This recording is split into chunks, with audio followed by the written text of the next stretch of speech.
Quest presents an unabridged recording of Angel Maker by Morgan Greene, narrated by Sophia Engstrand. 1. Her body was still warm when he carried her into the woods. His feet crunched in the fresh snow, the cold night air frosting his laboured breath. It caught the moonlight, glowing silver in the shafts that splintered through the trees. He slowed. She was growing heavy, limp in his arms. Her lips were already turning blue, her skin taking on that deathly shade of pale. This wasn't going to be easy. Nothing about this was easy. But it had to be done. It had to be. He set her on the ground carefully, the snow soaking through the knees of his trousers, numbing him. He paused, looking down into her eyes. For a moment, they stayed like that. And then he reached to his belt and pulled free the freshly sharpened hatchet tucked there with trembling fingers. The numbers on his watch glowed in the dark. A little after midnight. Dawn was still a long way off, but there was lots of work to do. And time was running out. 2. D.I. Jamie Johansson knew that getting a call at 3 a.m. only meant one thing. Her phone lit up on the nightstand, vibrating, dancing across the wood. She may have been startled if she was asleep, but she didn't do much of that these days. Jamie stepped away from the window, the waves of Makir Bay breaking themselves against the rocks below, and crossed the room quickly. She didn't recognise the number, but knew the extension. Sweden. Hello? She said quietly, not a hint of sleep in her voice. Jamie headed for the door, not wanting to disturb Graham, and stepped into the corridor. The air was colder here, outside the embrace of the bedroom. Detective Inspector Jamie Johansson? A voice asked, the accent driving her back to her childhood. Of the London Metropolitan Police? Not for 6 months, Jamie felt like saying. Yes, she answered tentatively. Who is this? She pulled the door behind her, hand lingering on the cool brass, waiting for the answer. This is Kriminalinspektör Anders Wik with the SBA Stockholm. Swedish Police Authority. Wik, Jamie confirmed, leaving the hallway and walking into Graham's kitchen. The frigid flagstones stung her bare feet. Anders Wik. Jamie swallowed, staring out of the window over the counter. A lighthouse twisted in the distance. How can I help? I apologize for the lateness of the call, he said formally, but I need your help. With what? Jamie asked, turning and leaning against the Rayburn cooker, warmth still clinging to its iron body. She ran her hand through her ash-blonde hair, pushing it off her face, and then folded her arms. It's your father, he said. Jamie stiffened. My father has been dead for 19 years. A hand-carved cuckoo clock ticked loudly on the wall opposite. Yes, Wik said. I know. Jamie detected a hint of frustration in his voice. It appears, however, he said, that the Angel Maker is not. The plane sidled down through the thick layer of cloud, and the snow-covered earth blurred into view. She sighed and rubbed her eyes. Sleep had come fitfully. Barely at all, really. Jesus, what was she doing back here? She knew, but she struggled to wrap her mind around it. The Angel Maker. It was one of her father's biggest cases. She remembered it well, how could she not? It was the final case he worked before her mother had left him and taken her to England. It was the final nail in the coffin that was their marriage. And now, the SPA needed access to her father's old case files. And she had to be there to grant it. She had to be. She couldn't let someone else go rifling through his belongings, or what was left of them, at least. It wasn't fear that kept her away all these years. She didn't know what it was. Guilt? Dread? What would she find? She didn't think she would have ever wanted to visit the long cold wreckage of her father's life, and yet it had found her now, taking the choice from her. Jamie was going back to the place she had once called home. She hadn't decided how she felt about that yet. Or perhaps she just didn't want to. Jamie watched as the city swelled below her, the afternoon defeating the sun behind, the night approaching in front. It came quickly here. The plane landed in a crosswind, the pilot wrestling it down, and Jamie unlocked her phone, turning off aeroplane mode. A message appeared on screen. It was from Graham. It said, "Be safe." He was a man of few words, and Jamie appreciated that. What they had was simple. He fished, he came back, he went to fish again. Gone for days, weeks at a time. They ate, often in silence. They made love, also in silence. Each trusted the other to say something if they needed to. It was rare that either did. It was good. As good as she'd ever known. She didn't know if that was the saddest thing of all. Jamie had been on administrative leave since May. It was now January. She'd been living at his cottage since October. And yet, despite leaving her little oasis just hours before, it all seemed very distant. Like her life over the last 8 months hadn't happened. Like it was all some fever dream. A temporary escape, a breath between the relentless waves. And as she stared out at the silhouette of Stockholm, England seemed like another world. Like another her had lived it. The Met, her career. Would she ever have gone back to it? She didn't have the answer. What was it going to be like to be back again? Back among the dead. Back among the darkness. Hers, her father's. She was only going to grant them access. But just being in proximity to it all again. Jamie clenched her hands in her lap to stop them from shaking. Her job had always been a way to keep him close, following his footsteps, doing what he did. And yet, it had taken everything from her, inside and out. Jamie felt her chest heavy and drew in a deep breath, forcing her ribs to expand. Her last case had earned her a promotion and a commendation, but she didn't think that shooting a person was worth that. They had cleared her for active duty again, told her she could return whenever she was ready. She scoffed to herself a little, listening to the engines wind down, the plane rolling to a stop. Ready? There was no such thing in this job. Bad shit happened, and then the rest was down to you. Whether you were looking for it or not, the darkness would always find its way. Drawn to you, moth to flame. And here she was again. Jamie unfastened her belt and let the tension drain out of her. She took one last look at the Stockholm skyline. It was too late to turn back now. Jamie always went carry-on and breezed through security, her red passport helping the process along. "Välkommen hem," the customs officer said, smiling broadly as he handed it back. "Welcome home." Jamie nodded to him, failed to return his expression, pocketed her passport and headed for the exit, her mind falling back into Swedish, as though she'd never left. Utgång. Exit. It was only the second time she'd set foot in Sweden in 19 years. The first was for her father's funeral, 19 years ago. She thought about it as she walked. She'd been with her mother. Neither had said a word to each other the whole journey. This time, Jamie hadn't even told her mother she was coming back. She hadn't told anyone. There was no one to tell, really. The silver doors slid open in front of her, the quiet din of the road outside echoing through the airport.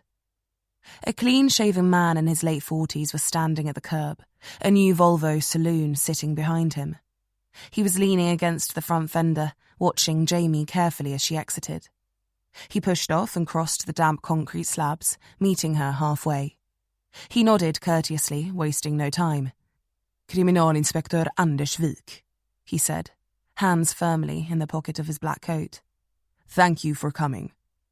"My pleasure," Jamie said, hoping it didn't sound too disingenuous. It wasn't a pleasure, in fact. It wasn't even close. "Would you prefer we spoke in English?" he asked, measuring Jamie. She detected a hint of patronization in his voice, though she didn't know why. "Svenska går bra," she answered flatly. Swedish is fine. Vik gave a quick, polite smile and then carried on in his native tongue. I apologize that I could not share more information over the phone. The nature of this case, as you can imagine, is sensitive. Jamie stretched her back, her duffel bag hanging at her side, already keen to get this over with. Her boots squeaked a little as she shifted her weight. Lightweight trail boots, trusty, sturdy, ready for anything. Just like she used to be. Jamie sighed, feeling much older than her 37 years. Aeroplane seats always seemed to have a way of doing that. I understand.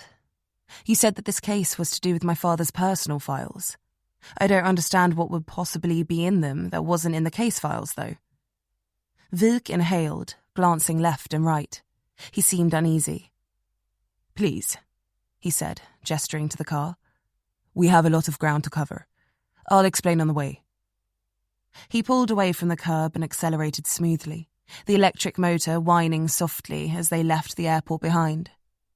It was dark now, and the air was cold, the wind biting. Snow was piled up at the sides of the roads. Jamie watched the city swim into view out of the window, the lights burning on top of the tall, modern office buildings. This had been her home for 14 years. The first 14 years of her life. There was a part of her that always wished she stayed. The angel maker, Jamie said quietly, remembering as much as thinking out loud. She turned her head and measured Anders Vik. The skin on his face was smooth, completely clean, shaved meticulously. His dark hair was pushed back over his head. Not a single strand was out of place. He had a strong, sharp jaw, a square nose, intelligent eyes. Yes, Vik confirmed. Do you remember the case? I was 13, Jamie said. It was the last case my father worked before my mother and I moved to England. 7 teenage girls were murdered, raped, suffocated, their bodies left in the forest. There was a time when Jamie would have found it difficult to say that, to confront those memories. But she didn't seem to feel things like she used to. The words just seemed to come easily, not even catching in her throat. Yes, Vik said. Did he discuss the case with you in detail? Enough to anger my mother, but probably not enough to help you, Jamie answered. What exactly is going on? Vik sighed. The man your father caught, Hans Sjöberg, the man who was convicted of killing those girls, died in prison 4 days ago. Jamie set her jaw and looked at the road ahead. The red haze of headlights swam in the distance. Yesterday morning, Vik went on, a body was found. The circumstances of the kill striking a remarkable resemblance to those of the angel maker. A copycat? Jamie asked, turning to look at him. He shook his head. The particulars of his kills were never released to the public.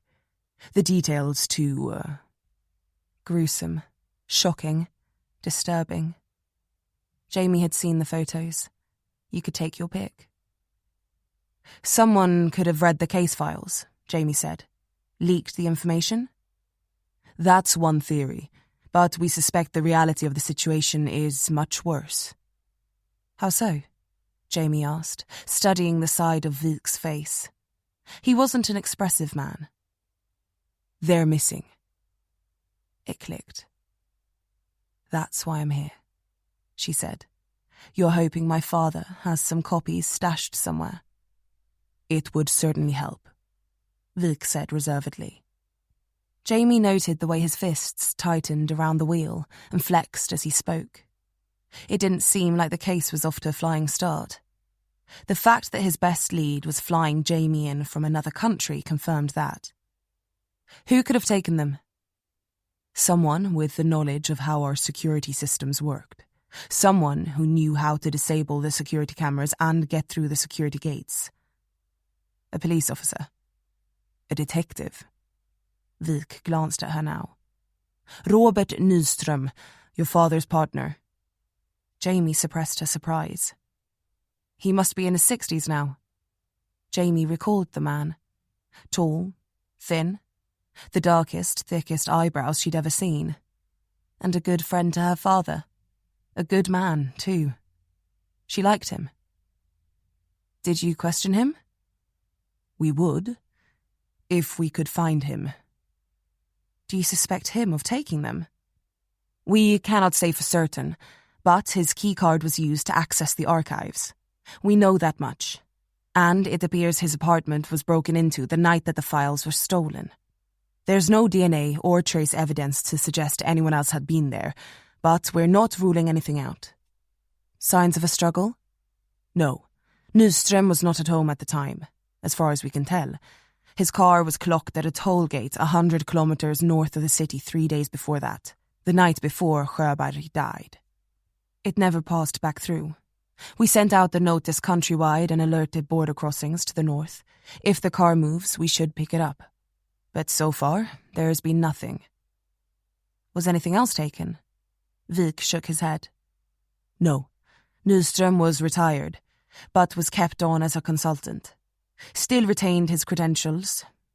Whoever broke in, it seemed, knew that Nyström would have access, that he would not be home, and exactly what they were looking for. Why him? Why not any of the hundreds of other people who had access? Wijk clicked the indicator up, sailed across the lanes and pulled off at an exit. Jamie glanced up at the sign, felt her body tense a little as they dropped down onto a roundabout and headed for the suburb she used to call home. Sjöberg maintained his innocence right up until they handed down the verdict, Wijk said. Always claimed that your father and Nyström had it wrong. The evidence was overwhelming, Jamie said, remembering how the case had ended. And he confessed, didn't he? Wijk nodded. Yes, but Sjöberg was not the only suspect. You think they convicted the wrong man? Jamie searched Wyk's face for any hint of what he thought. The passing streetlights burned his skin orange in time with her heart. The thought was terrifying. The angel maker had stalked the city for nearly a year. Parents had stopped their children from going out.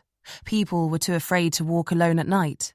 Not a day went by that Jamie's father and the entire city didn't dread finding the next victim. And now, if he was back, the nightmare would begin all over again. I cannot say, Wijk said, but Sjöberg is dead.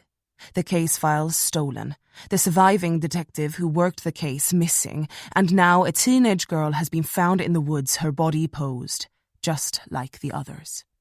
Jamie pictured it, clamping her jaw shut.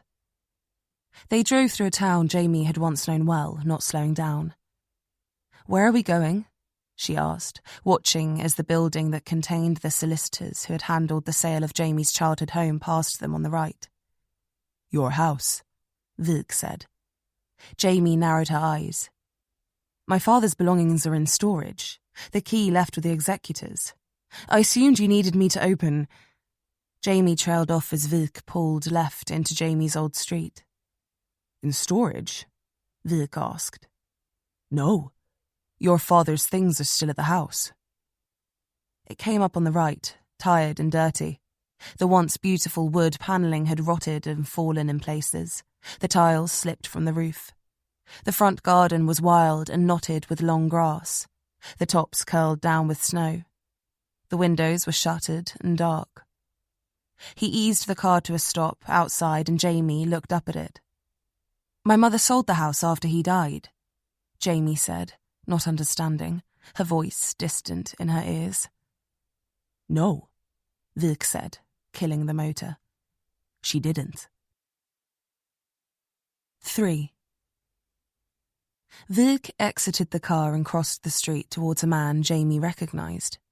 Jamie watched through the window as they shook hands. His name escaped her. Usland or Oberland or something. He was the solicitor who had handled her parents' estate, the supposed sale of it. In the 4 years between Jamie's mother moving her to England and her father's death, her mother had said that her father had squandered their savings and fallen into debt. Gambling, women, drugs. All his vices. All believable. She had said that when he died, he'd left nothing to them. that he had nothing left to leave to them, that she had been forced to sell the house to pay what he owed.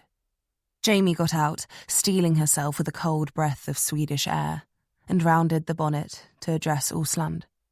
"Miss Johansson," he said, smiling brightly. He was overweight, his tie perching on his stomach, the buttons of his shirt straining a little under it.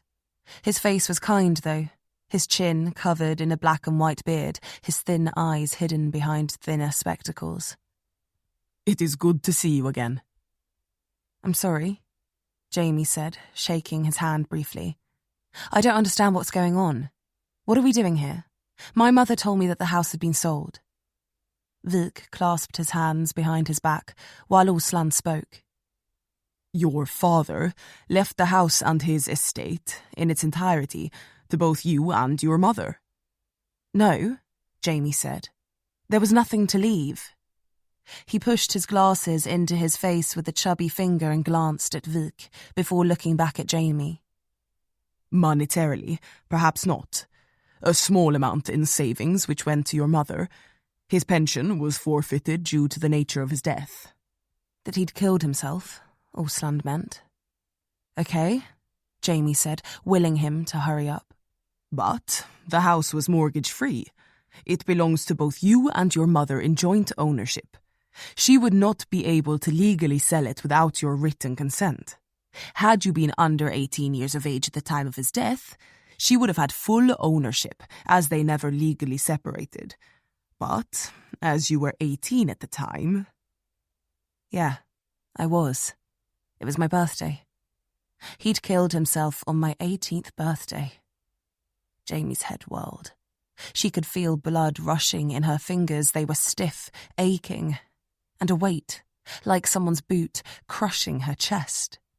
Her mother hadn't sold the house. Couldn't. But she said she had. Why? She had hated Jamie's father deeply. But her mind couldn't comprehend.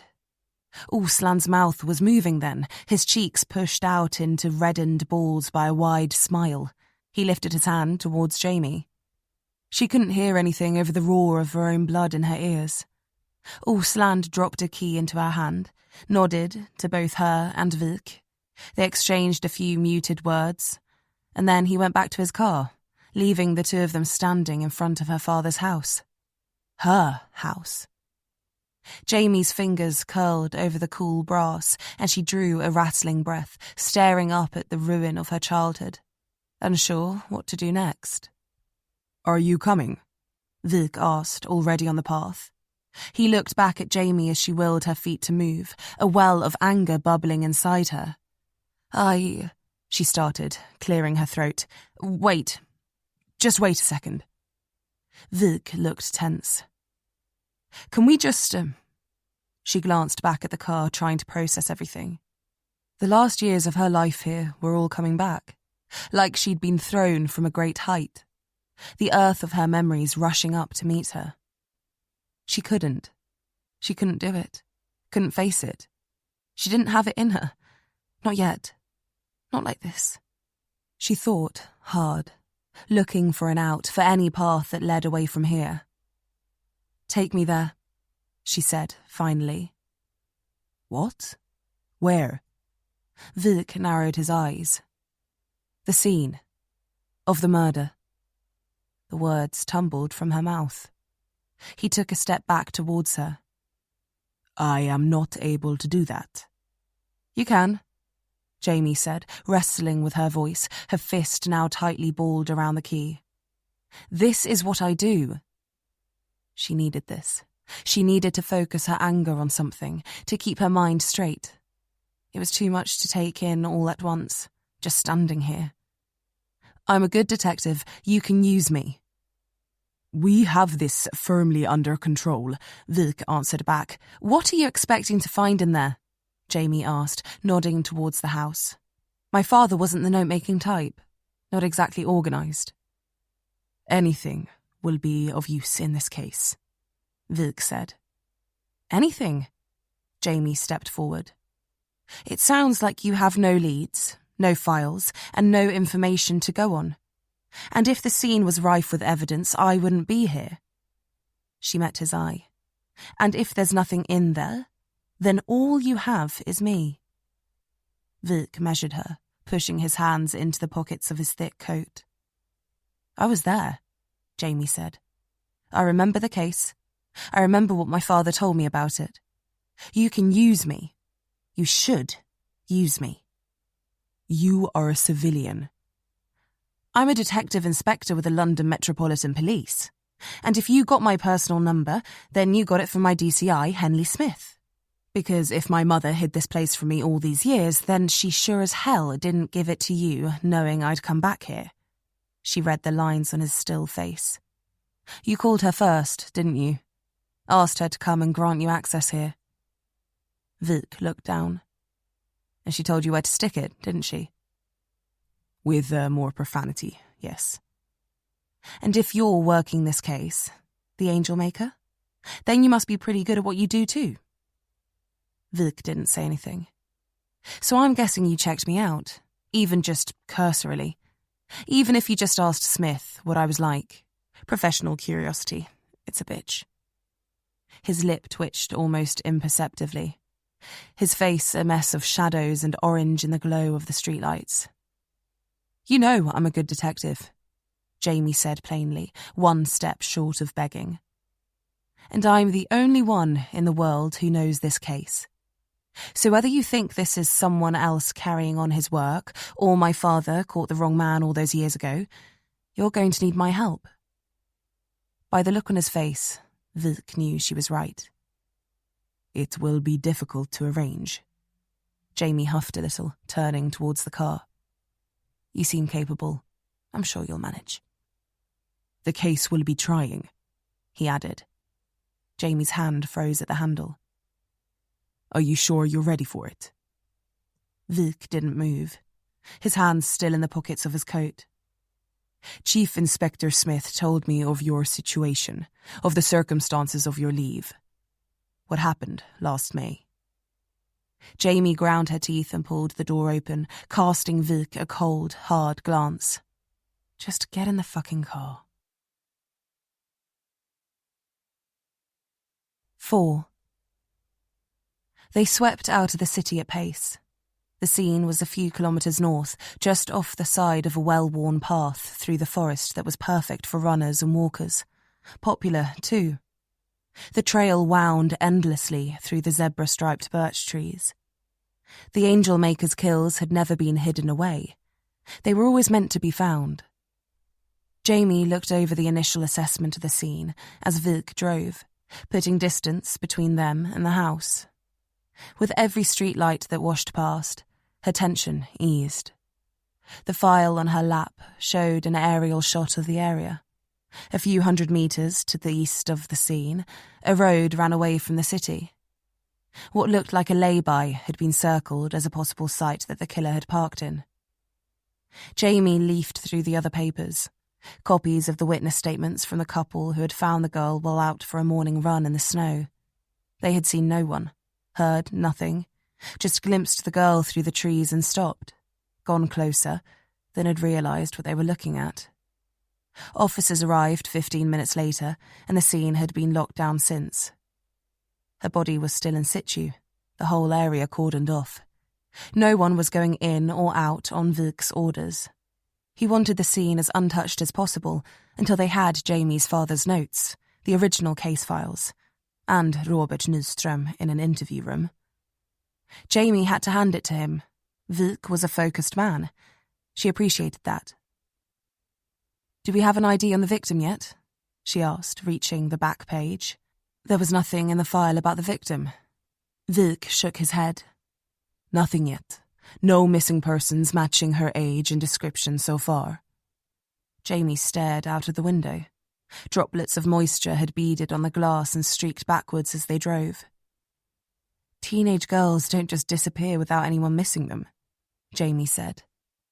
Vik met her with silence, seemingly not having an answer, and drove on.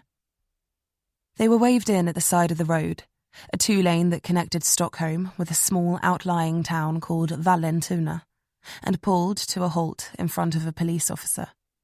He had a baton and was directing traffic to keep moving, to not slow down and gawp at the procession of police vehicles that had carved deep, muddy welts into the verge with their tyres. Wilk clicked the engine off and rubbed his eyes in the driver's seat. Jamie wondered how many times he'd been to this scene in the last 2 days. It was nearly 36 hours since the body had been discovered. Usually, they would have cleared it long before, but the cold air was keeping everything preserved. Jamie remembered walking through her father's study at 14, stepping lightly not to wake him as he lay asleep on the sofa, clutching an empty whiskey bottle, snoring. He always snored so loudly. She had looked at each of the photos on his wall in turn. All 7 girls, all posed. She swallowed, remembering how frightened she had been. They were all around her age, maybe a little older. But girls, like her. "Ready?" Wilk asked.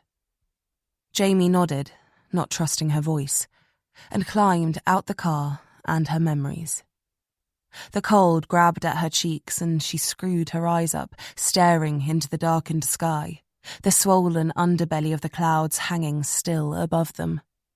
On her right, the birch trees swayed in the wind, a snowy bank letting down into their shadow. On her left, the road stretched away, wet and shimmering in the flashing blue lights coming off a patrol car in the middle of the pack. Jamie pulled her peacoat tighter around her shoulders and waited for Wilk to walk around the bonnet and head down into the forest. He judged the slope with careful confidence, made little steps, and then lurched forwards so as not to slip. Jamie followed, crunching through the snow at the side of the muddy bank. She was tired and didn't trust her footing. The sound of the road died behind them as they reached the interior of the woods, their breath close in their ears. Wilk strode quickly, following the thin and twisted line of blue and white police tape. It bounced from trunk to trunk, guiding them deeper until the flashing blues were eaten by the trees. Jamie swallowed, keeping her fists balled in her pockets and her eyes on Wilk's broad shoulders. The only sound was their footsteps cracking through the frost underfoot and squelching into the mud beneath. She was surprised he hadn't put up more of a fight before bringing her here. Maybe her DCI had told him what she was like when she got the scent of a case. Maybe Wilk didn't really expect to find much in her father's house. Or maybe he just read that look on her face and knew that forcing her to go inside would have set the investigation back. He seemed the pragmatic type. Either way, Jamie was glad she was here and not there, as terrible as that was. Wilk slowed ahead, and Jamie drew up at his shoulder, squinting at the sudden onslaught of light. In front of them, plastic sheeting had been stapled to trees. It spanned the gaps roughly, bunching on the snow, creating a shield all around to protect the scene from onlookers.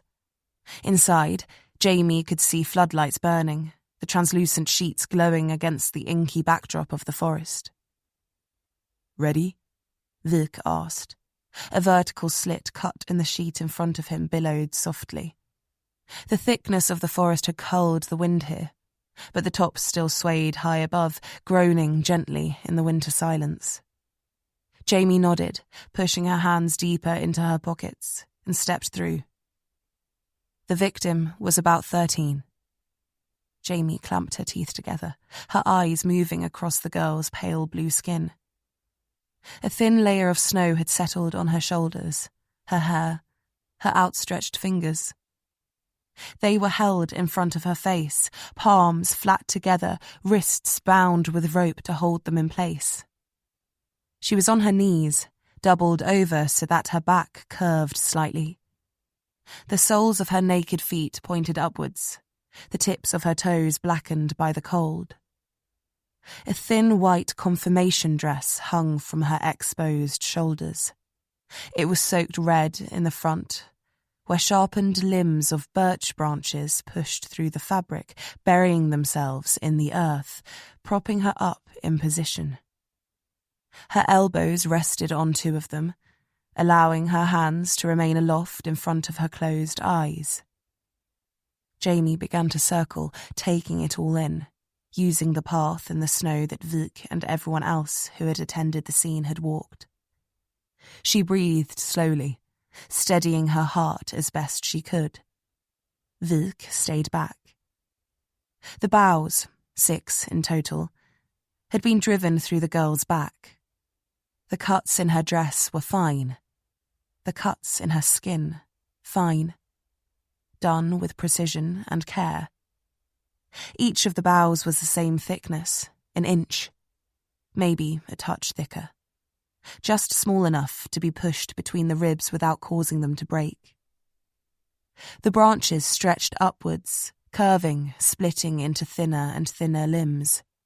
They drooped under their own weight, the tangle of them supporting a dusting of fresh snow. 3 each side of her spine had been positioned, such that they looked like wings, arcing away from her back. She was ready to take flight. An angel. Jamie stopped, realising she had done a full circle of the scene now, had drowned in its grim radiance. Her eyes ached. "Well?" Vik said, barely above a whisper. The photographs in her father's study lined themselves up in front of her eyes. She replied, her throat tight. "Is it him?" Vik asked. He couldn't seriously expect her to know. "I don't know," Jamie replied, voice thin and quiet. "But it's good." "Good." She looked up, seeing his raised eyebrows, his inquiring eyes. "A good imitation, if it's not him," Jamie said. "My father always thought that Sjöberg had killed before, was convinced of it. You can't kill a girl for the first time and then create this." She didn't have to gesture for Vik to know what she was talking about. His silence was enough invitation to explain. "If this is a copycat," Jamie said, "then we're probably looking at the same thing.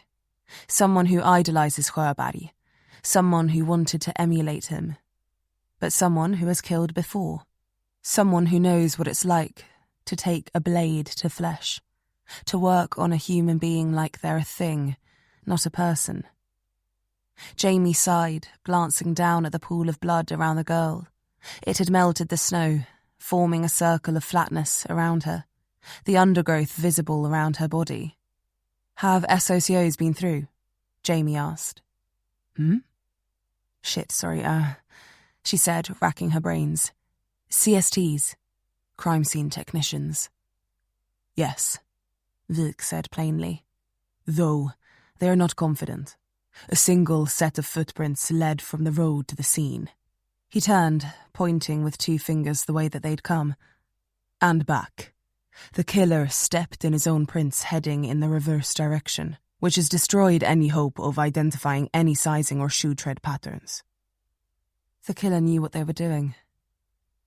"The branches were dusted for prints, but they weren't able to pull anything from them here. They suspect the killer wore gloves, but they'll test for trace residue of polymers and particulates once the body is removed to the lab." He drew a deep breath. "The girl herself," Vik went on, "was dead before she was mounted like this, but not for long. She was washed and dressed carefully before being carried here. Her body shows no signs of bruising or trauma."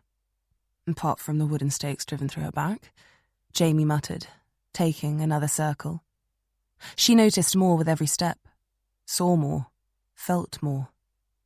Anger churned in her chest. Vik kept talking. "The rope used is a standard unbleached linen or cotton, natural fibers. Of that much they're sure, but we're still waiting for confirmation. We'll check security footage from all nearby shops that sell potential matches, but I doubt the killer would be so sloppy." Jamie said, taking the kill in.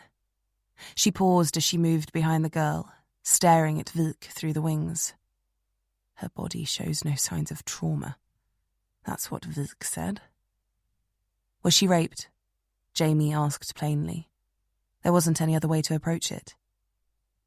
"We don't know," he said, meeting Jamie's eyes over the girl's head. Her brown hair fell in clean strands around her serene face, framing it. That was one of the hallmarks of the Angel Maker, Jamie went on again. He raped his victims before he killed them.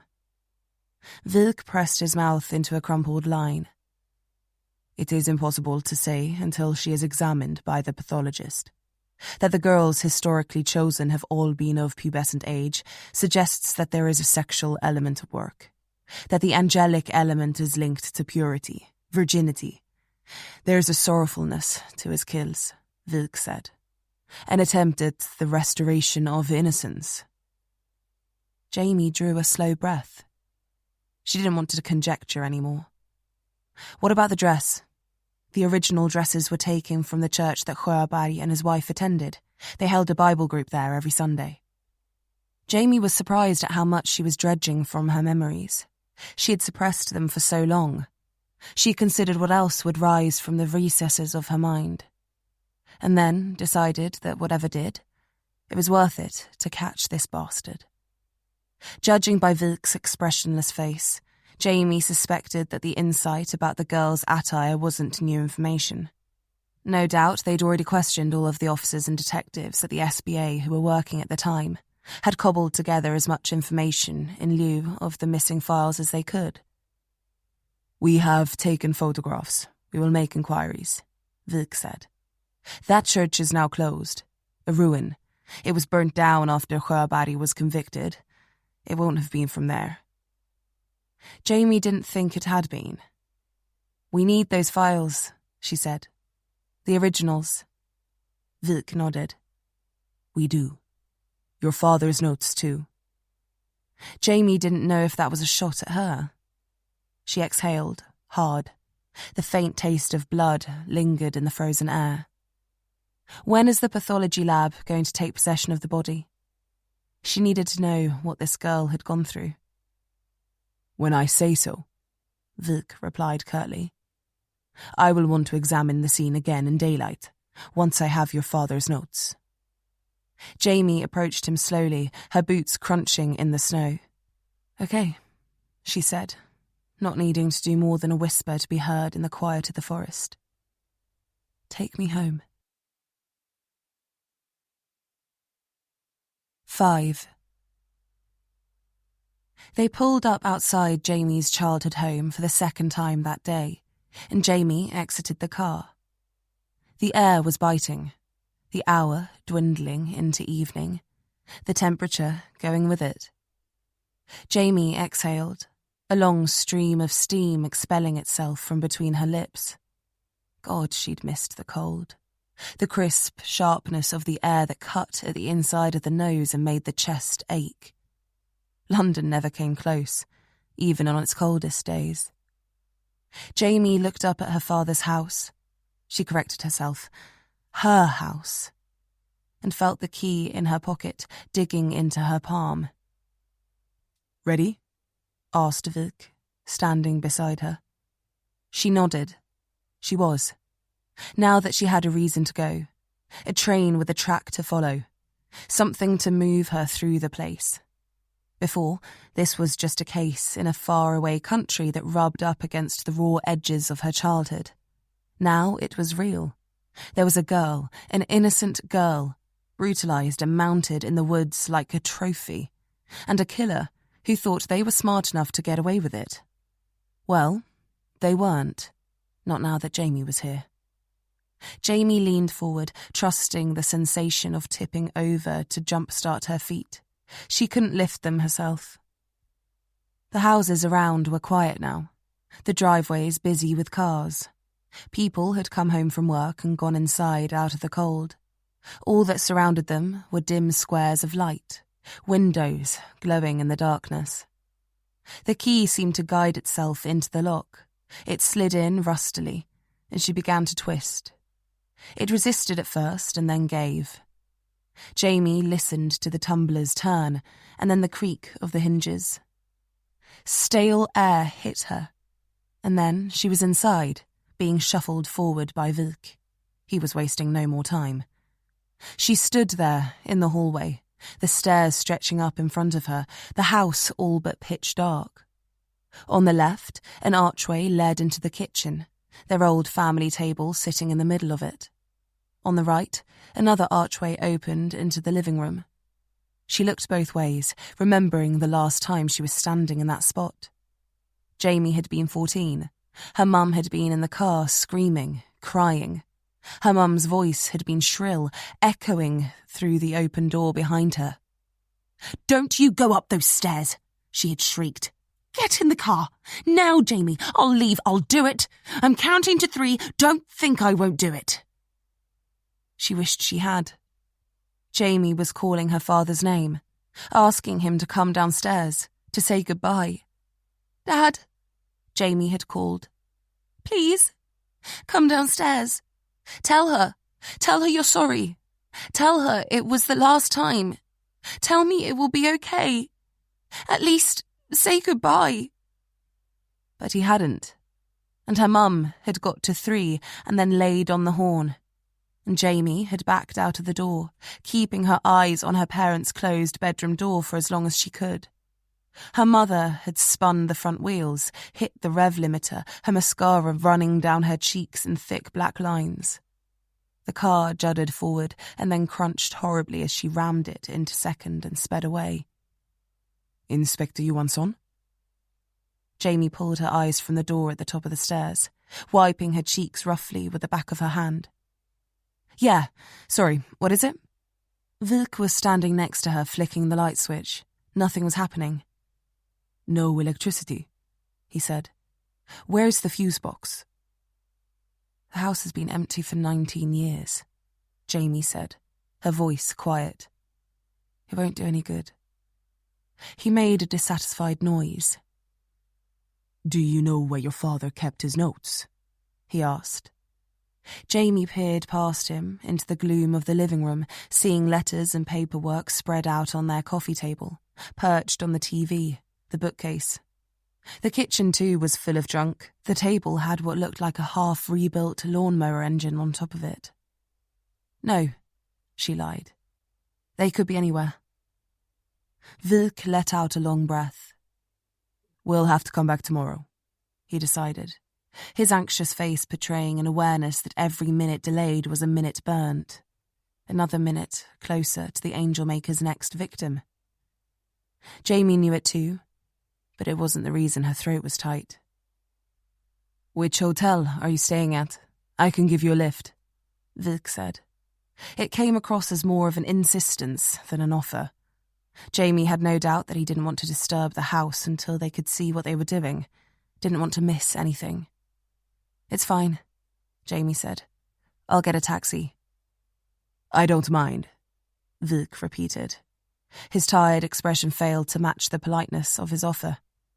"Honestly," Jamie said, "I'm going to take a look around anyway. If I find anything, I'll let you know." He clicked his teeth together behind closed lips, looking like he was deciding if he wanted to stay and help her. "Look," Jamie went on, wishing he'd just piss off. "I know the house, I know my father, but there's no use us both blundering around here in the dark. We can cover more ground if we split up. Let me go through my father's notes, you dig into Sjöberg. Find out everything you can about him, what he died of, who visited him, his doctors. Check out the original trial, get the transcripts. They should keep those records at the court archives. The original autopsy reports. They should still be at the pathology lab in storage, probably. We need to gather all the information we can about the original murders, compare them, contrast them to this one. If this is a copycat, then he had a connection to Sjöberg. We find that, it's a start." She met his eyes in the darkness. They caught just a glimmer of light from outside, but were otherwise black holes in his shadowed face. Someone may have stolen the police case files, but there are still breadcrumbs out there to follow. Vilk looked back at her, a statue in her front hallway. His mouth widened, but didn't curl up. "Chief Inspector Smith was right." Jamie kept her eyes on him, but said nothing back. She wasn't sure whether that was a good thing or not. Vilk turned, pulling a card from his jacket pocket. He held it out to her, and Jamie took it. "Let me know where you're staying," he said, stepping towards the door. "I'll pick you up in the morning." Jamie watched him through the door. Does this mean you're letting me assist on the case? He raised a hand over his shoulder to wave goodbye but didn't turn. It doesn't seem like I have a choice. He dropped her duffel at the curb and then gave her a nod before getting in the car and driving off. Jamie brought it inside and closed the door. Jamie had another look around the dark interior and breathed in the scent of her childhood home. It hadn't changed much. It still stank of stale whiskey and cigarettes. She flicked on the torch on her phone and swallowed, stepping slowly, beginning a lap of the house. The living room was a mess of old books, magazines and papers. They were everywhere, all over the floor and coffee table, stacked on top of the old TV. Newspapers had been left in piles next to the sofa. Old clothes were draped over the back. Socks had been kicked off and left on the carpet. Jamie counted 5 empty whiskey bottles. Everything was covered in a layer of dust. She tried to distance herself from her own memories and tilted her head to read some of the envelopes and letters on the table. Bills, mostly. Electric, gas, water, past due, late payment, final warning. Jamie took in a slow breath. Shit, he'd just given up. Knew he was winding down to the day he'd kill himself. Jamie leaned in and picked up the envelope on top. It was dated the 17th of September 2001, a week before her 18th birthday. It said that the electric would be cut off in 4 days. She put it down, replacing it just where it was, thinking about how her father had held out, living in the dark for 4 days before he took his own life on the day that she was old enough not to have her mother sell the house out from under her. It hadn't stopped her lying about it, though. Jamie circled back through the hall and into the kitchen. The fridge was still awash with photos of her as a girl, held on by stalwart magnets. She moved closer, stepping past the rusted engine on the table. The wood around it was stained with oil, the floor littered with screws and bolts. They skittered into the darkness as her boots clipped them. Her fingers stretched out. The photos. Her and her father camping. Her and her father fishing. Her and her father at the finish line of the 100-metre sprint at her school sports day. She had won. Her and her father at the beach. Jamie swallowed, her fingers only a few inches away from them. Her eyes burned.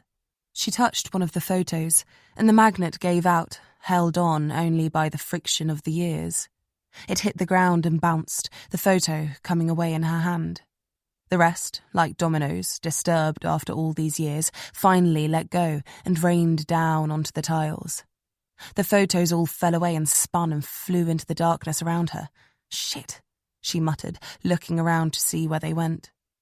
Jamie sighed, feeling a tear warm on her cheek, her breath still misting in front of her, and looked at the one she had managed to save. Her father was standing between 2 larch trees on a rocky outcropping. It was in the foothills under Steinan, a mountain near the Norwegian border. Jamie was on his shoulders, her hands around his head. She must have been 7 or 8, and he still made her look tiny. Her mother had complained that entire trip. Her feet hurt, it was too far, it was too hot. Jamie had grown tired, and her mother had insisted they go back to the car instead of pressing on to the top. Her father had lifted her up like she was nothing and put her on his shoulders, told her to hold tight. They had left her mother behind and not returned for hours. Jamie smiled down at the photo, remembering how funny she thought it was. When it began to grow dark, they stopped and her father gathered firewood, used the flint and steel he carried on his keys to start a fire, and they'd sat in front of it and looked up through the trees at the stars. He'd told her about constellations. Jesus. She couldn't believe she remembered all that. But she must have fallen asleep because the next thing she knew, they were hammering down a motorway in the car, streetlights flashing past. Her parents were arguing in the front seat. Hell, her mother must have been waiting for hours before they got back. Jamie swallowed and tucked the photograph into her back pocket. She still thought it was kind of funny. The dining room beckoned. Jamie headed out of the kitchen and into it. They had rarely eaten in there other than at Christmas. Her mother had always kept the room neat. There was a glass cabinet against the left-hand wall, filled with a good china, glass decanters and crystal glassware that her parents had received as wedding presents. Jamie looked over, remembering there being more decanters, remembering them always being half full of various shades of amber liquids. There were just a few left, and they were all empty. Jamie stared for a moment and then let her eyes drift across to the glass doors at the back of the room. They let out onto the garden. Thin slits of moonlight bled through the shutters. A slat was missing and Jamie could see the grey of fresh snow covering the lawn. There was only one room left now. Her father's study. Her mother had always hated her going in there, and Jamie could see why. As a child, it was always exciting, the thrill of seeing these dark, mysterious things her father did, and having the luxury of not understanding them. In her mind, her father was a superhero, a man who wasn't afraid of anything, who'd punch the bad guys in the face, who carried a knife and a revolver on his belt like a Western gunslinger, and who never let the villain get away. That amazed her back then. Now she knew him to be a quick-to-violence man, with more problems than anyone was prepared to admit, let alone Jamie. She had to see a counsellor, had been forced to confront what she'd done, to one girl, to one mixed-up girl who'd rushed her with a knife, who'd helped a killer murder 4 others, who'd killed a man herself, who had left her no other choice. Her father had just been expected to get on with it. Jamie steadied herself, staring down at her hand halfway to the door. It was going numb in the cold. She had to move. Jamie stepped forward, pressed the handle down and stepped inside. The air was slightly warmer in here. Her phone threw a harsh light around the room, and Jamie took it all in. There was a desk on the right, cluttered with papers and an ancient grey computer. The back wall was a tangle of pinned-up newspaper clippings, photographs from crime scenes, and permanent marker drawn right onto the paint. Jamie cast her eyes over it, picking out the bright yellow of evidence markers in the gloom, the shine of blood in the camera flashes of the CSTs. These were all crime scene photos. Her father's last cases, the crimes varied and brutal. Jamie set her jaw and came forward. She could see no angel wings among them. The carpet underfoot groaned a little as she walked, the fibres gone stiff with time. Beneath the photos and the papers pinned to the wall was a low, wide bookcase. Jamie remembered it and knelt, running her fingers across the volumes and spines. There were books on everything crime-related. Criminology, psychology, sociology. Books written by other detectives, by psychologists, some by criminals even. They covered everything from Cesare Lombroso's Criminal Man right through to studies and books on the warrior gene. He had been a voracious reader, among other things. Insomniac, philanderer, addict, drinker. Jamie looked past those and found what she was looking for.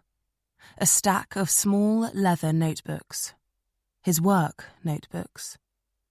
She hadn't been lying when she'd said her father wasn't one for making a lot of notes, but he'd always carried a notepad to take down names, thoughts, anything of use he saw or thought of. Jamie didn't know what she expected to find, but she needed to see. There were 3 stacks. She lifted the one on the top of the left-hand stack, peeled back the cover and saw the dates, 1984 to 1986 written in it. No, way too early. The Angel Maker killed the girls from 1995 to 1996. She moved across to the second stack and checked. 1992, getting warmer. The third stack was slightly shorter. She took the top notebook and looked at it. The date inside the front page said 1995. Jamie exhaled and flipped through all the pages, letting the near-silent flap of the paper punctuate the room. This was it. She held it close to her chest and let her eyes drift over the remaining ones. Her mother had taken her to England in the winter of 1997, just before Christmas, to make it hurt more. It was her dad's favourite time of the year. On the 23rd, he would take Jamie north, and they would hunt a goose for Christmas dinner. She never liked hunting, but her father had always reminded her that the ones bought in supermarkets or butchers were farmed, brutalised, culled for their meat. At least they were giving the goose a fighting chance doing it their way. 1997 had been the roughest year for him, for Jamie's mother, for all of them. The angel maker had broken her father, and that trip was going to be their first chance to get away, to normalise. 2 days in the frozen north. 2 days, just the two of them, at the little hunting cabin they always went to. The goose was inconsequential. Jamie couldn't have cared less whether they shot one. But lying there on an icy ridge was one of her favourite places in the world. Spread out on the ground next to him, the barrel of his old Remington 700 resting on the rolled-up blanket that was always spread across the back seat of his car. God, how it stunk. He'd shoot on it and then wrap the goose in it. Jamie could smell it now, all grease and gunpowder and feathers. She shook her head, remembering how much her mother complained about it. But how much she'd loved it. He always kept the rifle in good order, had it hanging above his. Jamie turned to look at the desk and then tilted her head back. There it was, on the shelf like always, cut out in a dim silhouette, the polished stock catching the residual light from her phone. Too high for her to reach as a child, but always there. She couldn't help but smile looking at it. It didn't mean death, or shooting, or even Christmas. It meant her father. And these notepads, she turned her head back to the third and final stack, chronicled the last years of his life, the years she had lost him, his final cases, his final thoughts, his final hours. She let out a long exhale, unable to leave them behind, and grabbed the whole stack, standing up in the darkness of her father's study, and turned. She froze.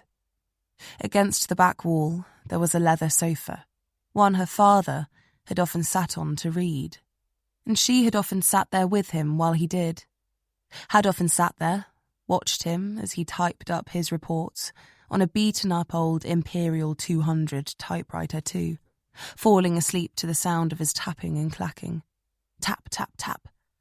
Her eyes growing heavy. She looked at it now, clutching at his notebooks, and then turned away. Jamie left the sofa where she'd fall asleep 1,000 times behind, along with the chaotic black stains on the wall above it, the ancient blood of her father, from where he'd blown the back of his skull out with his snub-nose .38 Smith & Wesson special. 6. Jamie, not a day goes by I don't think about you. There was a squirrel in the garden this morning, trying to get at the bird feeder. It reminded me of you, that time you tried to climb the pine behind the house. You were too small to reach the lowest branches and spent hours trying to get up the trunk. You told me, if you were a squirrel, life would be easier. It still makes me smile. 7. Vilk arrived a few minutes after 8 the next morning. Jamie had been there since 6 and was running on a few snatched hours of sleep, getting up in spates to read her father's notebooks. Her mind was her own worst enemy in the dark. But she was used to it now, and numb to all but the worst of it. Vilk's boots squeaked on the stairs as he came up, approaching the open door to her childhood bedroom. He slowed, looked left and right, and then stepped inside. The sun had just risen, the light pale and weak. The room was silent, dust motes floating in the brilliance coming in through the window. The shutters had been opened. Vilk glanced around, found the room empty, and then turned, jumping a little to find Jamie standing in the doorway. "I went to your hotel," he said, straightening the cuffs of his shirt under the sleeves of his grey sweater. His jeans were straight-legged, not quite skinny. His boots polished and black, with enough tread to hold in the snow. Just. And just as before, his face was impeccably shaved, his hair gelled back over his head. "I wasn't there," Jamie said, stepping inside to join Vuk in her old room. The walls were a dark shade of purple. She'd chosen it. Her mother had wanted white. Her father had let her have it. "I know," Vuk said, not trying to keep the tone of frustration from his voice. "You could have called." "You would have been asleep," Jamie said, stepping around him and going to her bedside table. She picked up a braided bracelet that was draped over her reading lamp. The room was exactly how it had been the day she'd left. Nothing had been touched. She looked down at the piece of string in her fingers. He made a disgruntled noise behind her. "I would have come earlier." "Then why didn't you?" Jamie glanced up and met his eye. There was a strange coolness in them that morning. Vuk folded his arms, his jacket twisting under his biceps, revealing the SIG Sawyer P226 semi-automatic pistol hanging from his ribs. He hadn't been wearing it yesterday. "Where were you just now?" He nodded to the door. "I heard you coming." "And hid?" He raised an eyebrow. Jamie half shrugged. "I didn't know it was you." "Who else would it be?" "Whoever kidnapped Nyström." "You think someone kidnapped him?" "Maybe. It seems strange that he'd leave the city and not take his credentials with him. And you yourself said that they knew he wouldn't be home when they broke in. What better way to ensure that than to make sure of it yourself?" Vuk took that in. "And you thought that same person would come here to try to, what, kidnap you, too?" "Or kill me." Jamie looked around the room. Maybe the killer got rid of Nyström because he knew he'd be onto him first. Vuk processed that too and didn't seem displeased with the extrapolation. He sighed. "Did you find anything?" "You walk very loudly. Do you know that?" Jamie asked, running her finger over the tops of the books on her bookshelf. Dahls, Tolkien's, Pratchett's, charting her intellectual maturation. Vuk spoke through gritted teeth, his fist curling at his side. "I wasn't trying to sneak." Jamie smiled at him now. "No, clearly." A vein throbbed in Vuk's temple. There, she'd found it. His line, his threshold. He was quick to anger, easy to frustrate. She needed to know what kind of man he was. And now she did. Now she could work with him. "Come on," she said quickly, walking out the door. "I've got something to show you." Jamie used to torture her old partner like that too, but that was mostly just for the fun of it. She found no pleasure in doing it now. Not when she was placing her life in someone's hands. She needed to know that she could count on Vuk. She had no idea what happened to Nyström, but she had a list of things she wanted to check out today, and the security footage from the toll gate his car was clocked at was one of them. Crimes like this weren't done on the spur of the moment.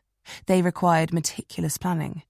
And waiting for Sjöberg to die, stealing the case files, staging the kill, they all required a lot of timing and effort. Precision was the word that came to mind. Nothing could be left to chance. And if it was Jamie, leaving the only remaining investigating officer from the original case hanging around wasn't something she'd be interested in doing. Nyström would be a hindrance, and taking him out of play would only make things easier. Getting the car tagged at a toll booth meant that it was supposed to be seen, either to push the investigation in the wrong direction, to split resources, or just to show the police that they weren't safe, not even in their own homes. Jamie didn't know who they were dealing with, but she did know one thing, and that was that he was smart, and he was a goddamn monster. Vuk followed Jamie downstairs and into the kitchen. He took one glance at the magnets strewn on the floor. "What happened here?" Jamie looked over her shoulder briefly, heading for the dining room. How should I know? The photographs had been gathered up and were all neatly bound in her duffel at the hotel. Wilk came into the dining room behind her and pushed back the hems of his coat, putting his hands on his hips, staring down at the table in front of him. Jamie had spent the morning going through her father's notebook and had transcribed what he'd written out onto a full-sized pad, then removed the pages and laid them out onto the kitchen table in front of her. The information was far from comprehensive, but she did what she could. "You've been busy," Wilk remarked sourly. "I don't sleep much," Jamie replied, not even looking up. "Okay, so this notebook." Jamie held it up. "Chronicles the original Angel Maker case. This first entry here, dated the 19th of November 1995, is the first recording of the case. The first girl." Wilk licked his lips. "I wrote out what my father observed here," Jamie said, pointing to the top left sheet. There were 7 in one row on the table, 1 for each girl. She read aloud. "Victim, girl, teens. Posed in white dress, wooden stakes through her back. Angel wings?" She stared at it for a moment. He knew, right from the off, what he was looking at. But without the finer details of the scenes, photos, reports from the CSTs, it's hard to make any solid assumptions about likeness. The rest of these are the subsequent scenes. Jamie cast a hand across them. Again, not much in the way of notes. A few comments, a few little illustrations. One drawing of parallel lines that sort of zigzag. I think it's supposed to be the tread marks of a boot, but I can't be certain. Wilk held his hand out, signalling that he wanted to see this drawing for himself. Jamie handed him the book, and he took it from her, turning it over and flipping the pages. "The pages are marked where I got it," Wilk said curtly, the vein in his temple back again. Jamie went on regardless. She didn't consider stepping on his toes or making him feel threatened important in comparison to catching this killer. "The significant bit," Jamie said, dropping her hand down a row to the middle section, "is this. These are all the notes my father made on the suspects, the clues, the trails, everything he picked up on during the investigation." Wilk lowered the book and looked down at where Jamie was pointing. "There are 4 names here, on one of the pages. Thomas Lindval, Per Ericson, Leif Lundgren, and Hans Sjöberg. Sjöberg was convicted of the killings, so I assume these are the names of the other suspects. We need to check them out, find them, interview them. We work backwards, retrace his steps from the end," her hand cut the air, "right back to the beginning." Wilk raised an eyebrow. "You want me to just come back later? You seem to have this all worked out already." Jamie took a breath and turned to him. "Don't act like a child. I'll be more helpful working with you." "Than against me?" "Then not at all," Jamie said, narrowing her eyes. "This is your case, but I'm going to do whatever I can to help catch this guy." He turned to face her fully now, folding his arms. "And why is it so important to you?" Jamie opened her mouth a little to speak, but she didn't have a straight answer for him. To prove her father was a good detective? To connect with him in some way? To catch a killer before he hurt anyone else? Because she missed it? Because she missed this, detective work? As much as she hated to admit, she cleared her throat. "Isn't it important to you?" He cracked just a hint of a smile. "Pick this up," he said, nodding at the papers. "We have to go." "Go where?" "There's someone who wants to meet you." Wilk drove smoothly, but wasn't interested in making small talk. When they pulled into the underground car park at Stockholm Police HQ, Jamie's stomach churned a little. The hours she'd spent here as a kid sitting in front of her father's desk, sitting behind it, exploring the corridors, much to the dismay of everyone else in the building. Everyone knew Jörgen's little girl. She'd yell at the officers and detectives in the corridors, "Slow down," if they were running, or "Get back to work," if they were standing around talking. She thought she was so tough. "Sorry, Kriminalinspektör Johansson." they'd say, playing along and then stride off, grinning at how cute she was. Her white blonde hair trailing the full length of her back. Her big blue eyes.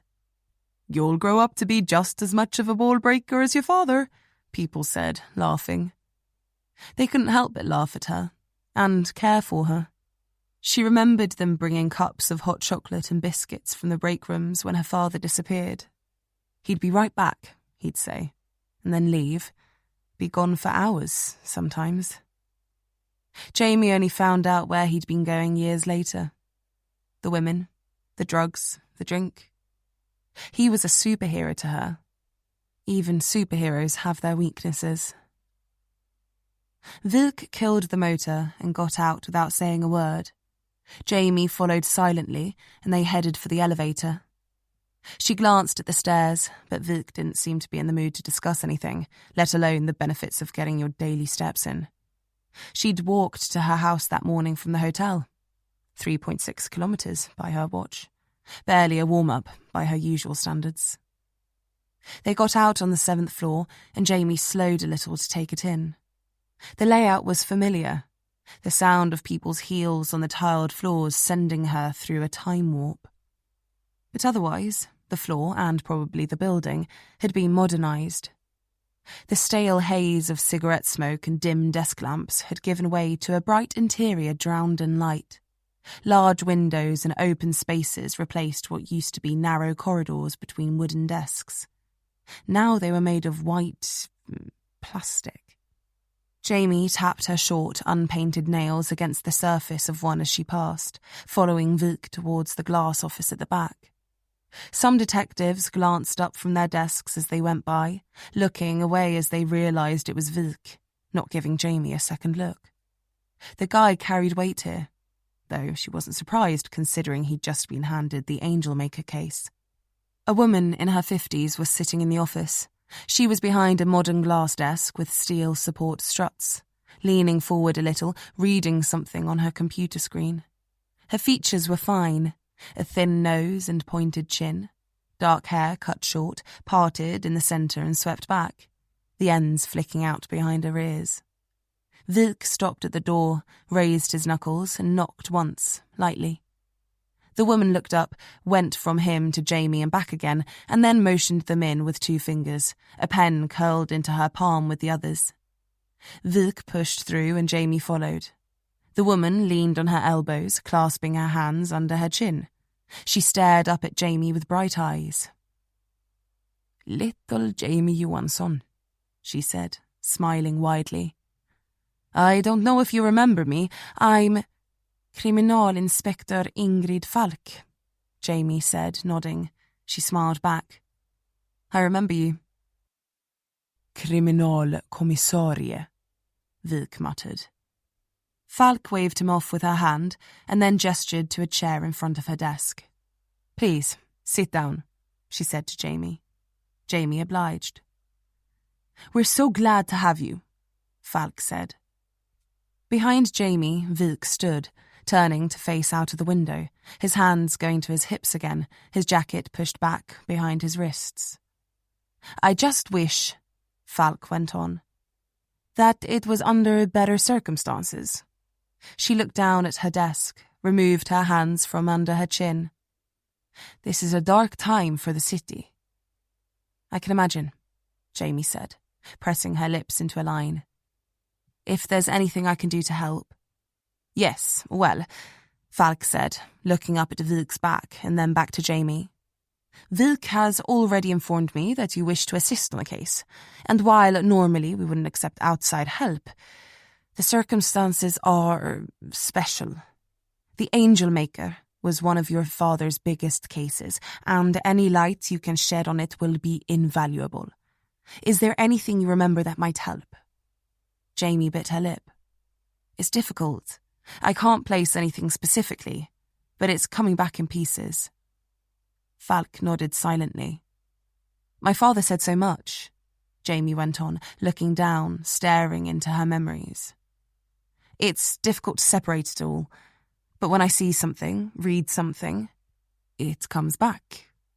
Falk was being more understanding than Jamie expected.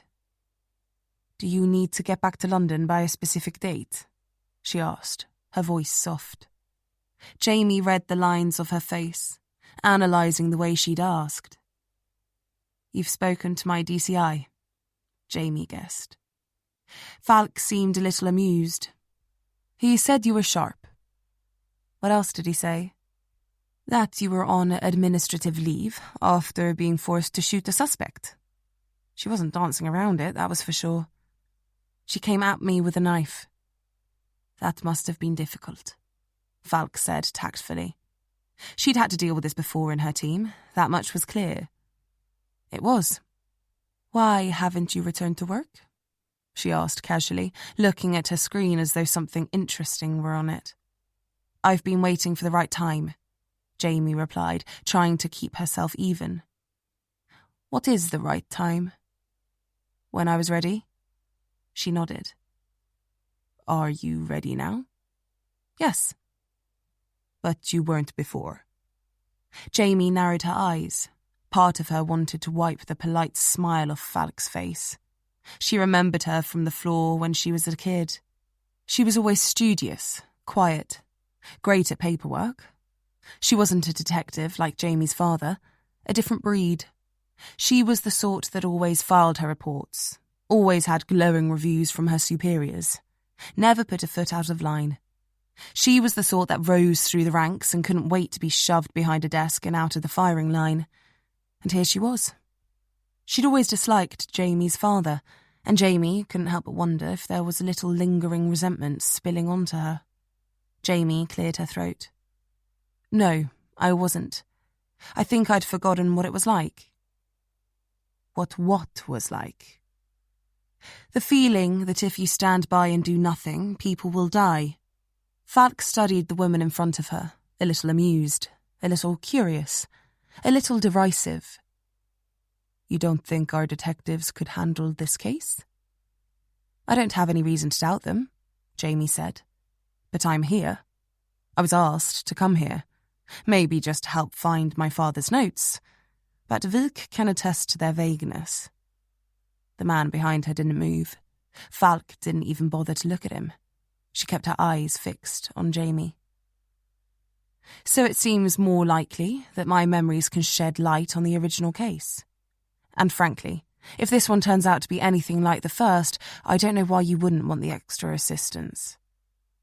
Falk didn't speak for a second, weighing her words. We'd never turn it down.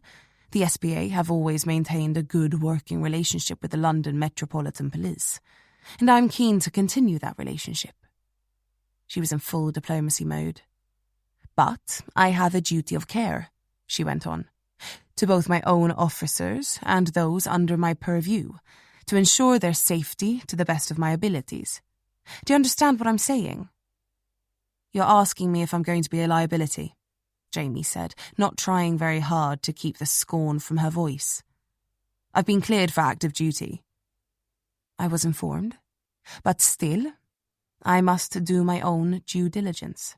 I can't just let anyone go running around in my city without vetting them first, no matter whose daughter they are. Jamie watched her carefully, looking for cracks in the wax mask. She couldn't tell if Falk was insinuating that she didn't think Jamie was capable of working this case, or if she was trying to ascertain whether she was going to behave like her father.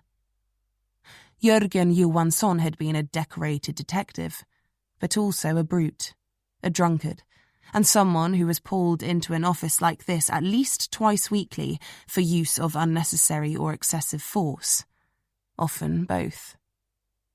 I can assure you, Jamie said, slipping into her own mask, I'll do nothing but be a gleaming representative of both the Met and the SPA.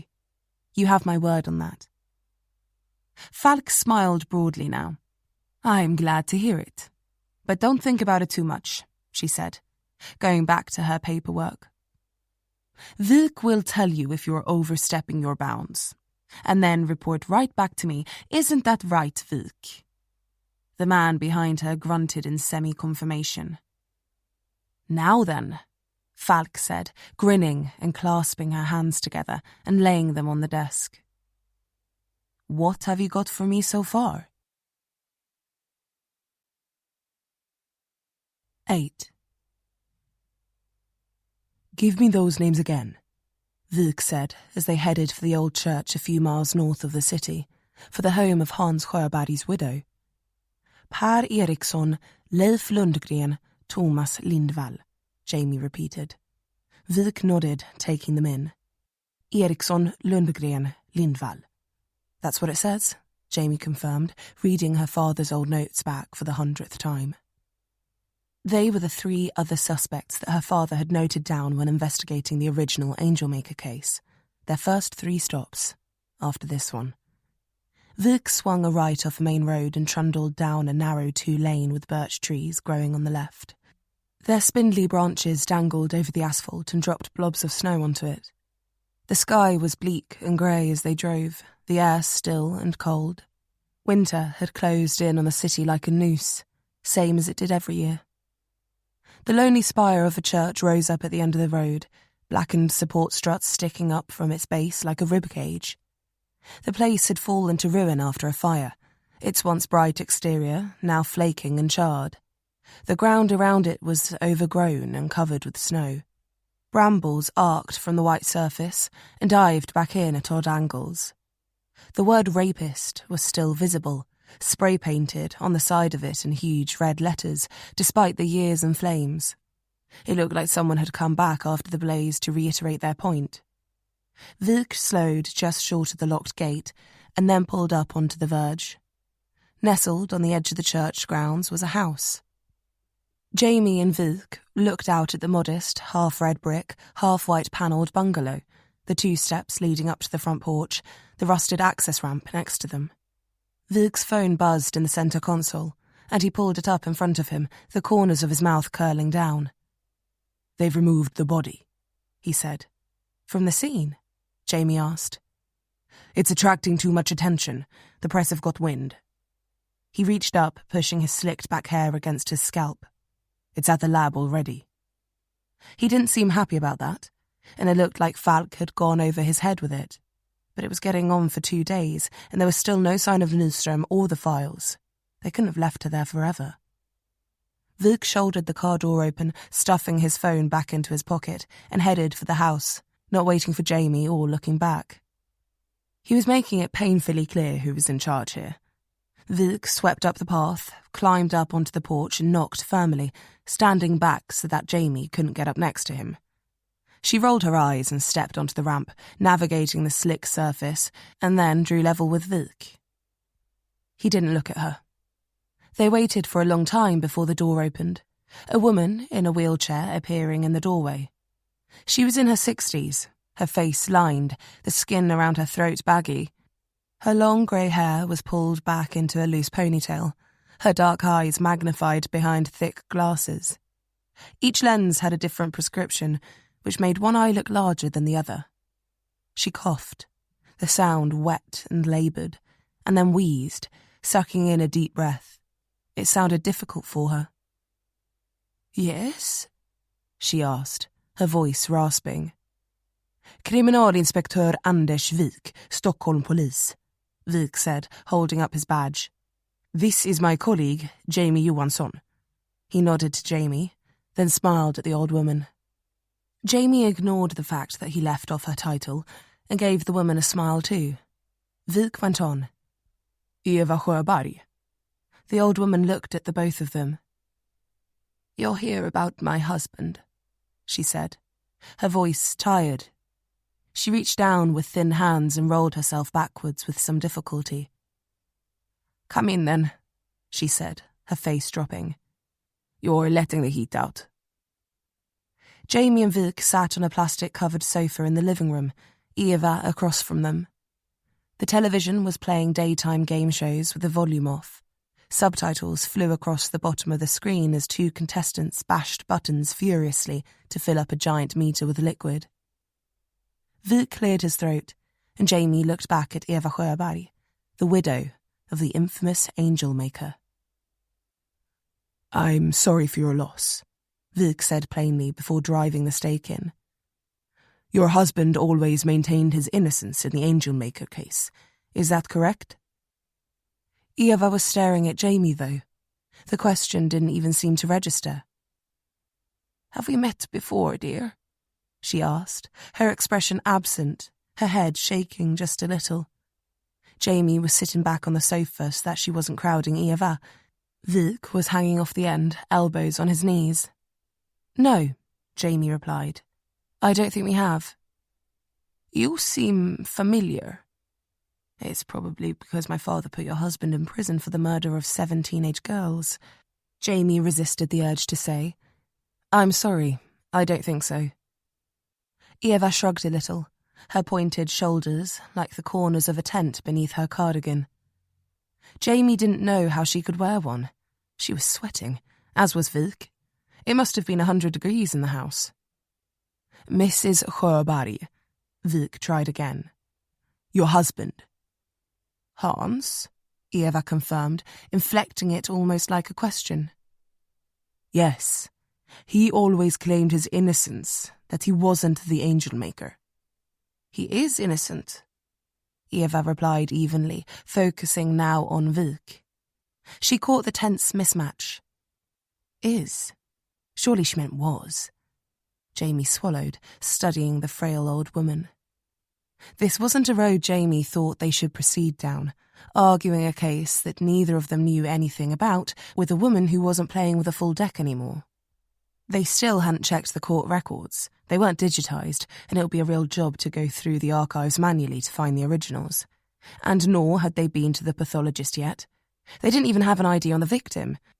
But the day was young, and they both needed to get as deep into this case and the original as they could. As fast as they could. And if Eva Sjöberg could point them in the direction of any other suspects, then it would give them a big head start. She couldn't argue with Vilk's logic there, even if she didn't wholly agree with it. Vilk cleared his throat. "I apologise for dragging all of this back up, but we're trying to clarify some of the finer details of the original case. There were other suspects in the investigation," Vilk went on. "What was it that tied Hans to the crimes so strongly?" Eva Sjöberg's eyes drifted to the window, out at the husk of the church. "We used to run a Sunday school for the children, Hans and I." Vilk's fist tightened between his knees. "We knew those girls. Those poor, poor girls. All of them, all 7 of them. They came to the services with their parents. Sweet girls, special girls, innocent girls. What was done to them was just..." Jamie listened intently. Someone knowing 2 of the victims outside of the church was coincidence. 3 or 4 would be uncanny. But someone knowing all 7 of them. No wonder her father had zeroed in on Sjöberg. Vilk kept his eyes on her. Was there anyone else that might have had a connection to the victims? Her eyes seemed to widen at the word. "Victims," she parroted. "Only, I don't know. He was the groundskeeper for the church, you know. His name was, Ericson." Jamie sat up. "Per Ericson." Vilk shot her a look and she nodded, confirming it was one of the 3 names in her father's notebook. She nodded. Yes, he was the groundskeeper for the church." "You said that," Vilk said, his frustration growing. "Did he know the girls?" "He may have done. He came to the church regularly." "Do you know where he is now?" Eva seemed to think for a moment and then shook her head. Vilk changed the tact. "Did anyone visit your husband before his death?" Eva's eyes widened again, as though she'd forgotten that fact before he'd reminded her. "He's, She trailed off. Then a look of knowing came over her face, remembering that she already knew. I don't know." Her voice had grown quiet. She looked at the chair she was in, a blanket spread over her lap. "I didn't get to visit much. It's difficult for me to move around, in the winter especially. And, you know," she said, a sadness coming to her eyes. "People aren't lining up to push around the woman they believe is married to a child killer. Jamie swallowed, wondering how this woman's life had been. "Do you have any children of your own?" Vik asked. She shook her head. "I wasn't, Hans wanted children, but I couldn't. I had an accident years ago that, it meant..." She trailed off, looking down at her chair again, as though just seeing it for the first time and realising all the things that came with it. Jamie reached forward and touched Vik on the arm, gave him the look that all detectives know. They wouldn't be able to extract anything else from the poor woman for now. They'd need to check the prison records for visitors and go from there. Whether Vik had thought she'd plead her husband's innocence and reveal the angel maker, Jamie didn't know, but whatever his reasons were for coming here first, he didn't seem satisfied with the outcome. All they had otherwise was a nameless girl in the frozen snow, a missing detective, and 3 names scrawled in a 25-year-old notebook. "Thank you for your time," Vik said, getting to his feet. "We might be back to ask a few more questions." Jamie added, "if that's all right with you." Eva beamed at her widely, brightening suddenly as the sadness fell out of her mind. "Of course, dear." She reached out and took Jamie's hand, grasping it tightly with bony fingers. "If there's anything else I can do to help." Jamie let her hand be held for a moment, thinking about the man her father was, thinking about Ericson having the means and opportunity, thinking about Hans Sjöberg. A cold feeling crept up under her shirt and took hold of her spine. "Mrs. Sjöberg, do you mind if I ask, did your husband plead guilty to the crimes?" "No," she said, shaking her head, her expression conflicted. "Not at first. But he had to in the end." Was he going to be convicted on the evidence alone? Do you remember? She furrowed her brow, trying to dig the answer out of her fading memories. "No, not alone. That other man was the prime suspect for a long time, but then Hans..." She seemed to choke on the words.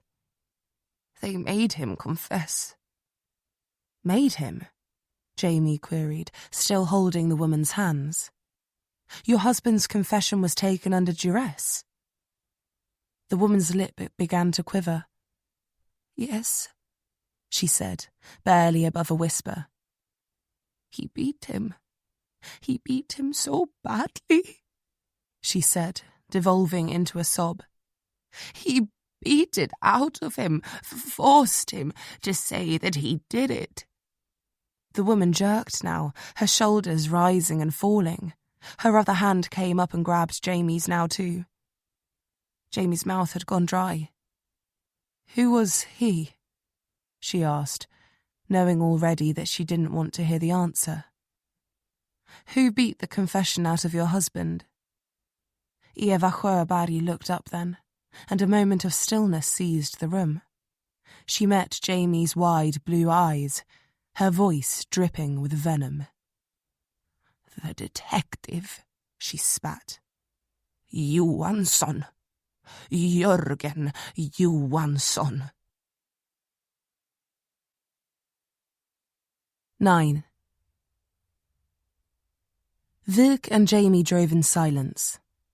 She stared out of the window as they wound back towards the city, watching the trees go by, trying to get the image of her father beating a murder confession out of an innocent man out of her head. Jamie shook that thought off, possibly innocent. He still had the means, the opportunity, and she was sure that despite the way the confession was obtained, that her father was positive Hans Sjöberg was the guy.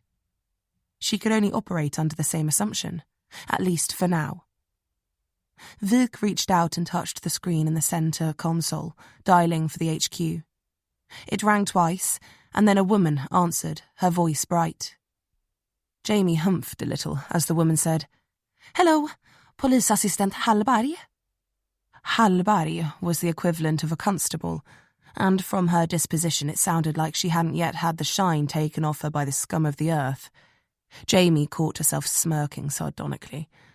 Damn, when did she get so cynical? She returned to looking at the trees, the high-rises in the distance darkening as they swam out of the cold winter mist. "Hallberg," Vuk said.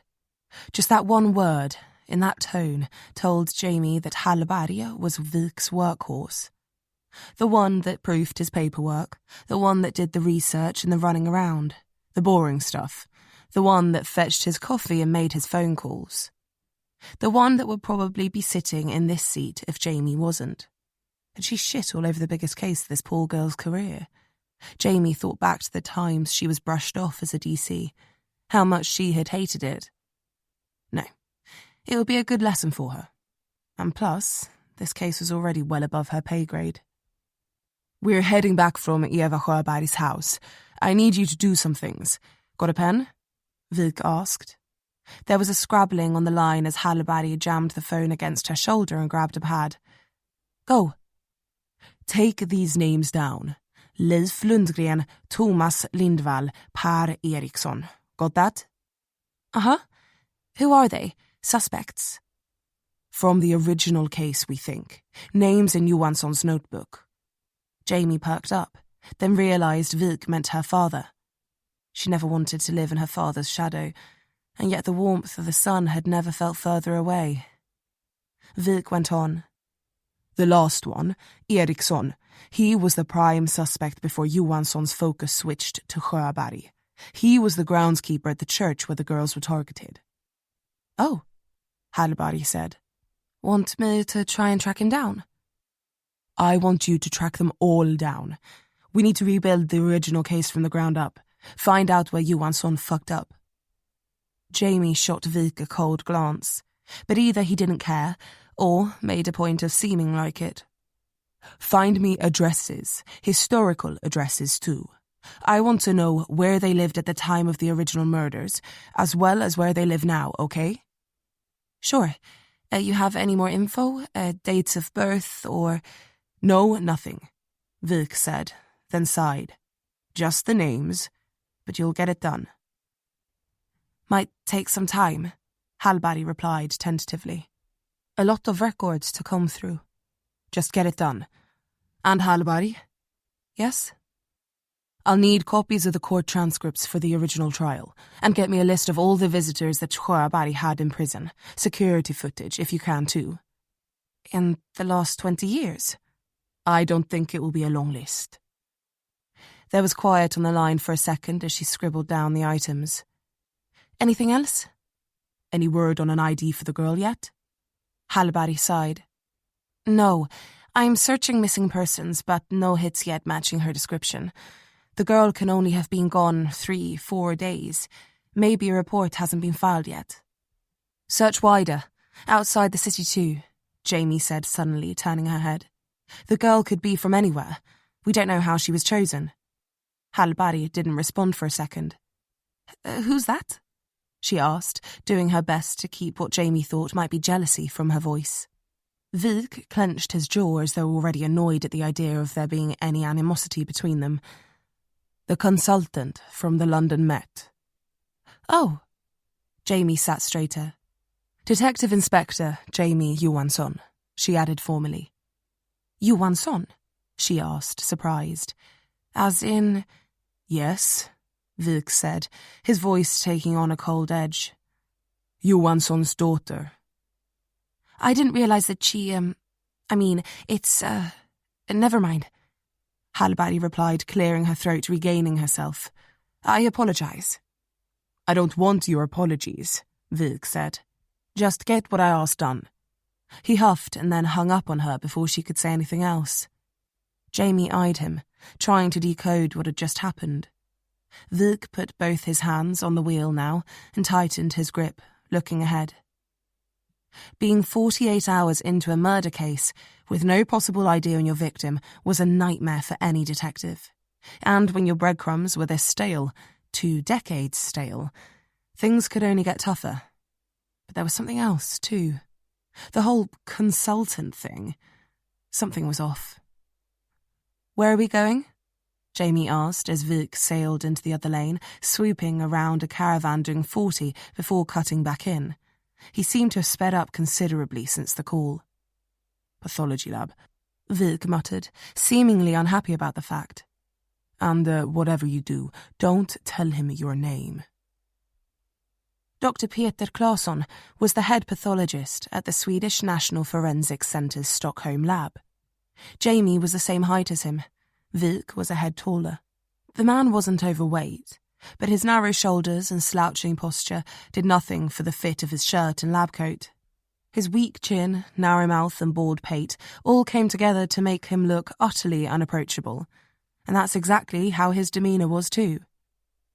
"Vik," he said, walking out from the sealed lab, pulling bloodied latex gloves from his hands. His white lab coat came down to his knees, his beady eyes bouncing from Jamie to Vik and back. "I suppose you have a good reason for interrupting my examination?"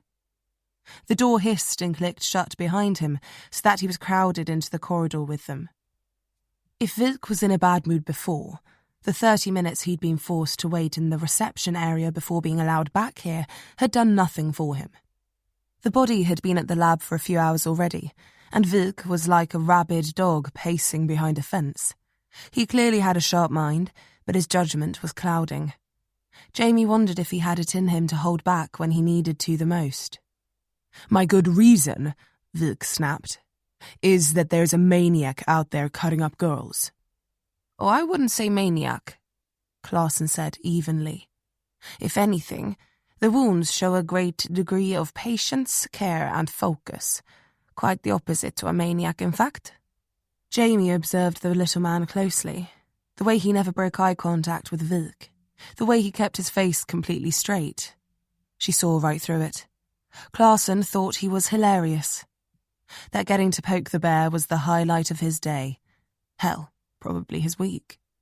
He and Vik had obviously crossed paths before, and, much like Jamie, Claesson had his number from the very first meeting. She wondered if lots of people did, whether it irked the shit out of Vik. It probably did. Vik growled. "Show me," he demanded. It was clear that Claesson was in the middle of the examination, and that as much as he liked screwing with Vik, he was smart enough to read the look of determined rage on his face. The doctor raised his keycard against the pad and pushed through the door into the lab. Rows of counters ran from left to right in the large room, filled with various glassware, microscopes, centrifuges, and everything else that a pathology lab of this caliber would need to conduct tests. Beyond, in the direction that Claesson was headed with short, quick steps, were the slabs. 4 of them lay in a row, gleaming silver under the articulated lamps hanging overhead. 3 were empty. The furthest away contained the body of a young girl, the same young girl that Jamie had seen in the forest. The long brown hair that had stretched down to her sternum was now laid neatly under her back. Her green eyes stared blankly at the light, shining and milky. Her skin had taken on a deathly pallor, but her fingers and toes had blackened completely. Otherwise, she was clean, faultless, flawless. Her frame was slight, her body not yet having taken on the curves of puberty. A privacy sheet had been laid across her pubis, but her chest was exposed, the skin around the exit wounds turned out to face the sky. They glimmered like tar. Claesson circled absently and leaned on the slab over her. Vik pulled up a little short, didn't even look down at the girl. It was tough to keep that sort of mean expression when you were faced with horror like this. "Well?" he said. "What do you want to know?" Claesson asked, smiling politely. "I haven't got to the autopsy yet." "I can see that," Vik said through gritted teeth. Jamie stepped forward, seeing that there was clearly a path this was headed down, and it didn't seem like an efficient one. "Would you mind just going over your preliminary findings for us, please? We're trying to ascertain whether this kill holds a significant resemblance to those of the original Angelmaker case." Claesson kept his eyes on Vik, but turned his head slowly, letting his gaze fall on Jamie after a second. "You could learn a thing or two from this one, Vik," Claesson said. "There is such a thing as manners, you know." Jamie didn't realise someone could glare at her without even looking, but Vik was somehow doing it. Claesson softened then and looked down at the girl. I had hoped I'd never see another body like this. You were here during the original case? Jamie asked, stepping closer again so she was ahead of Vik. Claesson gave her a brief smile, his small mouth struggling to shape upwards. Unfortunately, yes, he said. I was a junior pathologist at the time, but I assisted with the examinations, the autopsies. It is hard to forget something like that. Jamie nodded. Of course. Well, any insights you can give us on this victim, and the others, would be very helpful. He stared at her intently now, as though trying to place her face. Jamie set her jaw, recognizing that look. Vik had said not to give her name, and judging by Claesson's exchanges with Vik, he was the torturous type. And, if he was a stalwart here, he'd no doubt crossed paths with her father. And if there was one thing she knew about her father, it was that he didn't respond well to people intentionally trying to annoy him. Claesson began speaking slowly, his brain still working to identify Jamie. Well then, it's a good thing that I dug the original files out the moment I saw the body. He pointed to one of the counters, a cardboard box sitting on it. It was dusty. The denotation CX-231-07-95 written on it. Jamie looked over. CX-231 was the case reference. 07, the number of victims in the case, she guessed. 7 girls. It made sense. And 95, the year. She swallowed. Vik took the opportunity to leave the conversation and head over to it, lifting the lid without invitation.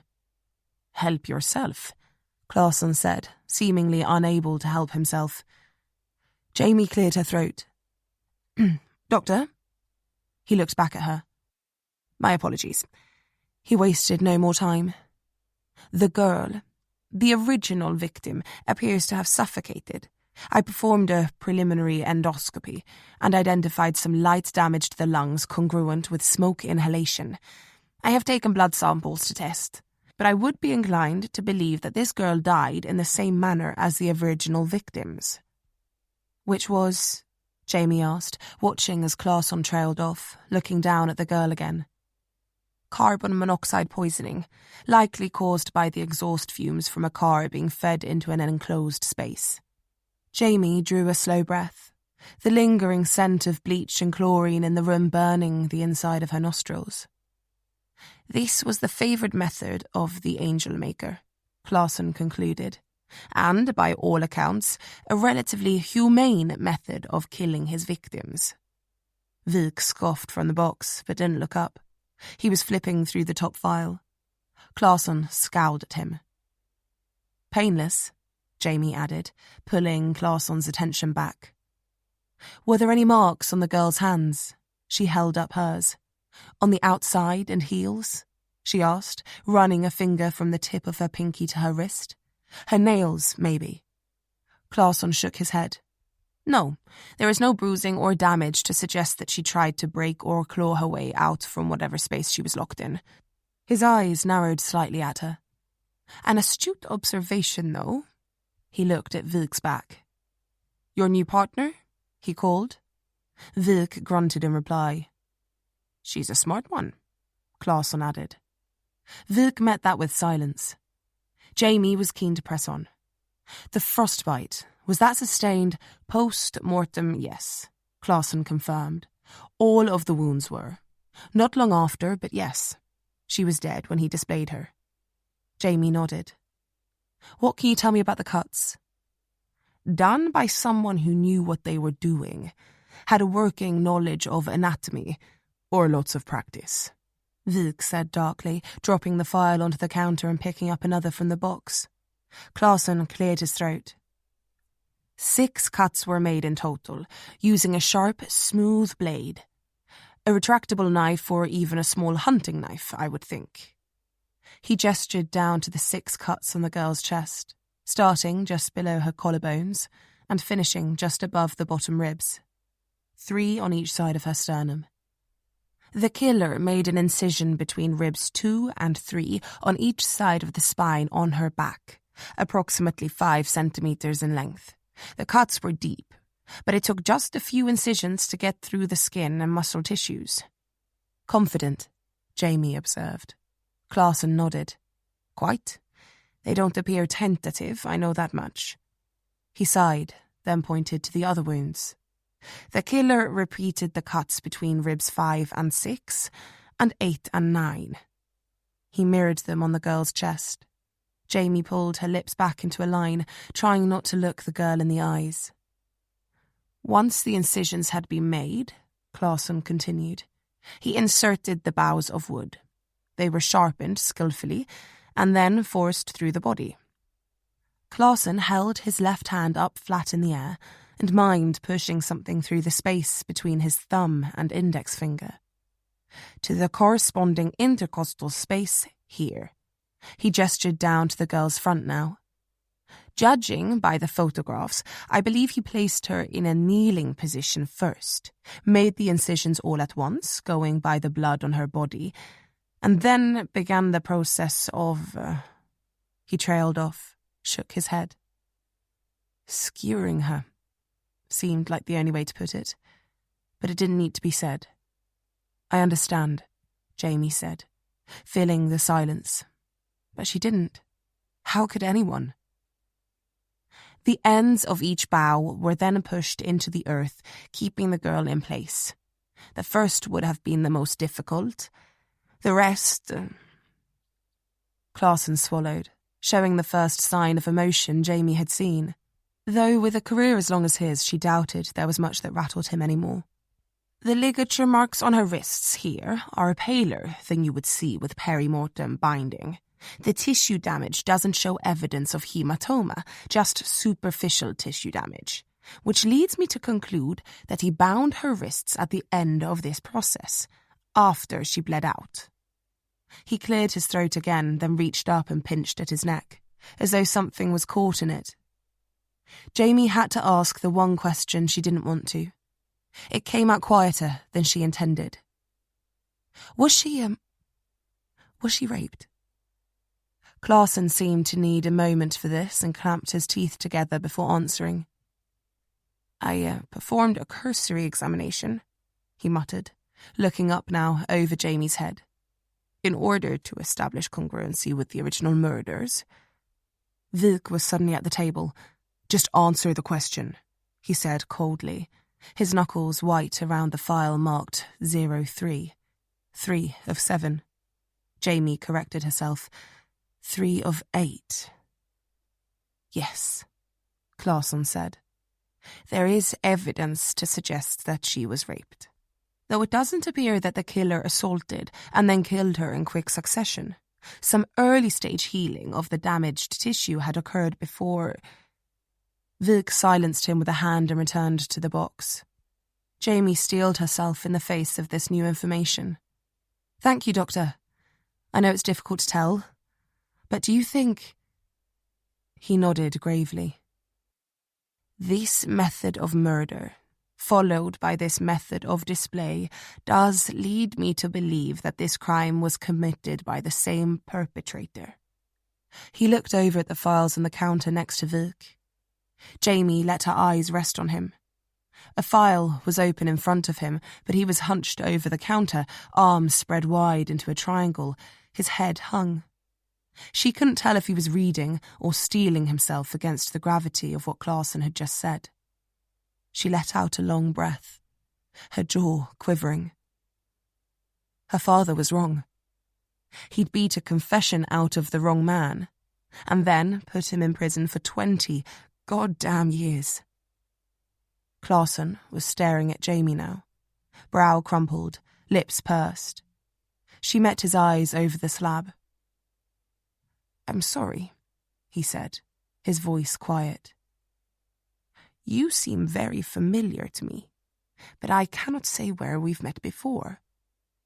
We haven't, Jamie choked out. Wilk picked his head up and looked over his shoulder. But, Jamie began. She wasn't going to hide from who she was. I think you knew my father. Claesson's face unscrewed itself, his eyes widening in realization. My God, he said. Yeah, Jamie sighed, extending her hand over the top of the girl's pale corpse. Detective Inspector Jamie Johansson. Nice to meet you. 10. I told you not to tell him who you were, Vik grunted, walking fast back through the corridors of the lab. Jamie was practically jogging to keep up. Vik's long legs gave him a distinct mechanical advantage. I think he took it pretty well, Jamie said, not seeing what the big deal was. Vik scoffed. He was in shock. Jamie grabbed his arm, now halting him. He glanced down at it, apparently deeply offended to be touched. She uncurled her fingers from the fabric. What's the problem? What happened between the two of them? Vik drew a breath, held it, and then exhaled hard, looking left and right. Claesson has a way of getting under people's skin. I noticed, Jamie said. Vik scowled at her for a second. And your father was easy to get at. Jamie said nothing. Claesson likes to push his luck, and one day he pushed it too far? Vik looked at her for a moment, as if unsure whether he wanted to tell her. About 6 weeks before he, Yeah, Jamie said, cycling her hand in the air for Vik to carry on. Why people had such trouble with the words he killed himself, she didn't know. He was here to see Claesson over a case. Something happened. They argued. The details aren't clear. But what was clear is that your father broke his nose, then put him on one of those lab counters and sent him through about 20,000 kronas worth of beakers face first. Jamie's jaw tightened, her heart beating in her ears as she searched for any hint in Vik's face of that being a cruel joke. She found none. He was in hospital for 2 weeks. Needed reconstructive surgery, Vik said, pushing his hair back again. He was going to have your father drawn and quartered. He was suspended for the incidents prior to... Yeah, Jamie said, hurrying him on. Claesson was gathering evidence to press charges, and then... Jamie stepped back and slumped against the wall, closing her eyes. Jesus. 6 weeks before he died? She asked, opening them again. Vik nodded. Yeah. A bad case. Guess your father wasn't in the joking mood. He had a string of bad ones at the end, one after another. Grisly shit. It took its toll. This one was maybe the last straw. He looked at her. Something like compassion in him, then. I'm sorry, Johansson. Jamie felt a throb in her throat at the use of her second name. It's okay, she said, not wanting to expand on that. Add to the story that he'd killed himself on Jamie's 18th birthday. That leading up to it he'd called dozens of times, that Jamie hadn't even known. That her mother had told him that she didn't want to speak to him. That he didn't get to speak to her after what he'd done. To her. To them. He'd called on the morning of her birthday. She had been asleep. Her mother hadn't told her. 3 hours later, they received a phone call that police had responded to the sound of a gunshot at the house, and he had been found dead from a self-inflicted gunshot wound. Jamie's eyes burned there in the corridor as she pictured him wilting away at the house, alone, drowning himself in booze, in misery. If only she could have spoken to him. If only she had known. Hey, Vik said, his voice soft. Come on, let's get some fresh air. He tilted his head down the corridor, and Jamie nodded wordlessly. As they walked, his left hand quivered a little, as though he was going to reach out to comfort her. A hand on the shoulder, a squeeze of the arm. Something. Anything. But he didn't. He left it, at his side as they reached the front door and stepped through. The cold air of the city hit Jamie like a wall, punching the air out of her lungs, threatening to freeze the tears on her cheeks.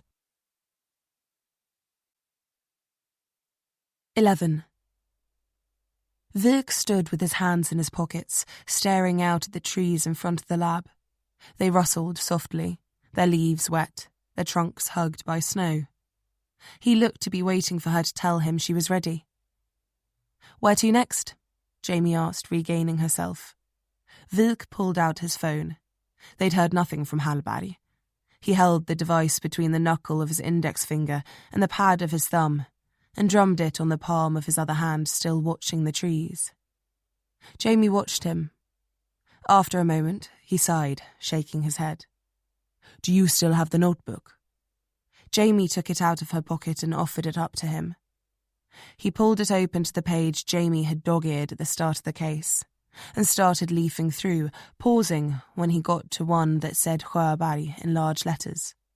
It was circled a few times, a few dots of ink around it where Jamie's father had tapped the nib of his pen on the paper. "Your father," Wilk said, "was so sure." "He was wrong," Jamie replied, surprised at the surety in her own voice, even more so by the bile. Wilk inspected the other notes on the page. A.M. Strong. Annika Liljedahl. Wilk looked down at them, written around Sjöberg's name. Jamie stared down at it too. "Any ideas what A.M. means?" He stuck out his bottom lip. "I don't know. Who's Annika Liljedahl?" Jamie shook her head. "At least strong speaks for itself." "Did you meet Sjöberg?" Jamie asked as Wilk let the notepad drop a little. He went back to looking at the trees. "No," he replied. "I saw photographs, though. He was tall, well-built. Strong?" The corner of Wilk's mouth curled into his cheek a little bit, but he said nothing. A few minutes passed, the only sound between them the distant roar of rubber on cold asphalt beyond the wall of foliage. And then Wilk's phone rang. "Wilk?" he said, pulling it to his ear. "Yeah, 1 second." He lowered the phone and put it on speaker. "Okay, go." It was Hallberg. "I have something." She took a quick breath. "We got a lot of results for Per Ericson and Leif Lundgren in public records. It would take some time to narrow down the search, but I got a hit on Thomas Lindval. He's got a file all of his own." "Oh," Wilk said, filling the pause Hallberg left. Jamie could tell he'd be happier if she just got on with it. "He's got a string of prior offences for indecent assault of a minor, possession of indecent images, attempted kidnapping, unlawful imprisonment." Wilk's grip tightened on the phone. "And his file lists him as being a person of interest in the Angelmaker case in 1996. Wilk nodded slowly. "Okay." Jamie held her breath. Hallberg went on. "No charges were filed against him during the case, but it looks like Johansson pursued him as a lead for a while. The note on his file says he lived close to one of the sites." "He still lived there?" Wilk asked, glancing at Johansson and motioning for her to follow him. "No, changed addresses a few times. Seems he's been in and out of a couple of secure units by the looks of things too." "Secure units?" Wilk parroted, eyeing Jamie to gauge her response. "Psychiatric wards," Hallberg said, then made a clicking sound with her tongue as though she was searching for the information in front of her. "Looks like he was diagnosed with paranoid schizophrenia in 1999.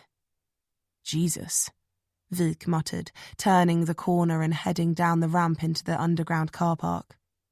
"He received treatment on 3 separate occasions, 2 separate facilities, 1999 to 2000, then again at the same facility from 2005 to 2006, then a different facility in the city from 2011 to 2012. The last change of address and offence we have for him was in 2016. Looks like he's been quiet for a few years. Maybe he got his shit together. Vilk flashed his bag at the parking attendant and dipped under the gate. Or just building up to something more serious. I'll send the address over now. You want me to meet you there? Vilk glanced back at Jamie, who was firmly in tow. No, he said. We've got it. Of course. The disappointment was apparent in her voice. Guess I'll just stay here. Keep digging into Lundgren and Ericson, then. Vilk stopped at the car and fished Jamie's father's notebook from his pocket. He rested his phone on the roof of the car and flipped through the pages. I have another name for you, too. Annika Liljedahl. You said Liljedahl? Uh-huh. Anything specific? No. Just check it out, see what you get. The name was written in Johansson's notebook, next to Sjöberg's name. There's a connection there. Got it. And, sir? Yes, Hallberg? Be careful. He smirked, then glanced at Jamie. I'll be fine. I've got a Johansson watching my back, remember? They rolled quickly through the city, closing in on a cluster of dank high-rise apartments.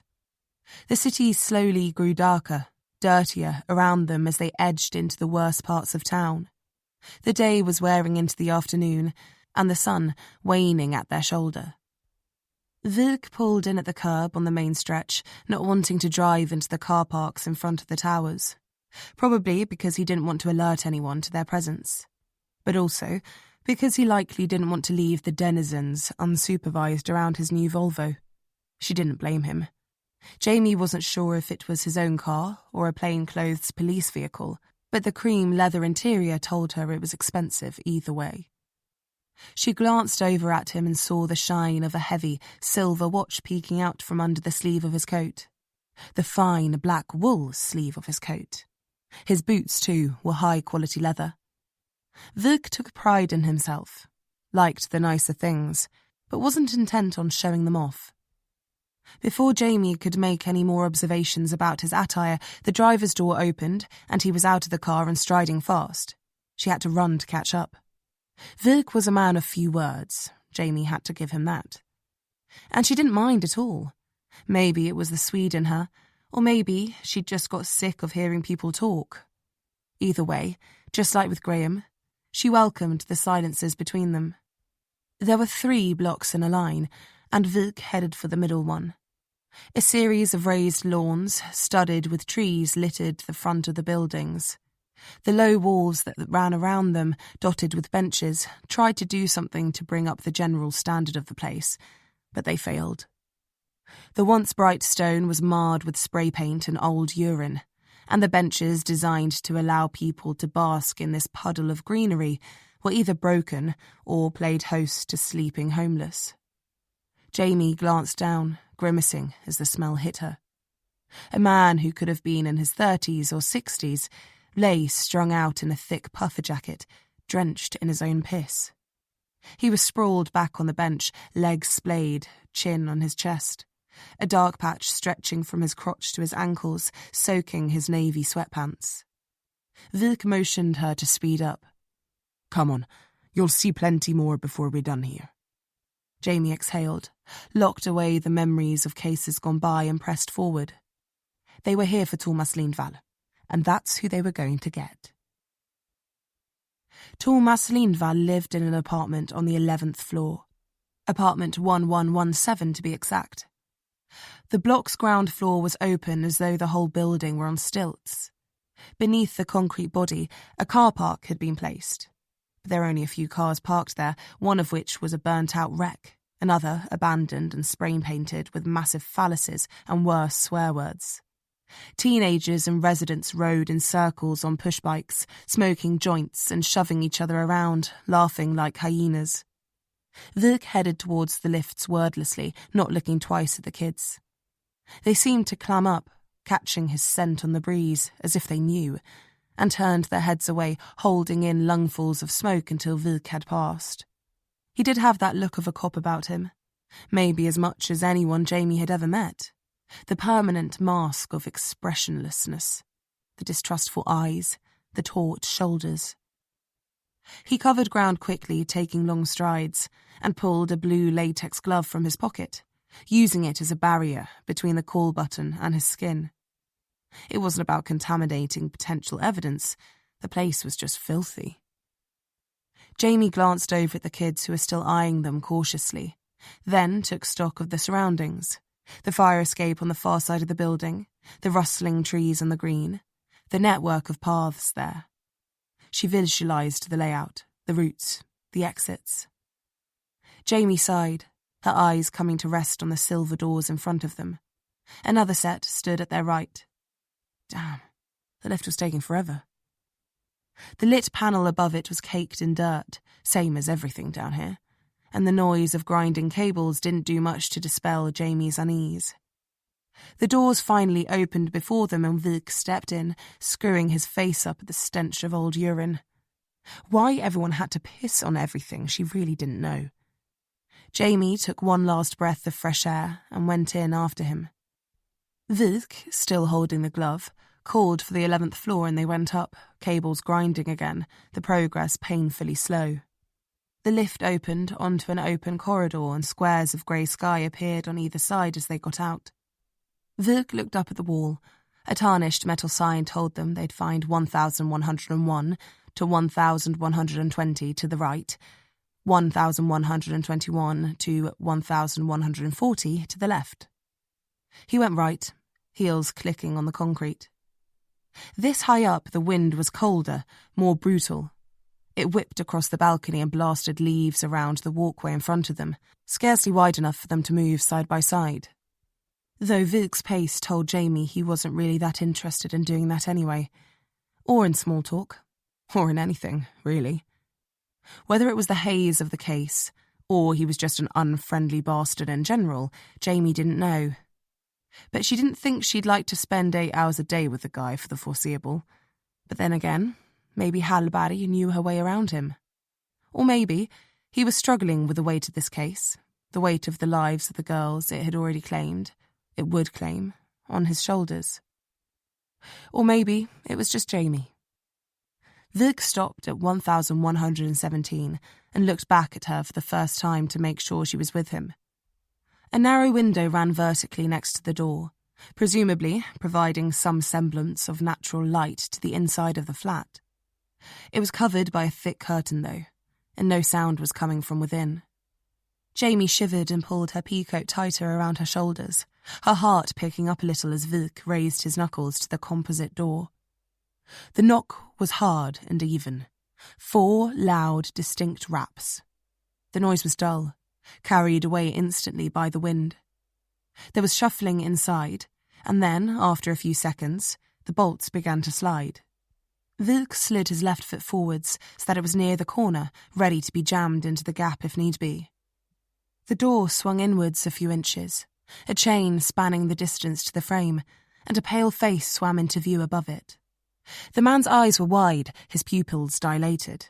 There were bags under them and his skin was gaunt, his hair tousled and unwashed, somewhere between blonde and brown. His eyes twitched, going from Jamie to Vik and back again.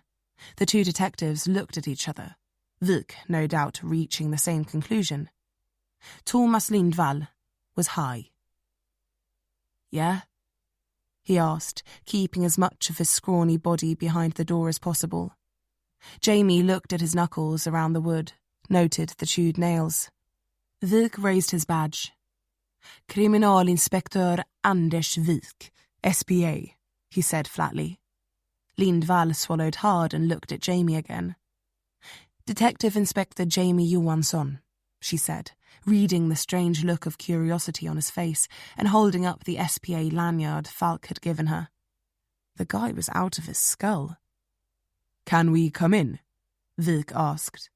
Jamie watched him sniff the air, detect the scent of stale sweat and marijuana. Or perhaps you'd prefer to step outside so we can talk? Vik added. He shrank behind the door a little. What's this about? We'd like to ask you about your whereabouts 3 nights ago, Vik said plainly, not overplaying his hand. My whereabouts?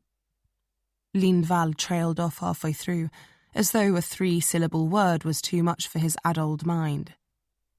Jamie remembered that Halabari said this guy was a diagnosed schizophrenic.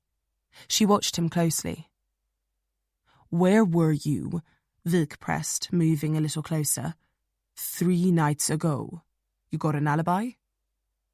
"An alibi?" he repeated, narrowing his eyes as though the word was alien to him. "Stop fucking around," Vik said, his voice cold now. What is this about?" Lindval asked again. Jamie could see he wasn't all there, at least not when he was mixing whatever drugs he seemed to have been. There was a delay after each question as his brain did its best to process. "A case," Vik said, his teeth gritting, temple vein bulging. "A murder investigation." "Murder?" Vik's hand flew out, slapped against the wood. "Yeah, you piece of shit." Spittle flecked onto the surface and crystallized in the sub-zero wind. "A girl. Young, brown hair, suffocated, raped, murdered, left in the goddamn woods. You know anything about that?" Jamie set her jaw. Vik was pushing too hard. Lindval's bottom lip began to quiver. "Open the door now," Vik demanded. There was fear in Lindval's eyes for a second, and then it was gone. Jamie tensed. He looked from Jamie to Vik and back, and then nodded, slowly, his nostrils flaring. "Okay," he said quietly. "Just let me..." He stepped back, his thin trunk and round shoulders appearing in the gap for a second before he pushed the door closed, the sound of the chain sliding off audible behind it. Vik exhaled hard and plastered his hair against his head with his hand. Jamie stepped back, feeling the air change. And then it happened. The door flew open and Lindval burst out, shoulder dipped, and drove it into Vik's chest. Vik grunted and stumbled back, hitting the balcony guardrail. The long red strips of wood shuddered and the whole thing rippled under the force. Vik's fists curled around the barrier and his body bent back over it, his head swinging out into space as he fought for balance. Jamie was already out of the way, pressed against the barrier herself. Her hand flew out, grabbing a fistful of Vik's coat and dragged him upright. Lindval was running, his bony elbows and fists pumping like train rods at his sides as he headed for the lift they'd come up on. Vik got back to his feet and swatted Jamie's arm away, shoving past her after Lindval. He fired her a hard look, as though she should have grabbed for Lindval and not him, and then took off after the man. Jamie watched them go for a second, then looked right, sticking her head through Lindval's front door. The smell was stronger inside, the flat no more than a studio. She could see white powder in a small pile on a dinner tray perched on a coffee table, an ashtray full of smoked joints and cigarettes. A laptop was open, pointed at the wall.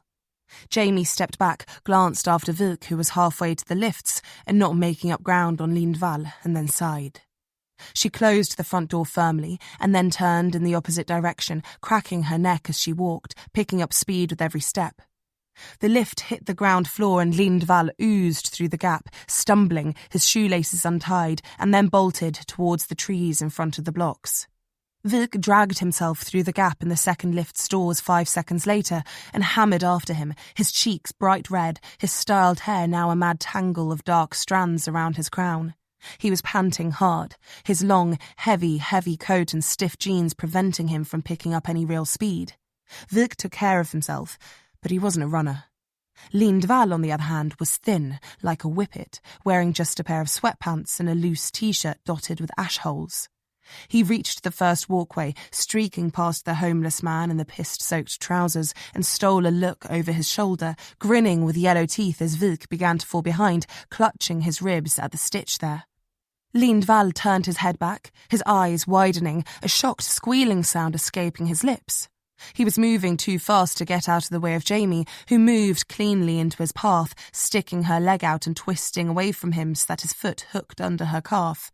She threw her shoulder into him, letting physics do the rest, and watched Lindval sail into the air, spinning and landing hard on his side. He bounced, swore, and rolled to a stop, his head snapping up to look at her. Whatever was in his system was dulling his senses. Amphetamines, cocaine, could be anything. Jamie came forward, shaking the dull ache from her right leg where Lindval's shin had connected. "Stanna nere," she commanded, holding out her palm. "Stay down." Vik was trundling now, fighting with his own breath still 20 metres away. Lindval clocked him, then measured Jamie, figuring he could take her. In a blur of flailing arms, he was on his feet, charging.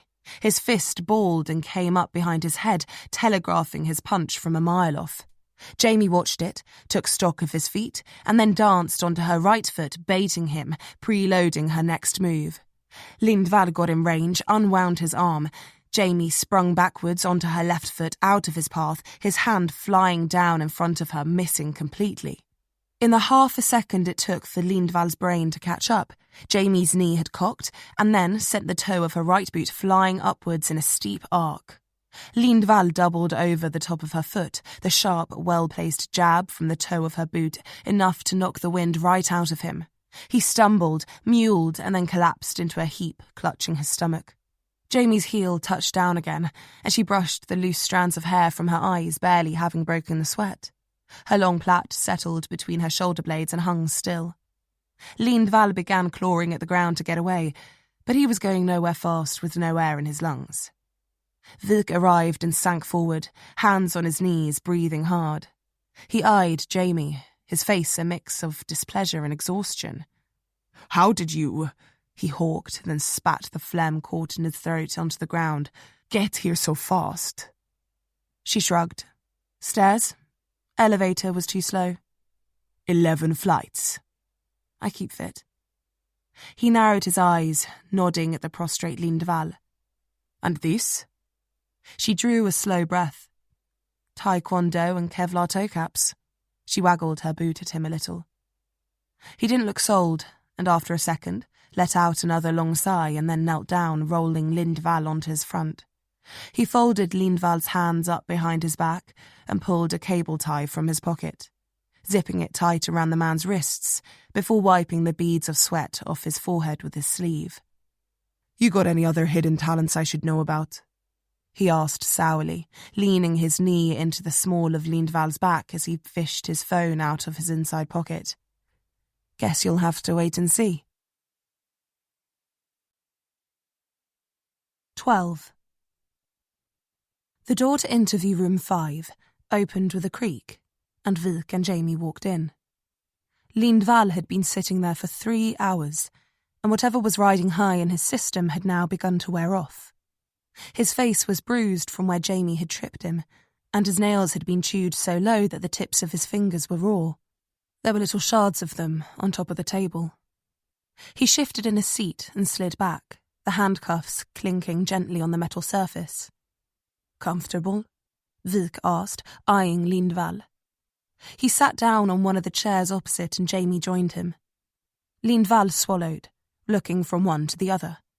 His pupils had now normalised, and his eyes appeared heavy. He'd refused water and had sat in silence since he'd been thrown in there. Vik dropped a file down in front of him and pressed his 2 forefingers down onto it. The others curled into a fist. "Thomas Lindval, 44 years old, Stockholm born and bred," Vik said, a disgusted grin on his face. "And what a credit to the city you are." Lindval looked away, his hands balling loosely and pulling taut on the chains as he shrank as far as they'd allow. "We searched your apartment," Vik went on. "Found some interesting things. Amphetamines, cannabis, your stash of child pornography." Lindval straightened and looked at them now.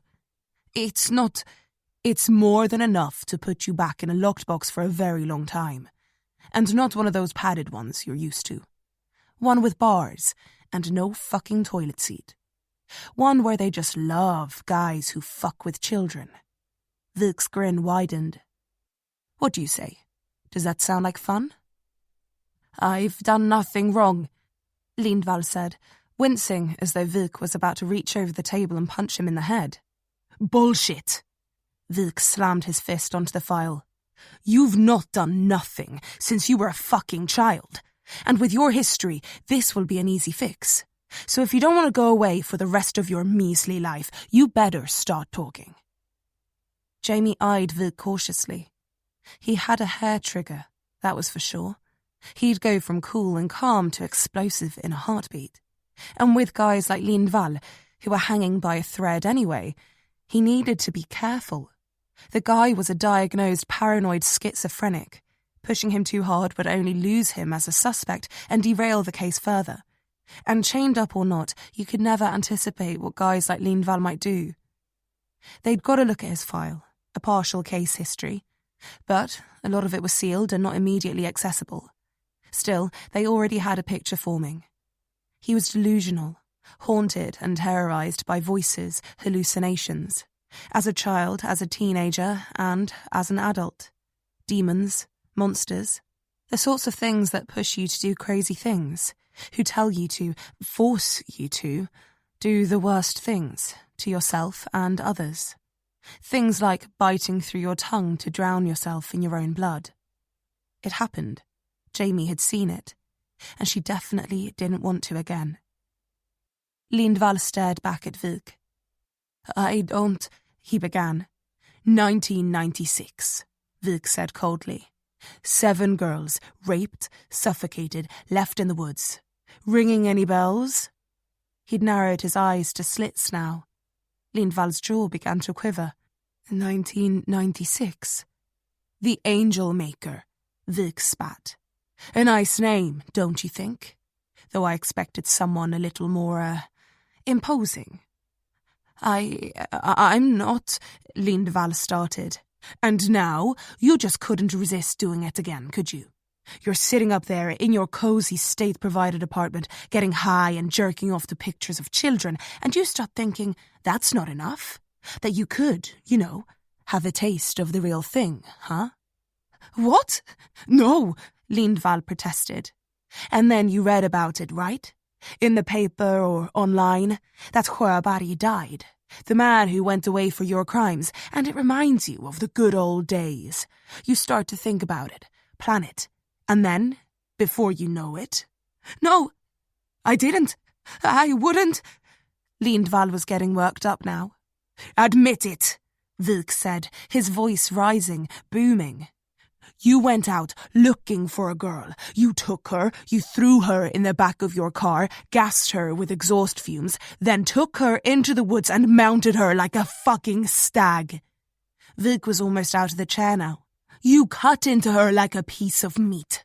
Some sorry fucking excuse for an apology, was that it? Made her an angel to make up for the fact that you defiled her, and I don't even have a gar. Lindval exploded, shrieking it, jerking violently. Tears spilt from his eyes. Jamie set her jaw. Vik had pushed too hard, broken him. She hung her head and exhaled. Bullshit! Vik continued to yell, futile as it was now. You borrowed one, stole one, admit it. You killed them then, and you killed her now. Lindval was shaking, pulling at his restraints, twisting up in his chair, bringing his knees to his chest like a child. He was regressing, spilling back into his past psychoses. Jamie watched as his mind began to detach itself from the reality he'd grounded himself in. She knew enough about psychology to know that Vik was undoing 20 years of therapy and support in as many minutes. She reached out, grabbed Vik's arm. He looked around at her, and she shook her head as subtly as she could. Vik's jaw quivered, but Jamie's grip tightened. She shook her head again, their eyes locked, and then she felt the tension in his arm release. He exhaled and sank backwards himself, hitting the seat and causing it to slide backwards an inch.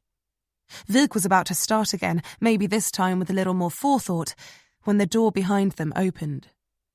A woman hovering on the young side of 30 with dark hair pulled back into a ponytail and fine, sharp features knocked twice and pushed her head through the gap simultaneously. Vik, she said, her pale, grey eyes glowing in the harsh interview room light. What is it? Vik turned on his chair. Lindval was still sobbing. The woman held up a file. You should take a look at this. Vik bit his lip, glanced back at Lindval, and then pushed himself to his feet.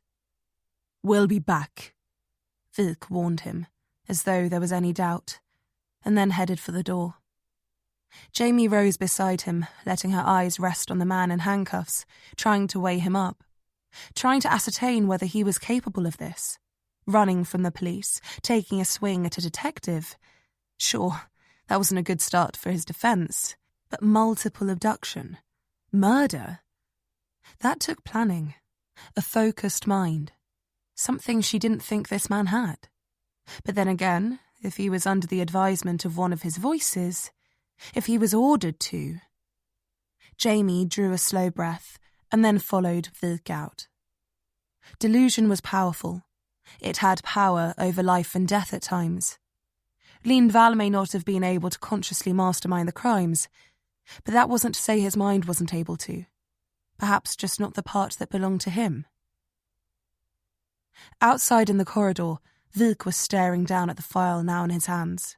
The woman now had hers free and wasted no time in offering one to Jamie. "Polisassistent Hallberg," she said formally, smiling with perfect teeth. Jamie took it. "Detective Inspector Jamie Johansson." "Oh, I know," Hallberg said, grinning. "It's a pleasure." "Is it?" Jamie asked, raising an eyebrow. She didn't know if she was ready to hear anything else about her father's career today. Vilk's revelation at the pathology lab was enough for the whole week. "I've read about your cases," she said quickly. "The guy hunting the musicians, the trafficking ring you took down, the organ harvester." She shook her head. "And all as a detective sergeant, too." She couldn't stop grinning. It was making Jamie squirm. Vilk looked up briefly, surveyed Jamie in a way she'd not seen him do before, and then went back to the file. Hallberg put her hands on her hips. "It must run in the family." Vilk cleared his throat, and Hallberg fell quiet mid-sentence. "That's enough," he said, sighing and handing the file off to Jamie. Lindval was telling the truth. He really doesn't have a car, at least not one that's registered. Jamie pressed her lips together and scanned the report. "Wouldn't need one if he stole Nyström's," Jamie said, not looking up from the file. It contained all the information Hallberg had gathered on Lindval so far. The sealed case files detailing his treatment and case history. Everything the CSTs had grabbed from his apartment. Jamie and Vilk had only gone in armed with the prelims, but now they had more detail, and it didn't look promising. Jamie checked her watch. It hadn't been long since they'd collared Lindval, and it was late in the afternoon now. Hallberg was efficient. She had to give her that. And the report was impeccably compiled and ferociously detailed considering the time frame. "You will need to be somewhere, Johansson?" Vilk asked, seeing her glancing at her wrist. "No," Jamie replied, going back to the report. "Looks like the pornography recovered from Lindval's computer was all legal. Fetish, but legal." "Lolly," Hallberg added. "It's short for Lolita," she expounded. "It's a book written by Vladimir Nabokov where—" "I know what it is," Jamie said, her tone a little more cutting than intended. "Of course, I'm sorry." Hallberg reddened a little. Jamie felt bad. And worse, that this girl seemed to be putting her on some kind of pedestal, and even worse again, that it was because of 3 cases she wasn't proud of. She sighed and then started leafing through the other pages. Hallberg bit her lip, folded her arms, and then reached out, flipping for Jamie to a specific page. "This was the sealed file," she said quickly, retracting her hands. "Lindval's psychiatrist sent it over a few minutes ago." Jamie scanned it. Jesus. When he was 17. "What is it?" Vilk asked, taking the file back without asking. Hallberg interjected. "The report says Lindval assaulted his 12-year-old sister. Tried to—" Vilk nodded, reading it in front of him. "They arrested him, put him on the register, but no charges were brought," he muttered, his eyes darting along the words. "Apparent psychological problems. He was sent to live with grandparents following the attack in 1993, which put him in proximity to one of the Angel Maker sites." He said it like a statement, but inflected it like a question, glancing at Hallberg for confirmation. She nodded. Vilk started reading again. The parents put him in for counselling while he was there. He was in and out of therapy for a few years. Vilk made a clicking noise with his tongue. Then after a public outburst in 1999, he was arrested again at 23 years old, resisted arrest, clear signs of psychosis, finally diagnosed with paranoid schizophrenia. Jamie watched Vik closely. What about the prior offences that Halibari mentioned? The indecent assault, the assault of a minor, possession of indecent images, attempted kidnapping, unlawful imprisonment. Vik kept reading, was silent for a few seconds, then spoke. The indecent assault was the offence that got him arrested and diagnosed. He groped someone on a train, was subdued by staff and pleaded that the woman was his mother.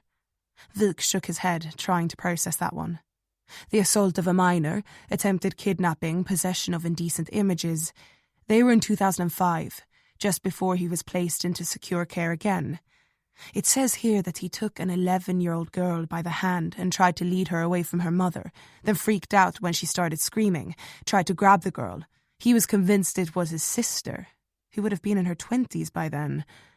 Vik exhaled hard. He was arrested, his phone searched. Looks like the search history was pretty damning. He ran a finger down the list. Nothing too gruesome, but any search beginning with the words little girl isn't going to be pretty. He grimaced now and turned the page. Unlawful imprisonment charge was lodged against him by his girlfriend. Vik was surprised. In 2013. He moved in with her. Then it says he became paranoid that she was going to leave him, was cheating on him, was talking to people about him behind his back. He locked her in the house for 3 days and then became agitated, and she shut herself in the bathroom, afraid for her life. Neighbours called the police following screaming and banging on the wall. He was taken into custody. Formal charges were dropped following declaration of non compos mentis, and he was sentenced to outpatient care and community service. Vik closed the file, looking drawn. We need to speak to her, see if we can't get a better gauge of what this guy is capable of, Jamie said, filing it all in her mind. I think it's pretty clear what he's capable of. Vik growled. It seemed he'd already made up his mind about the guy. I'll admit that's a hell of a track record, Jamie said, but it's not concrete, not by a stretch. Vik looked at her intensely, file still open in front of him, and silence fell between them as they sized each other up. Halibari shifted from foot to foot. So, do you think it's him? Maybe, Vik answered, looking at her. He's definitely capable of it. He lifted the file a little to illustrate. Halibari looked from one to the other. But to go from that to this, she said, staring into space, visualizing the crime scene. It's a big leap. Jamie could see that Halibari agreed with her that the file was nothing but indicative that Lindval had some serious problems. She was dead right in saying that it was a big leap from locking your girlfriend in a house to abducting, suffocating, and then mounting your victim in the woods. Vik looked hard at Halibari, not liking the insubordination. We can't make any firm assumptions, you're right. But he was linked to the original case, and if the conversation we just had with him told me anything, it's that it doesn't take much to push him over the edge. Jamie watched Vik now, seeing the angle he was working. She'd thought he'd been blind to Lindval's limits, but it was the opposite. He was trying to find his breaking point. Maybe she was underestimating Vik after all. Right, Jamie said, and he did make a run for it the second we showed up at his door. Vik nodded and folded his arms. We need to let him stew for another few hours, calm down, reflect on where he is. He sighed and handed the file back to Jamie so he could rub his eyes with his fingers. He looked as tired as Jamie felt. Where are we on the court transcripts? He asked Halibari. They aren't digitized yet, Halibari replied. But I've got the requisition order in with the court archives. They're going to send us copies when they've got them. I expected them to be here by now, so they shouldn't be long, I don't think. If they're not here by tonight, I'll be sending you to the courthouse myself, Vik said without a hint of humour. Hopefully it won't come to that, Halibari replied, just a little in hers. When they arrive, I want them typed out as quickly as you're able, and then saved securely, okay? All of them? Halibari asked, her brow creasing. Vik nodded. That be a problem? She opened her mouth to say yes, Jamie assumed, and then closed it again and smiled. Of course not. What about the information from the prison? Halibari's cause of death? Visitors?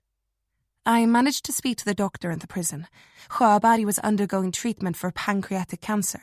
It was progressing quickly, and after the first round of chemo, he refused further treatment. Why would he do that? Vik asked. Hallberg shook her head. I don't know. It can be brutal. Maybe he didn't want to put himself through it. The sickness, the pain. Locked in prison, it would be... I was looking for a solid answer, not conjecture. Vik cut in. Right, of course, Hallberg said. My apologies. Jamie eyed her. Jesus, she was like a kicked dog. She knew Vik was a hard ass, but the poor girl couldn't catch a break. He didn't know how good he had it. Hell, if he had to suffer through just one shoddy report compiled by her old partner. Vik went on with his demands. And the visitors list? They're coming back through, Hallberg answered. They changed their security system in 2013, so everything before isn't as easily accessible. They should have it to us by the morning. Vik wasn't happy. Get back on the phone to them. I'd rather have it in 2 halves than wait another 12 hours. Get the list from 2013 onwards and any footage they have of visitors too. Okay, Hallberg said, trying to keep her expression positive. And what about the victim? Any word on an ID yet? Nothing. I'm still looking, but so far no missing persons match her description. Jesus, Vik muttered, running his hand over his head, smoothing down his hair. Jamie wondered how many times a day he had to top up on product to keep it so perfect. Is there anything we do have? Hallberg said, rolling through it all in her head. Yeah, the stills came in from the toll gate that clocked Nyström's car. What? When? An hour ago? Hallberg said. Why didn't you tell me? Vik growled. Hallberg did her best not to scoff, but gestured to the report in Jamie's hands all the same. I was a little busy. And plus, they don't show anything. It was dark out and you can't make out whoever's driving anyway. She stopped talking as Vik walked away, heading for the main floor again. Hallberg closed her mouth, stared at the ground for a second, and then looked at Jamie, her pale eyes shining in the halogens in the corridor. What can you do, huh? Jamie closed the file and smiled, holding it up. She knew that feeling all too well. This is great work, really. Hallberg returned it. Vik's okay. This is just how he is. You get used to it, you know? Jamie watched him disappear around a corner, tail of his coat swinging. She sighed. Honestly, I hope I won't be here that long. 13. When Jamie got there, Vik was already at his desk, his face pressed into the V between his thumb and index finger, concertinaing the skin of his cheeks into folds around his knuckles. She circled it and looked over his shoulder at the screen. It displayed a big, grainy image. A beaten-up old Mercedes sat in the middle of the photo, its headlights flaring in the dark. The aged night vision mode on the camera had turned everything a sub-nautical shade of green. Detailed wasn't the word she'd used. Big white lumps littered the image too. Snow. Heavy snow. The picture was head-on to the car, but the driver was no more than a dark smudge, impossible to make out. Piece of shit, Vik muttered, shaking his head. The only thing clear in the photo was the number plate. Jamie squinted at the photograph of Nyström's car and then gestured to the headlights. Looks like he put his full beams on, fog lights too, to blind the camera. Vik slouched backwards. It's dark, snowing. Everyone drives with full beams and fog lights, if they value their life at least. Jamie stared down at him. He looked exhausted. The sky had darkened outside, and the light inside had changed to a shadowless glare courtesy of the LED strips that hung off the ceiling on thin wires. Basically, he said, throwing his arms out at the screen, it's shit, and it's worth shit. Jamie was waiting for him to sweep the keyboard and mug full of pens off his desk. The latter had the words, Min pappa är en superhjälte written on it. My dad is a superhero. She didn't know if she could picture Vik in dad mode, but she didn't have long to try before they were interrupted again. Hallberg appeared, hanging up her phone. Okay, she said, pushing it into the pocket of her black skinny jeans. That was the prison. They're sending over the visitor logs from the new system via email when they can. When will that be? Vik asked, staring at his underling. She dared to shrug. I don't know. Soon as he could. But the guy I spoke to, the head liaison officer, said that Sjöberg only had 2 visitors since he's been working there. Wasn't a popular guy, as you can imagine. I can, Vik said. Who were they? He couldn't remember off the cuff, but he said one was definitely his wife. She visited once or twice a year. Vik pursed his lips. Doesn't seem like a lot for a loving wife who believes her husband's innocent. Jamie folded her arms. The prison isn't exactly close, and the woman is in a wheelchair, she argued, and she said that people aren't exactly lining up to take her. Vik drew a slow breath and then motioned for Hallberg to continue. The other visitor came just once, a week before Sjöberg died. Vik sat up straighter. He can't remember the name, Hallberg said, answering the question before he asked it. But they take a scan of every visitor's ID when they arrive and keep it on file. Vik was nearly salivating. He'll email it across too, Hallberg finished. Vik nodded slowly. Hallberg nodded, did a strange sort of half bow, and then backed away like a servant before turning and heading back to her desk. Jamie thought it was strange it was so far away, but then again, she doubted she'd be able to concentrate with Vik breathing down her neck either. Vik was leaning back in his chair now, his hands on his stomach, fingers interlaced, thumbs drumming together. His coat was draped over the back of his seat, and he was in a white shirt with a grey sweater over it. He stared into space. You hungry? He asked. Jamie was still standing next to his desk, her coat in her hand. Yes, she said, thinking about her empty stomach. She'd had a sandwich from the vending machine after they'd brought Lindval in for questioning, but otherwise she was running on fumes. What do they have around here? Pizza? Vik asked. Jamie pressed her lips into a line. Anything else?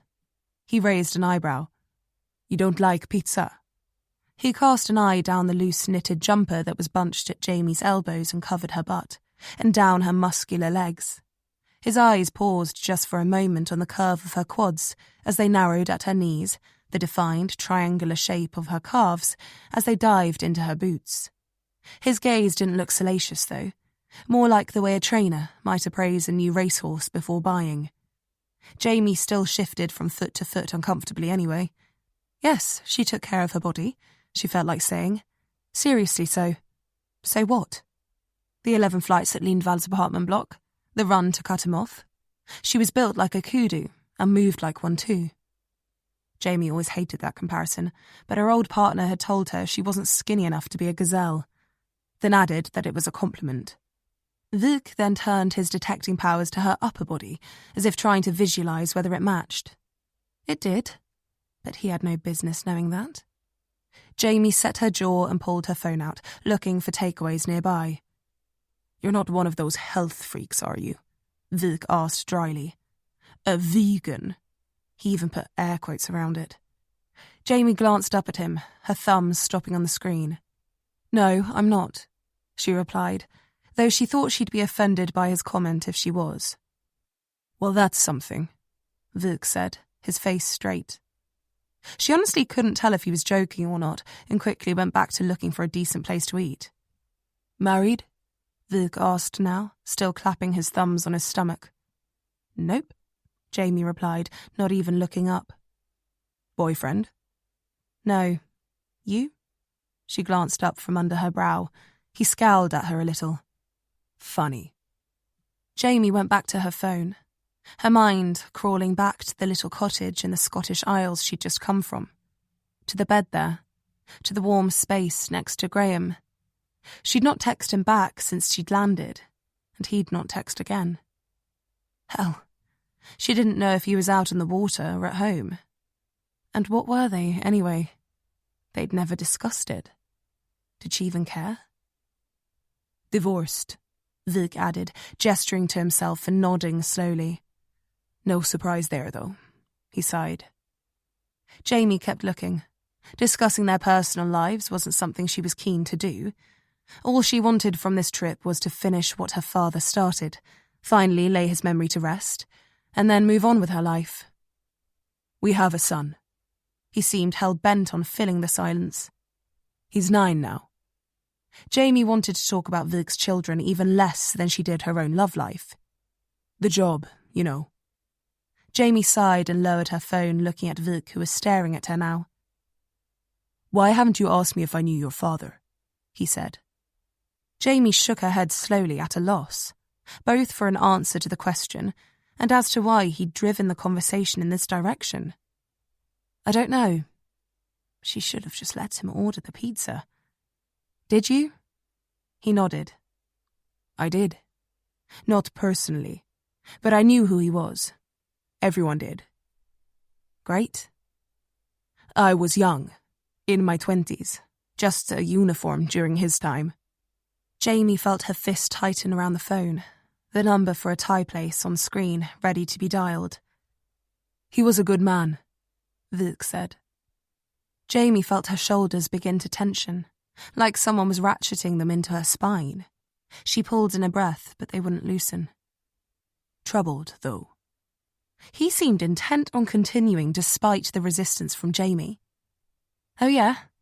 Jamie asked vaguely, her thumb retracting from the screen. "It broke him, you know." Vuk looked up at her wistfully. "I remember it. There was a distinct change." He looked over towards Falk's now dark office. "Falk warned me to steer clear of him. He had a short fuse anyway, but after... After what?" "You left." Jamie stiffened a little, pushing her phone into her pocket now. "I remember you, as a girl." Jamie measured him, sitting there in the chair, spouting shit about her family. "You were always so full of energy. Of course you don't remember me. Why would you?" She raked in a difficult breath and looked away. "Is there a point to all this?" "Your father changed when you'd gone. We could all see the decline in him. We knew it was just a matter of time until..." "Until what?" Jamie asked, her voice dripping venom. "Until something like what happened with Claesson." She swallowed hard. "That was the worst thing of all, that everyone knew." Vuk shook his head. "A ticking time bomb. And everyone was just waiting for it to go off, praying they weren't the one to set it off." He huffed a little bit, looked down at his thumbs. They'd fallen still now. Jamie's teeth were about to shatter under the force of being clamped together so hard. Everyone gave him a wide berth, not wanting to be the one sucked under his wheels, you know, when in reality it was the opposite that... "You know what?" Jamie cut in. "I'm actually not hungry." She let her coat fall open in her hand and threw it around her shoulders. "I'm going back to the hotel," she said, pulling her long plait out of the collar and already making for the door. "Let me know if anything..." "Detective?" Halbari's voice carried across the room, her footsteps hurried. Jamie froze in her tracks, her eyes closing. She exhaled and turned slowly to see Halbari standing at Vuk's desk, a little out of breath. "You might want to see this," she said. Jamie went back over, looking at the piece of paper Vuk had in his hands. It was a black and white printout of a photocopy of a driver's license. As she approached, Vuk held it up to her, scoffed, and then smirked. "Sjöberg's mysterious deathbed visitor." Jamie took it and stared down at the face on the page. A guy in his 50s looked up at her, his expression bordering gormless. He was thin, with a narrow jaw and a long neck that ran down into an unbroken white collar. "Jesus Christ," Jamie muttered, looking at it. "He's a priest." "Yep," Vuk said, taking it back and spinning around on his chair to face her. "Per Ericson is a goddamn priest." 14. Jamie, I wonder how your mother will react. What she will say. I'm afraid of that, probably the most. I don't know how to reach you, and I don't know that I'll be able to. But maybe you will read this. Read this and know. Know that I never meant to. I am sorry. For everything. For the things I couldn't give you. There are things I want you to have. That they would take. Things that only you can find. I know you will. One day. 15. Jamie's eyes opened slowly and she woke from a dreamless sleep. She swung her legs off the side of the bed and looked at her phone. It was just after 6. Vilk was picking her up at 8. She reached for the lamp on the nightstand and flicked it on, picking up the courtesy card next to it. Breakfast at 7, facilities at 8. Pool, sauna, gym. She wondered if they'd make an exception and reached for the phone next to the lamp. She needed to shake off the cobwebs, along with Vilk's words from last night. Her father had needed someone. Anyone. But everyone had been too afraid to. And Jamie hadn't even known. Vilk pulled in at the curb at 2 minutes before 8, the electric Volvo humming gently. Jamie climbed in, the smell of coffee rich in the interior. He looked tetchy, his face a silent scowl. Here, he grunted, lifting a cup from the centre console. Didn't know how you took it. Jamie took a mouthful. Black. Safe guess. She held it in her hands, letting the warmth seep into her fingers. Vilk pulled softly away. Everything okay? Jamie asked, reading the tension in him. No, he replied flatly. Lindval threw himself a tantrum in his holding cell at about 3 o'clock this morning. Started screaming, threatening to smash his skull open against the wall if they didn't let him out. Made a real mess. Smeared his shit all over the place, pissed himself, threw up everywhere and then passed out, started convulsing. Vilk grimaced and shook his head. Jesus, Jamie muttered, taking a big gulp of coffee. It sounded like she'd need the caffeine. He okay? He was moved to hospital. He regained consciousness on arrival and tried to attack the nurse who was treating him. He's been sedated now. They think it was a psychotic break due to the stress of the questioning. Who does? The state-appointed psychologist tasked with his mental well-being. Vilk practically spat. If you ask me, a piece of shit like that should just be left to rot. Jamie raised an eyebrow and looked out of the window. She had wondered if pushing Lindval like he had would yield results like this. Sometimes she hated being right. The last thing I need is an investigation into my methods clogging things up. He sighed heavily. I spoke to the attending doctor just before heading over. He went on. Seems like Lindval has gone into acute withdrawal now as well, and apparently he's dehydrated, not eaten in days. Been on a real bender. System is overloaded with amphetamines. Self-destruct mode. Jamie listened, knowing where he was going with this. Guilty conscience, you think? He shrugged. Not like we'll know until it comes out of it. Could be days. Shit. Jamie breathed. She wasn't inclined to think Lindval had murdered the girl, but it wasn't out of the question. She sighed, focused on her coffee, and let Vilk drive on. The church grew in the distance until it was a white spire cut out against the grey sky above them. They parked down the street, a row of single-storey houses with red-tiled roofs between them and Per Ericsson's church. Vilk eyed it carefully through the windshield, massaging his chin. On the drive over, he'd handed Jamie Hallberg's summary of the kills, both the originals and the new, including Claesson's autopsy report and the original 7. All the victims were posed with birch boughs, freshly hacked from nearby trunks, with a sharp hatchet. The boughs were then stripped of branches to a length of around 140 centimetres. The thick ends were then chopped to a point with a single hard blow before they were pushed through the victims' backs and into the frozen ground. If Ericson was a groundskeeper, he'd have access to and experience with a hatchet. He'd know trees and how to handle wood. And with a priesthood lying in his future, the religious element was hard to ignore. And what better way to throw long-term suspicion from yourself than to enter into the church? And now, Hallberg was dead, and the only two people to see him alive in the last few months were his infirm wife and one of the only other suspects from the original case, the righteous Per Ericson. Jamie thought back to the shapeless green blob in Nyström's front seat and wondered if it could have been Ericson, if Nyström was bound and gagged in the boot. "Ready?" Wieck asked, glancing at her. She nodded, and they got out, leaving the file on the seat. Ericson's church was a modest one, its steeple stretching just a few metres above the pitched roof. The building was made of stone painted white, with a wide staircase leading up to it. A cemetery surrounded it on three sides, and green algae stretched up the walls from the sodden earth. The brown wooden door at the top of the steps was open, but there seemed to be no service in session. Jamie and Wieck ascended to the church and entered, both quiet. The whole place was quiet.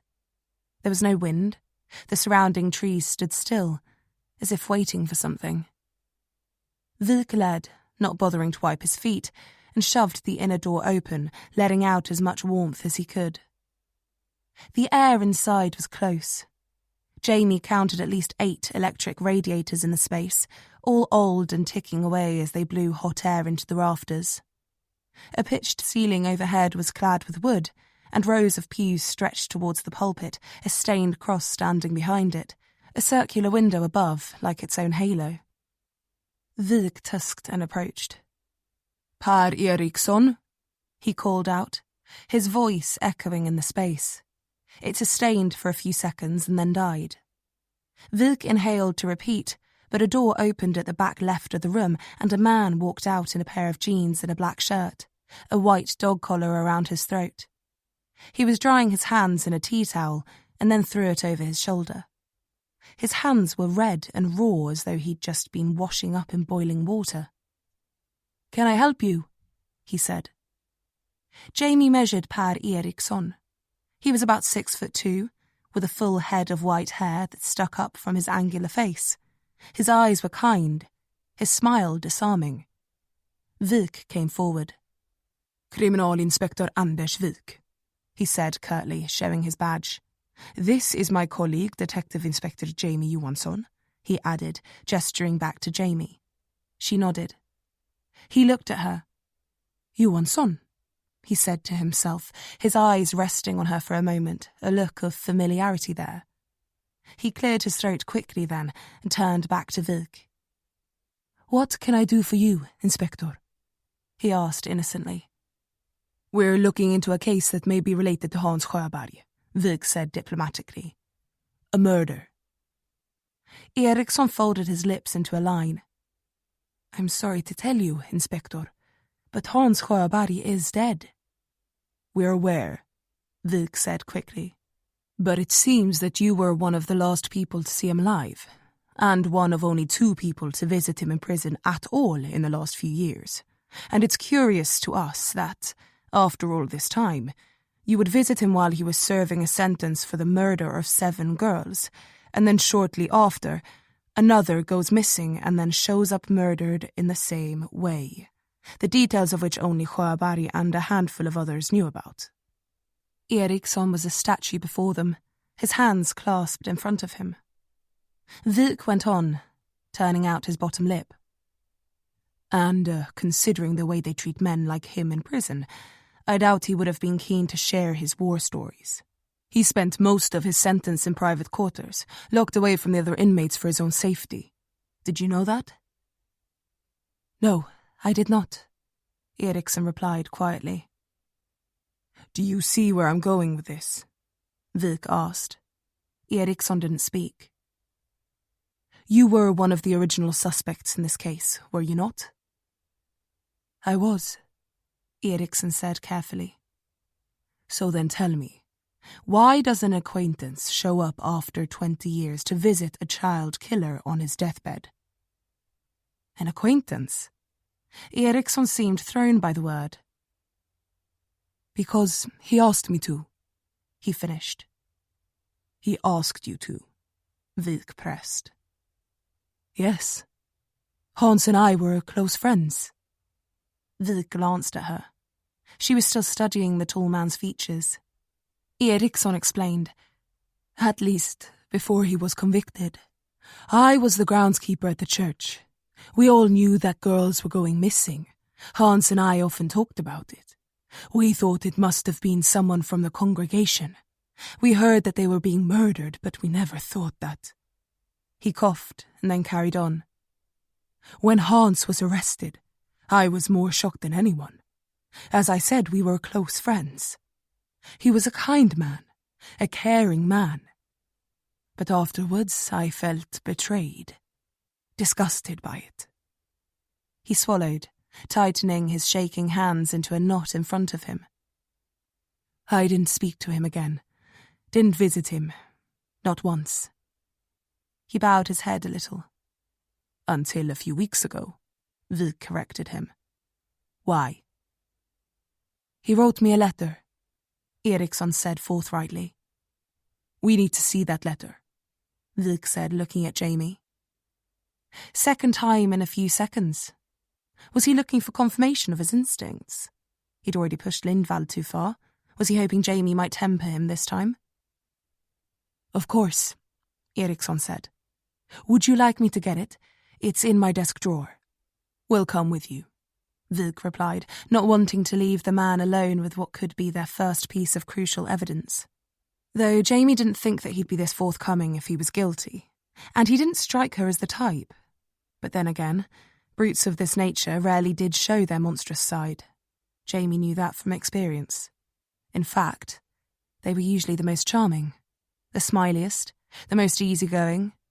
They were invisible to the naked eye, disguised in plain sight as helpers, as shepherds of humanity. Doctors, solicitors, police officers, priests. Jamie nodded to confirm Vik's intention to trail the man, and all three walked through the door from which he'd entered. A modest kitchen with units on the left under a window and a tired table on the right greeted them. The draining board had a few plates on it, suds slowly running off them. Ericson led them through into a small hallway. Ahead was his bedroom, and to their right a bathroom. He didn't seem bashful or embarrassed as he continued through to the room in which he slept. Jamie often found people got squirrely as police entered their most private space, but not Ericson. Was that because he didn't feel nerves? Or was it simply because his room was Spartan, as priest-like as one might expect? A single bed with a crucifix hanging above it, neatly made. A bookshelf that contained no less than 6 different Bibles. A bedside table with a glass of water on it. A desk with a lamp and a computer. The screen displaying a website that helped you locate scripture excerpts based on keywords. A notebook was open in front of it, a few quotes written down. Ericson wasted no time in reaching for his desk drawer. Vik backed up, raising one hand to motion Jamie backwards, the other hovering next to his hip, ready to reach for his pistol. Ericson could pull anything from that drawer. The wood creaked open, and Vik visibly tensed. But then Ericson was turning, a piece of paper in his hands. Here, he said easily, handing it over. Vik took it and began reading. Ericson leaned slowly back against the desk, wincing a little as he did. The man wasn't as spry as he used to be, it seemed. He was sitting as though his back hurt. A show for them? To throw them off? How could a clergyman with back problems carry a body into the woods and chop down trees? Surely he couldn't. Joabari reached out to me, Ericson said unprompted, looking at the letter. He knew his prognosis was grim, and said he wanted to make amends. Ericson sighed. Apologize for lying to me all those years ago. Vik snorted, rich. I'm sorry, Ericson said. That he wanted to make amends to you, he muttered, looking up from the letter, rather than the families of the girls he murdered. Ericson made his mouth into a line again and offered an apologetic look. I wrote back and told him that I'd forgiven him years ago, that after I lost my faith in him, in God, that I found my way back to the church, that I now had my own congregation, and if that he was truly sorry for lying and for everything else, that I could offer him absolution. What a load of shit, Vik said, unable to keep his own views in check. Ericson did the Christian thing and smiled politely, despite Vik's unveiled rudeness. Jamie was thinking on something else. "How did he find you, father?" Ericson turned his attention to her. "What do you mean?" "If you hadn't kept in touch with him, not seen him in 20 years, how did he know how to reach you?" Vik's gaze drifted from the page to Jamie and then to Ericson, at which point it stopped and burnt a hole in the side of his head. Ericson shook his head again. "I don't know. I expect that he either looked me up or—" "Looked you up," Vik interjected. "We're the police and we had a hard enough time looking you up. And plus, how would he do that in prison?" Ericson looked at Vik, not a waver in his face.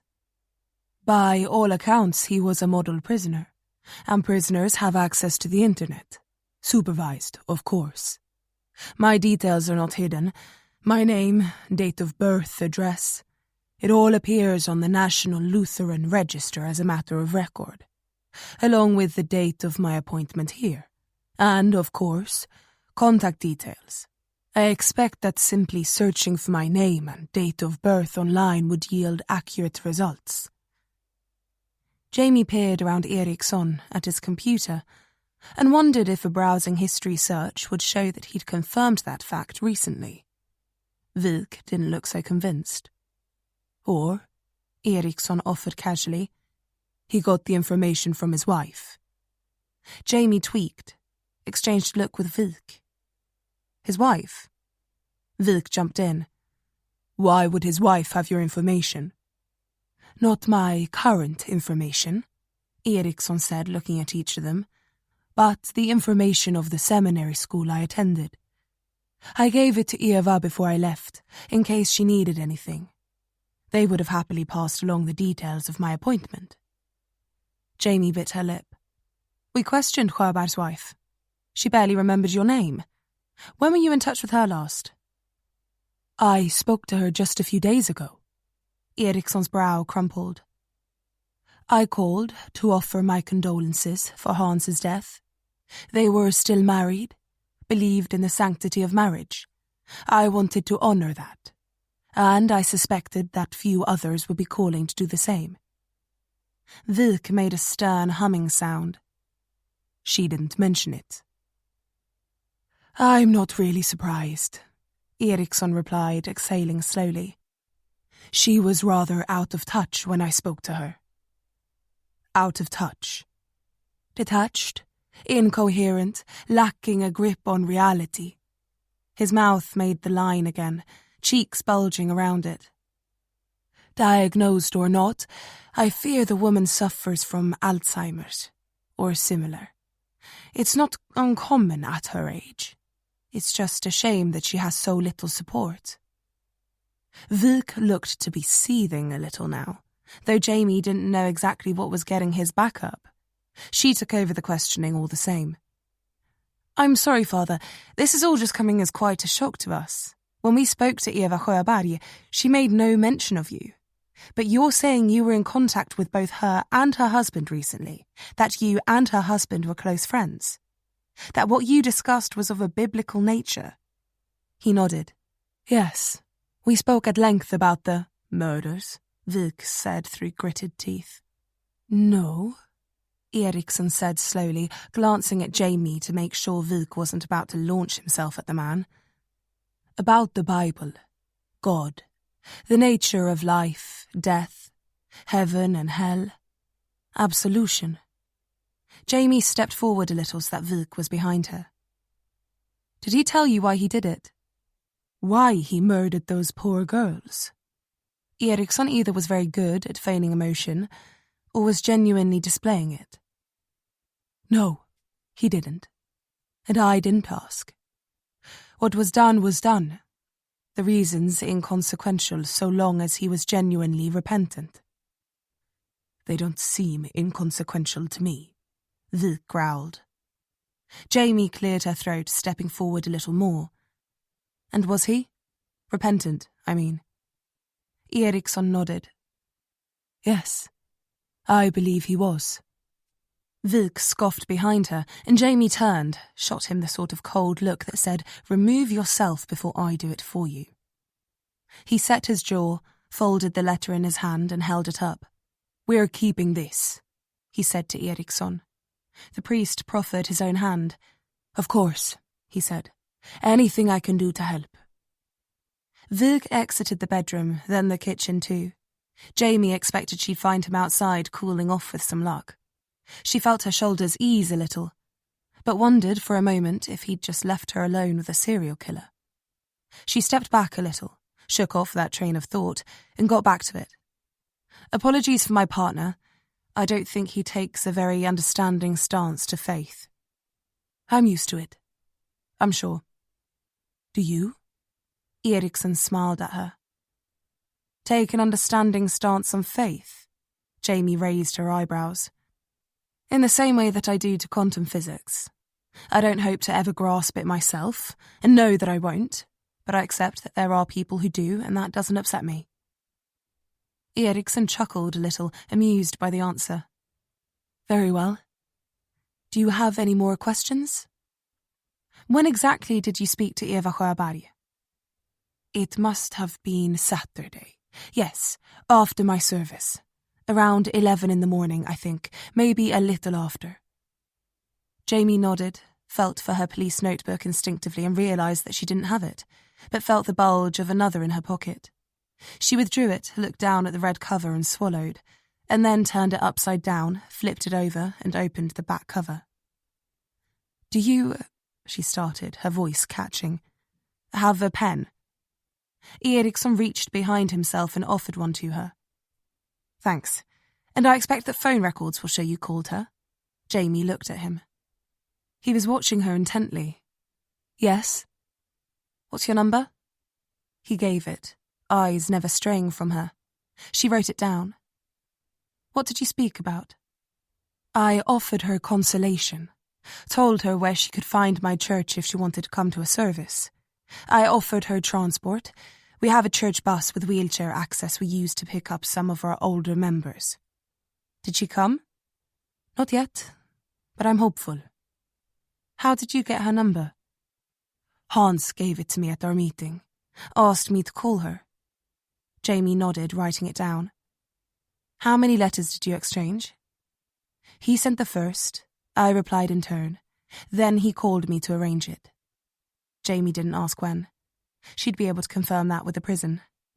"Same number that you called Eva from?" "Yes, the landline here at the church," he said. "Good, thank you." Jamie's pen hovered and then tapped the pad. "Was there something else?" "Do the letters AM mean anything to you?" "Anti-meridium?" Jamie shook her head. "I don't think so." "Some context may help." It was written next to Hans Sjöberg's name in an old notebook, the detectives who worked the original murders. "Jörgen Johansson," Ericson said, looking down at the worn notebook in her hand. "Your father." Jamie froze. He smiled, amused again. "You bear a resemblance, share his second name, and I'd never forget that notebook." He'd pull it out and tap his pencil on it while we spoke. Ericson smiled a little. "Quite like you're doing, actually. Never write a damn thing in it, though." "You remember him? And that?" Jamie's voice was quiet suddenly.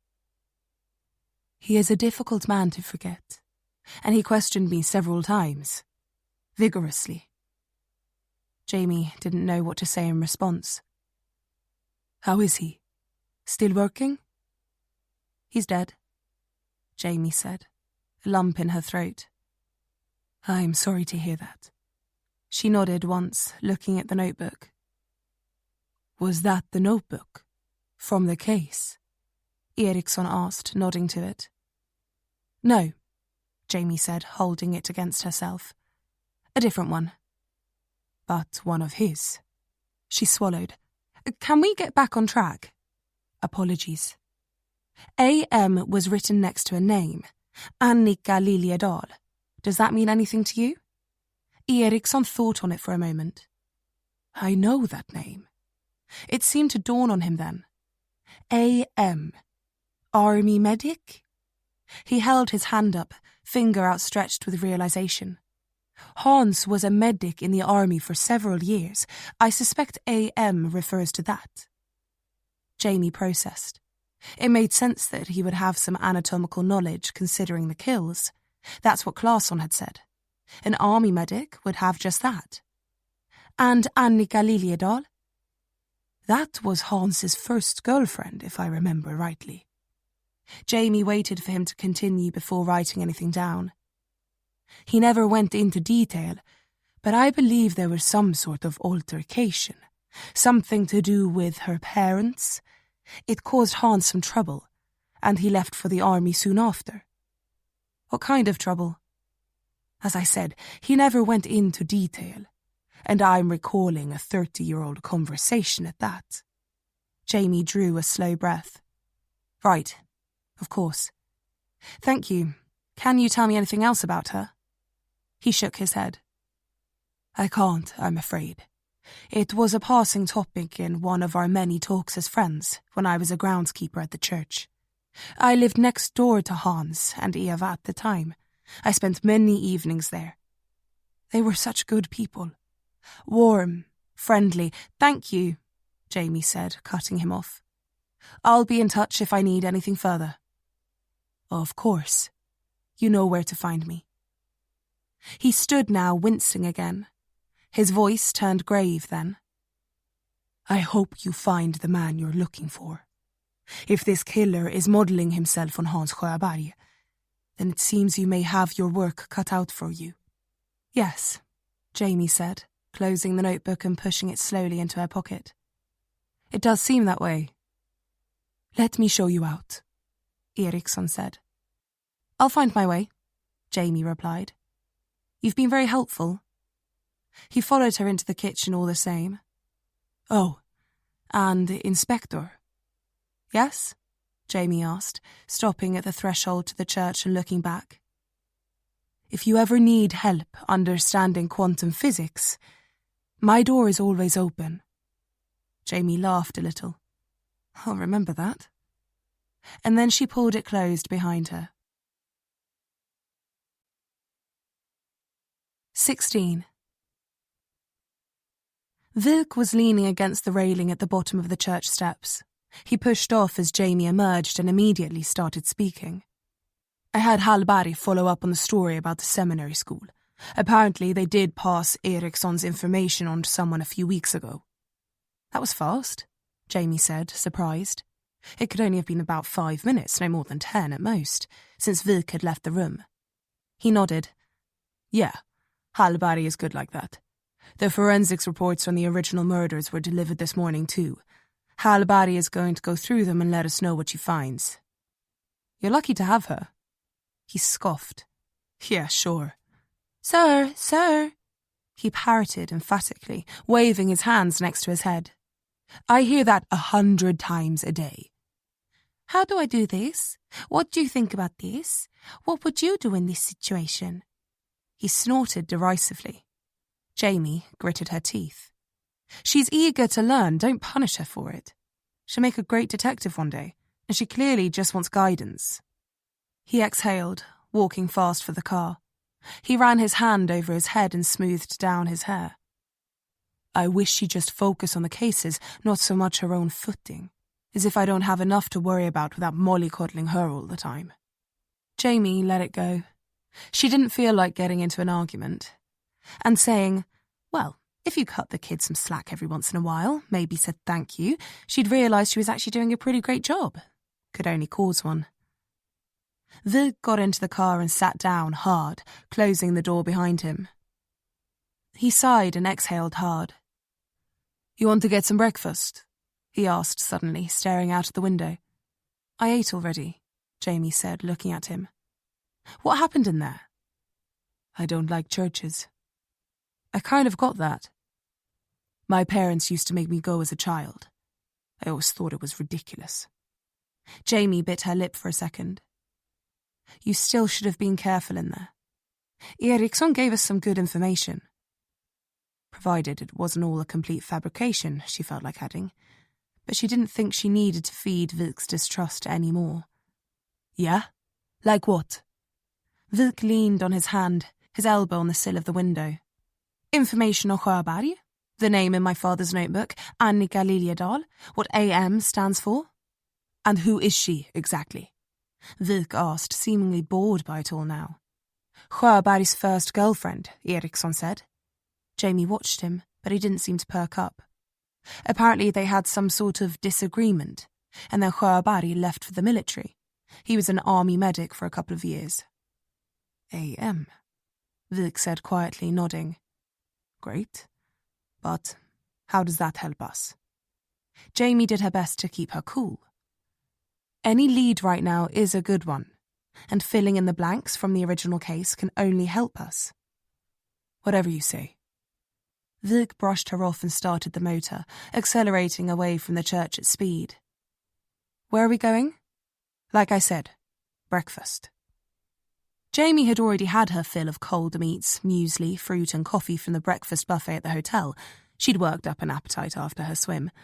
But judging by the way he was stuffing a breakfast sub into his mouth, Vilk had skipped the most important meal of the day altogether. The smell of it filled the cabin of the car, but because of the cold, he refused to let Jamie roll down the window. The screen in the central console lit up. The word Hallberg appeared there, and Jamie quickly jabbed the answer button to drown out the sound of Vilk's chewing and slurping. Hallberg? Jamie said brightly.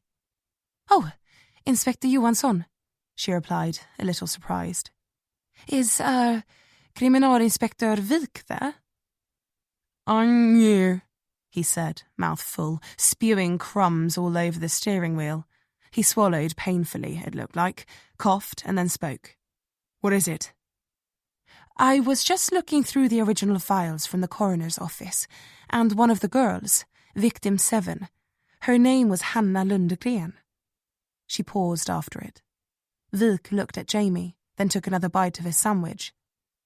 Lundgren, he said, lowering his sandwich a little. As in Leif Lundgren, Jamie interjected, glancing at Vilk. The third name in the notebook. I don't know yet, Hallberg said. But I have her information here.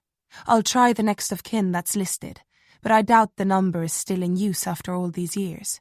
If it's not, I'll check with the hospital, get a copy of the birth certificate, and see if I can get a match. I'll let you know what I find. You do that, Vilk said, reaching out and hanging up on her. He turned to Jamie and took another bite from his sub. See what I mean? Oh yeah, Jamie said, shaking her head. She's fucking heinous. Hallberg was back on the line in 20 minutes. Vilk had finished his meal and his coffee, and the caffeine seemed to be lifting his mood. But the church had struck a nerve of some kind, and Jamie wasn't keen to open that can of worms, especially not right in the middle of a murder investigation. Okay, Hallberg said, taking a deep breath. Leif Lundgren. I found Hanna's birth certificate, but Leif isn't listed as her father. It looks like Hanna's mother died when she was 4, and her father was unable to care for her. Public records show that she was taken into care and was then adopted by Helena and Leif Lundgren in 1987. In 1996, when she was killed, she was only 14 years old. Why was Lundgren a suspect? Vilk asked, his voice cutting. The forensic report on Hanna showed that epithelial cells were recovered from under her fingernails, and the DNA was positively matched to Leif Lundgren. Vilk stuck out his bottom lip. The report says that build-up like that was consistent with defensive scratching. Why was Leif never arrested? Hallberg said, hedging. I don't know whether he was or not. The case files are missing. She did her best not to sound patronizing, but it was obvious Vilk still took it that way. You have a current address for Lundgren? Of course. She knew not to call a second time without everything in front of her. Send it to me. We'll head there now. Jamie interjected, Actually, I'd like to follow up on the Annika Liljedahl lead. Vilk fired her a strange look like she'd just driven a knife into his ribs. Why? Jamie thought for a second how best to phrase it. I'd like to know more about Sjöberg. If my father was wrong about him, I need to know where he went off course. Lindval, Ericson, and now Greene. They're solid suspects. Means, opportunity. But if they got away with it 20 years ago, then my father did something wrong. And I need to know what that was. If you need backup, take Hallberg. Vik's jaw tightened. You're here to help catch a killer, not prove your father's competence. Jamie could have torn him apart. Wanted to. He was acting like a child, a spoiled one at that. The way he treated Hallberg, the case, now this. She didn't feel great about pushing Hallberg back into the firing line, but as the girl had said herself, you get used to Vik. She knew her way around him, and obviously Jamie didn't just yet. You're more than capable of handling Lundgren yourself, Jamie replied finally. You didn't even want me on the case to begin with, remember? Let's just divide and conquer. If my father was onto something with Sjöberg, then this helps prove it's a copycat. If he was wrong... Vik huffed. Whatever you want. Hallberg, get Johansson an address for Annika Liljedahl. There can't be many people born around the same time as Sjöberg in the same town with that name. I can find it myself, Jamie protested. No, Vik said. Hallberg is good at this sort of thing, and she doesn't mind. Hallberg was silent on the line, but Jamie could picture her fist around the receiver, ready to crush it. She knew how she felt. Her own fist was balled at her side, knuckles white with tension. But she didn't feel like crushing a phone with it. She could think of a much better use. 17. Jamie rented a small, economical hatchback and set out for Rättvik, a town on the edge of the Siljan Lake, 3 hours outside the city. The afternoon was closing in, the sun swimming around somewhere near the horizon by the time she arrived. Hallberg had forwarded her an address along with Annika Liljedahl's details. The woman was 59 years old, a schoolteacher, no criminal record, and she lived less than a kilometre from the house she grew up in. Jamie pulled up outside it and sighed. What was she doing here? What would she find? Was she that determined to prove her father was a good detective, or was she terrified to find out that he was the opposite? Either way, it had brought her all the way out here, and there was no point going back empty-handed, especially not to face Vik's "I told you so." Jamie got out of the car and crossed the street towards the house, a red and white wood-panelled home surrounded by trees. They were dusted by snow, and a layer of it lay on the roof. She approached the gate and pushed it open, shivering as she did, and paused, looking back. The road was rural, the houses spaced distantly. There were no other cars, parked or driving, and most of the driveways were empty, the inhabitants still at work. And yet Jamie couldn't shake the feeling that there were eyes on her. She scanned the houses in turn, looking in both directions, but nothing moved. She strained her eyes in the twilight. The day was slowly being bludgeoned into submission, and the air was biting at Jamie's cheeks as she stood. A light came on in her peripheral, and Jamie turned again, seeing an older woman step onto her porch, wrapping her arms around her stomach, flattening a long cardigan against her body. She squinted out at Jamie, a lone stranger halfway through her front gate. "Kan jag hjälpa dig?" she called. "Can I help you?" "Ja," Jamie replied, smiling. "My name is Detective Inspector Jamie Johansson. Are you Annika Liljedahl?" The woman looked back at her in confusion. "Yes," she said warily. "I was hoping I might ask you some questions." "About what?" She wasn't defensive, but she was understandably cautious. "Can I see some identification?" Jamie patted her coat pockets and pulled out the lanyard and card that Falk had given her. She walked forward, holding it out. Annika took it and held it up to the light. She had a narrow face, lined with the years, her hair cut into a bob around the nape of her neck. It was the colour of charcoal.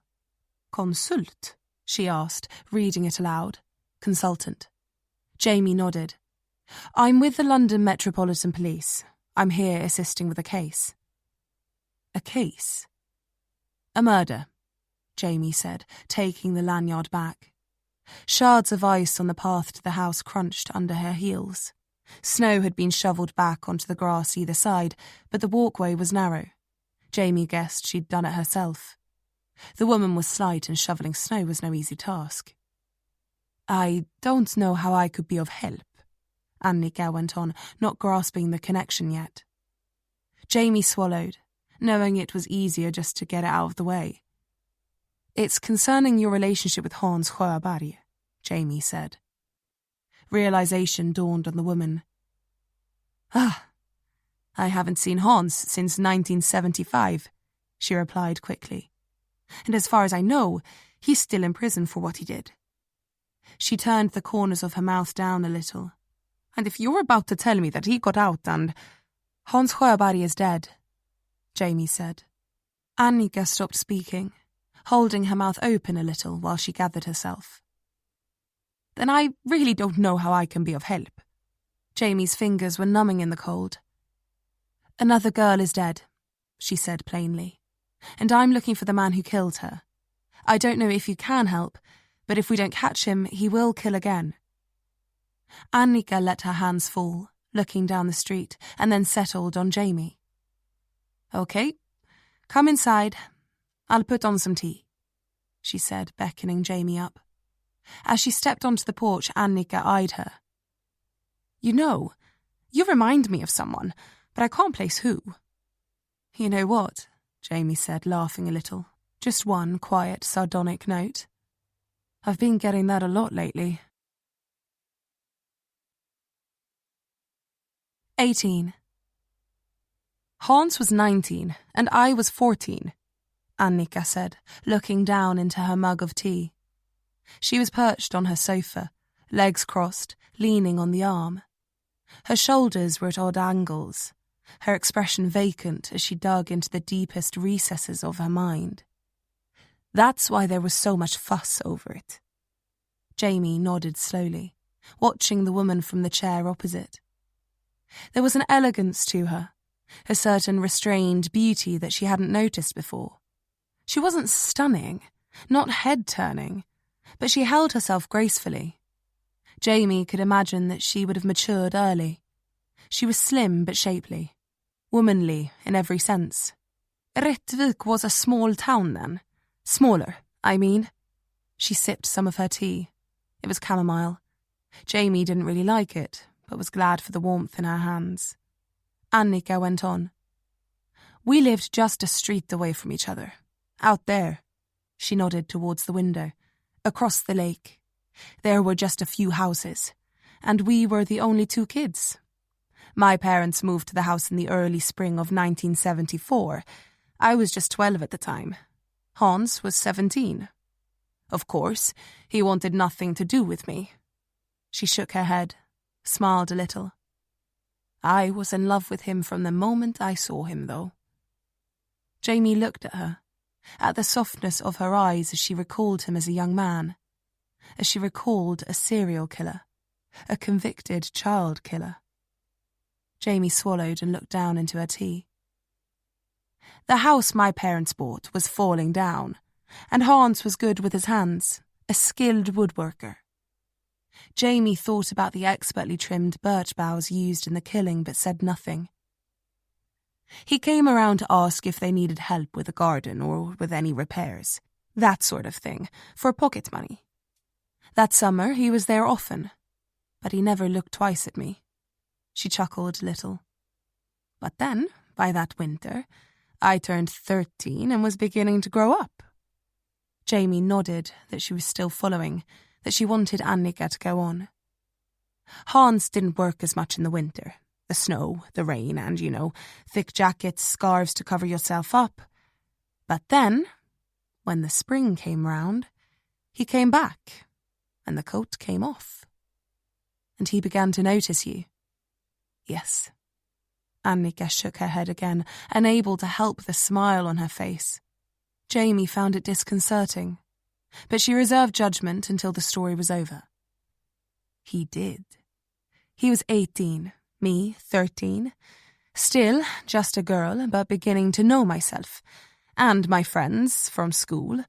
We were all at that age, where dollies were replaced with boys, where shoes became heels, where face paint became makeup. A difficult age, Jamie added quietly, not wanting to derail her. Annika nodded, swallowed, and a glimmer of something like remorse shone in her eyes. She adjusted herself on the sofa and clutched her tea a little tighter. My father was impressed with Hans's skill and wanted him to do some work to our roof, replace some battens and tiles. It was the summer by that point, and we'd exchanged glances but nothing more. He was a sweet boy, and some of the older girls in my school had talked about him. He was handsome, charming. They all told me I was lucky to have him working around the house. She let out a long breath. That second summer had now worn into autumn, and the weather was beginning to turn. I had just turned 14, and the house was nearly finished. I feared that I wouldn't see him around anymore and that I was going to miss my chance. Jamie set her jaw, listening intently. He was cutting wood in the back garden, finishing the roof of the back porch, and I took some cola out to him. I had it in my hand and held it up in front of me. He came closer and reached out for it. I took his hand before it reached the bottle and held it. He looked down into my eyes, now 19 years old, and looked at me for the first time. And that was it. Annika trailed off, inhaling slowly. What happened next? Jamie asked. He was cautious, of course. I was just a girl, and he a man, by all accounts. He seemed secretive about his feelings, I don't know why. I thought it was fine. Love was love to me. But I agreed to meet him that night, in the forest between our two streets. There was a path leading through the trees. We said midnight, so after my parents fell asleep, I crept outside, crossed the road, and went into the woods. Jamie felt her spine straighten, her shoulders tighten, imagined that her father had sat opposite this woman 2 decades ago and heard this exact same story. I did not know what to expect, or what I was doing. But Hans was there, and he knew.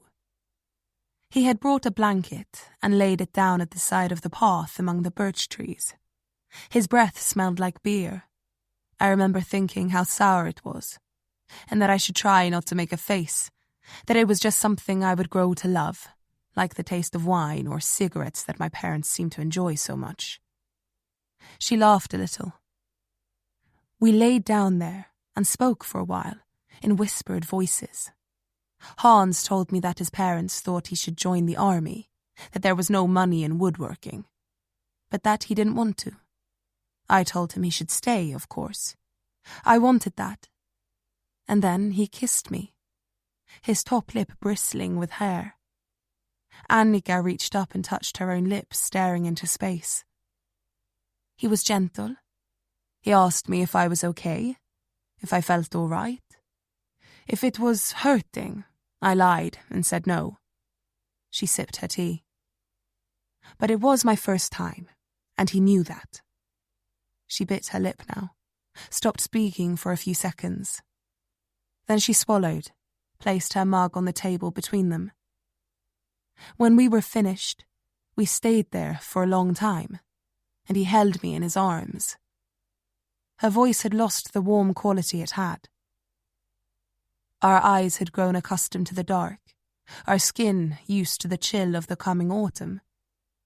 But then, as I looked up at him, I saw his face more clearly, a glint reflecting in his eyes. They were fixed on something over my shoulder. And then he was scared. He rolled away, pushed me off and got to his feet, pulling on his jeans and boots as quickly as he could. I kept saying his name, Hans! Hans! Hans! But he didn't answer. I glanced back and saw that the lights in my house were on, my bedroom light lit. My parents were awake and knew I wasn't there. The light in our front hall was burning, my front door open. A beam flashed through the trees, catching the silver peeling skin of the trees around us. A figure was approaching, a torch in hand, and then I heard my name. My father's voice carrying in the darkness. Annika! Hans was full of fear, but I didn't know why. How could my parents not understand love? I clutched the blanket against my naked body as my father came closer, and then Hans was running away, my father's torch on his back. My mother's voice penetrated the quiet then, and the lights came to life around us as other houses woke up to the sound of shouting. My father shouted at Hans to stop, but he didn't. They reached me and fell to their knees. My mother hugged me hard, sobbing. My father was swearing, asking if I was all right. What had he done to me? Who had done it? Jamie could feel a lump of hot iron in her throat, but she said nothing. They took me back, Annika went on, nodding, her own voice strained now, and sent me to bed. They made a phone call, argued in the kitchen about something. I was afraid then, myself. She wiped a tear from her cheek. A police car arrived an hour later.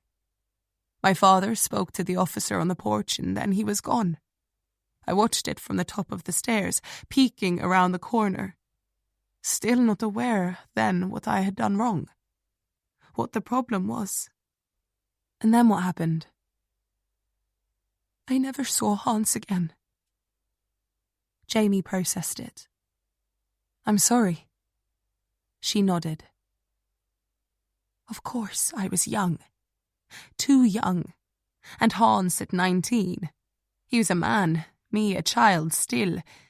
It happens a lot. Then, now, older boys and teenage girls. But my parents were very conservative. Hans's too. I found out later that his parents and mine spoke while Hans was in custody, arrested on suspicion of... She cleared her throat, not wanting to use the word. It was never that. Never. But the age difference. Hans's parents pleaded, offered to send him away if my parents didn't pursue it. They agreed, reluctantly. And so Hans was sent to the army, and life went on. Jamie reflected on the story for a moment. So my She cut herself off, seeing Annika looking at her. The detective who came to speak to you 20 years ago, you told him all this? Annika looked at Jamie, a little amused. Your father, yes. Jamie cursed herself. Your name is Johansson. His name was Johansson. You look alike. And the fact that you're here, asking about the same questions he was. You wouldn't have to be a detective yourself to work it out. I wasn't sure if you would remember him that well, Jamie said, meeting her eye again. Annika smiled warmly. I do. And yes, I did tell him this story. Do you know how he found you? I suspect he looked into Hans, came to Rättvik, found out that he was arrested and what for, and then tracked me down. Jamie couldn't help but be impressed by the idea of it. For all his faults, he was a great detective. As I told him, I could see his face changing, Annika said. I could see that he was deciding that Hans was guilty. She sighed. He wouldn't tell me what the investigation was about, but we'd heard stories of girls going missing in Stockholm, aged 13, 14. When he confirmed how old I was when it happened, Jamie nodded. The same age. I assume there was a sexual element at work in those crimes. Jamie nodded again. Yes. Annika now saw the train of logic. Hans was arrested soon after your father came to see me. I remember reading about it in the paper. Angel Maker suspect finally in custody. That was the headline. Jamie could see the guilt on her face. You may have helped put away a serial killer. You did a good thing. May, she laughed. Jamie looked at her quizzically. You said may. I may have helped put away a serial killer. You're not sure it was him, are you? Jamie said nothing. This girl who is dead, you think it's the same killer? As before? I don't know. Do you think Hans could have been innocent? Annika probed. She had a keen mind, was connecting the dots as she went. We're exploring all avenues of inquiry. Annika filled her chest and studied Jamie. What were you hoping to get out of this? Coming here? I wanted to know what my father knew. And now you do. And now I do. Annika smiled softly.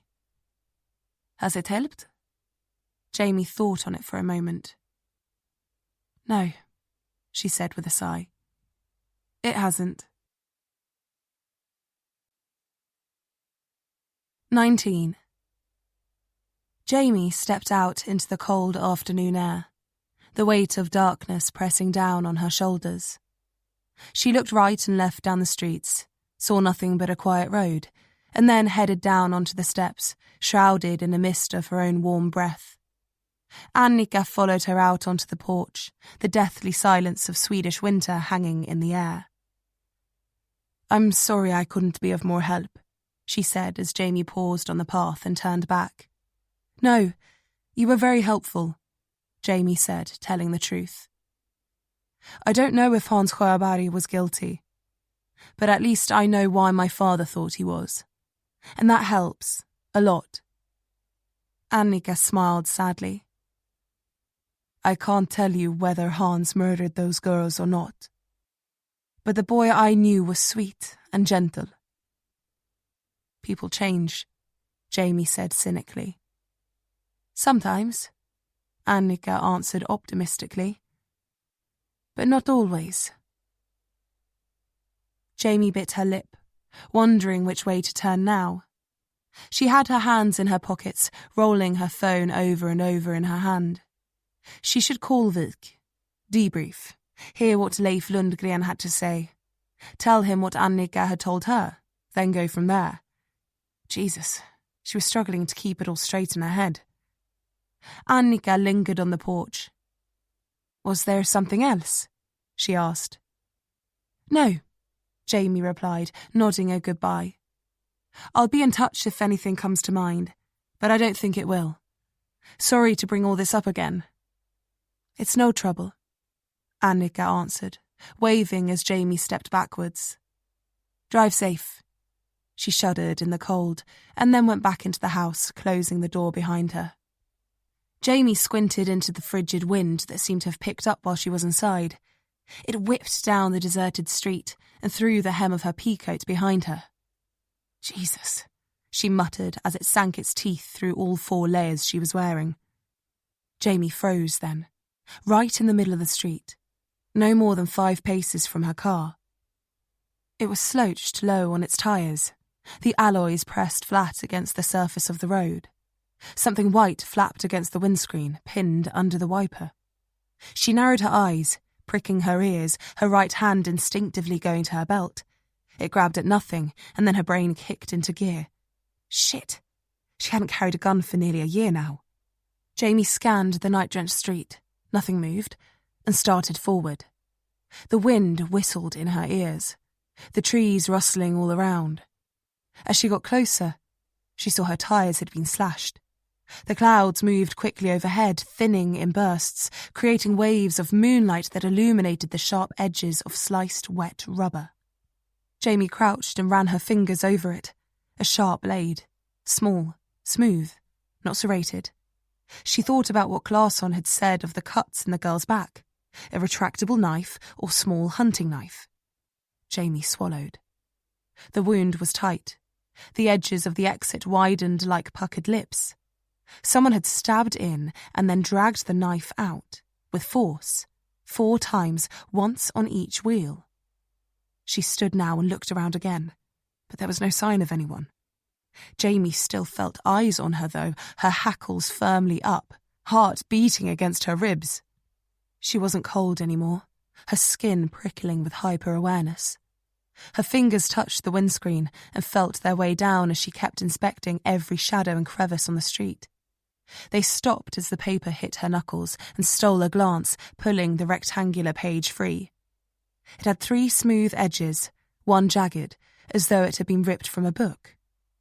Jamie's eyes widened as she recognised the shape. It was unmistakable. The same as her father's notebook.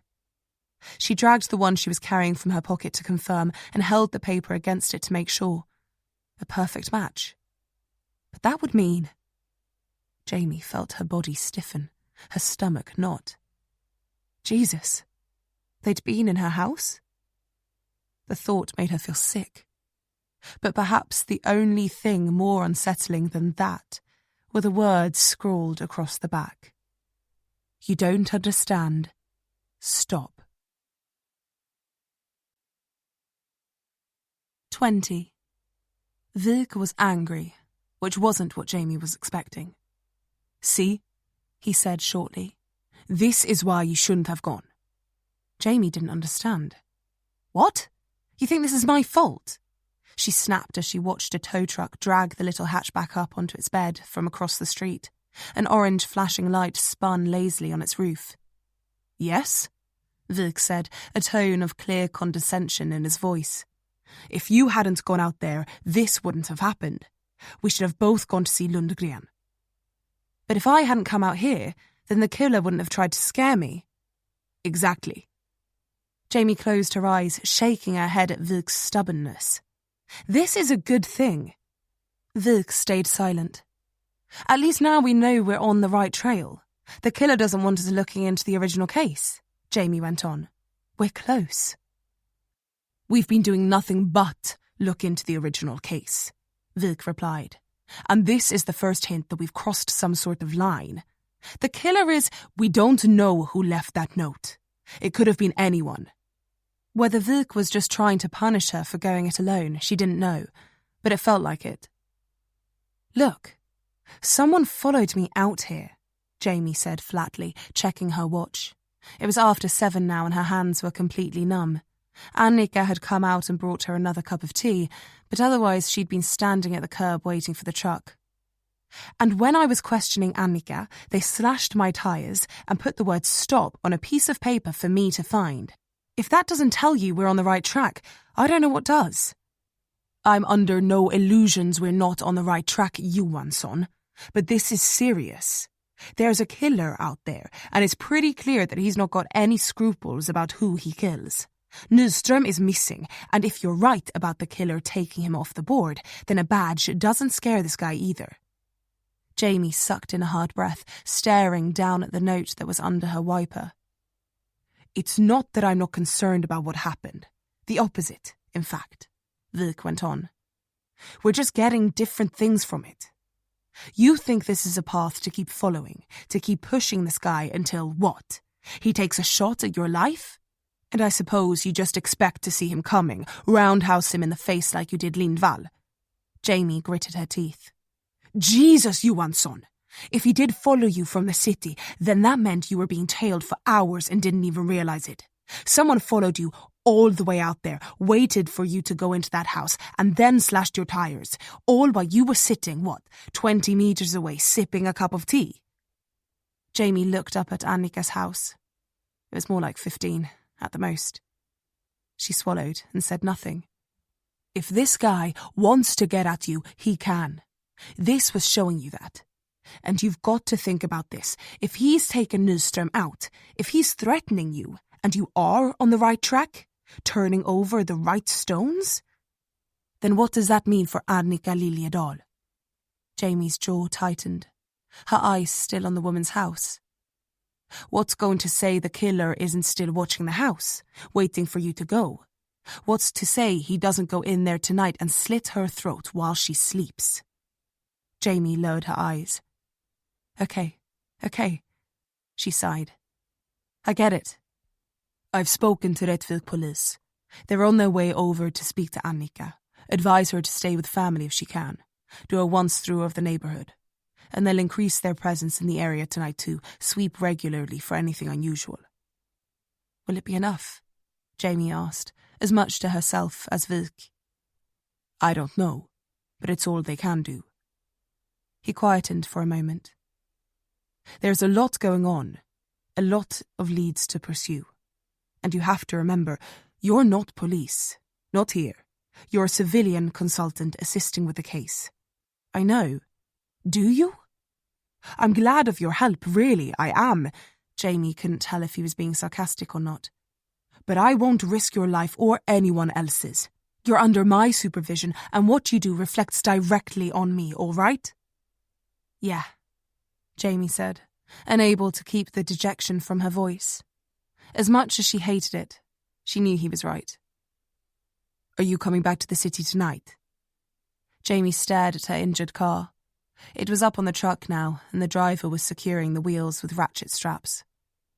I don't know. I doubt it. The mechanic said that his garage won't open until the morning.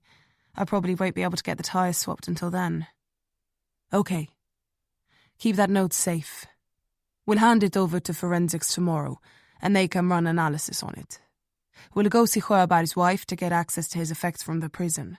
Get the letter from Ericson. Get all three in together. Who knows? Maybe we'll get a hit on a handwriting match. For Ericson? Jamie asked, cocking an eyebrow. You don't really think it's him, do you? Wilk made an indistinct noise. I'm not ruling anyone out just yet. The mechanic was beckoning Jamie over now. I've got to go, she said, stepping down off the curb. Sure. Look after yourself, Jamie. He hung up, the last word ringing in her ear.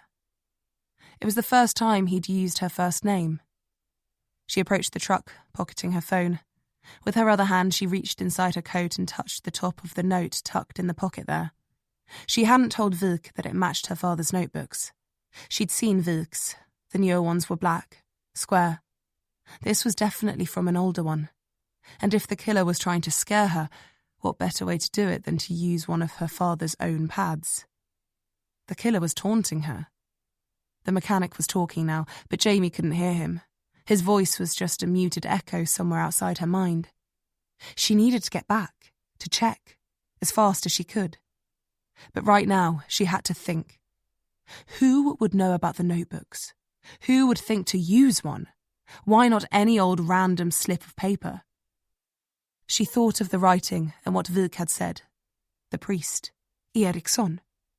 She'd pulled her pad out just that morning in front of him to take notes. He'd mentioned that her father always had his but never wrote a damn thing in it. Had asked whether it was his. Jamie exhaled hard. Fucking Ericson. It had to be. They needed that letter that Hans had received. Needed to run analysis. They needed those phone records. They needed to know where he was on the night that the girl was murdered, the night that Nyström went missing. They needed his computer. They needed everything. And most of all, they needed to get him in an interview room and fast.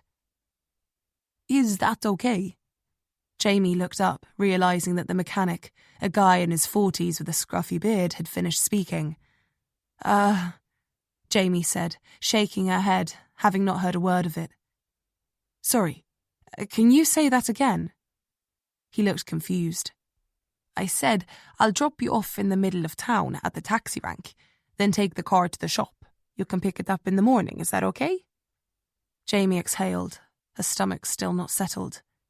Sure, she said. Sounds great. She shook her head, barely registering, her mind a maelstrom. He climbed up into the cab, and Jamie went around the other side, getting in. The mechanic shoved the truck into gear and then sidled down off the verge and started along the road. Jamie stared out of the window, at the square of yellow cut out in the darkness, Annika Liljadal's front window, and wondered, frighteningly, whether she was the only one looking at it. And then it was gone, obscured by trees. The truck ploughed forward, chugging into the darkness, and Jamie leaned back, closing her eyes. It had been a string of long days, and she didn't think they were about to get any shorter. 21. It was after 11 by the time Jamie rolled to a stop outside her childhood home in Stockholm. She'd had to bribe the mechanic to reopen his shop and do an after-hours swap on her tyres. It wasn't cheap, but it was worth it. As Jamie pulled up onto the highway, she'd floored it, pushing the tiny hatchback as hard as the hybrid engine would allow. She sped along in the outside lane, passing car after car, and then, when she was sure no one was tailing her, she crossed all 3 lanes and left at a random exit for a town a little way outside the city. She'd found a quiet street to park in that had clear line of sight in either direction, and waited. 30 minutes passed before she was sure that no one was on her tail, and then she set off again. She wouldn't make the same mistake twice, and had no intention of letting a killer track her back to the city. If this was the sick game he wanted to play, then she wasn't about to skip her turn. Jamie killed the engine, coming back to the present, and stared up at the darkened house in front of her. She exited the car and pulled her coat tight around her. The silence in the street was heavy, pressing in on her eardrums. Jamie moved quickly, approaching the front door, and paused. The path up to it was covered in a thin sheet of crunched-down ice from the foot traffic, hers and Vic's. But there were fresh tracks now, leading off around the side of the house, through the garden and the snow there. There'd been no fresh snowfall for a few days, and the marks were clear. Someone had walked the path and then stepped off. Jamie leaned out, seeing them disappear around the corner. A low fence separated her house from the one next door. Whoever had walked there wouldn't have been able to stay out of sight. She tensed her jaw, squinting in the dim light coming off the streetlights, trying to put a timeline on it. When had she been here last? Yesterday morning, and Vic had picked her up directly from the hotel this morning. She checked her watch. Shivering in the cold night air, 11:19 p.m. As good as 40 hours. Shit, that was a big window. Jamie knew better than to follow the tracks and disturb any potential evidence. She'd get inside, sweep the house, ascertain what was missing, where he'd got in, and then she'd decide what to do. She needed to speak to Vic, to debrief him on Sjöberg, to find out what happened with Lindgren. But she wasn't going to call him tonight. She didn't feel like explaining why she'd lied. She didn't quite know herself. Up until she'd put 2 and 2 together, she had every intention of staying in Rättvik. But now, there wasn't a moment to lose. Jamie let herself into her house and moved quickly, quietly through the kitchen and into the dining room. She slowed, taking a breath, and scanned it. Nothing looked amiss. Moonlight came in through the broken slat on the shutters in a shaft and fell on the table. She could see her finger marks in the dust from the day previous where she laid out the sheets of paper, the transcriptions from her father's notebook. The notepad that detailed the Angel Maker case was safely back at the hotel in her duffel bag. Vic, or at least Hallberg, had the transcribed notes. He didn't need the original. Her father's final notebooks, detailing the years after Jamie left, were at the hotel too, inside a padded envelope, along with the pictures from the fridge, the 2 medals her father had earned, the braided bracelet from her bedroom he'd made for as a child, and a few other personal effects of his. His final notebook, the one he'd been using in the weeks before his death, that was in her pocket right now. But there were still 2 other stacks of pads still there. Shit. She'd have to take all of them, go through them, see if any were missing, if any had pages torn out. Jamie gritted her teeth, still staring at the table. No, she couldn't. Vic was right. This wasn't her case, and she wasn't police. She was here to assist. She'd need to call it in, as much as she hated the thought. There'd be CSTs crawling all over the place come morning. They'd have to take the notebooks for analysis, take moulds of the boot marks in the snow, pull prints from the... Jamie's eyes drifted upwards to the missing slat. The back door. She walked towards it, heart beating heavily in her chest. They were old, wooden-framed sliding doors. The shutters outside weren't locked, just shut with a simple latch that fell across the gap and rested on a notch. If someone put a blade between both doors, they could easily push it upwards and free them. Jamie swallowed and studied the whole setup. The lock was a simple tumbler lock, easy enough to pick for those who knew how. She filled her lungs with a shaky breath and squinted down through the missing slat. Footprints, in the snow. Outside. Someone had come to this door. She could see lots of them, like they'd spent time there, moved around in front of it.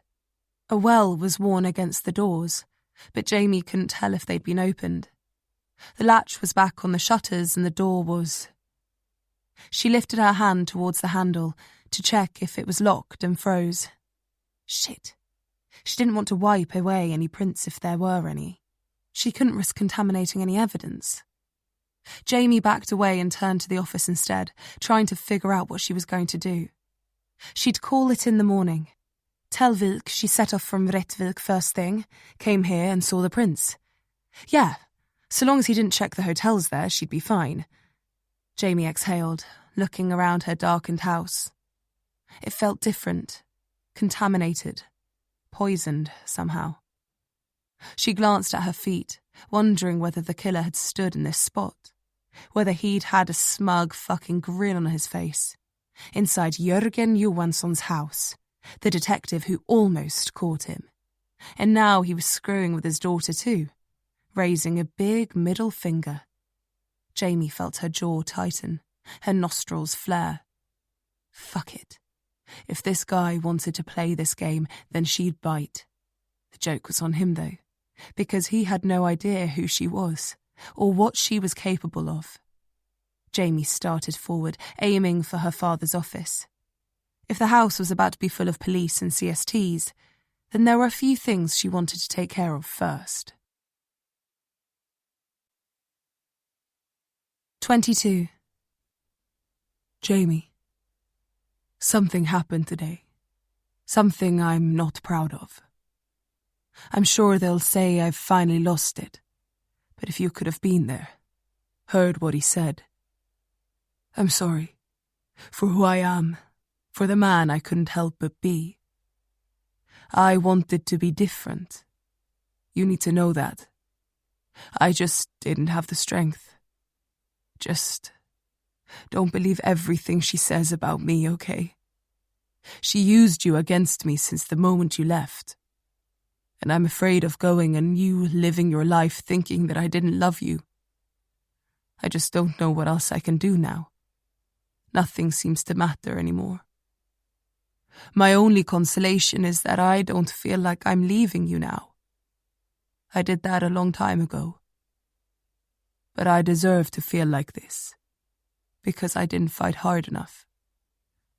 Not hard enough for you, at least. We won't see each other again. I've come to terms with that. I'm just waiting. 23.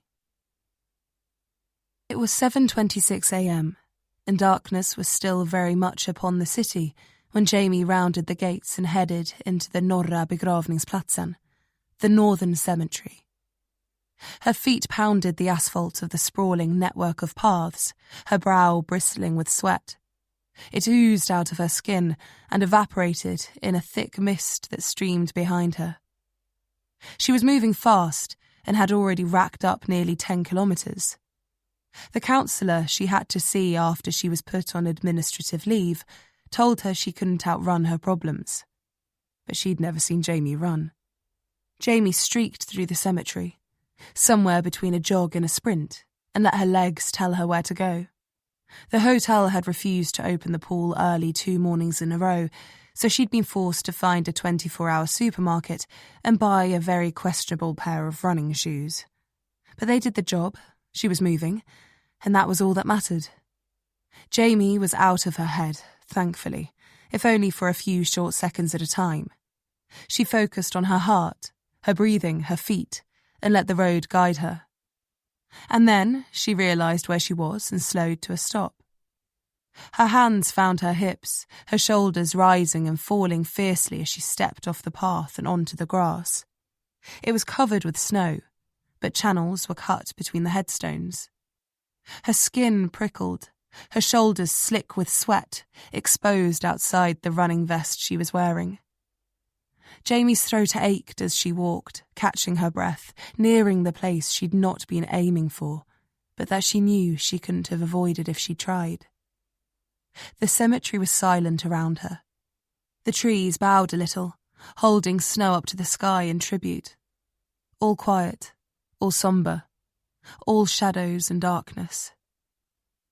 When she got there, She stood back a little, staring down at the stone base plate, the empty brass vessel that hadn't seen flowers for 19 years. The name carved into the headstone, Jörgen Johansson. Jamie stared down in the darkness. There was just enough creeping light in the sky to pick out the letters, and clenched her jaw. The inscription read, "Loving father, devoted husband, taken from us too soon." She wanted to kick the fucking thing down and spit on it.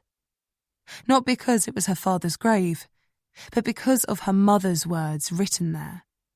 That guilty bitch had bawled her eyes out at the funeral, had been consoled by her father's colleagues. She'd sobbed and sobbed, drowned out the priest who spoke, made sure it was all about her, that she was seen as the grieving widow pining for a lost love, when it had been her vicious spite that had put that barrel in his mouth. That was a week after Jamie's 18th birthday. Her father had called on the morning of it, had asked to speak to Jamie. Her mother had refused, had told him Jamie didn't want anything to do with him. An hour later, that gun was in his mouth. Jamie swallowed hard, her lips trembling with rage. "Sorry, Dad," she whispered, the words barely clawing their way up her tightened throat. "Things should have been different." Jamie hung her head, felt the sting of the cold on her back, and ran the back of her hand across her face, wiping away what she told herself were beads of sweat. She picked her head up then and looked around. The cemetery was deserted, but she didn't feel alone. She couldn't help but wonder if those unseen eyes from Rättvik had followed her home. Jamie checked her watch, just after past. Why did she have to lie to Vik? Even if she'd got the mechanic up early, she'd still not make it back to the city before 10 at the very earliest. She shook her head, annoyed at herself for being so stupid. She couldn't call him until then about the house, or he'd know something was up.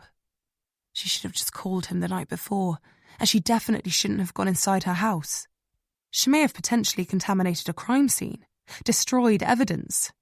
This is what happens when you let your emotions rule you, she thought, anger bubbling in her. She exhaled, cursing herself, and shifted from foot to foot, staring down at her father's grave. She'd been 18 the last time she stood here. A strange weight laid itself on her chest and crushed the air from her lungs. Jamie had to keep moving, or she knew she'd break down. Her feet were heavy, didn't want to move, but she forced them to. She still had a long way to go. She couldn't crack yet.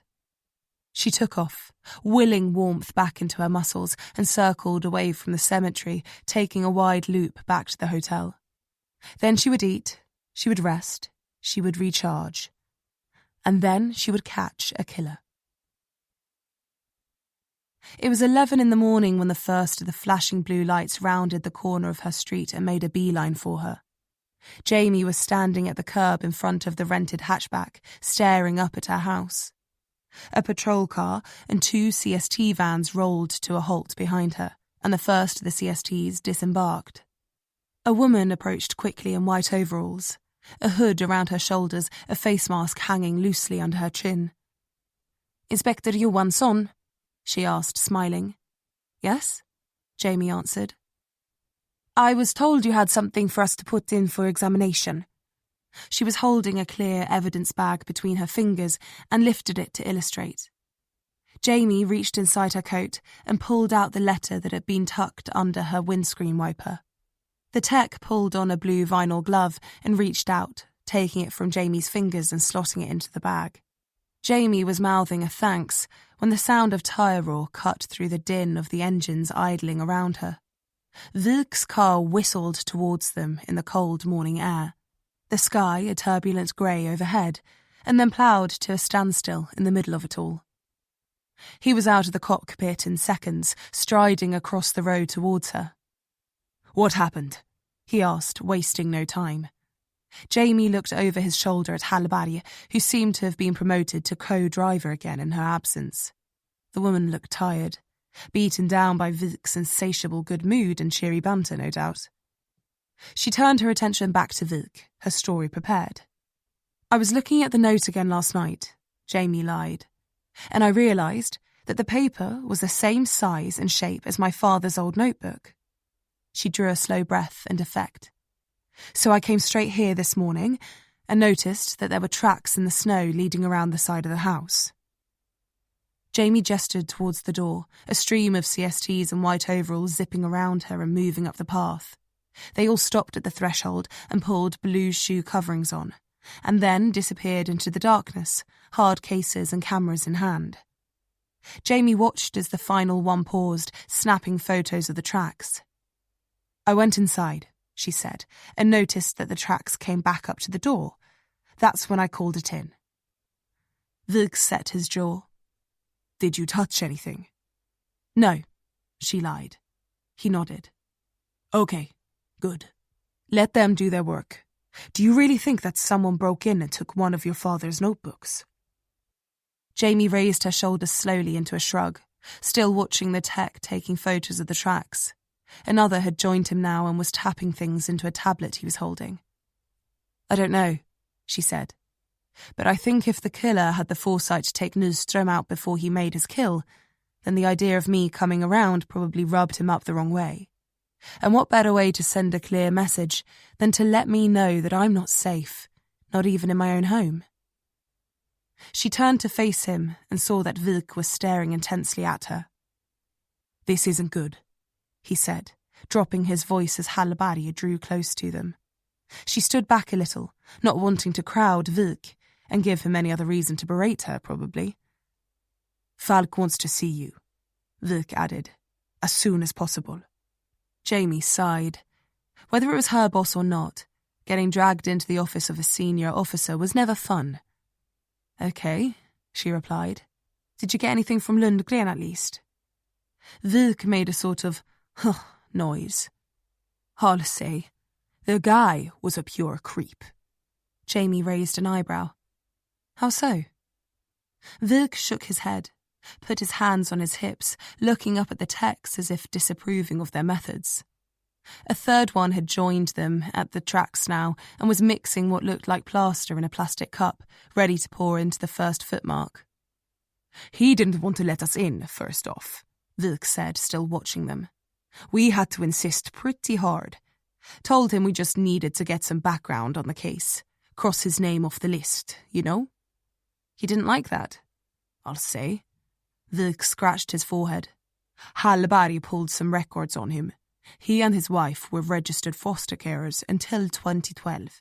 He worked as a risk consultant for an oil company that operated in Norway, so was back and forth a lot. He tried to tell us he wasn't even in the country when Hanna was killed." "Was he?" Jamie asked. Hallberg stepped in now. "No, he wasn't," she said. "I checked with the company and their records show that he was flown out to one of the drill sites the day before Hanna died, and after her body was discovered, he was immediately flown back to deal with it." Jamie processed. "So it couldn't have been him then?" Vic tilted his head back and forth. "Hard to say. Depends how long the body was in the snow for. He could have killed her, posed her, hopped the flight out that day, knowing the body wouldn't be found until the next." Hallberg dared to argue. "Though it's highly unlikely. The original report from the Pathology lab said that the body of Hanna Lundgren hadn't been out there for more than about 12 hours at the most, and time of death was shortly before that. His flight departed from Gothenburg at 2 the previous afternoon." Vic made his mouth into a shape that told Jamie he didn't like Hallberg's information, even though she was dead right. He was still a creep. Jamie remembered something then. What about the skin cells found under her nails? Hallberg nodded. "A positive match to Lundgren, but he said that Hanna used to scratch his back for him. He's a pretty big guy, said he couldn't reach it himself. But she had sharp nails." Vic scoffed. "Bullshit." Jamie bit her lip. Doesn't sound like a likely story, but impossible to disprove. Hallberg nodded. "Yeah, I guess we'll never know what happened. But something was definitely off about the whole thing." How so? Jamie watched her, saw the expression on her face. She looked troubled by the meeting. Vik interjected. Like I said, the guy was a creep. He was really cagey about the whole thing, and when we asked him about the scar... Vik turned his head to the side and sucked air through the corner of his mouth. Scar? Jamie queried. Hallabari fielded that one. He had a scar across his neck. She illustrated with her finger from under one corner of her jaw to the other. Old, faded, but clearly there. Looked like he'd been strangled. Garroted, Vik corrected her, not making any effort to mask the condescension in his voice. Strangled is with hands.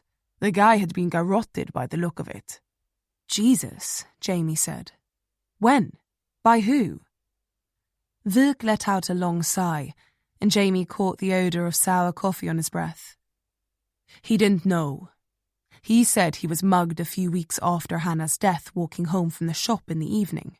Someone came up behind him, put the wire over his head, pulled back, dragged him to the ground.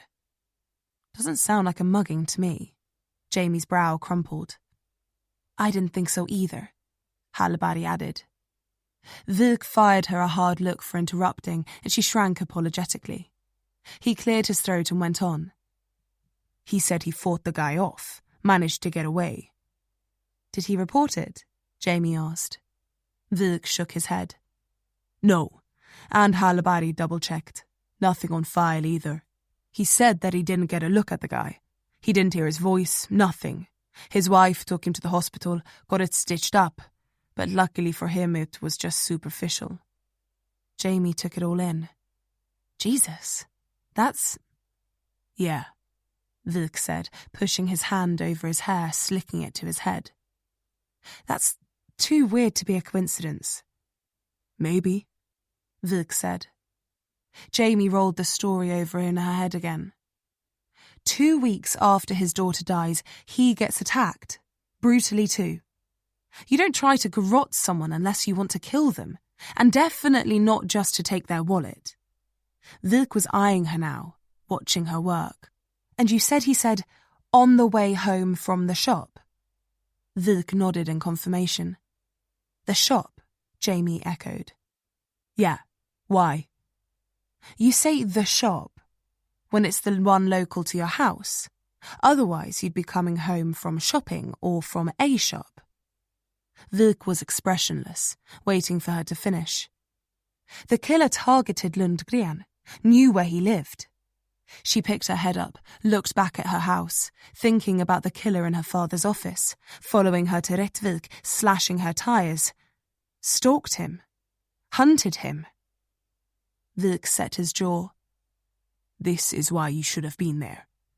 The words came from his mouth coldly, and behind him Hallabari visibly shriveled. If he'd have said another word, she would have been in tears.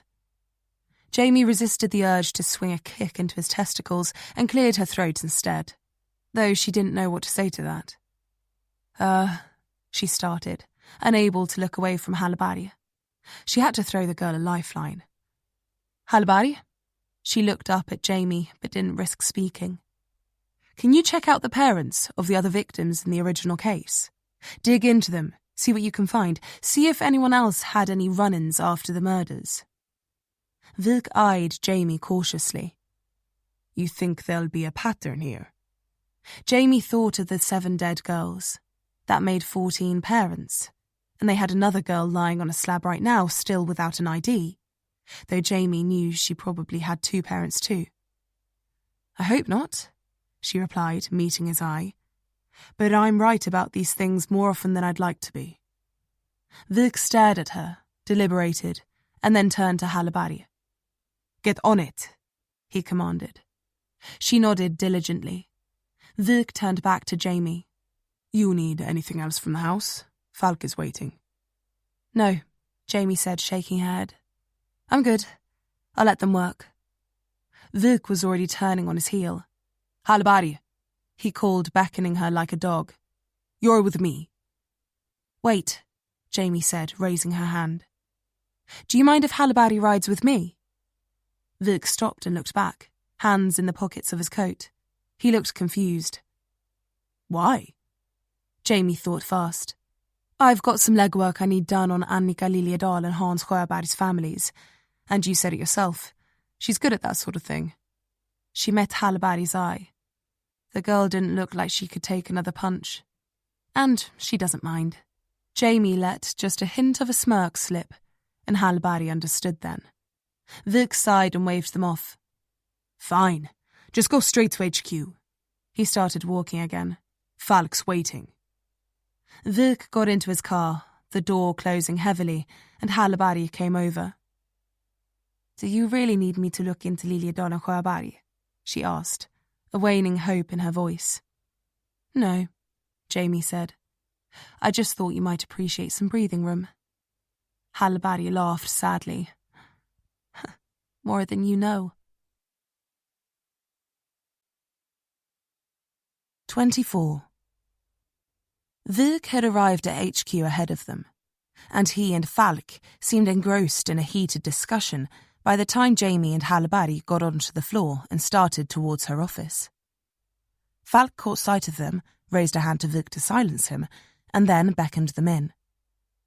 She was sitting down, but Vik was standing, arms folded, talking to her. She wondered whether Falk was the sort to crack the whip if needed. She still couldn't really get a gauge on Vik. He seemed to oscillate between cool-headed and competent, and petulant and impetuous. She was hardly the picture of perfection herself, but Vik's regular groove seemed to elude her. Hallberg moved ahead confidently, probably more so than Jamie had seen yet, and looked at Falk right in the eyes. She was trying to impress her, no doubt gunning for a promotion away from Vik's leash. Jamie didn't blame her. The door closed slowly behind them, and they were all inside the office then. Vik made a point of not moving, so Hallberg had to speak to Falk over the top of her computer monitor, practically getting on her tiptoes to do so. Jamie moved behind Vik, nicking the back of his arm with her elbow. He looked at her, and she nodded her head to the side slightly, motioning him over. He furrowed his brow and then took a few steps towards her, giving Hallberg the space she needed. What? He asked, voice hushed, as though Jamie wanted to whisper something to him. Jamie feigned ignorance. What? His brow creased further. You just... He trailed off, reading the look of confusion on her face. Never mind. He turned back to the room now and found Hallberg in his spot. It probably would have been a little brazen for him to barge her out the way, so he stood where he was, scowling at Falk. What had they been talking about before Jamie had come in? Right, Falk said, looking at each of them in turn. Her eyes rested on Jamie. From what I gather, things aren't looking good, she said plainly. I just spoke to the head CST at the Johansson house. The words came out of her mouth with detached ease. He said that the tracks lead from the path to the back door, but that it's difficult to assess whether entry was gained as the rear door was locked upon inspection. So whoever broke in either locked it after them or just wanted to peek in the windows. He was in there, Jamie felt like saying, but she stayed quiet. This, Falk went on, holding her hands out, tapping them on the table as she spoke to emphasize her words, is extra to the fact that Detective Johansson here is being targeted by whom we can only assume is the killer. This time Jamie did speak. I wouldn't say targeted. Then what would you say? Falk answered curtly. Stalked? Hunted? Jamie set her jaw. Neither were better alternatives. Falk drew a slow breath. Vik, where are we on the case? We've interviewed 3 suspects, Per Ericson, Thomas Lindval, and now Leif Lundgren. Do you have anything to tie them to any of the murders, past or present? Vik rolled his lips into a line but didn't say anything firm. We have a letter from Hans Sjöberg addressed to Per Ericson in for analysis, and we're going to see Eva Sjöberg this afternoon to collect Hans Sjöberg's effects, along with the letter he originally sent to Ericson. Falk didn't look impressed.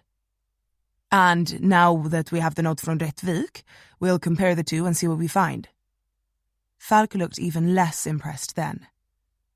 You're resting this case on what? Cryptographic analysis? No, Vik said, bordering on sullen. Of course not. Falk shook her head, turning to Hallberg, much to Vik's dismay. You interviewed Lundgren yesterday. What did you find? Hallberg said, surprised to be called upon. Damn, Vik must really have rubbed Falk up the wrong way. She cleared her throat and gained a little courage. We did, yes. Lundgren maintains that he had no involvement with the original murders, but we noticed that he had a scar on his throat, and told us that he was attacked a few weeks after his daughter was killed. Attacked? Garrotted, Vik grunted. Falk kept her eyes on Hallberg. By the killer? We don't know, Hallberg said truthfully. He never reported the incident, but we're looking into the family members of the other victims in order to establish a pattern. Falk raised an eyebrow now. You think the families may have been targeted too? Jamie could see Hallberg was on rocky ground, and this was her theory anyway. It's too early to tell, Jamie said without invitation. But if there's another side to the original case that went unnoticed, then we need to investigate it. Falk fixed her eyes on Jamie now. Yes, she said. My detectives do need to investigate it. That was a shot at her. No doubt about it. Jamie said nothing in response. So, where do you intend to go from here? Falk asked Vik now. He swallowed, tried on a smile. It fell away after a second. We'll wait to see what the CSTs can pull from Johansson's house, run analysis on the letters. Hallberg will stay here and dig into the families of the original victims, and Johansson and I will go to Eva Sjöbergs to see if we can collect her husband's belongings. Falk wasn't satisfied yet. And what about the current victim? Do we have an ID yet? No. Do you have any idea who she is? He drew a slow breath. No. For God's sake, Falk muttered, shaking her head. 4 days, Vik. And you're telling me you don't have a damn clue who the girl is? We have an alert out for missing persons matching her. I don't care. Find out who she is and do it now. If this is anything like the last case, she won't be the last. The original victims were all connected, and it's likely these victims will be too. So getting a positive ID is our number one priority. Vik nodded in confirmation. Of course. I don't suppose you have anything on our missing detective either, Falk hazarded to ask. Vik just looked down now. No. Again, we've got an alert out on his car, but... She raised her hand and silenced him once more. Jesus, Vik. You told me you could handle this. I can, he said firmly, and then glanced at Jamie. We can.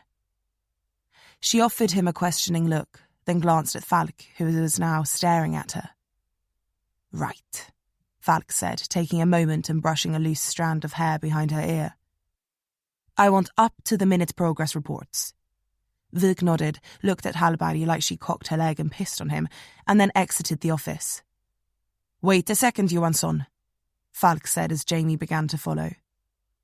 The door closed slowly behind Vik, who looked over his shoulder through the glass, stopping to see why Jamie wasn't following. Jamie tore her eyes away from Vik and focused on the woman in front of her. Sit, Falk said.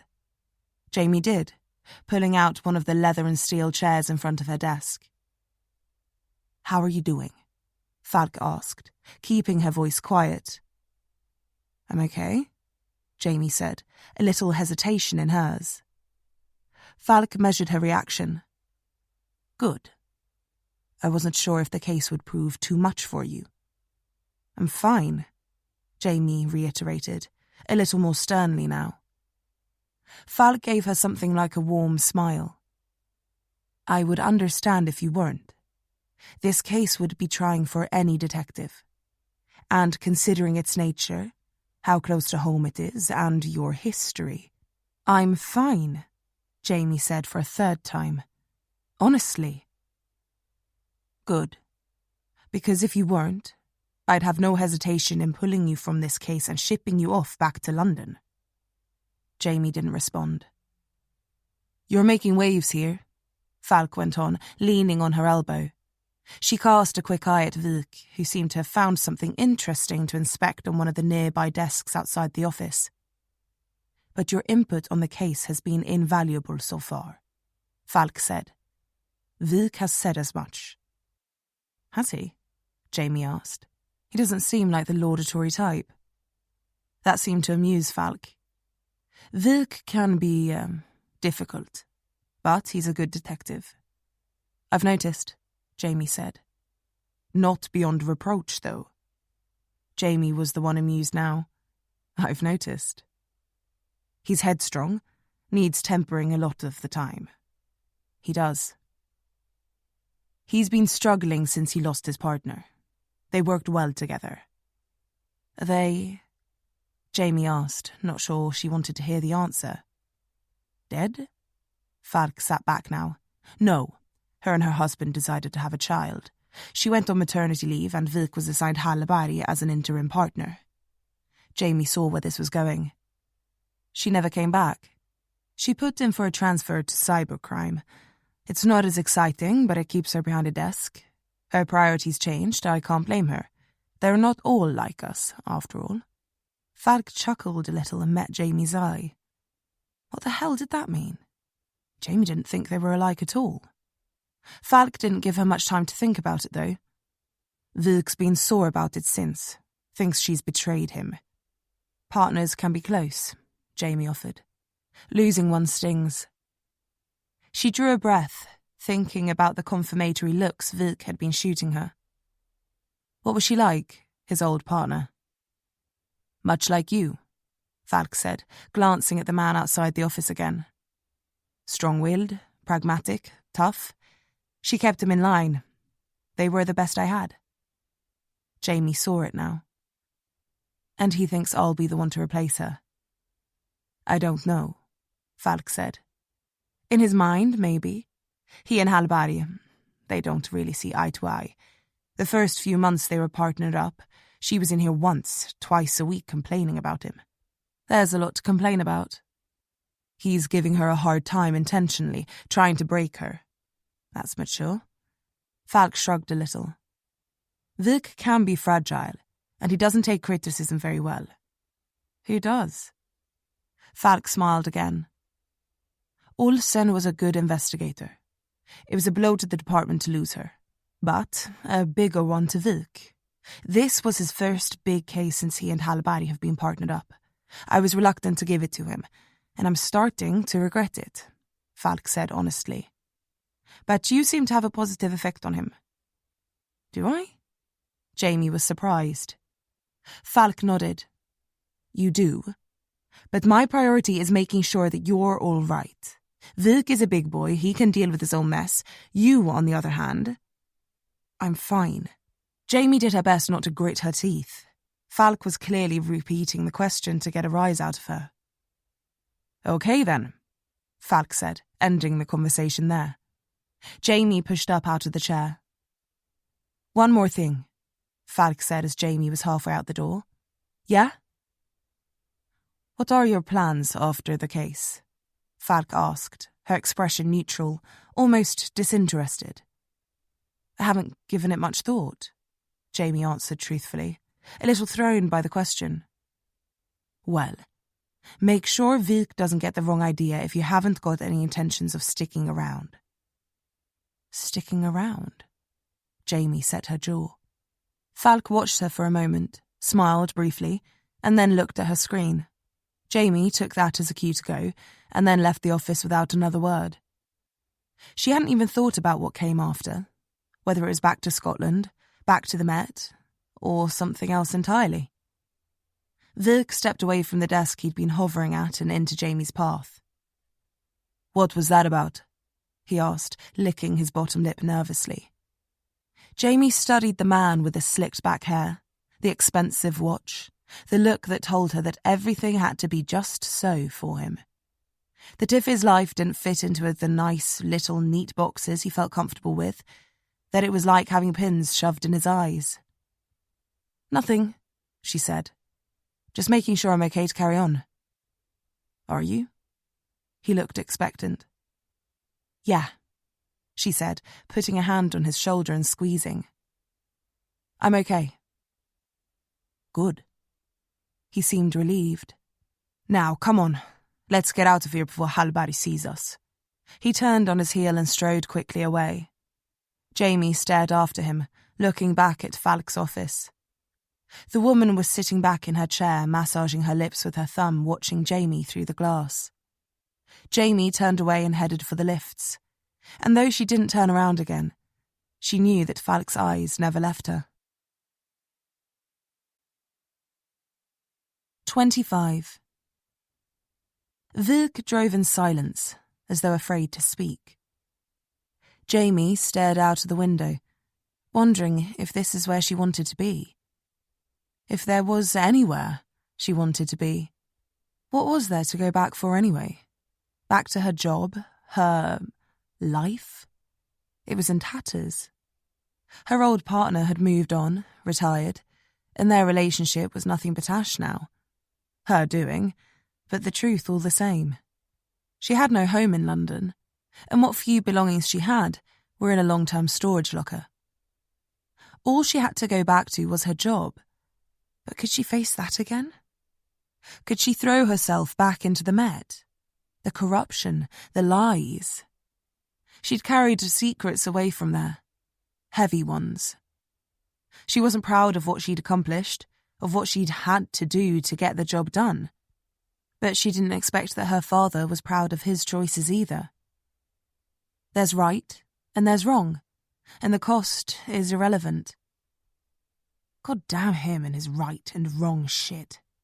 It was in her bones, her soul, seared into her mind and into her chest. It might as well have been branded on her skin. Vilk slowed down and swung into the road that led to Hans and Eva Sjöberg's church. Its shell sat at the end, staring out at them. Sjöberg's house coming up on the right. Jamie took a breath and shook off the trepidations.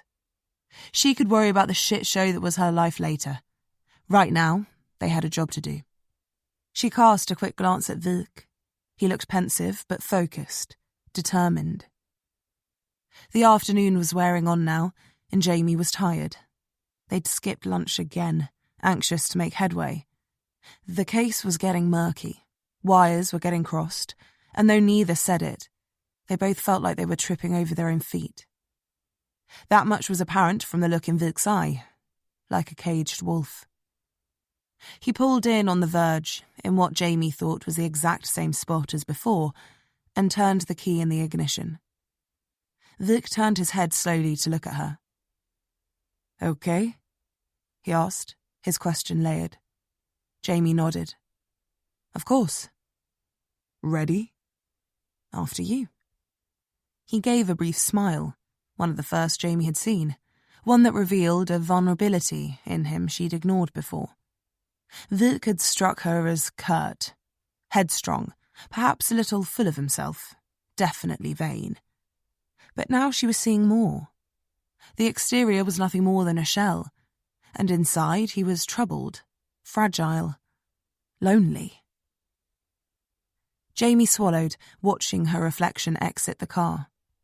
They were different on the outside, but more alike than she was prepared to admit to herself. She got out and went after Vilk, following him up onto Eva Sjöberg's porch. This time he allowed her enough space to stand behind him. He knocked firmly and pushed his hands into his pockets out of the cold. Their breath swam around their heads in a thick haze as the door opened in front of them. Eva Sjöberg stared up from her wheelchair. Yes? She asked, looking from one to the other, her head wobbling back and forth a little. Vilk's brow furrowed as he stared down into her vacant eyes. Kriminalinspektör Anders Vilk, Stockholm Police, he said tentatively. Do you remember us? She looked into the distance between them, as though scraping her mind for the memory. You're here about my husband, she said, as though a light bulb had just gone off. I'm afraid he's not in at the moment. Vilk opened his mouth to speak and then stopped, thrown. Jamie cut in. We know, Mrs. Sjöberg. We were hoping we might speak to you instead. I can only tell you the same as I told the other detective, she said apologetically. I don't know where that poor girl is.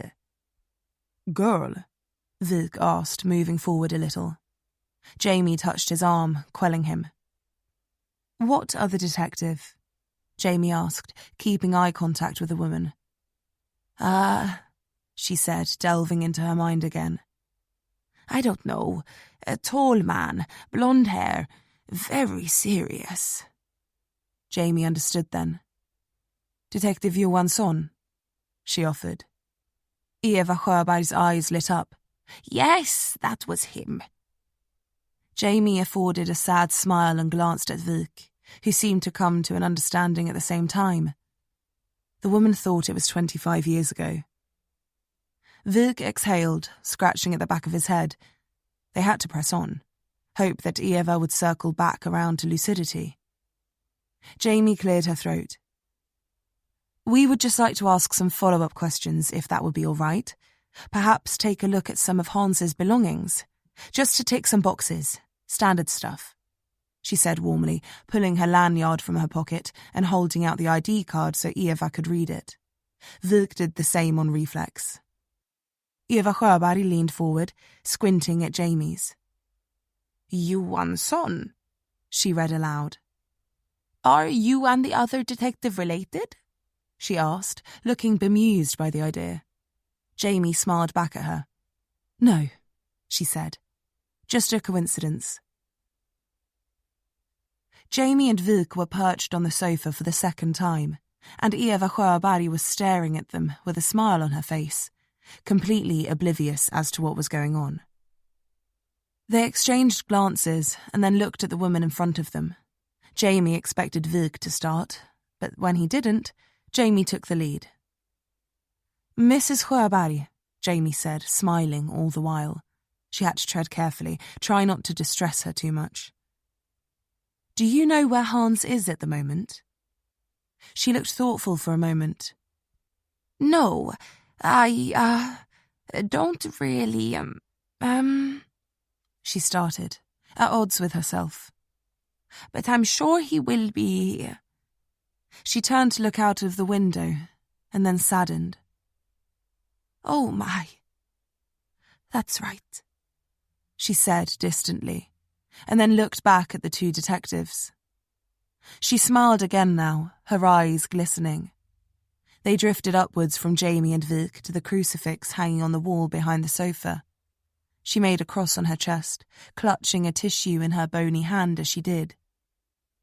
I'm sorry. How can I help you too? Her voice was barely louder than a whisper. Jamie breathed a sigh of relief. Lucid again. When Hans passed, the prison would have delivered a box of his effects, along with his ashes. She watched the woman carefully, trying to be as direct as she could without being blunt. Hans had been cremated 2 days after his death, the day before the first body had been found. Yes, Eva Sjöberg confirmed, raising her hand. She pointed at a corridor to their right with her knuckles. He's in the bedroom. The box, too. Vik tensed next to her, leaning forward. They were both at the edge of the sofa now, elbows on knees. Would you mind if we looked through his things? Jamie asked, keeping her voice soft. I'm not sure if you remember us. We came a few days ago, inquiring about the original case that Hans was... I remember, Eva said, nodding. Why do you need to look at his belongings? Her voice was sharp now. He's dead. I know, Mrs. Sjöberg. Even now, 2 decades on, you still won't leave us alone. She turned her lip out and shook her head in disgust. If you'd let me just... That detective put Hans away for nothing. Beat his confession out of him, put the murder on him, and... Jamie's teeth were clenched now. She exhaled hard, cutting the woman off. I believe your husband was innocent. Eva Sjöberg stopped speaking and eyed Jamie cautiously. What did you say? Jamie met her eyes now. Vik was a statue next to her. New evidence has come to light, she said, treading very, very carefully, which throws the original investigation into question. Vik was barely breathing, staring at the side of Jamie's head. She could feel his gaze on her skin, but she didn't stop. We're rebuilding that case, and we need access to Hans's effects in order to pursue a lead that may exonerate your husband. She spoke clearly, making sure every word rang true in the widow's ears. Among his effects, we hope to find a letter, and we hope that it might tie one of the original suspects to a new crime. Eva Sjöberg looked drawn. A new crime? She asked, her eyes drifting to the cross above the sofa again. Jamie nodded slowly. Yes. Another killing. A young girl. Like the others. Eva's jaw began to quiver. Min Gud, she muttered. My God. Would you mind if we... The woman nodded, swallowed hard, and then pointed to the corridor again. Of course. Please. In the bedroom, in the wardrobe. There should be a cardboard box. Vik was on his feet before she'd even finished speaking, and Jamie fell into step behind him. He powered through the hall and into the bedroom, pushing the door open widely. The room was modest. An old-fashioned, narrow double bed sat in the middle, a tarnished brass headboard behind it. A safety rail pivoted down from the wall next to the pillow on the left-hand side, no doubt to help Eva get in and out. Next to that, a small dresser stood, a reading lamp on it. At its side was a silver urn. Hans Sjöberg. Or what was left of him. Above the bed, a wooden cross was hanging. The right-hand wall is occupied entirely by sliding mirrored doors. Jamie and Vik were both hit by a wall of frozen air, and both gasped as they entered. The rest of the house was so hot. Vik turned to face the window opposite the wardrobes and made a beeline for it. It was cracked, just an inch or so, but all the heat had flooded out and the cold air had crept in. He got halfway, about to close it, when Jamie's brain kicked into gear. "Wait!" she ordered, throwing her hand out. Vik froze mid-stride and looked back. Jamie glanced over her shoulder down the corridor, listening as the sound of daytime television echoed back to her. Eva Sjöberg had resumed her daily viewing. Jamie pushed the door closed with her heel and then looked around the room. "What is it?" Vik asked, turning back to her. Jamie bit her lip, not wanting to say it out loud in case that made it come true. She stepped cautiously towards the wardrobe and stopped in front of it. "Have you got gloves?" she asked as Vik came up on her shoulder. He pulled a pair of blue nitrils from his pocket and passed them to her wordlessly, watched as she pulled them on and slid the right-hand wardrobe door open. The smell of dust rose from within, a rail full of old shirts hanging in front of them. Underneath, a unit with square-shaped compartments was filled with men's shoes and socks. They hadn't been touched in years by the looks of things. Jamie pushed the doors further along, and they began to overlap, exposing more of the wardrobe. The men's clothes became women's clothes as they edged onto Eva's side of the wardrobe. Jamie looked down at the empty space under the rail, saw shoe boxes, old gift bags, black bags full of clothes, and a gap about 3 feet wide. Everything was covered in dust, but a clean square was present in the space. A square where, until very recently, a box had been sitting. Jamie swallowed and looked up at Vik. His jaw was clenched, his nostrils flaring as they both came to the same conclusion. Hans Sjöberg's personal effects were gone. They both turned to look at the window and then turned back to the door. Jamie nosed ahead, pulled it open, and then they were back in the living room. Eva Sjöberg looked around, startled, and then seemed to remember who they were. "Did you find what you needed?" she asked. "Has anyone come to see you recently?" Jamie asked, not wasting any time. "Since Hans's belongings were delivered?" She looked down for a moment, then met Jamie's eyes, shaking her head. "No, I don't think so." Jamie drew a hard breath. "Has anyone been around the house? Have you seen anyone? Through the windows? Heard anything strange? Have you left the house at any point, or—" No, the woman said, reading the alarm in Jamie's voice. "I haven't seen or heard anything. What's wrong? What's happened?" She leaned from the chair, trying to peer around Jamie and Vik. "Is Hans all right?" Jamie could hear the fear in her voice now. Vik couldn't contain himself any longer. "Has anyone called you in the last few days?" The woman stopped, thinking. "I don't, Vik pushed past Jamie now, so he was assuming the woman's entire field of vision. "Did Per Ericson call you?" Jesus, Ericson. Jamie saw the train of thought now. When they'd spoken to him, he'd admitted to speaking to Hans, admitted to sending a letter back, handed over his own letter. But then he'd know. He'd know that they'd come looking for it, would know to act fast. He knew the layout of the house too, admitted to having been in there dozens of times back when he and Hans were friends. He'd know where the bedroom was, would know where the window was. And that to make any sort of meaningful text comparison between the note on Jamie's car and Ericsson's own hand, they'd need his letter to Hans Sjöberg. She and Vik both looked at each other, and he pulled his phone from his pocket, dialing a number and going for the door. Jamie went after him, pausing for a moment. "Thank you, Mrs. Sjöberg. There'll be some officers along shortly to conduct an inspection. Will that be all right?" Eva Sjöberg didn't seem to be following. "Don't go into the bedroom, okay?" Jamie said. "Just wait for the officers to arrive." She nodded slowly, a note of fear and confusion in her voice. "I don't understand what I've done." Jamie smiled at her and took a step closer, reaching out and resting a hand on the woman's arm. "It's okay," she said warmly. "You haven't done anything wrong. They just need to take a look around. It will help to prove Hans was innocent." "It will?"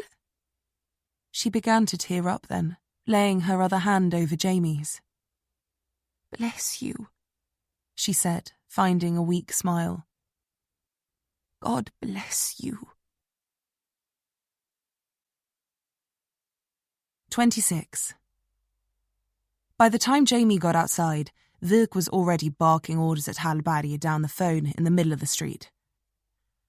"I want CSTs out here immediately to search this place from top to bottom." He didn't pause for breath. "And I need an arrest warrant in place for Per Ericson an hour ago." "On what charges? How about breaking and entering, removing evidence from a crime scene, abduction, gross abuse of a corpse, rape, murder? Take your fucking pick." He clocked Jamie coming and snapped his fingers at her, beckoning her over. She didn't appreciate the gesture, but she let it slide considering the circumstances. Vik kept going. "Send it over the second you have it, and dispatch uniforms to the church to take him into custody, along with a pair of techs to collect his belongings. I want his phone, his laptop, everything. Then get CSTs over there too. I don't care. The same ones, different ones, just fucking do it. I want Ericson in an interview room within the hour and his life picked down to the fucking bones. We missed this son of a bitch once. We're not going to again." Jamie looked at him again, letting it slide. That wasn't a shot at her father, even though a few days ago she would have taken it as such. Vik hung up abruptly, let out a long breath of thick steam, and then slicked his hair against his head, finally looking up at Jamie. He didn't say anything, and neither did she. But they both knew they'd missed a step, and it may have just cost them the investigation. Ericson was smart, smarter than they gave him credit for. He was charming, he was cunning, and he'd got inside their heads. He'd manipulated them both, pushed Vik's buttons until Jamie removed him, and then wrapped Jamie around his little finger with stories of her father. He'd played them both like fiddles. She was half expecting to receive a call in the next few minutes saying that Ericson wasn't at the church, that they didn't know where he was, that he'd slipped through their fingers. A tight knot built itself in her stomach, and judging by the look on Vilk's face, he was feeling the exact same way. He groaned, cracked his neck, and then licked his bottom lip. I need to call Falk. Jamie nodded, her own phone vibrating in her pocket. Probably a good idea, Jamie said, pulling it out. She glanced down, reading the text on screen. Everything okay? Vilk asked. Yeah, she said. Just a personal thing. Give me a sec. He proffered her the open road in front of them and then stepped away, dialing Falk's number. The message was from a number she didn't have saved and read, It's Hallberg. Need to talk. No Vilk. Jamie obliged and called the number back once she was out of earshot. She could hear Vilk bringing Falk up to speed in the distance. The phone at her ear rang once, and then Hallberg answered.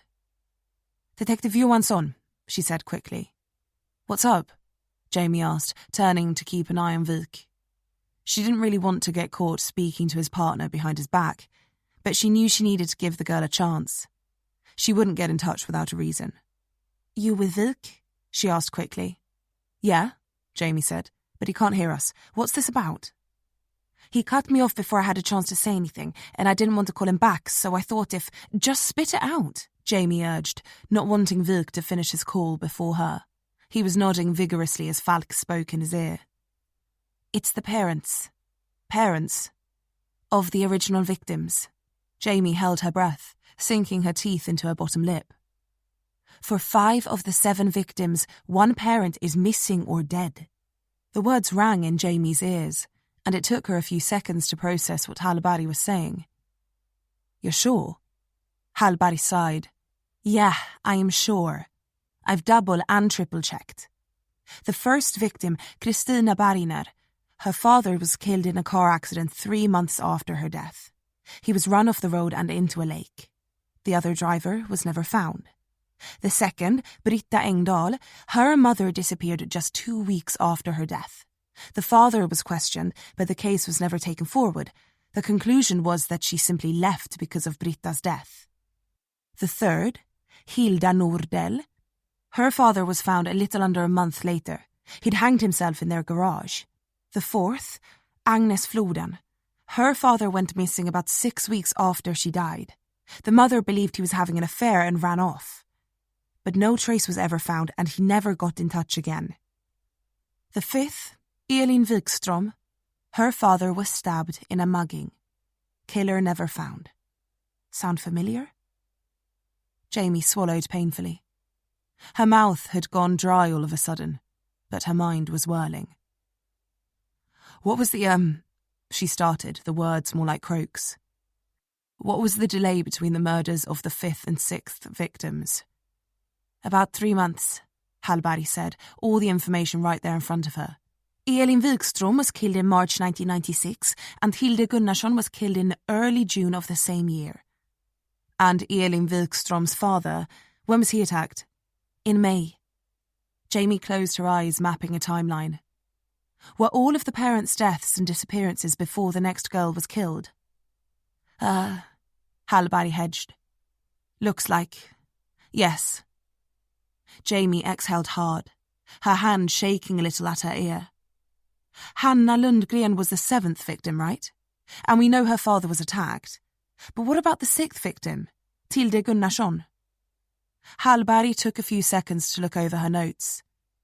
It doesn't look like anything was reported, but I can look into it a little more. See what I can find? Do that, Jamie ordered. There was a much shorter delay between the last 2 victims, though. What do you mean? Jamie eyed Vilk now. His call seemed to be winding down now, and he was glancing over, keen to know who Jamie was talking to and what about, no doubt. Tilde Gunnarsson and Hanna Lundgren were murdered just 10 days apart. Jesus, Jamie muttered, thinking about it. Did the killer know the net was closing in? Did they know her father was getting close? Up to their timeline? She swallowed hard. What dates? Tilde Gunnarsson was 6th of June, and then Hanna Lundgren was found on the 16th. Jamie set her jaw. And when was Sjöberg arrested? I pulled the records from the solicitor's firm that represented him. The information was privileged, but they confirmed that they began representing him on the 6th of July 1996. So maybe a day or two before that? Jesus. We have to assume this isn't a coincidence. It can't be.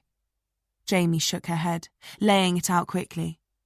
So the killer takes Tilde Gunnarsson, lines up her father or mother or whoever, but then gets nervous, knows the net is closing, so he acts fast, takes Hanna Lundgren first. But why?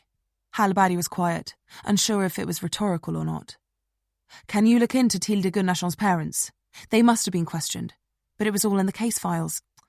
Jamie was thinking out loud now. See if you can find any contact details. I want to talk to them. Right, okay. Vilk was coming over now. I have to go, Jamie said.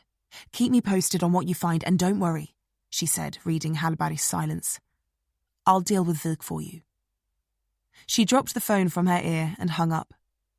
Vilk narrowed his eyes, maybe catching his name before Jamie ended the call. Who was that? He asked. Hallberg, she said truthfully. She wanted to run something by me. What? Vilk probed. A potential link between the original case and some unexplained disappearances. Why didn't she call me? He asked sharply, offended by it. She wanted my opinion before she bothered you with it. He didn't know how to take that. And? Jamie drew a slow breath and looked out into the cold, grey sky. It was early afternoon now, and the cloud cover was thick today, bathing everything in a flat, dingy light. And I think we're in trouble, Jamie said. Vilk waited for her to expound. One parent of 5 of the 7 victims either died, was murdered, or disappeared without a trace. Vilk's jaw flexed. She should have called me with it. She knew you needed to speak to Falk, wanted me to confirm it was worth thinking about, didn't want to waste your time if not. She met Vilk's eye, remembering what Falk said about him being quick to conclusions and prone to emotional reactions, about him needing someone to keep him in line. The girl did everything right to Vilk, and she uncovered another potential lead in this case. A big one. Don't chide her for it. The muscles on his clean-shaven chin all bunched and twitched. Now, Jamie went on, dragging him back to the tracks and setting him straight. Hallberg's pulling together some more information for us, but meanwhile, we could be looking at an oversight in the original case. 12 victims, not 7. Vilk blinked slowly, taking it in, and then seemed to relax, knowing this outranked any sourness he had over Hallberg calling Jamie first. Okay, so what do we do? Jamie looked down, thinking for a moment. A parent of each of the first 5 victims was targeted. We need to figure out why. Lundgren was attacked but got away with it. The parents of the 6th victim were left alone. But I think maybe Sjöberg was arrested before any attempt was made. Vilk was right there with her. But why would that matter if it wasn't Sjöberg? Ericson could have dealt with them anyway. And risk alerting my father to Sjöberg's innocence? Jamie shook her head. He's too smart for that. No, he got away with it, and he just left them be. So why has he started again now? Vilk was doing his job. He was testing Jamie's theory, her line of reasoning. She measured the focus in his face, could see that he was a good detective, and, despite herself, she was beginning to warm to him. He had about as much charm as a cactus, but she respected his mind and his will to get the job done, even if she didn't always agree with his methods. I think Sjöberg reached out to him, awakened a part of him that he buried or let go. He went and spoke to Sjöberg, didn't he? And he said they didn't talk about the murders. He said he never asked and Hans didn't tell. Vilk nodded. And why would he ask if he knew Sjöberg didn't do it? Exactly. He wouldn't. Vilk bared his teeth. Son of a bitch, he growled. Ericson, sitting there, listening to Sjöberg talk about how he was wrongfully convicted for those killings, how he was innocent, telling Sjöberg he could repent, get into heaven, that all was forgiven. Hell, it probably got his juices flowing again, sitting there, face to face with a man who went to prison for his own crimes. He starts thinking maybe he can pull it off again, get away with it a second time. Shit, Vuk said, putting his hands on his hips. I wish we could get a copy of that conversation. If it was a visitor's conversation, we'd have a chance. But a deathbed confession with a priest? No way. No one would think to, let alone enforce that. Vuk agreed sullenly. So, Ericson takes the girls, kills them, works the religious angle to frame Sjöberg and, maybe not just to frame him. He worked at a church as the groundskeeper, then went to a seminary. He must be interested in it. Maybe just the iconography or the history or the way religion is used to indoctrinate and control people. Jamie was surprised, but noted the look of semi-disgust in Vuk's face. He really did hate the whole idea of it all. It chimes with the classic psychopath profile. They are drawn to professions that allow them to control people. And if he was interested in theism, a priesthood would give him the opportunity to not only embrace that obsession, but also satiate that need to control. Vuk looked over Jamie's head, thinking now. So he comes back from visiting Sjöberg and starts scheming. He lines up Nyström, knows he needs to get rid of him to clear the field. Kidnaps him, gets him to talk him through stealing the case files, Jamie added. Then he finds himself a victim and goes to work. You don't understand, Jamie said, bunching her mouth under her nose. Vuk's brow furrowed. What don't I understand? No, not you. The note on my car, it said, you don't understand. Stop. Okay, so what don't we understand? Vuk asked. Jamie shook her head. I don't know. But we need to get back. If Hallberg's lead is right, and Ericson is targeting the parents as well, then we need to ID our victim fast, or we could have another kill on our hands. Vuk agreed, letting his own hands go to his sides. He raised one then and ran it over his head, slicking his hair to his scalp. If Ericson is following the same method he did before, then we can circulate the photo of the girl, put out a statement to the press. They're beginning to frenzy as it is. They don't deal well with radio silence, and we need to make headway. Throw them a bone before they crucify us and see what comes back. I don't like doing it, but we're out of options here. Yeah, we are. Jamie and Vuk looked at each other for a second, and then Vuk went for the car. Come on, he said, walking fast. Let's get going before anything else happens. Jamie caught up with him. Don't say that. Why not? She circled to the other side of the car and looked at him across the roof. Because every time someone does, something else happens. Vuk cracked a smile. You didn't strike me as a superstitious type, Johansson. I'm not, Jamie said, getting into the car. I've just been doing this long enough to know not to tempt fate. 27. Jamie and Vuk got about 500 yards before his phone started ringing. It flashed up on the centre console and filled the cabin. He reached out and pressed the button. Anders Vuk, he said, glancing across at Jamie. Kriminalinspektör Vuk? Came a breathless voice, female. Yes? Who is this? He asked. My name is Sanna Eliasson. I'm a nurse at Söders Hospital, she said, speaking quickly. There's a note on the file here to inform you of any developments concerning Thomas Lindval. Is he awake? Vuk asked, leaning forward a little in anticipation. I don't know how to... He has... She cut herself off, coughed away from the phone, and then came back to the receiver. He has escaped. Vuk stood on the brakes so violently that Jamie nearly head-butted the dashboard. Her neck clicked nastily, and she swore under her breath as Vuk wrestled the Volvo onto the hard shoulder at the side of the road, sending it snaking to a stop on the icy tarmac. What did you just say? Thomas Lindval regained consciousness, and while he was being assessed, he assaulted a nurse, took her hostage, and then escaped. Vuk slammed his open palm into the steering wheel so hard it made the whole car shake. God damn it! When was this?" "About 40 minutes ago." 40 minutes! He nearly yelled it. "Why didn't somebody call me?" Sanna Eliasson scoffed. "Lindval assaulted a nurse. He threatened her life, terrified half the patients here. We've had our hands full." Vilk hung his head between his taut shoulders and muttered something under his breath. "Did you manage to get anything from him before he escaped?" "I don't understand the question," the nurse said plainly. "Information. Did he say anything? Did he mention anyone? Friends, family, where he might be going?" "No, Inspector," Eliasson said, her voice taking on a cold air of scorn. "We concern ourselves with the welfare of our patients, not their interrogations." And with that, she hung up. Vilk's nostrils were flaring wildly, his anger bubbling over. Jamie rubbed her neck. "We'll find him. If he's got a history of mental illness, then his information will all be on file.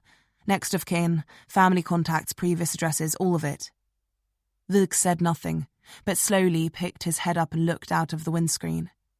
Cars streaked past and made the car rock slightly in their wake.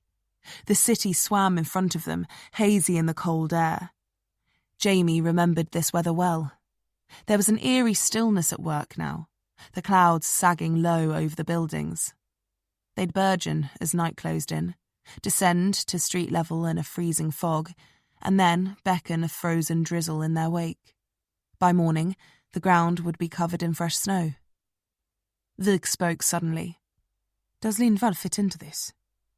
His voice was quiet. "Into the case?" Jamie confirmed, resting her head back. "I don't know. He ran when we cornered him. He's got the history for it. He was in proximity to one of the murders. But does he have the guts, the skills, the intelligence to pull off something of this magnitude? I don't know." "You don't understand," Vilk repeated. "What don't we understand?" That question was like a rasp being run along Jamie's teeth.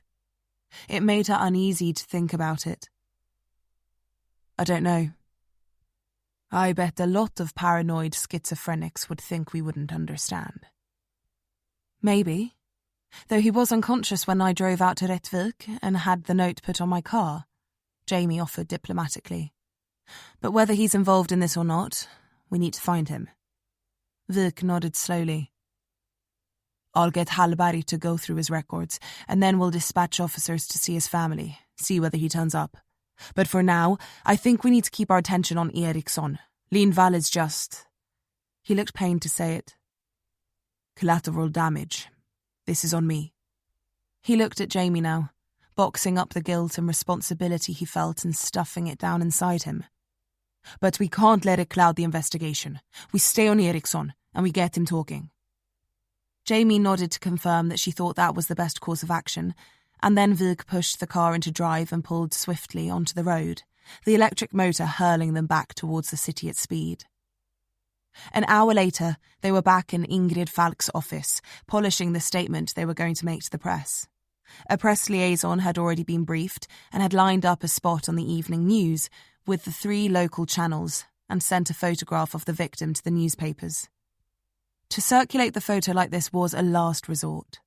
To alert parents to the death of their daughter by way of showing her picture on the evening news? It was the sort of thing that could blow up in the department's face and put them under a microscope for misconduct. But it was all they had. No one had come forward to report her missing. There were no DNA matches on the database. There was nothing. Total radio silence. But the killer knew who she was, and more frighteningly, knew her parents as well, if history was anything to go by. They needed to find out who she was, and fast. Falk was reading over the latest draft of the statement, a matter-of-fact delivery of information that did its best to sound apologetic, consolatory, humble, concise, honest about the potential danger faced by the victim's family, and yet not alarming, which was proving to be difficult.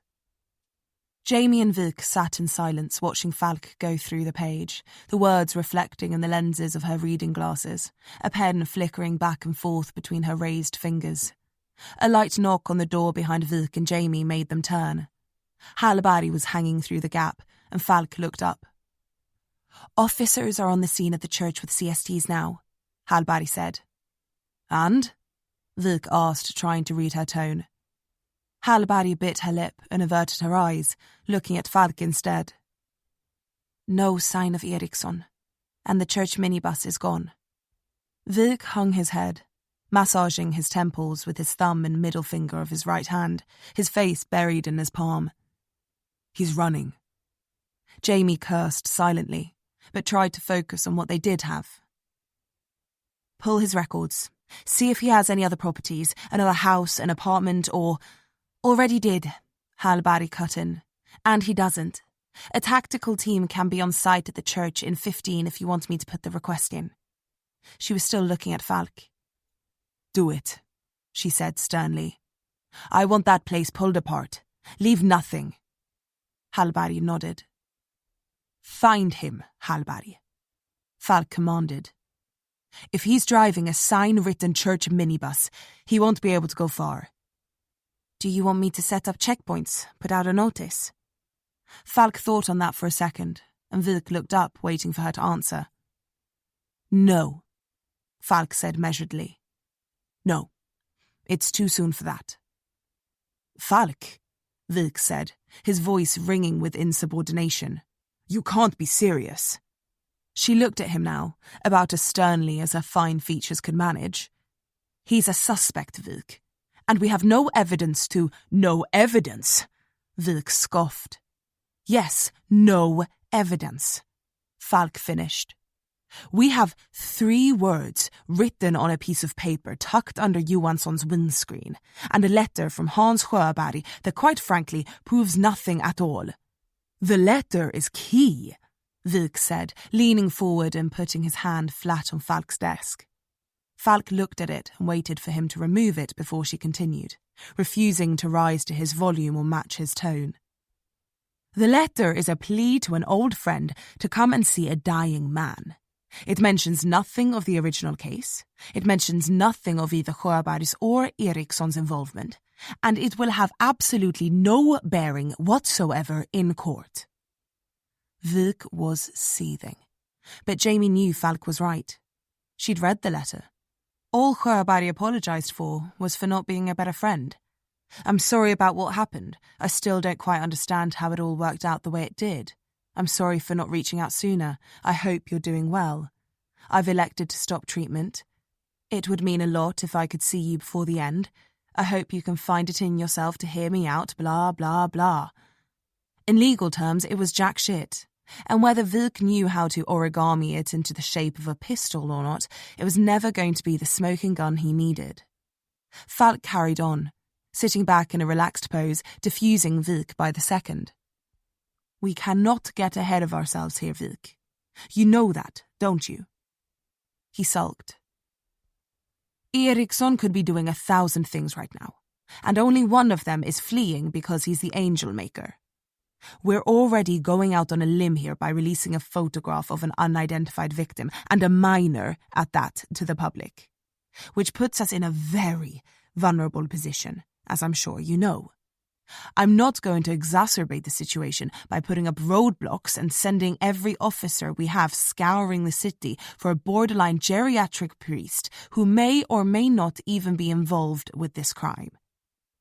Wilk's fists had balled on the arms of the chair. Hallberg was still hovering by the door, but knew not to get in the middle of it. "And," Falk went on, beating Wilk fully into submission, "that's not even taking into account the paranoid schizophrenic you interrogated into a manic state and then set loose upon the city." She lowered her head to catch his eye. "The last thing I want is for the press to catch wind of that too.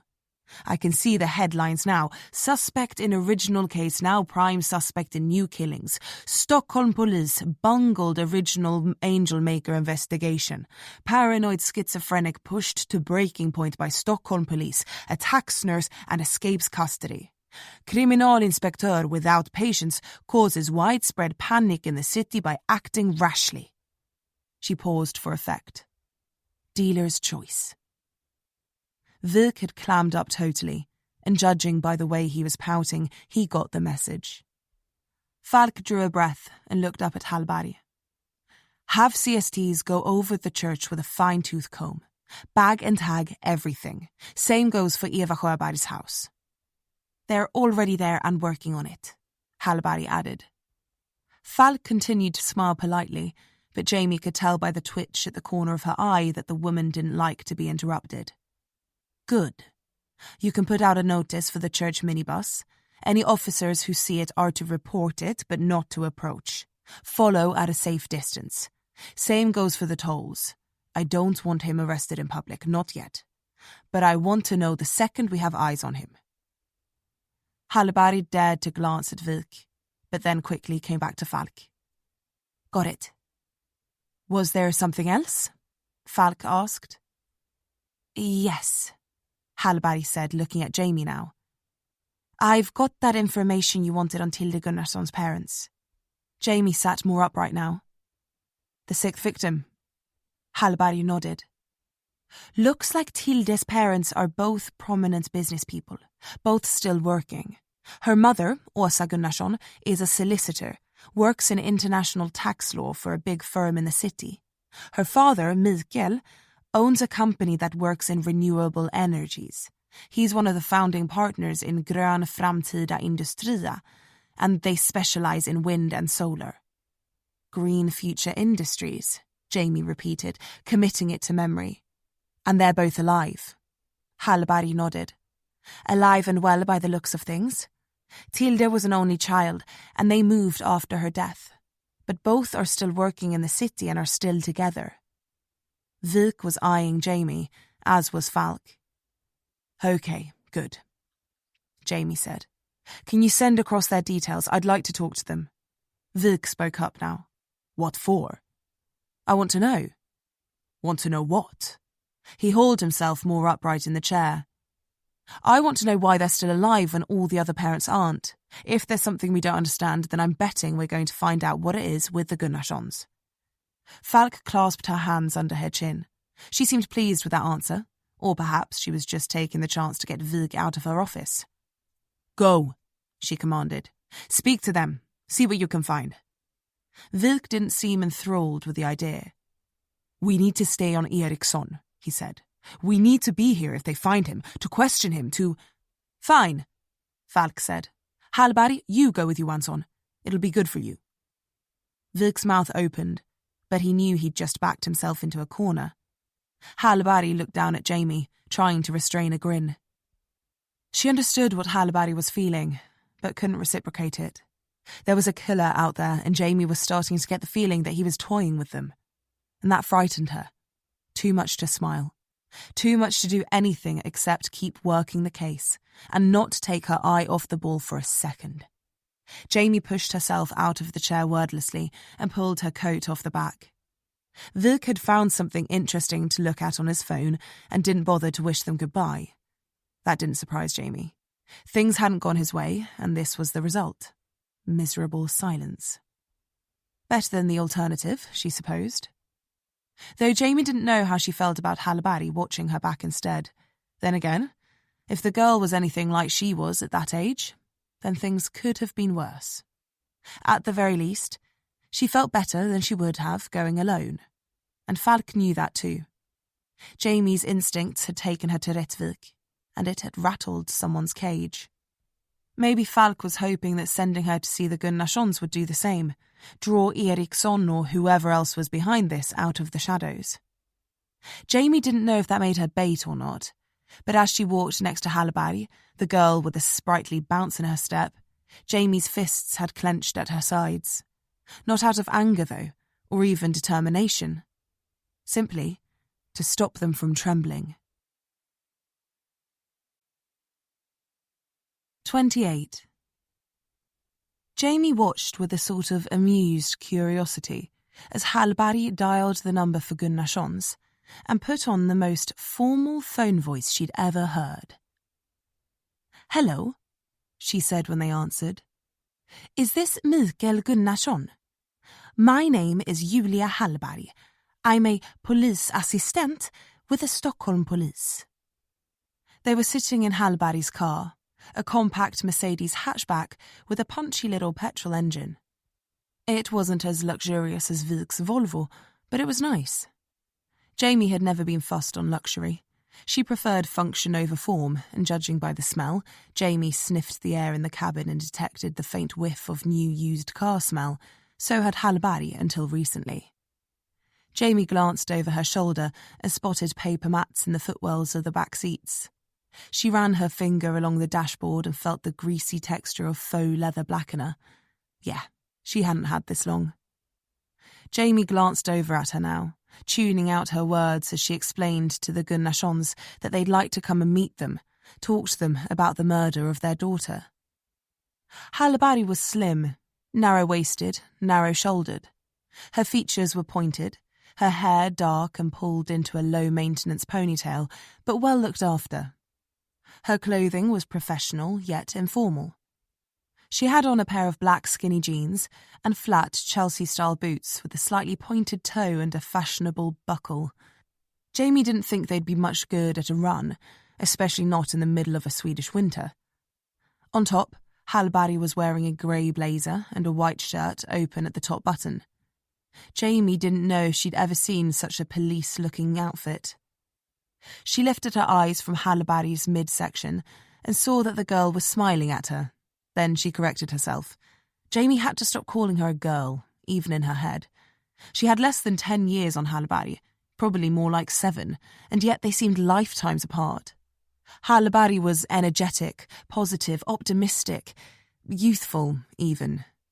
Jamie was tired, cynical, and broken.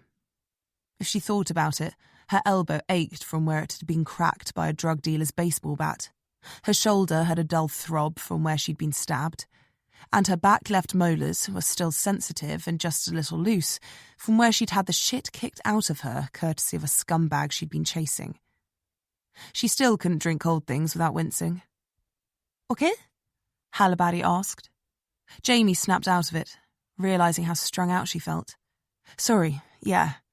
Just sort of zoned out then for a second." She looked down and found she was rubbing her sore elbow and then quickly dropped her hands to her lap. "We good?" "Yeah.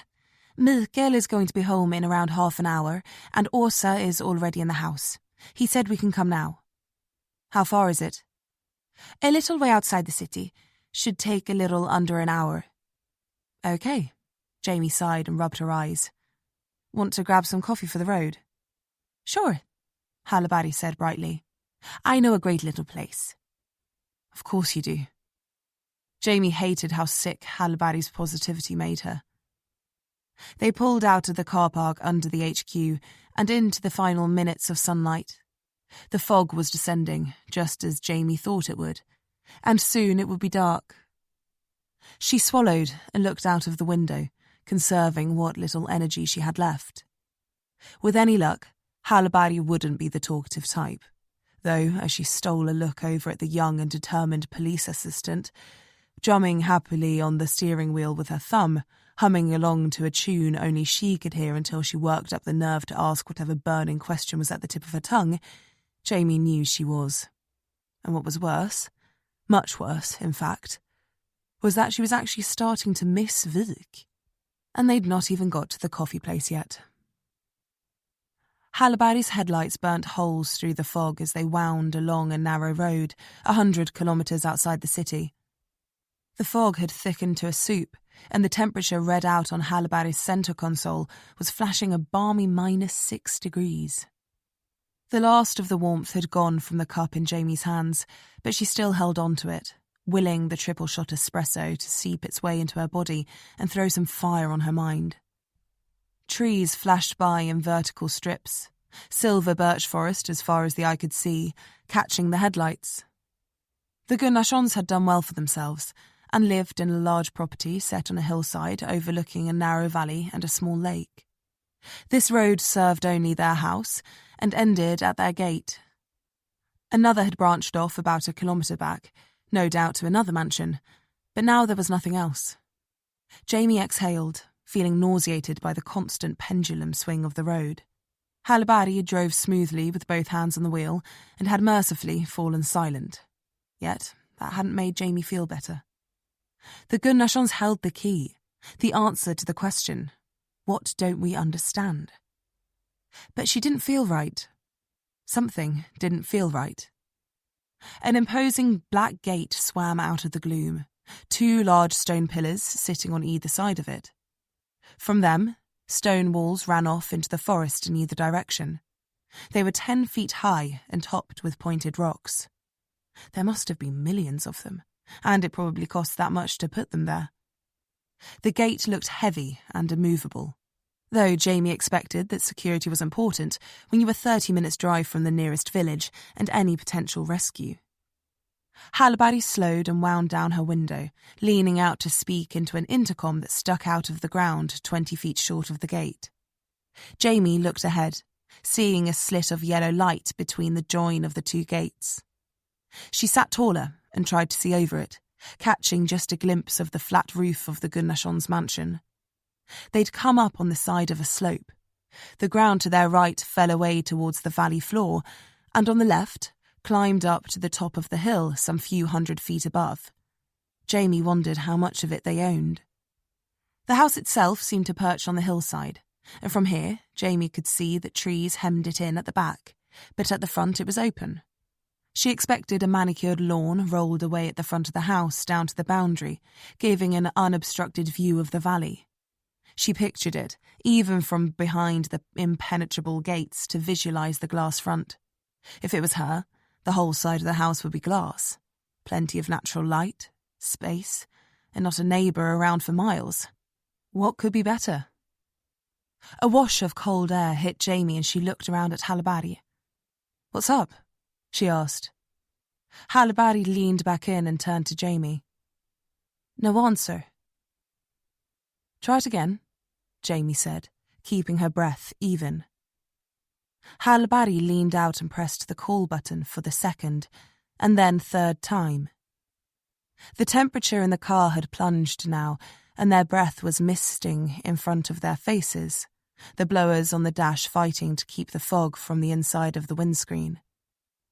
Hallberry withdrew her hand and looked over at Jamie. "They know we're coming." Jamie shrugged. "Rich people," she said, brushing it off. And yet, something didn't feel right. How long could they sit there and wait? "Should I try calling them?" Hallberry asked. Jamie leaned back, tapping her fingers on the cup between her knees, spying the thin shred of light between the gates. Her skin had begun to goose pimple, and it wasn't because of the cold. "Yeah," she said after a second. "Call them." Hallberry wound the window up and pulled her phone from the centre console, getting the number up on the screen. Jamie checked her watch. It was nearly 6:30 now. The cloud cover had blotted out all of the moonlight, and the forest around them was drenched in a black stillness. Fog swirled in front of the headlights. Hallberry placed the call, and the tinny sound of the dial echoed around them. A dull bang rang out somewhere in the distance, and Jamie sat bolt upright. A cluster of birds flapped out of the trees in a spray of snow and careened into the air, cawing madly at the disturbance. Hallberry was sitting up like a meerkat, her head turning on her shoulders. What the hell was that? Jamie swallowed hard, her heart racing. She knew that sound well. Even muted by the glass in the windows, even dulled by the forest and the fog and the distance. "That was a gunshot," she said. To be more precise, it was a report from a hunting rifle. It had a distinct sound, one she'd come to know intrinsically from the trips with her father. Medium caliber, a 6.5mm round, something designed to hunt bigger prey than geese. That much she was certain of. Hallberry's voice was strained now, her eyes wide. "Where did it come from? Was it close? Inspector Johansson?" She was looking around wildly, but by the time she got to her name, Jamie was already out of the car. The gate was closed before them, and from inside the car Jamie couldn't see over. Hallberry was nearly yelling as Jamie climbed onto her bonnet, stepping up onto her roof to get a better look at the house. It was as she thought.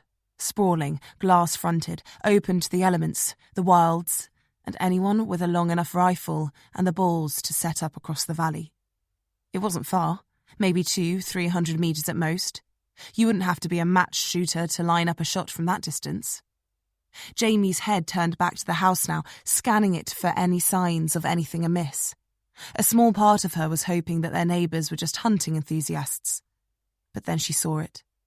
One of the full-length windows facing the valley was shattered. The top quarter still clung to the frame, but a spiderweb of cracks ran across the glass, the lower portion lying in shards on the polished oak floor of the Gunnarsson's house. Her heart sank, her blood running cold. Hallberg was out of the car now, calling up at her, but she couldn't hear words. All Jamie had in her ears was rushing blood. Another shot rang out, and Jamie flinched, ducking reflexively. She was shielded by the trees from the shooter, but the house wasn't. A second window exploded in a shower of glass. It fell to the floor and skittered everywhere, raining down onto the snow-covered lawn below. Jamie was frozen, staring up at the house. "Inspector!" Jamie couldn't move. "Jamie!"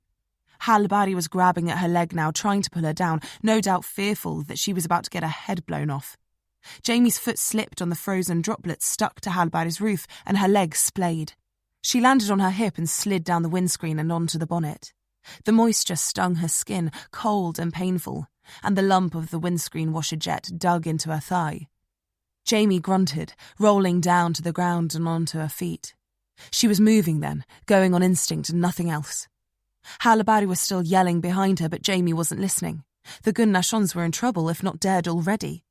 Was Ericson across the valley right now, finishing what he started 25 years ago? Would Leif Lundgren be next? Would the parents of his latest victim? Jamie charged at the gate and leapt up, the Kevlar toe caps of her boots hitting the slick steel, her hands finding the top.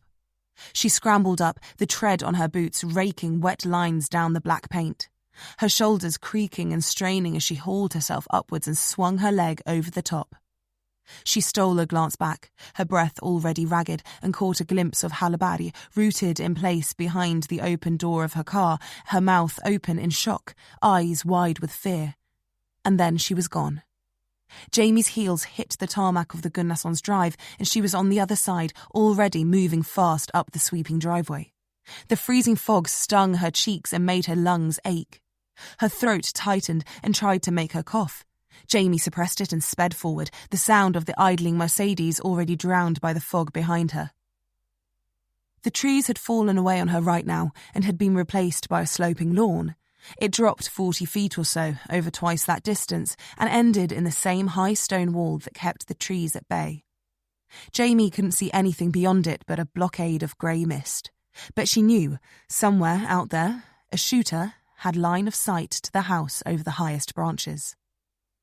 She looked up at it now, a square building with a flat roof that pushed back into the hillside. Jamie's legs were burning as she reached the top of the drive, keeping low as she moved, her knees tight to her chest. The asphalt widened in front of a huge double garage next to the front door, and Jamie ducked between the two cars parked there. A top-end BMW coupe and an inordinately expensive Porsche saloon with exhausts big enough for Jamie to put her fist in. 4 of them. She caught her breath quickly, fingers tingling, heart hammering, and peeked through the driver's window. Nothing moved in the ocean of fog. Jamie cursed, glancing back down at the gate. There was still no sign of Hallberg, and no sound was coming from within. Something flashed in the corner of Jamie's eye, a blazing rose in the darkness. It strobed for an instant and then died. And the boom reached her a second later. The glass over her head exploded, and the bullet ripped into the bonnet of the BMW behind her, gouging a big silver trough in the gleaming black paint. Sparks danced as the bullet ricocheted up into the trees behind the house, the BMW wobbling from the impact. Its lights began to flash, the alarm blaring in shock. Jamie slumped to the ground against the door of the Porsche and protected her head, ears ringing, and felt shards of glass raining down on her head and shoulders. She swore to herself, barely able to hear her own voice. She didn't know how far out the shooter was, but he was no slouch and wasn't afraid to put a bullet in her. He wasn't here for Jamie, though. He'd put rounds into the house, after the Gunnarssons. They were the target. Jamie was just a witness. She snatched a breath and rolled over, bear-crawling to the front bumper, lining up the front door. It was hidden behind a stonework wall, one that was no doubt designed to block out the frigid wind sweeping up off the lake. But now Jamie hoped it would provide her with cover. Hoped. She had to move, and fast. Get inside, find Mikael and Åsa Gunnarsson, get them somewhere safe, then wait for backup to arrive. Jamie was in the open for just a moment. She saw another flash, then dived forward, her elbows slamming against the composite front door with a loud crash. The stones on the corner of the protective wall plumed into dust and crumbled to the ground, leaving a hole the size of an orange. She didn't know what rifle the shooter was using, but they weren't hunting bullets, not jacketed or open-tipped. Jamie glanced at the hole in the wall, the wide gouge in the bonnet of the still wailing BMW. They were serious. Ballistic tips, she guessed. Bullets that had a plastic nose cone that disintegrated on impact, allowing the flat head of the bullet to bloom and expand into its target for maximum damage, for maximum stopping power. The kind of bullet that would turn a glancing shot into a kill shot. Jacketed bullets would pierce, could nick, could pass straight through a victim and miss everything important. A ballistic tip, as good as exploded when it struck, guaranteeing serious damage. Jamie stared at the hole in the BMW, wondering what it would be like to get hit by one. She didn't want to think about it. There were 2 people inside that were on the shooter's kill list, 2 people who could be the answer to their questions, who could be the linchpin in this investigation, who could be the difference between the end of this case or a trail of victims stretching away from them. Jamie clamped her jaw shut to stop it quivering, raked in as deep a breath as she could, and then turned to the door, pushing down on the handle and plunging inside. The interior was bright, the floors a dark and rich wood, walnut or cherry. There was no time to consider which. On Jamie's left, a door came up.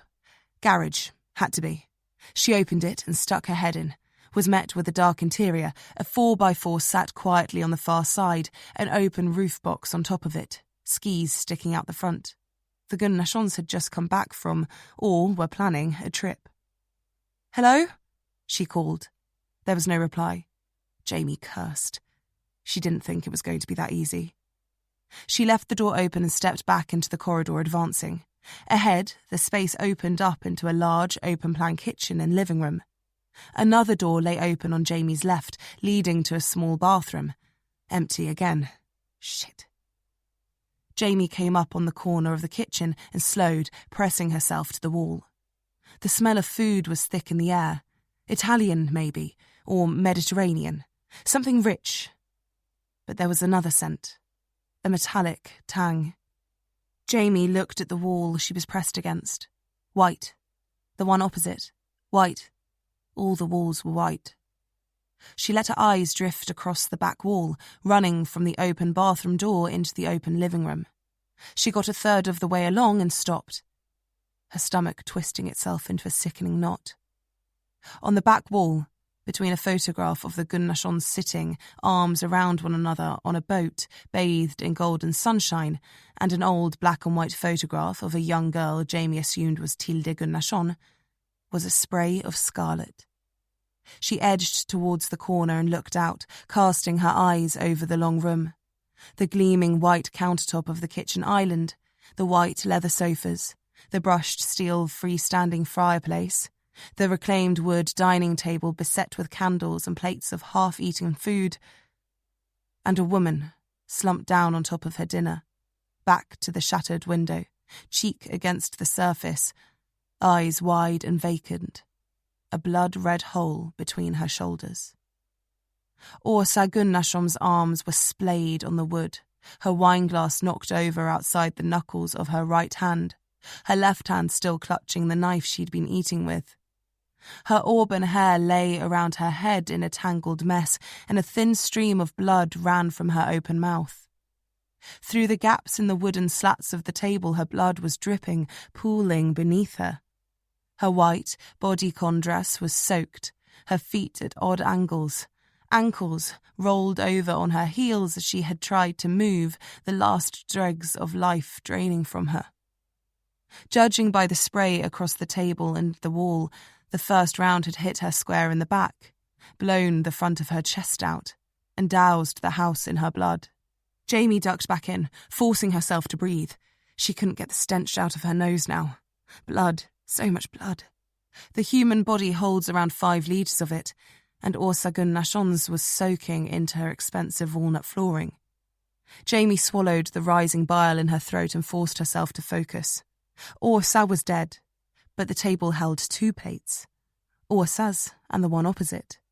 It sat on the table, the wide rim of the bowl speckled with blood. Jamie could see a knife and fork on the floor next to the chair that had been pushed back from the table at an odd angle. Jamie narrowed her eyes, blocking out the dead woman, and tried to call out. "Milk!" Her voice was a croak. She cleared her throat, willed herself to volume. "Mikael Gunnarsson!" She shouted across the living room, searching for any sign of the missing husband, her eyes decoding the scene. How many shots had she heard from the car? 2? 3? One was in Åsa, the bullet in pieces inside her chest cavity. The second had blown out another window. Jamie leaned out and looked at the windows, 8 of them in a row. The third had been broken by the first shot, right behind Åsa. At the 5th and 6th were broken too, 2 more shots. She went back to the blood-splattered wall and searched past the photo of Tilde Gunnarsson. A corridor led into the back of the house, to the bedrooms, Jamie guessed, and next to it, a welt in the wall that showed the concrete beneath the paint. That was the second. She kept moving, seeing another welt, higher this time, the 3rd shot. And below it, on the floor, another photograph lying in pieces, blown apart, its glass spread around in sharp fragments. At the far end of the living room, Jamie could see another dividing wall that separated the lounge area with the sofas and the fireplace from a corridor that dog-legged left and out of sight.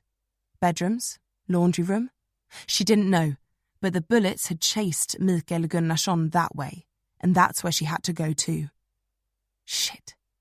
It was 30 feet with no cover, and a shooter with no intentions of letting anyone walk away from this house alive. Suicide. That was the word that came to mind. Jamie glanced down at her watch, thought about the drive up, the 20-minute at best delay time before the flashing blues arrived. The shooter would know that, and wouldn't want to let the Gunnarsson slip through his fingers. If he hadn't already, he'd be advancing on the property, perhaps moving to a new vantage point. Jamie had to go quickly, get Mikael, and then either hold out until support arrived, or get somewhere safe until the shooter came for them. She didn't have time to think about who it could have been, she just needed to move. Jamie backed up towards the front door to get a running start, pressed her heels into it for grip, and then balled her fists, ready to sprint forwards and charge across the gap. She counted to 3 in her head and then went on 2 before she lost her nerve. Jamie sprinted into the open, the wash of freezing wind from the blown-out windows hitting her like a wall and punching the air out of her lungs. She gasped and kept going, her boots crunching on broken glass as she made for the cover of the opposite wall. Another flash lit up in her peripherals and the wall in front of her erupted in a shower of concrete and paint. The bang echoed through the house, deafening her as she threw her hands up to protect her face, grains of concrete smashing into her arms as she broke through the cloud. Jamie screwed her eyes shut against the dust, feeling it hitting her bared teeth as she moved, and barely caught sight of the dividing wall as it lunged out at her. She tried to readjust, but she was moving too fast. Her shoulder clipped it and she spun to the ground, landing hard and sliding into the narrow corridor. Jamie was panting, flat on her back, and looked out into the living room, a thick cloud of white paint and plaster still lingering in the blood-heavy air. The shooter had led her across the space, pulled the trigger a fraction too soon, misjudged the travel time of the shot, misjudged her speed.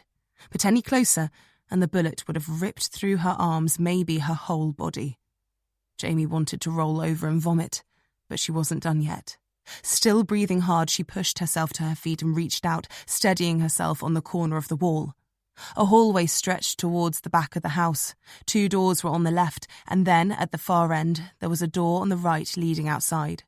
Jamie edged forwards, tweaking her ears for any sounds of movement. She couldn't hear anything and prayed that Mikael Gunnarsson hadn't been stupid enough to try to make a break for it through the back door. Jamie slowed at a window on her right and glanced out. It faced down the valley, There was no way the shooter could have line of sight from where he was. She saw a flagstone path running away from the house, moving towards a gate at the tree line about 50 feet down the garden. Was the shooter heading for that right now? She set her jaw and pushed on. There was no time to waste. The first door on her left was open. She glanced inside, saw a sprawling bathroom with a walk-in shower, but no Mikael. She exhaled, trying to calm herself, but her heart wouldn't quit.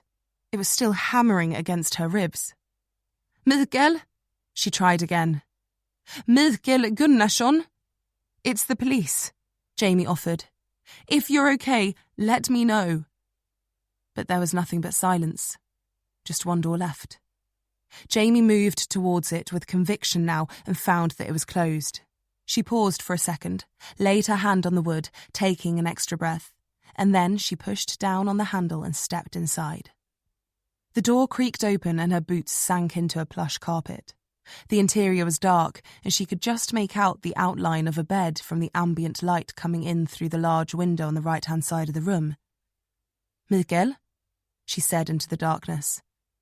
Whether it was the rustle of the carpet, the creak of the tensioned tendon, or just the primitive part of Jamie's brain alerting her to danger, she didn't know.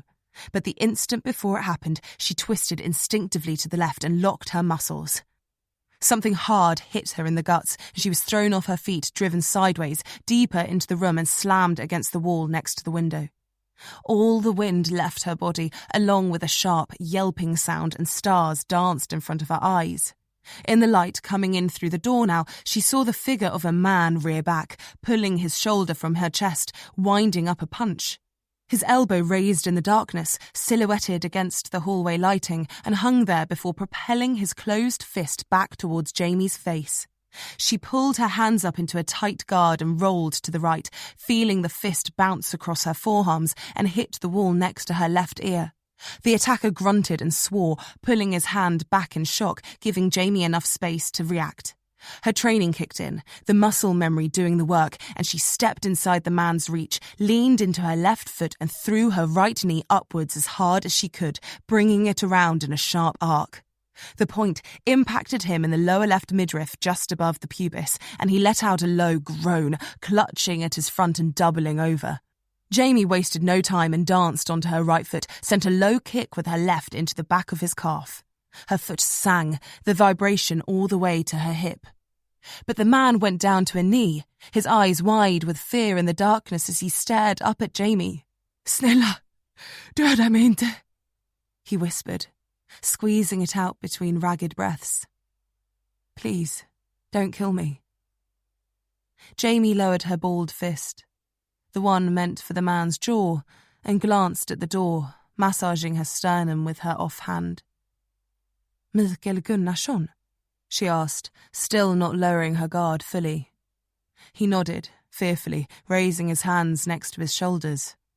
Snälla, jag betalar vad du vill, he said, looking up at Jamie. Please, I'll pay whatever you want. She swallowed and let her hands fall now. My name is Detective Inspector Jamie Johansson, she said, proffering the man a hand. I'm with the SPA, Stockholm Police. You're not here to kill me, he mumbled, not taking it. No, Jamie said, wincing at the pain in her chest and turning her attention to the open door instead. I'm here to save your life. 29. Jamie was sitting in the back of an ambulance, having a torch shone in her eyes when Vuk pulled into the driveway and skidded to a halt on the slick tarmac. The Gunnarssons' front lawn was a sea of flashing lights. 2 ambulances were at the scene, as well as 4 squad cars, 2 canine units, Hallberg and now Vuk.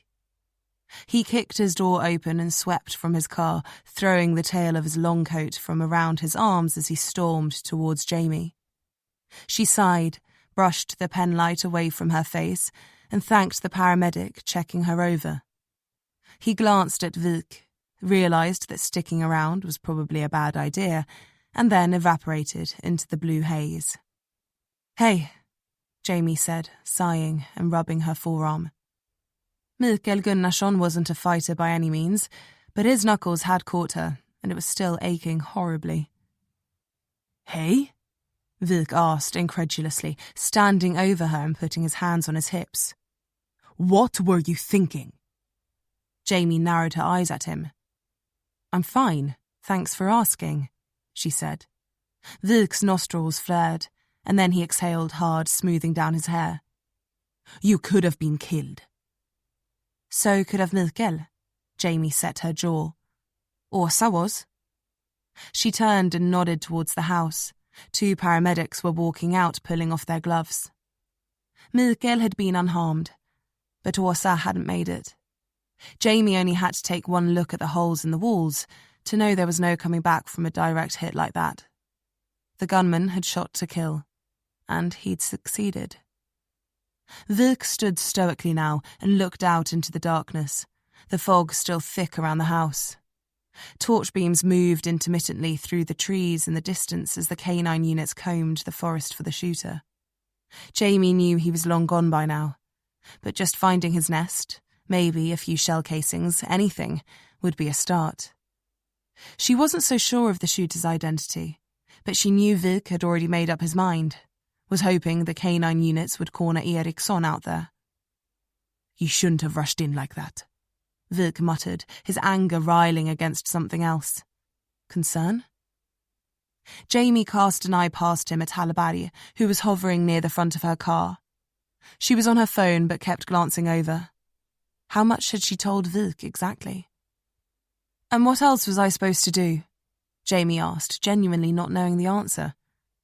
"Wait. Call for backup," he answered plainly. "It would have taken 20 minutes for the nearest officers to arrive. And you know as well as I do," Jamie said, trying to keep the coldness out of her voice, "that they'd be some inexperienced, bumbling, country-born uniforms who'd be about as much help as... Jamie trailed off, shaking her head. She couldn't think of anything that wasn't a joke and she didn't feel much like laughing. "I don't care," Vik said. "If I hadn't gone in, then Mikael could have been killed." "Åsa was anyway. And did you have any way to know that Mikael wasn't either before you almost got your head blown off? Hallberg told me you were dodging bullets all the way to the front door, and the shooter had no intention of letting you get to him." Jamie leaned around Vik and scowled at Hallberg. She looked away sheepishly. Vik's reasoning was as sound as she'd heard. "Look," she said tiredly. "I'm fine. Mikael Gunnarsson is fine." Jamie dipped her head to one of the squad cars, where they could just make out the silhouette of the would-be second victim in the darkness of the back seat, hunched over, head hung. "The shooter didn't get him, and he didn't get me.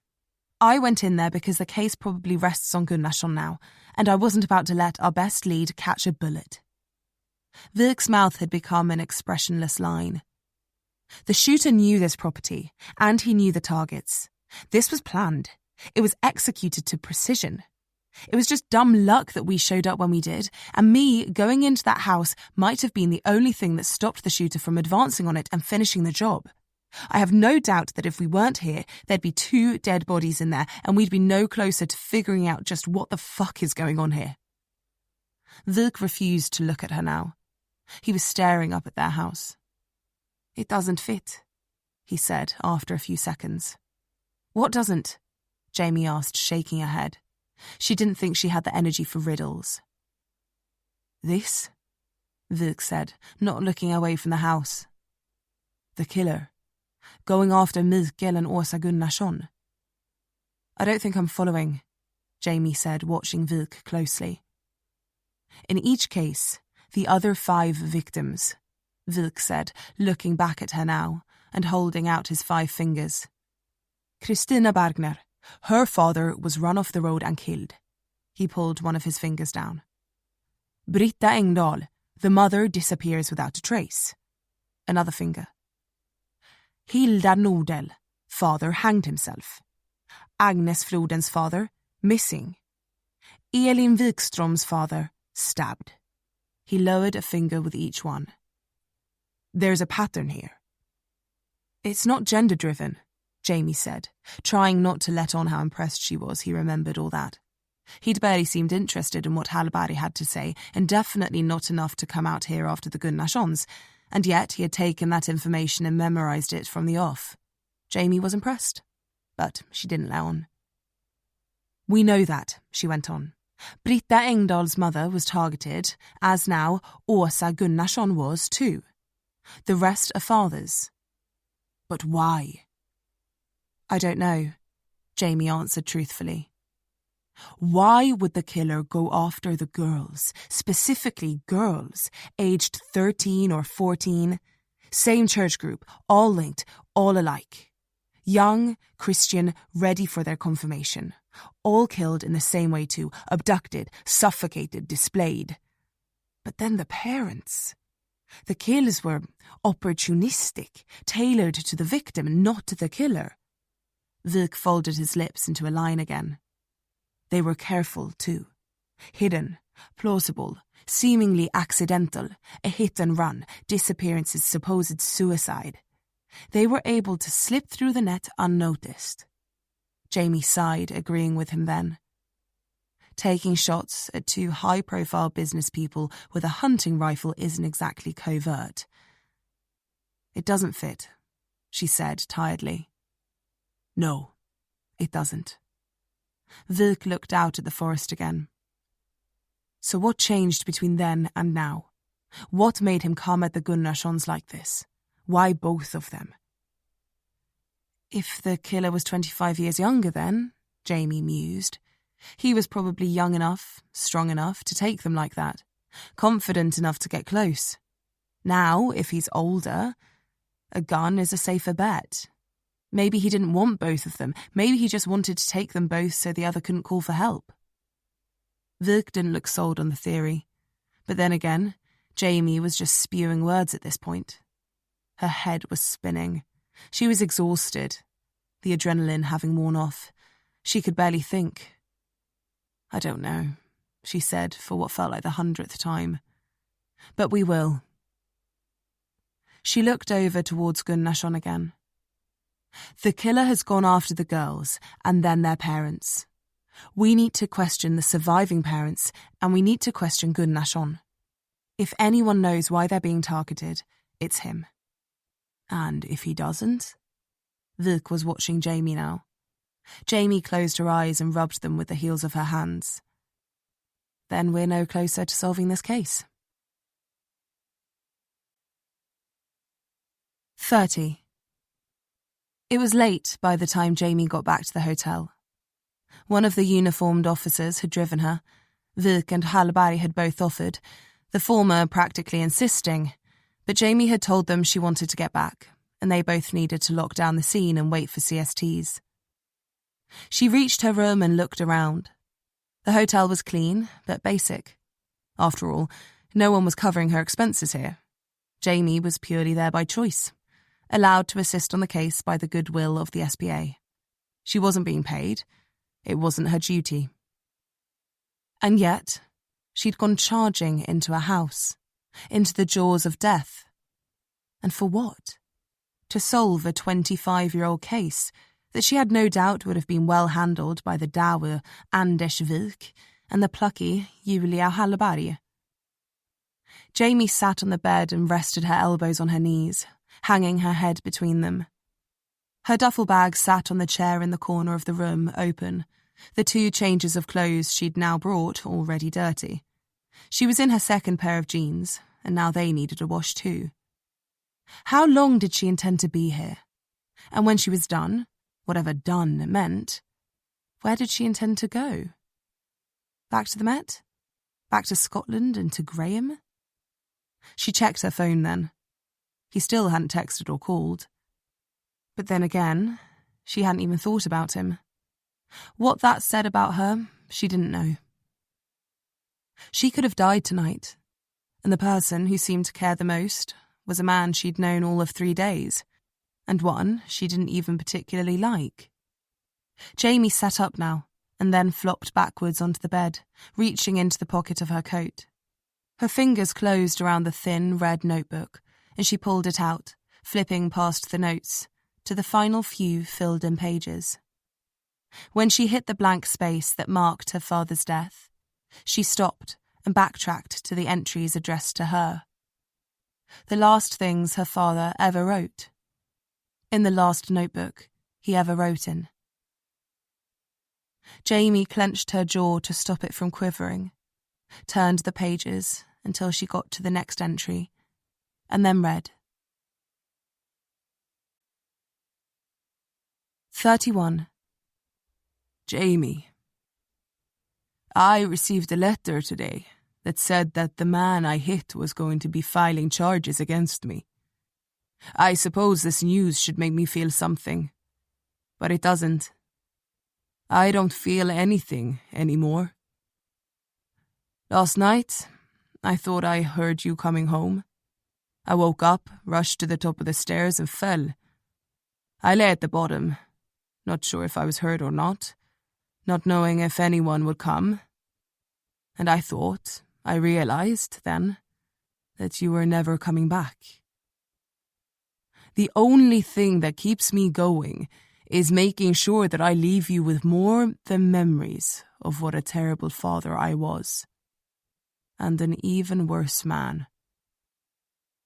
I don't expect you to ever forgive me, Jamie, and I don't think I deserve it. 32. Jamie stepped out of the hotel, the pre-dawn crisp and clear now, the sky that bloody shade of red it turns just before dawn starts to break. A thick blanket of snow had fallen in the night, and the cleaners and ploughs had already been out to sweep it into the gutters. It lay there, grey and thick, melting slowly into the sewers under its own weight. Vik had texted that he wanted to get an early start on questioning Mikael Gunnarsson, and so did Jamie. The man had demanded his attorney be present for any conversations and had been stewing all night at HQ until he arrived. Both Jamie and Vik wanted to get some answers out of him as quickly as possible, but if he wasn't talking without representation, wasting their breath at 3 a.m. would have accomplished nothing. And so she was out before the commuters, before the sun even. The city was still drenched in darkness, but the streetlights were still burning, casting a dim glow over the shining tarmac. Jamie shifted from foot to foot, willing blood into her fingers, the salt on the pavement crunching under her heels. And then she paused and looked up across the street. She narrowed her eyes at a narrow walkway between 2 buildings opposite and tried to focus. Were her eyes playing tricks on her, or could she see a figure standing there? Her jaw flexed as she stepped to her right, lining the mouth of the walkway up directly with her line of sight. The streetlight died at the corner, shrouding the alley in darkness. Jamie cursed silently, forcing herself to breathe. Her breath misted around her, obscuring her vision, but then it didn't matter. The person hiding in the shadows stepped into the streetlight. Jamie couldn't make out their features. They were wearing a thick parka, a black hoodie pulled up over their head, their hands in their pockets. The figure was just standing there, not moving. They wanted to be seen, wanted Jamie to see them. She swallowed hard and felt her fists ball at her sides, her mind racing. The shooter? The note writer? Nyström's kidnapper? Ericson? Damn it, Lindval! She was afraid to move, afraid to spook them. They had a hell of a head start on her. But what did they want? Jamie picked her head up, glanced left and right, seeing the street empty, and then raised her hands to show she meant no harm. The figure turned a quarter on as though ready to bolt. Jamie exhaled and then took a step forward. The figure hovered. What were they there for? To scare her? To let her know that they knew where she was staying? Or something else? To make contact? To reach out? You don't understand.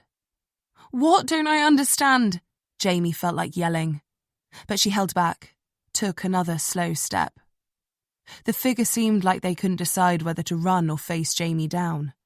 She was at the edge of the curb now and glanced down, checking her footing. The figure squared up a little and came towards the road. Jamie's heart was racing in her chest. She took another step, lifting her foot up over the mound of slush piled in front of her, and then dropped her heel onto the road. The instant it touched, something flashed in her peripheral, and she wheeled around, watching Vig's Volvo skidding to a halt. Jamie lurched backwards, catching her heel on the mound of snow, and slipped. 1 foot now either side of the mound, she regained her balance, her hands slamming into the bonnet of his car. She met Vig's eyes through the windscreen, a look of shock on his face. He threw the door open and stepped out. "What the hell are you doing?" But Jamie wasn't listening. She was already halfway across the road. He watched as she stepped up onto the curb and into the mouth of the walkway, but the figure was gone. "Shit," Jamie muttered, backing up and going back to the street. "Did you see them?" she asked. Vig was standing behind his door, shaking his head. "See who? The crazy woman stepping into the street without looking? I almost ran you over." Jamie grumbled and threw a hand towards his Volvo. "It's your damn electric car. Couldn't hear the thing coming." She glanced over her shoulder towards the alleyway again, but there was no sign of them. "You're supposed to look both ways, not listen," Vig said flatly. "Now get in." Jamie sighed, rubbed her eyes, and then circled around the car and got in. Vig proffered Jamie a cup of coffee from the centre console. She took it and sipped. "Skimmed milk, right?" Vig asked, knowing the answer. He didn't look round before he pulled off. "That's right," Jamie said, eyeing him cautiously. "Hallberg told me you stopped for coffee," he added, indicating and pulling down a side street. "I had her look into Ericson, see if there was anything that would line him up as our shooter. He doesn't own any guns, doesn't have a hunting license. By all accounts, the man is clean as a priest," Jamie offered, arching an eyebrow and taking another sip of coffee. She wondered briefly if Hallberg had been forthcoming with the information on the coffee, or if Vig had probed for it. "As a priest ought to be," Vig said. "But that doesn't mean anything. We still don't have him, not a trace. It's like he just up and disappeared into thin air. Apparently he's never missed a service before, has been the model custodian of the church and just all-around amazing fucking human being." The scorn in his voice was unmistakable. Jamie leaned her head back. Ericson was good friends with Hallberg, who had a military background. Maybe he taught him to shoot. We'll have to check with Eva Hallberg, see if they went hunting. In fact, we should check if Hans Hallberg owned a rifle. Maybe the letter wasn't the only thing that Ericson took from Hallberg's house. Vig seemed to like that. He nodded slowly. "Good call." Coffee and a compliment? He was in a good mood this morning, though you couldn't tell from the scowl on his face. Maybe her brush with death had put his feelings on Jamie into perspective, or maybe that was just wishful thinking. "Where are we on the ID for our victim?" Jamie asked. "Any hits yet?" "Nothing so far," Vig said. "But it'll circulate on the news again this morning.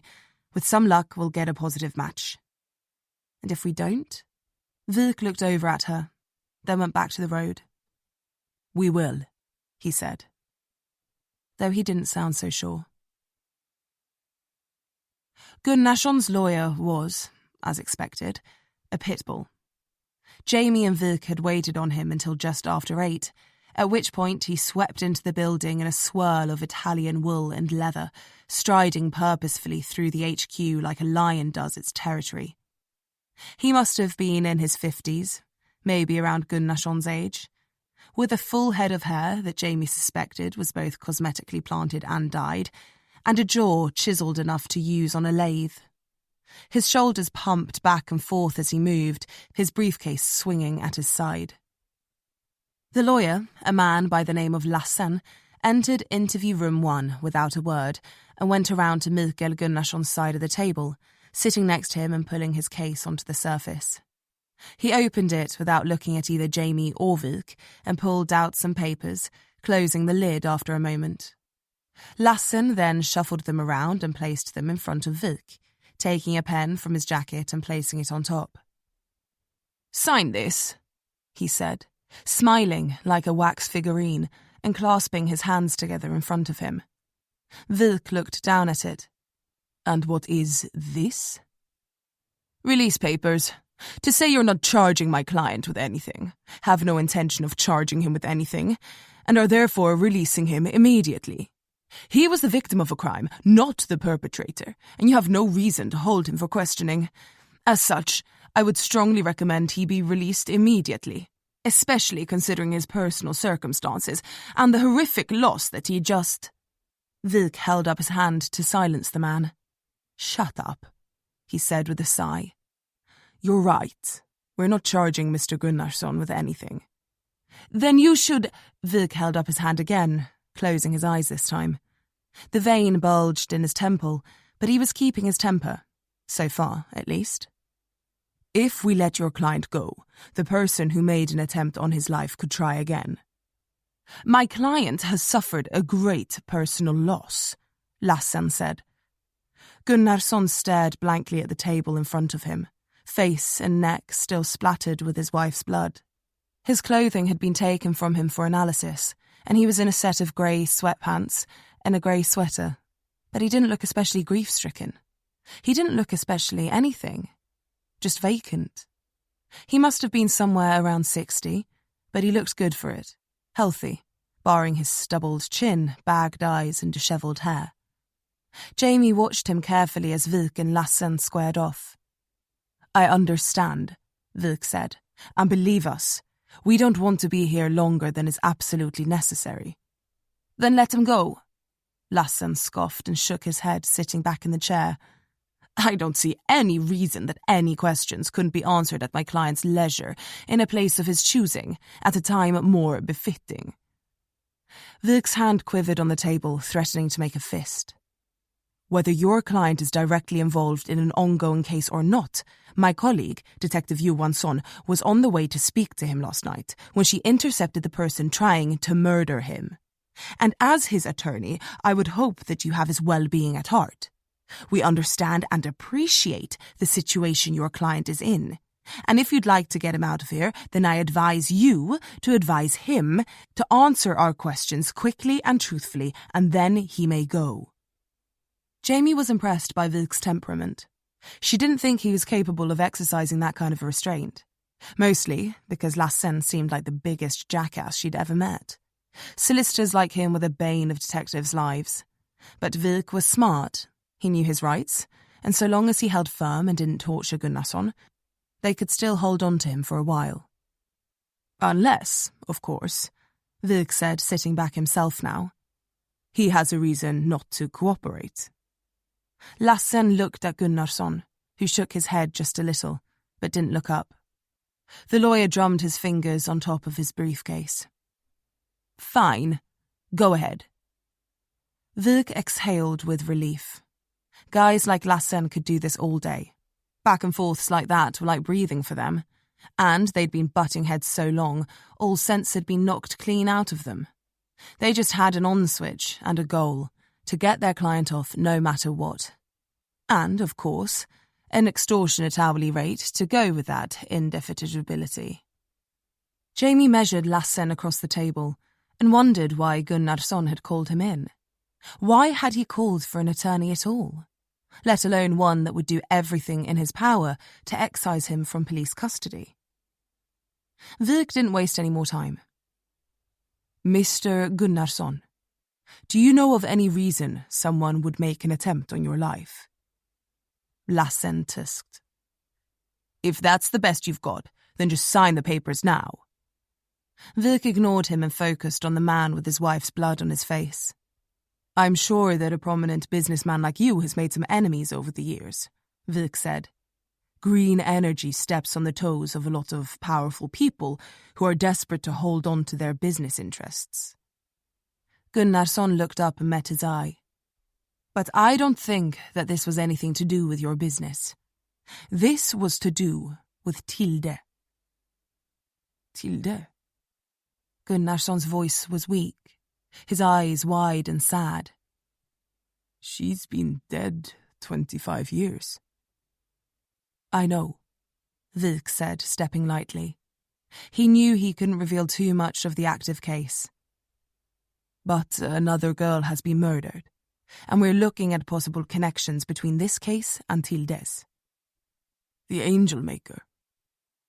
Gunnarsson's words echoed around the sound-deadened room, and Jamie shifted uncomfortably in her chair, her mind going back to the clearing, her first night in Sweden. The girl, on her knees, the bows driven through her back.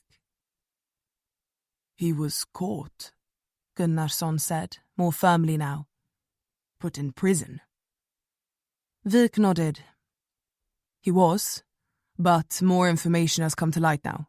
Other deaths have been linked to that case. Other deaths? Lassen sighed loudly. Is there a question coming? Vik held Gunnarsson's attention. It appears that as well as the girls that were killed, that parents were also targeted. Gunnarsson stayed quiet. Jamie tried to read his face, but all she found was confusion. Did you or Åsa ever experience anything that might have led you to believe that your lives were in danger, then or after? Gunnarsson stared at Vik and then shook his head slowly. No, not until...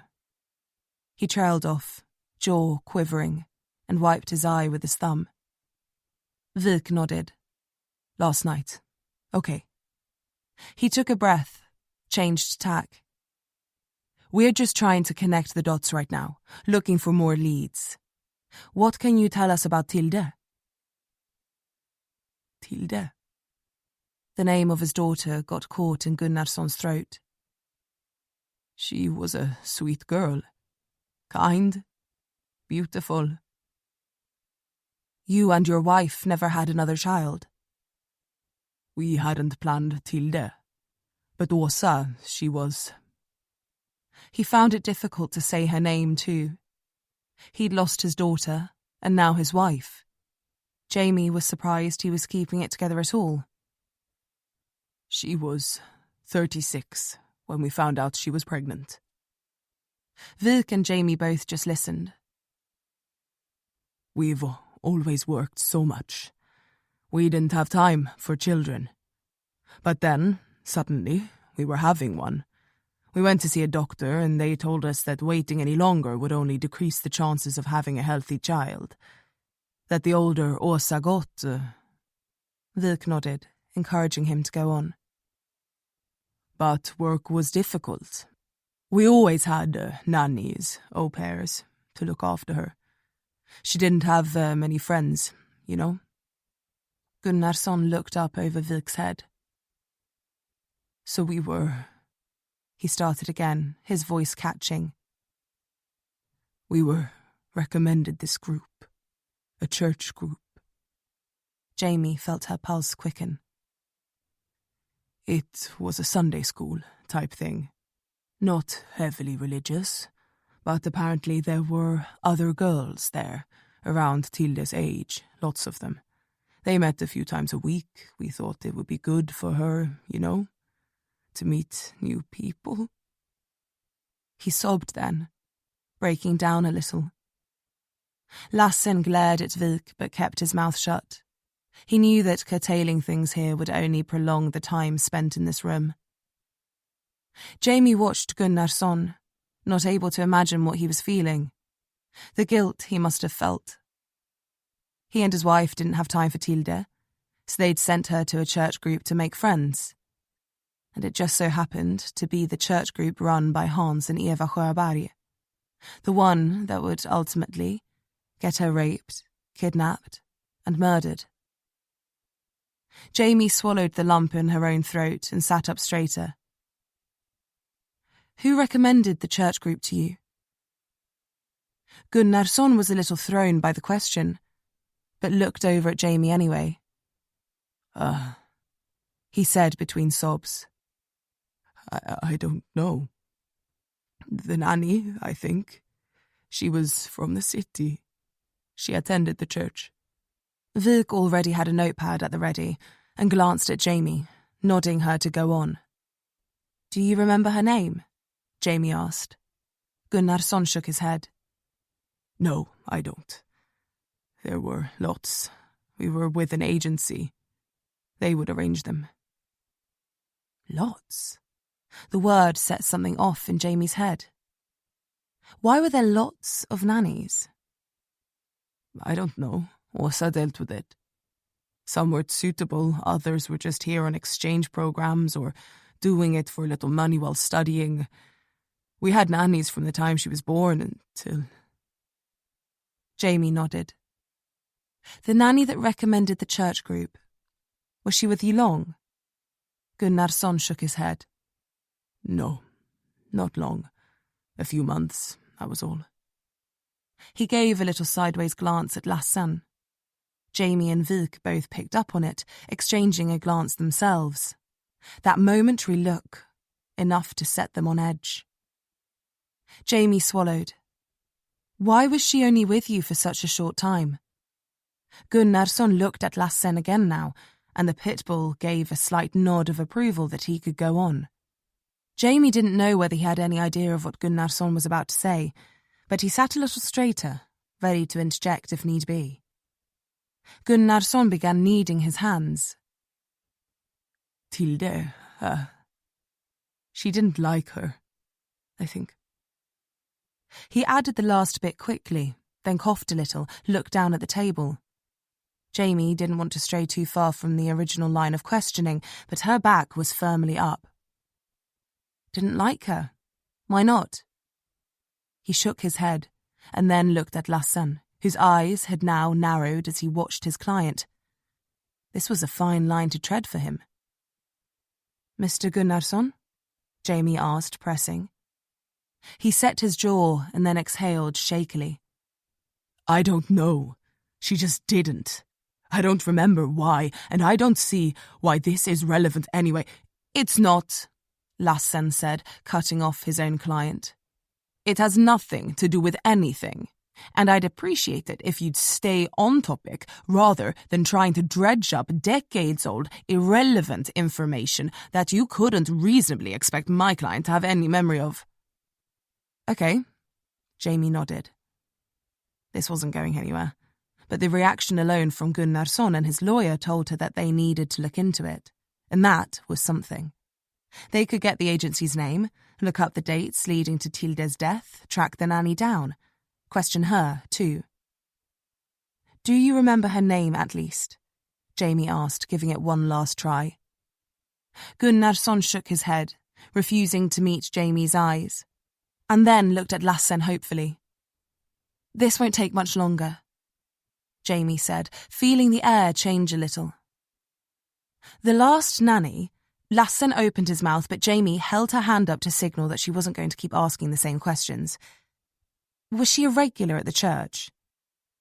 Lassan didn't look at him, but touched Gunnarsson's arm in a way he had probably done 100 times before. Gunnarsson seemed to relax a little, a signal definitely given. I don't know, Gunnarsson said, more definitely now. It was 25 years ago. Vik seemed to sense the sudden wall that had gone up too, and repositioned himself on his chair, letting Jamie carry on with the questions, watching Gunnarsson like a hawk. Did Tilde know any of the other victims, do you know? Were they friends or... I'm sorry, I don't know. Jamie was growing uneasy. Do you know how many girls were in that church group? I don't. Did you ever attend the church yourself? Nope. Are you religious? No. Lassan stepped in now. This interview is going nowhere, and these questions are pointless. I hardly think Mr. Gunnarsson or his wife were targeted because of their religious views. Jamie ignored him. Mr. Gunnarsson, it's difficult to imagine that you just placed your child in the care of this nanny and allowed her to take your daughter to a church group that you'd never been to and didn't know anything about. She was pushing, just a little, just to see. Gunnarsson's sadness boiled into anger. You don't think I feel guilty enough about it already? Would you say, Jamie said very carefully, That you neglected Tilde, or just ignored her? Lassen slapped his briefcase now and pushed back from the table, buttoning up his blazer. This interview is over now, he said coldly. Mikael, we're leaving. Any further questions that you have, you can direct to me, and Mr. Gunnarsson will reply at his earliest convenience. You have no charges to bring, no reason to keep my client in custody, and he's been more than accommodating. But we will not sit here and allow his parenting skills to be slandered without cause the night after his wife has been murdered, and, by the sounds of it, because of historical police negligence. He cast a scornful eye at Jamie and then Vik, and then frog-marched Gunnarsson out of the room. Vik didn't say a word, and didn't move. The door closed behind Gunnarsson and his attack dog, and then Vik let out a long sigh, tapping his pen on his blank notepad. Sorry, Jamie said. I shouldn't have pushed so hard. Vik reflected for a moment. No, you were right to. I sensed something was off too. And now we know. What do we know? Vik stopped tapping and looked at her. That Mikael Gunnarsson knows more than he's saying about his daughter's death. 33. Vik was standing behind Jamie, his arms folded, staring down at the screen in front of her. His screen, in fact, on his desk. You know, he said, pressing his lips into a line so his cheeks puffed a little. Hallberg is really good at this stuff. Jamie didn't look around and instead kept scrolling down the page she was reading. I like doing my own research, she said, scanning a column of text. It was difficult to focus with Vik breathing quite literally down her neck. She was looking up Mikael Gunnarsson to see exactly what he was doing at the time of his daughter's death.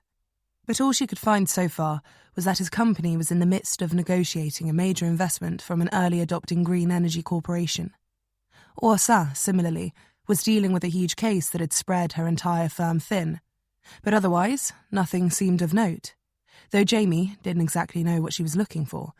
She did know, however, that Mikael Gunnarsson knew something he wasn't saying. And that whatever it was, it must have been incriminating, otherwise he wouldn't have refused to say anything without his solicitor present. Jamie sighed and leaned back in the chair, reaching for the statement he'd given last night at the crime scene again. You won't find anything there you didn't the first 10 times you read that, Vik said, sighing. She exhaled through her nose and lifted the page. You could help, rather than just standing and reading over my shoulder. The truth was that they were at a wall, and neither wanted to admit it. As soon as Gunnarsson had left the room, they'd worked on a series of requests for information that they knew he wouldn't have given during the questioning. Name of the agency used for the nannies, name of the nanny herself, a list of potential enemies or people who may have had it out for him and Åsa. While Jamie and Vik were almost positive that the shooting and Tilde's death were related, they couldn't rule out that it was just pure coincidence, though neither of them believed it. And with the Ericson still in the wind, they were no closer to solving this thing. Jamie checked her watch. It was almost midday now. The news would be circulating the girl's photo again, but if they hadn't had a hit yet, it was becoming more and more unlikely by the hour that they would. Coffee? Vik asked from behind her, probably noticing she'd been staring blankly at the same page of Gunnarsson's report for the last few minutes. It said they were having dinner, awaiting the arrival of the detectives from Stockholm, and then he saw a flash from across the valley, out of the fog. Then he felt the hot spray of blood on his face and fell off his chair in shock, screaming, scrambling for cover as the shooter put more bullets into the house. But Jamie hadn't heard any screaming, and she'd been close enough to the house to have been in range.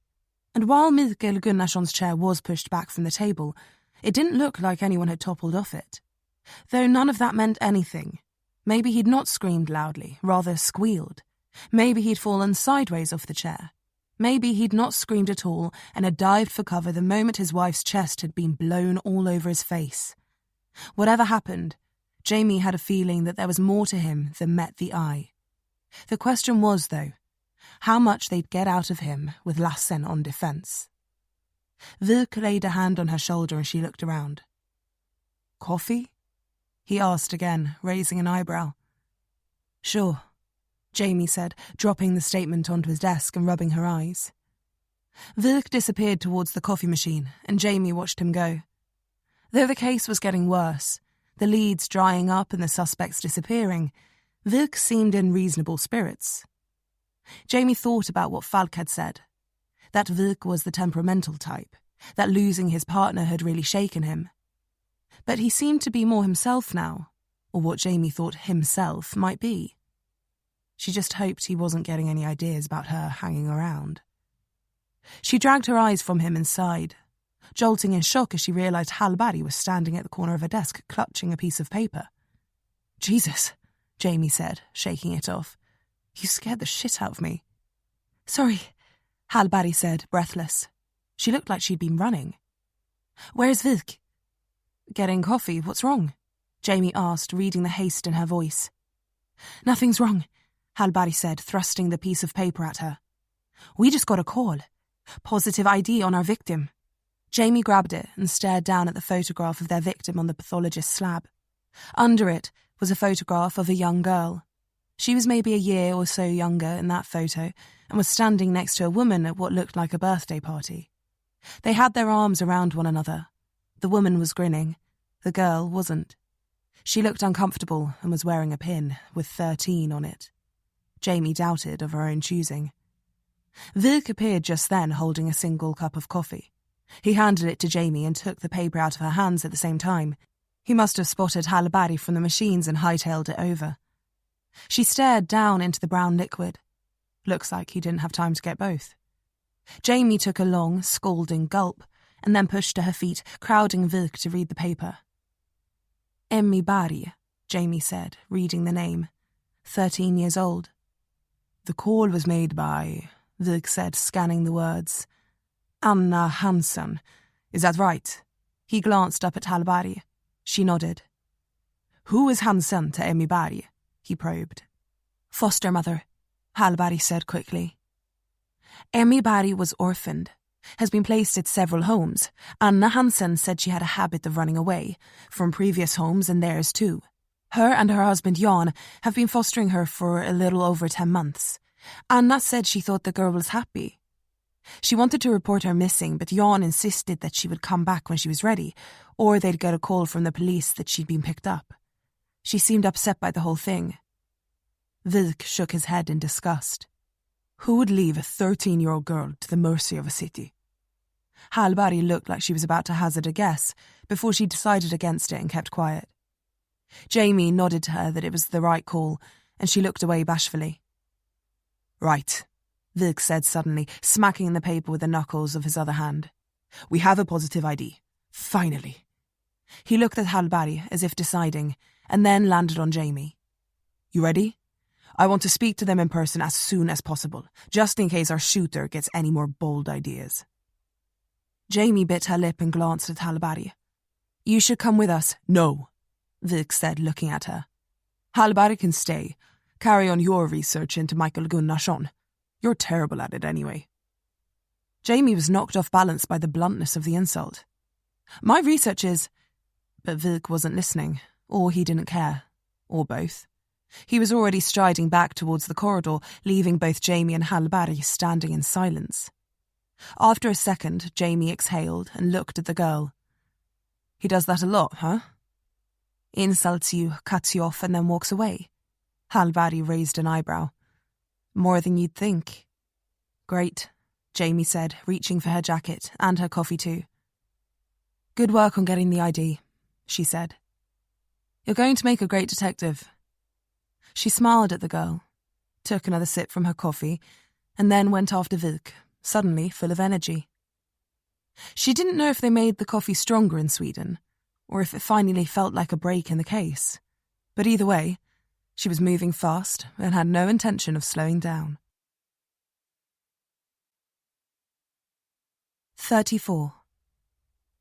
Wilk was driving quickly. Whether he thought they were racing another shooter to the punch, or whether he was just angry and not paying attention to the speedometer, Jamie didn't know. But either way, he was doing nearly twice the speed limit, and on slick roads too. His phone buzzed in his pocket, and he wrestled it out, glancing down at the screen. Shit, he muttered, looking back up and weaving around a car pulling left into a side street. They laid on their horn as the car straightened out and slipped away, deeper into the city. "What is it?" Jamie asked, reading the look of frustration on Vilk's face. "Forensic reports have just come back on Ericson's Eva Sjöberg's in your place." Her place? Vilk meant her father's house. But yes, she guessed it was hers now. It just felt strange to hear it coming out of someone's mouth. She didn't have much time to process it as Vilk went on. "Ericsson's was clean. If he was doing anything sick with Emmy Barry before he murdered her, then he wasn't doing it there." Jamie made a disapproving sound at Vilk's conjecture, but didn't slow him down. "No prints, no DNA, nothing. And his computer is gone too." He sighed hard, brake-checked as a car in front flew out of the distance towards them, and then started weaving back and forth in the lane, looking for a space to overtake. Jamie had never seen him drive like this. He'd not been a slow driver before, but it was always measured. Now it was bordering on erratic. He'd been in a good mood that morning, brought her coffee, but now it was as though getting the ID on Emmy Barry had done something to him, had stoked his fire. The cool, detached man she'd first met had now been replaced by a father with a grudge, his hands and fists around the wheel. Was it a daughter he had? He'd said he had a kid, but Jamie couldn't remember if he'd said a boy or a girl. Divorced, though, he'd said, right? She'd barely been listening. And though she'd been living in his pocket for the last 4 days, she didn't know a damn thing about him. But if he was half as difficult to get on with in a marriage as he was in work, she wasn't all that surprised. She glanced across at the man, noted that his usually impeccably clean jaw was now covered in one day's stubble. Then again, she doubted she looked runway-ready either. She'd not washed her hair since she'd arrived, and her long sleeve was wrinkled from the sink wash it had suffered the night before. That, combined with a total 16 hours of sleep she'd had over the last 4 days, probably made her look like she'd just crawled out of the gutter. She could smell the faintest whiff of sweat in the air, and had assumed it was coming from Vilk. But, looking at him now, unshaven but washed in a perfectly pressed shirt, she came to the conclusion that it was either coming from her hair or her own top. Jamie cleared her throat and focused on the task at hand. "So, Ericsson's running," she said. "No news there. What about Sjöberg's house?" Vilk looked at his phone again. "Tracks in the snow indicate a single person gained access through an unlocked bedroom window, then exited the same way. The tracks were double-backed on to remove any trace of tread marks and to make sizing impossible. Sound familiar?" Jamie looked ahead, thankful that Vilk was coming up on a wall of cars in a red light. He pressed the brake and they slowed. She noticed then that her hand was around the safety handle on the door. Yeah, it does. Jamie thought back to the crime scene. The killer had backtracked on his footprints for the same reason. And she guessed it was the same at her father's house too. What about DNA, fibres, particulates? Nothing. They scraped the whole place. Found lots of skin and hair they've positively matched to Eva Sjöberg, but nothing else. Killer probably wore gloves, a hat. Like every person in this city in January, Jamie remarked, shaking her head. Shit. And, she said, finding it hard to say. What about my house? Vilk's eyes were on the road now, but even from briefly skimming what Jamie had assumed was a summarising email from Hallberg, he'd committed all the details to memory. No signs of forced entry, tracks double-backed on. There was no moisture in the house either, no snowy prints on the floor, so the CSTs assume that it happened sometime the day before. Pinpointing time is difficult, which makes looking for nearby CCTV practically impossible, or at least more time-consuming than we can afford. Jamie set her jaw. Damn. If she had reported it when she first got there the night before, would there have been prints? Other evidence that had degraded through the night? Evidence that she'd walked out the front door on the bottom of her own shoes and destroyed? Jamie swallowed and tried to move the conversation on as quickly as she could. Did they say if anything was missing? She'd already removed certain items, ones she didn't want bagged and tagged and stuck in an evidence locker for years. Nothing apparent, but it will take a while to catalogue everything, and I'm sure they'll ask you some questions too, just to confirm. Jamie nodded, glad Vic hadn't mentioned anything that suggested they knew she'd arrived home a full 12 hours before she'd called the CSTs in.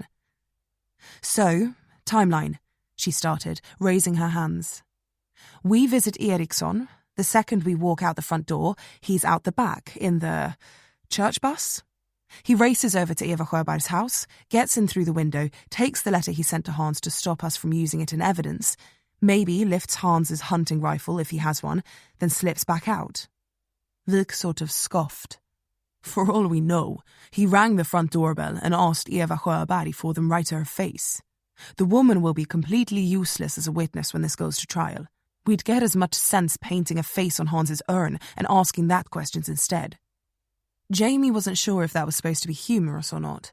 She thought Vic was even less funny than she was, and that was saying something. Someone had once asked her to tell a joke, but the only one she knew, and still knew, involved the words knock knock and an owl, and she'd somehow managed to screw that one up the one time she told it too. Jamie pressed on anyway. So he leaves Eva Sjöberg's house with a letter, then goes to my father's house, picks the lock to get in, looks around, maybe takes a notebook, or a page from one, and then follows you out to Rättvik, Vic added. Leaves you a note to try and scare you off the investigation. And when I don't get the message, and then show up at the Gunnarsson's place, he's got the rifle in hand and a chance to kill 2 birds with 1 gun. Literally. Jamie pursed her lips, thinking. But why break in at all? He couldn't think that we wouldn't connect the dots. That we would go see him. He'd make a comment on my notebook, and then, when a threatening note shows up under my windscreen wiper, that we wouldn't immediately leap to him.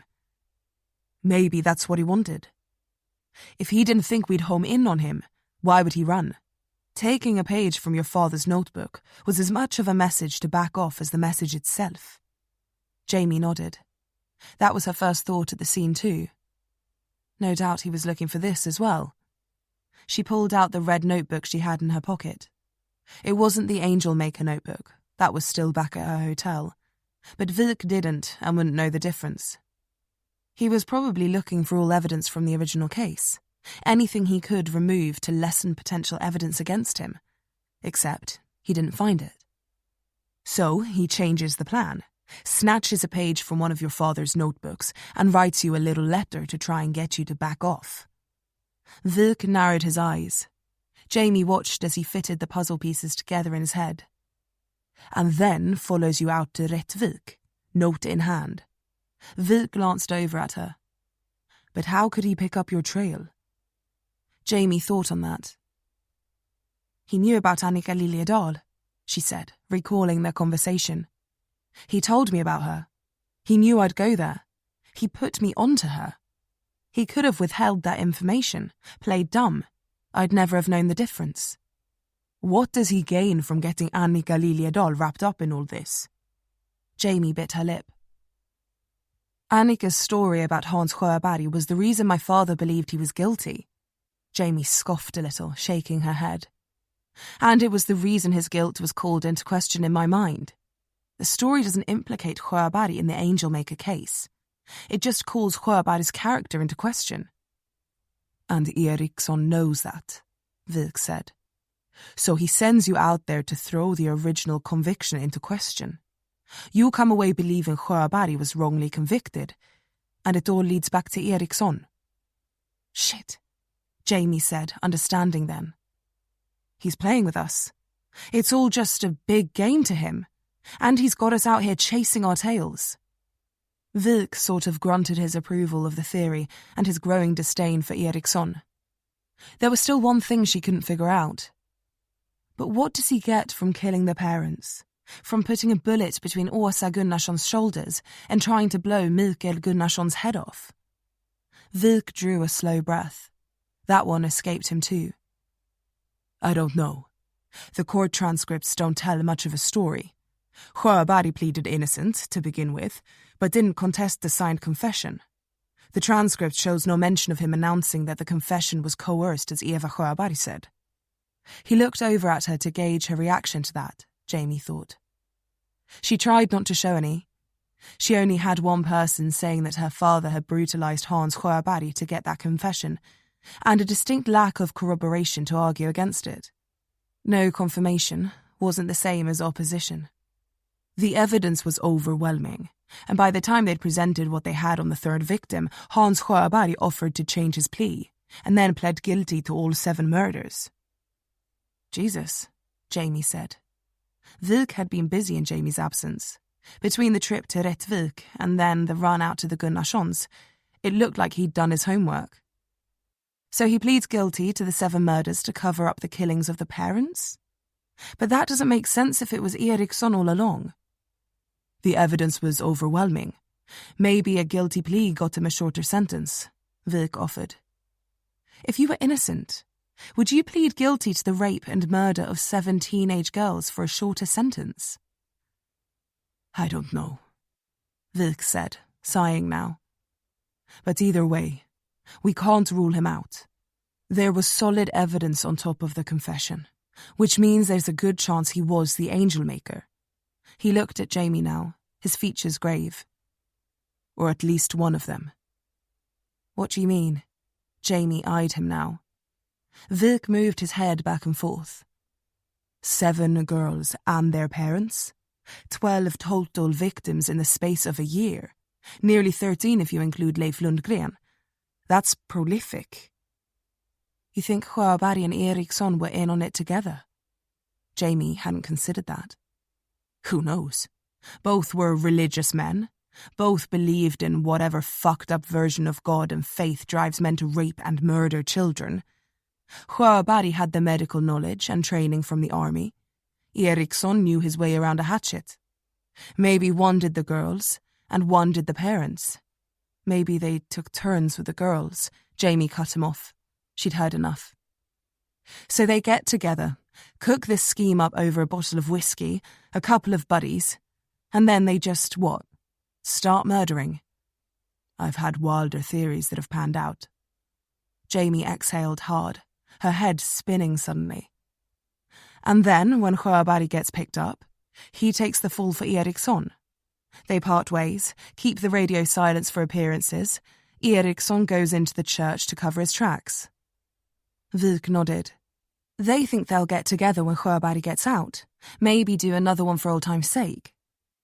But then Sjöberg gets sick, reaches out to his old friend, tells him he's not getting better. Ericson goes to visit him. They have a nice off-the-record chat, just like they used to. Plan another kill. Plan how to get away with it, what he'd need to do. Nyström, the case files. And when Sjöberg dies, Vik said, rolling his head left and right, looking for an opening for another overtake.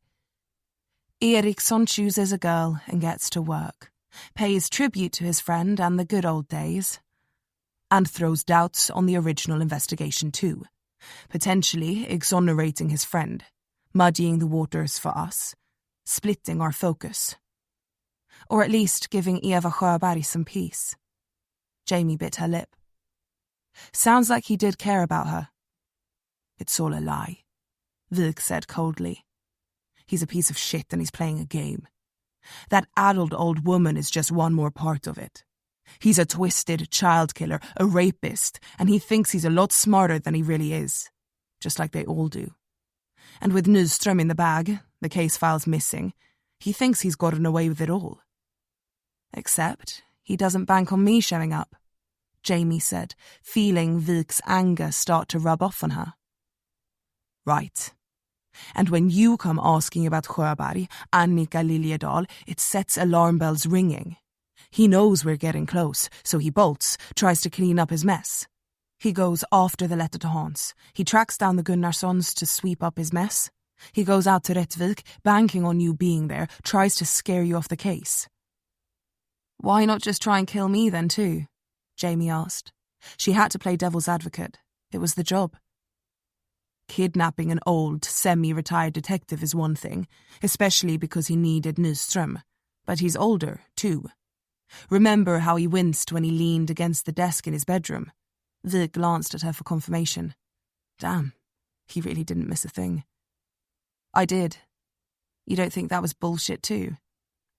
Who knows? But either way, you're a few decades his junior, and you've only got to take one look at you to know you wouldn't go quietly. Jamie restrained a little smile. Maybe he sized you up, thought he was going to be biting off more than he could chew if he came after you face to face. But with a rifle from across the valley, Jamie sighed. Damn, she said tiredly. Damn what? Vik asked, indicating at the last second and swinging down another street. Jamie jostled in her seat but didn't think twice about the standard of driving anymore. Damn, it all fits. It does. So you think Ericson is our guy? Jamie asked, watching the buildings go by. They'd changed now from central city offices and apartment blocks to suburban townhouses. I do, Vik said. Whether Sjöberg was in on it too, or Ericson hung him out to dry, I can't say. But I know one thing. Innocent men don't run. Vik decelerated sharply. The main question now is how he chose Emmy Berg, or more pertinently, whether he's going to stop at one. The brakes squealed as they came to a stop, and Jamie lurched forward and then slumped back in the chair, looking up at the pretty townhouses on her left. Tall, narrow, 3-storied, picturesque. Come on, Vik said, stepping out.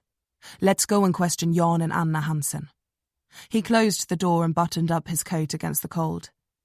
And with any luck, he said, looking across the top of the car at Jamie, we're not already too late. 35. Jan Hansen was an accounts manager for a software development company in the city, and he made a lot of money doing it. His wife, Anna Hansen, retired from work at 43 years old to foster children full-time. They had been married for over 25 years and had one child of their own. Anna fell pregnant at just 17, and they got married as soon as it was legal. Now that their own son had flown the nest, Anna had wanted to fill that hole. They were currently fostering 2 children, a boy, William Martinsson, and their victim, Emmy Berg. By all accounts, they were good, wholesome, generous people. Neither had criminal records, or anything to suggest that they were anything else. Except for the fact that both Vik and Jamie unanimously agreed that Jan Hansen was one of the least caring and rudest people that they'd ever met. It's not our fault, he said flatly, arms folded, sitting back into the corner of the sofa in his living room. The house was sizable, 3 floors, 4 bedrooms. His wife and his was on the first floor, along with the one that Jan had converted into a home office, and the children's on the second. Jamie could see that Jan's general demeanour was like nails on a chalkboard to Vik. His temple vein was back again, so she took the lead. No one is saying it's your fault, Mr. Hansen, Jamie offered diplomatically. Anna Hansen spoke up then. Emmy was such a sweet girl. But then Jan Hansen cut her off for what must have been the 5th time in as many minutes. She was a rambunctious, uncontrollable teenager. She was a runaway, and she was a thief, he said bitterly. His wife's lip quivered. For God's sake, Jan, she said, throwing her hands down but keeping her eyes on the floor. She didn't dare shout at him. She was just a girl, an innocent girl. She'd been bounced from house to house, from family to family. She was scared, and she didn't think anyone could ever love her. Jan sneered. She didn't know how good she had it. No, she didn't. Anna nearly yelled this time. But we were getting there with her. She would have understood. If you'd have just been a little... Jan leaned forward on the sofa now. A little what? He spat. Nicer? He laughed now, his words dripping with bile. She had a warm bed, food in her stomach, and a roof over her head. And what did she give us? Nothing but sullen grunts, angry silences, and grief. He looked at Jamie and Vik now. Either of you ever fostered? They both shook their heads. Well, don't. More trouble than it's worth, and now the agency is going to try and say it was our fault. You know how many times that girl ran away?" They shook their heads again. 6 times. 6 times in 10 months. He shook his head and sneered again. She'd wait for an opportunity and then bang! He clapped loudly and threw his right hand into the air. Out the door with whatever she could stuff in her pockets. Jamie set her jaw. "You don't seem to like fostering, Mr. Hansen," she said slowly, glancing at the ceiling. "Until this one," Jan said, laughing again. "It's been a dream. But Emmy?" He tutted now. Anna was silent, submissively so. Jamie expected that it was Anna's wish to foster the children, and that Jan just went along with it. Though Jamie couldn't understand why. Anna obviously wasn't the dominant one here. Vik asked a question now. "What kind of things did she take?" "What didn't she steal?"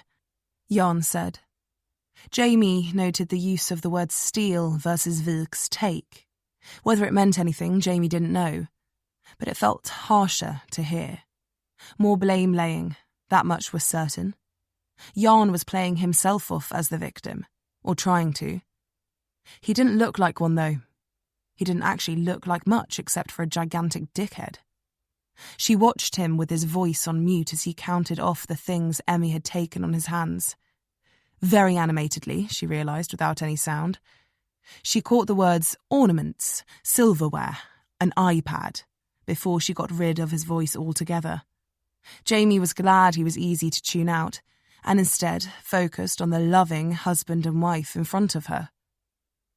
Anna was slight, with a short brown pixie cut. She had a pointed chin and a small nose, sunken eyes and prominent cheekbones. She was wearing a high-collared dress that stretched down to her shins, a brown cardigan and house slippers. Jan, on the other hand, was big, a little overweight, maybe hovering around 6 feet or so. He had a thick neck and a narrow head so that it looked like someone had painted a face on a finger. She remembered what Vik had said about Sjöberg's urn and tried not to smirk to herself. Jan Hansen's ears stuck out of his tapering, bald head and supported thin and what she was sure he was told by the optician were trendy glasses. They hugged his face and covered his beady eyes.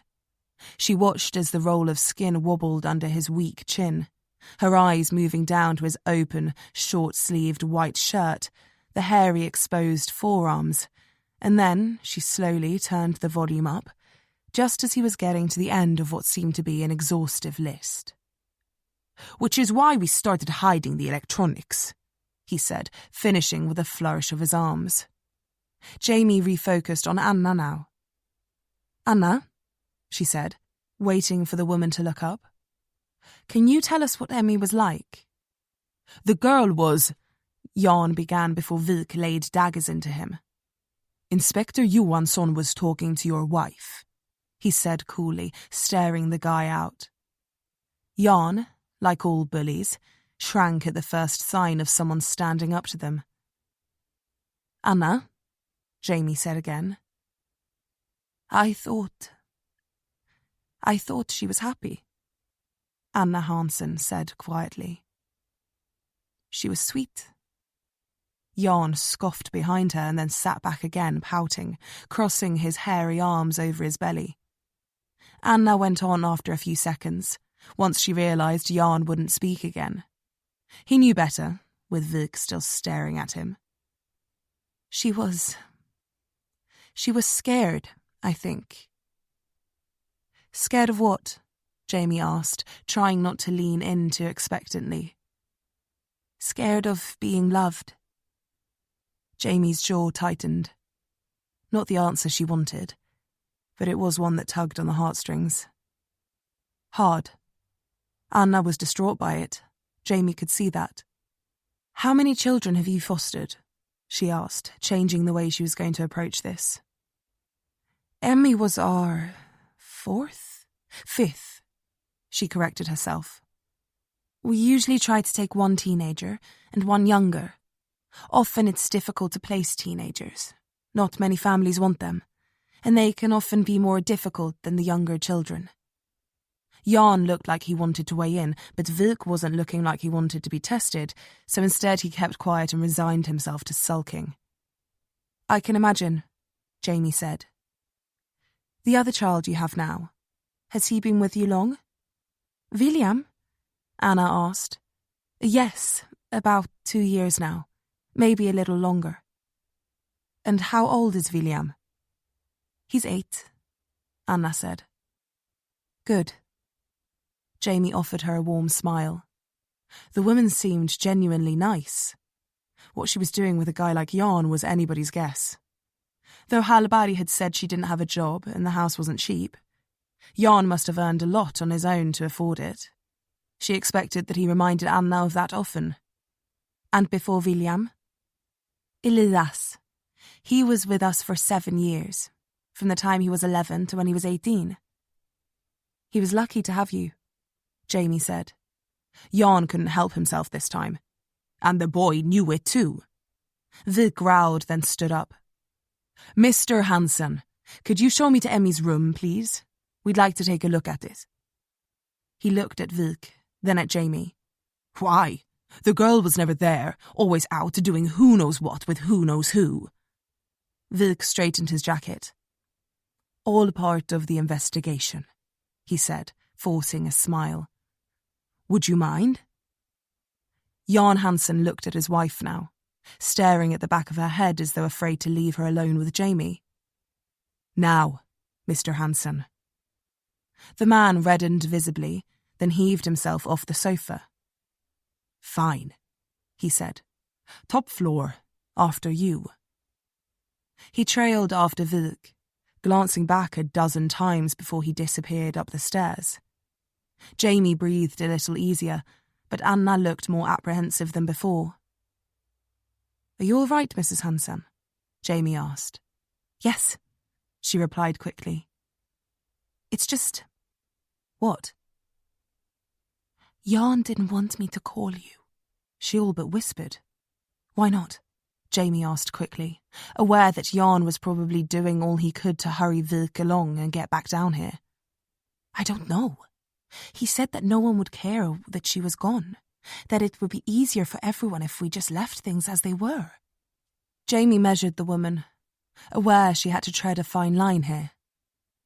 Mr. Hansen said Amy had run away before, 6 times. "That's right." "Did she always come back?" "Yes, eventually. She knew where we kept the spare key for the side gate and the back door. She'd usually slip in during the night. I'd find her in bed in the morning." "And how did she seem when she came back?" "What do you mean?"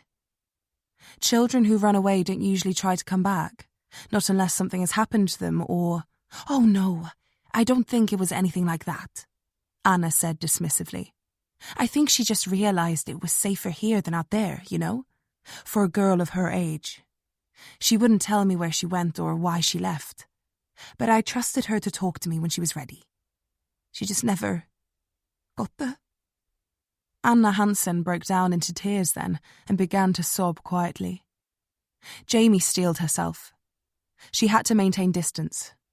She cleared her throat, looked down, gathered her thoughts, and then spoke again. "Fostering children can be difficult. You can take solace in the fact that you've provided a solid, dependable, safe environment for her. But girls like Emmy, if they've been in the system for a while, it can be hard for them to build trust." Anna nodded, not stopping. "Did Emmy have a phone by any chance? Did you contact her while she was away from the house at all?" Anna shook her head. "No, I gave her a phone," she choked out. "But Jan said she sold it." Jamie cursed inwardly but kept going, conscious of time. "Do you know where she might have gone? Did she have any friends or contacts in the city?" Again, Anna shook her head. "No, William he has friends, you know. But Emmy, she struggled to meet people. She was nervous, quiet. She liked to be alone." "I know the feeling. Life can be tough at that age," Jamie said honestly. Her childhood had been better than some, but worse than others. But compared to girls like Emmy, it had been a breeze. Anna nodded her confirmation. After the phone, Jan said we couldn't give her anything like a laptop or a TV, so Emmy read mostly when she was here. Jamie swallowed. Mr. Hansen said she went out a lot. Do you know where? Was it in the day? At night? At night, mostly. She would go out before Jan came home, come back after he'd gone to bed. He would always lock up, said it would teach her to tell the time, but I'd always leave a key out. She was lucky to have you, Jamie said, trying to keep her voice straight. Did she ever say where she went? Anna shook her head again, stifling the sobs.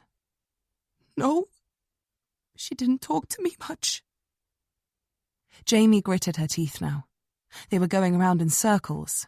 No phone, no laptop, nothing. No friends, no contacts. She coughed into her fist to shift the lump in her throat and asked the question she needed to. Was Emmy religious? Do you think she might have been going to a church or... A church? Anna looked up now, her expression quizzical.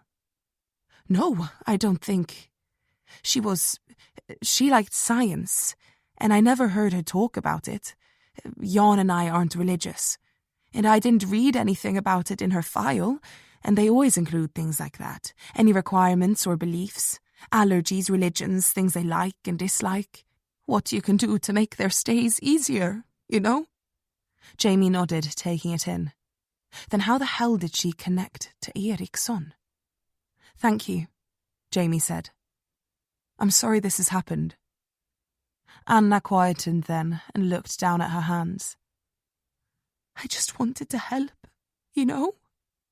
I know, Jamie said, thinking about her own youth, those formative years, where she remembered everything that passed between her mother and father so vividly, the arguments, the tears, the screaming. But sometimes children don't want to be helped, no matter how much they need it. It's not about helping them. It's just about loving them.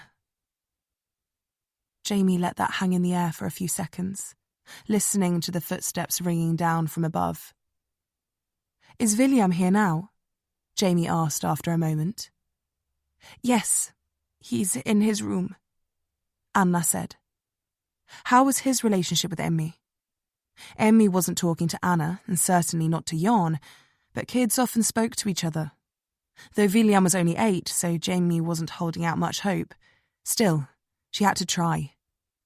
All they knew so far was that Emmy would be out of the house for long periods of time, would steal and sell what she could to get by, and that she was abducted while she was out of the house.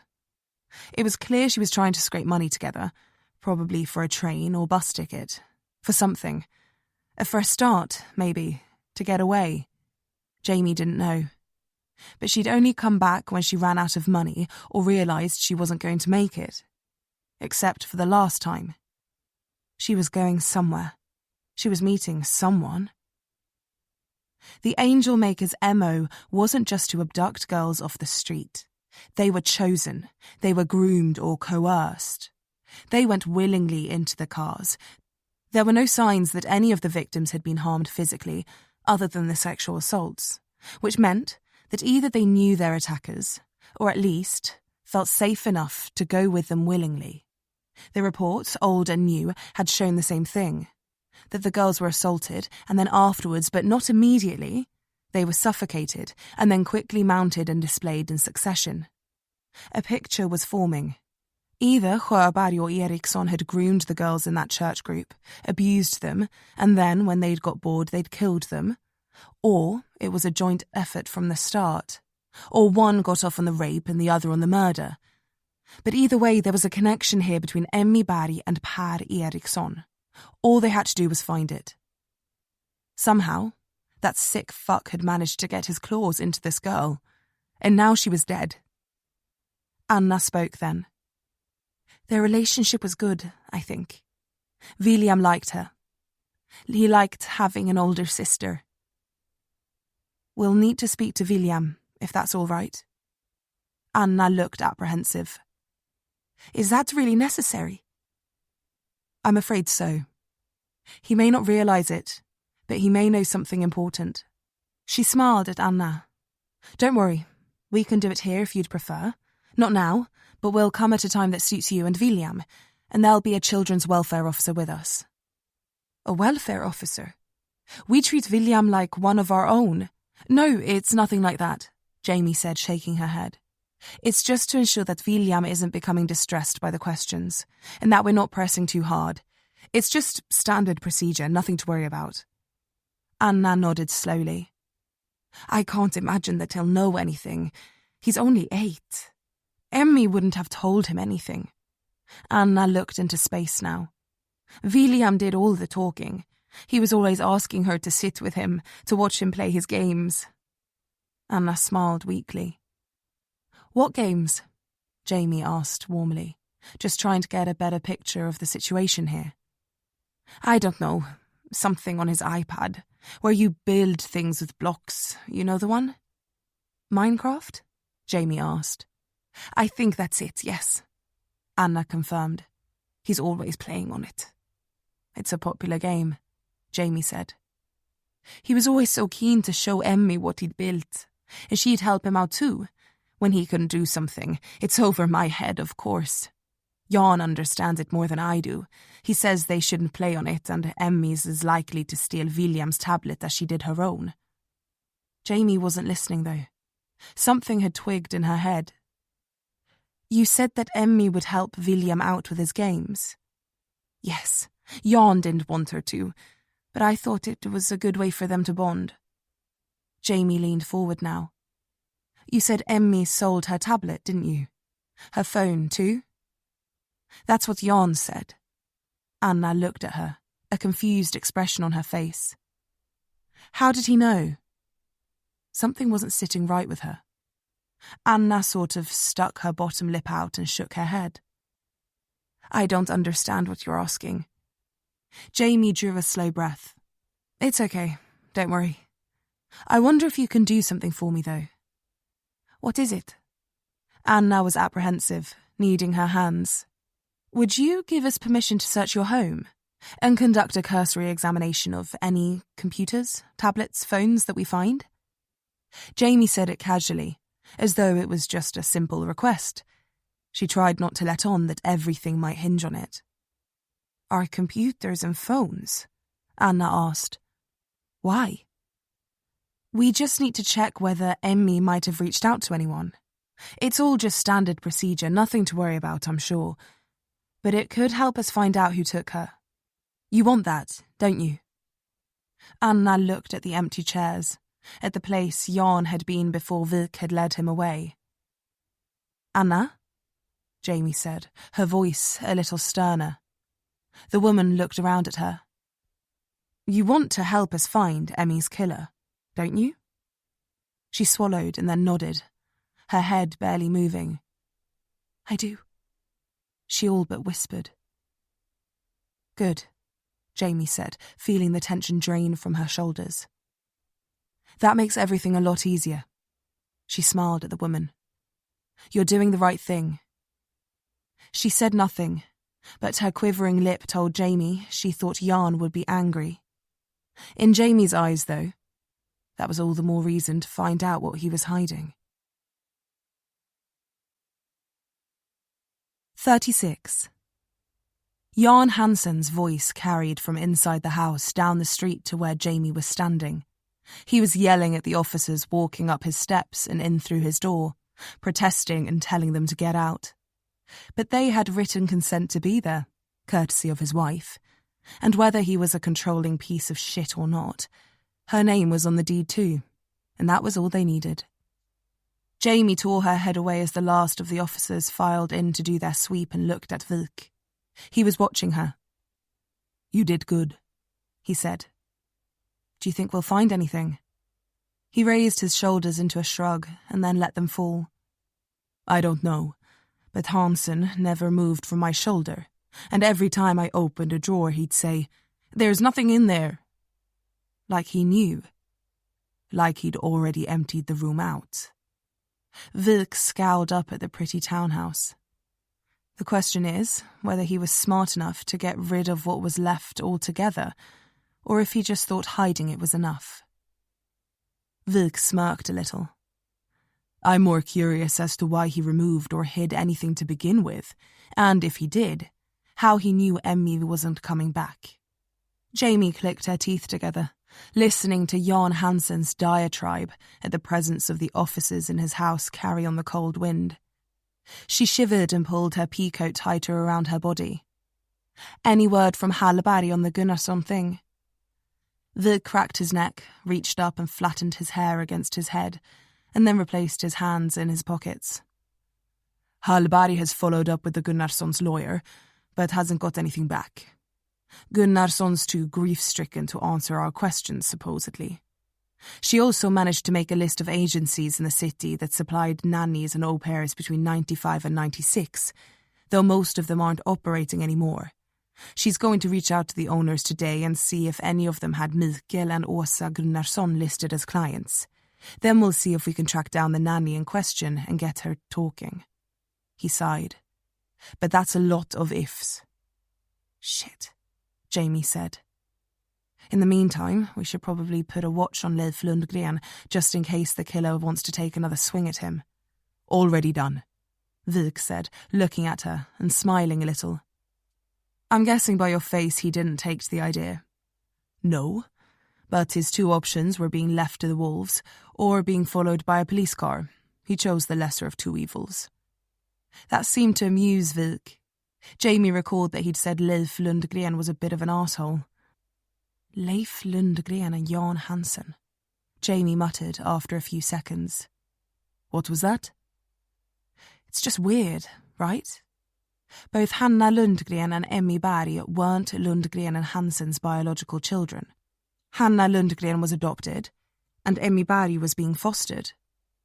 Have Hallberg go back and check the relationships of the deceased parents with the original victims. What are you thinking? Jamie shook her head. Not sure, just a thought. But I'd bet they're not biological relatives, at least not all of them. Step-parents, foster parents. Okay, I'll get her on it. Vilk nodded, seeming to trust her instincts more now. He pulled his phone out and started tapping away. Jamie turned to look back at the sea of police cars up ahead, wondering what the neighbours would think. She'd task a uniform with getting statements from them too, see if they knew anything about Emmy Berg. It was now getting late in the afternoon, and the sky had dimmed to a dull and lifeless grey. The streetlights would be coming on any minute now. They had an interview set up for the following morning with William Martinsson, the boy that Anna and Jan were fostering. She was bringing him to HQ at 9, and they'd conduct the interview there. When Jan had come downstairs and found out that officers were on their way in force to toss the house, he'd all but blown his top. There was no way that they were going to do an interview at the home with Jan anywhere near it. If Emmy was avoiding him like the plague, there was a good chance the boy wasn't too fond of the man either. And they needed him talking. And if that meant him being as far away from Jan Hansen as possible, then they were happy to oblige. Jamie heard Vilk's phone buzz in his hand and turned back to him. That was quick, even for Hallberg, Jamie said, trying to lighten the mood. But Vilk's expression told her that nothing would have done the job. What's wrong? She asked. He swore under his breath and lowered the phone, looking over at her. Thomas Lindval has just been found. That's good, isn't it? Jamie asked, knowing it wasn't. No, it's not. He's dead. Dead? Jamie was surprised. How? He threw himself off a bridge. Vilk looked angry about it. Jamie wasn't missing something here. Jesus, she said. When? About an hour ago, Vilk replied, the anger draining out of him. He hung his head now. I just got an email from Avdelningen för särskilda utredningar. They want to interview me. Immediately. Special Investigations Division. The SPA's equivalent to the Professional Standards Department back in the UK. They're investigating my conduct when it came to Lindval's apprehension and interrogation. Wilk ran his hand over his head again, blowing out a hard breath. Apparently, he made a phone call to his estranged sister while he was on the bridge, telling her that he was very sorry for what he did, and that he'd been made to realize the man he really was, that the world would be better off without him. She tried to talk him down, but he wouldn't listen. And she's also saying that the last words he said before he jumped were, "The detective was right." Jamie swallowed, watching Wilk closely. This was the last thing the investigation needed. Wilk said, rubbing the back of his head and looking around quickly. "I've got to go and deal with this." She reached out and put a hand on his shoulder, squeezing hard. "It'll be okay." He looked at her briefly but said nothing. "You did nothing wrong. Lindval was unstable, off his medication, on drugs. He wasn't in his right mind. A psychotic break." Jamie tried to reassure him. "Yeah," Wilk said, shrugging her hand off. "And that's because I pushed him into it." He exhaled hard again and started walking. "You're okay to find your own way?" He turned, backpedaling but not stopping. "Sure," Jamie said. "Good luck." He gave her a weak smile and then showed her his back, making up the ground on his car quickly. A second later, he was in it and peeling away from the cluster of marked cars assembled outside the Hansons' house. The tyres scraped, spun on the damp asphalt, and then gripped, slingshotting the car into the distance, leaving Jamie alone in the street, with nothing but the biting wind and darkening sky for company. 37. Jamie caught a ride back to HQ and then headed down to the underground car park to collect her car. There was no sign of Wilk's Volvo, as she'd not heard from him in the last hour. Afternoon had descended and the darkness was heavy now. She thought about calling him but decided against it. He was no doubt in the midst of a very serious talk with Falk, and maybe even the SID. Jamie had been worried that Wilk had pushed too hard with Lindval, and her hunch had proved right. She just wished she'd stepped in sooner. The Special Investigations Division, if they were anything like the Professional Standards Department, wouldn't give two shits about an ongoing investigation, and would be up Wilk's ass so far he'd be tasting them before the day was out. By the way he'd scurried off, she suspected they were already. Jamie would leave him to it.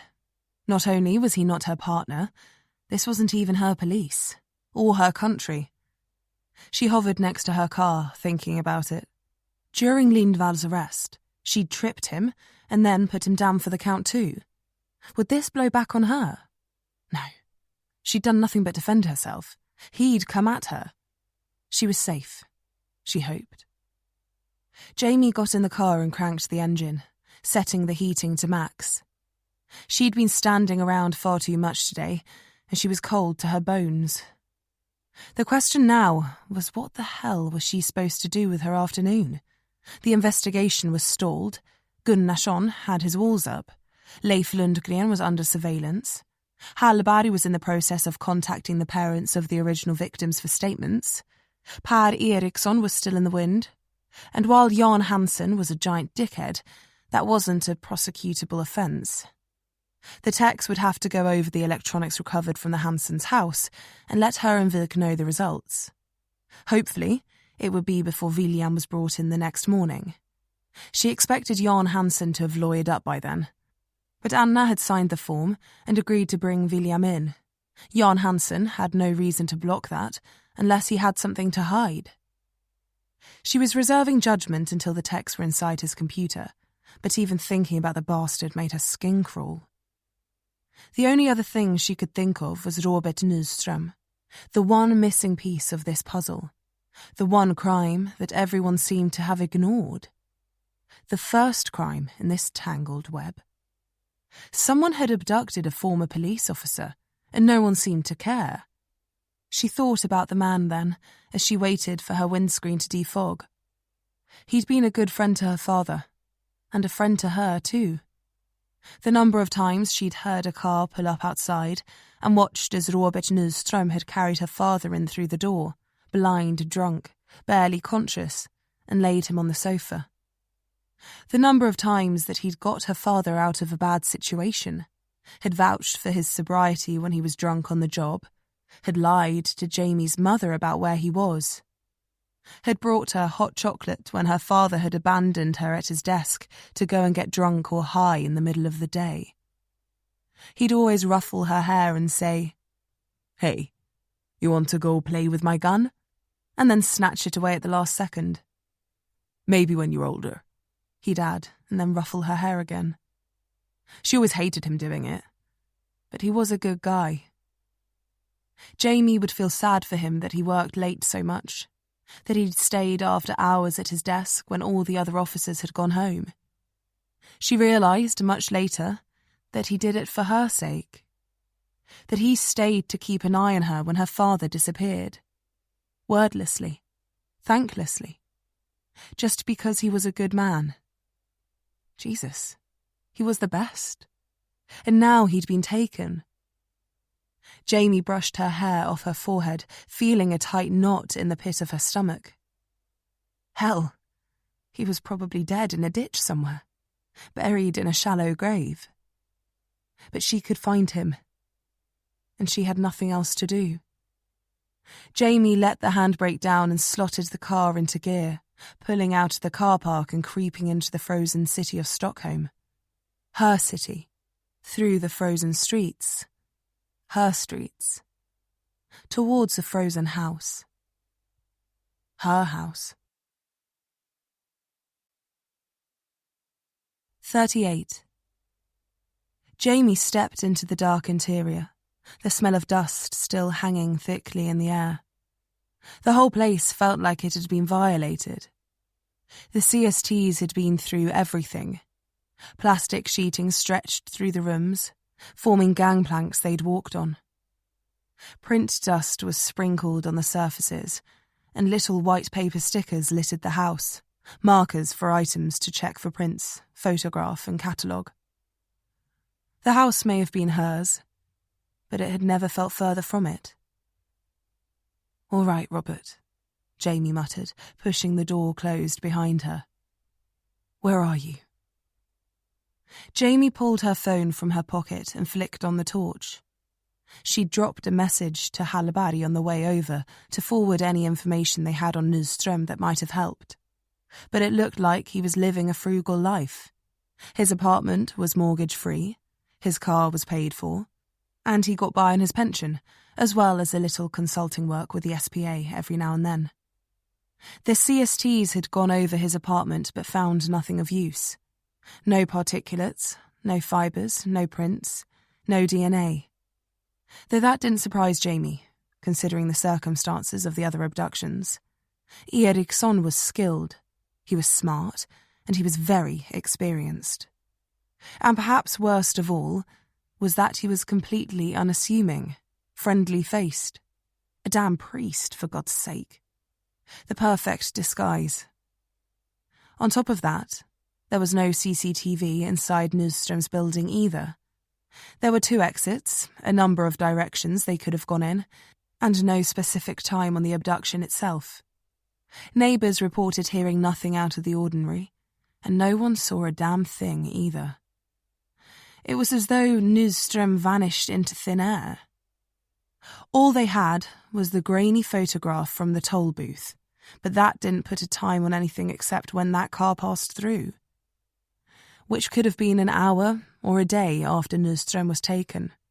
Probably the latter, because it hadn't been clocked coming the other way, and there were at least 4 other routes that could have been taken out of the city that were free of tolls.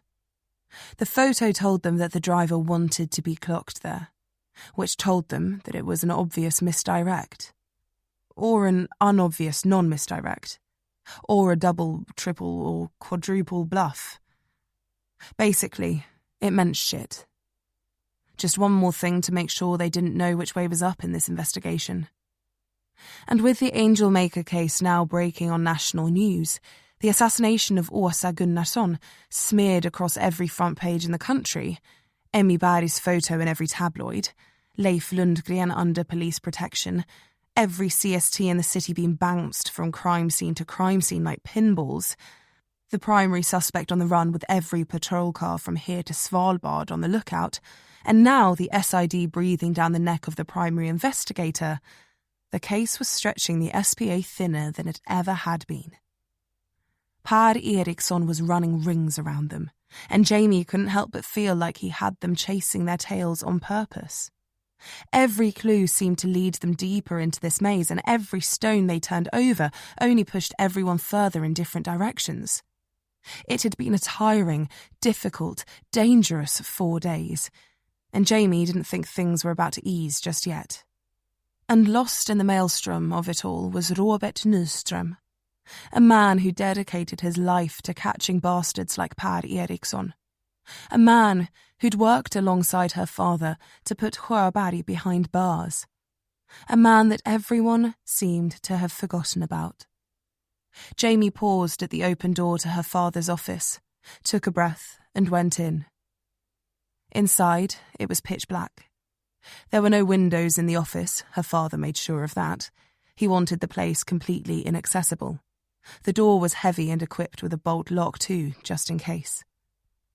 Jamie swung her phone around, its pale light casting a ghostly glow, and then she paused, noticing a small battery-powered LED floodlight that had been affixed to the top of the door. It was hanging on the back. No doubt the CSTs had put it up there while they were working and missed it when they were leaving. Jamie wasn't complaining, though. She pushed the door to and reached up, flicking it on and blinding herself at the same time. It cast a harsh, shadowless glare on everything, and she swore, ducking out of the light and jamming the heels of her hands into her eye sockets. "Son of a bitch," she muttered, seeing stars and turning back to the room. Everything was illuminated now.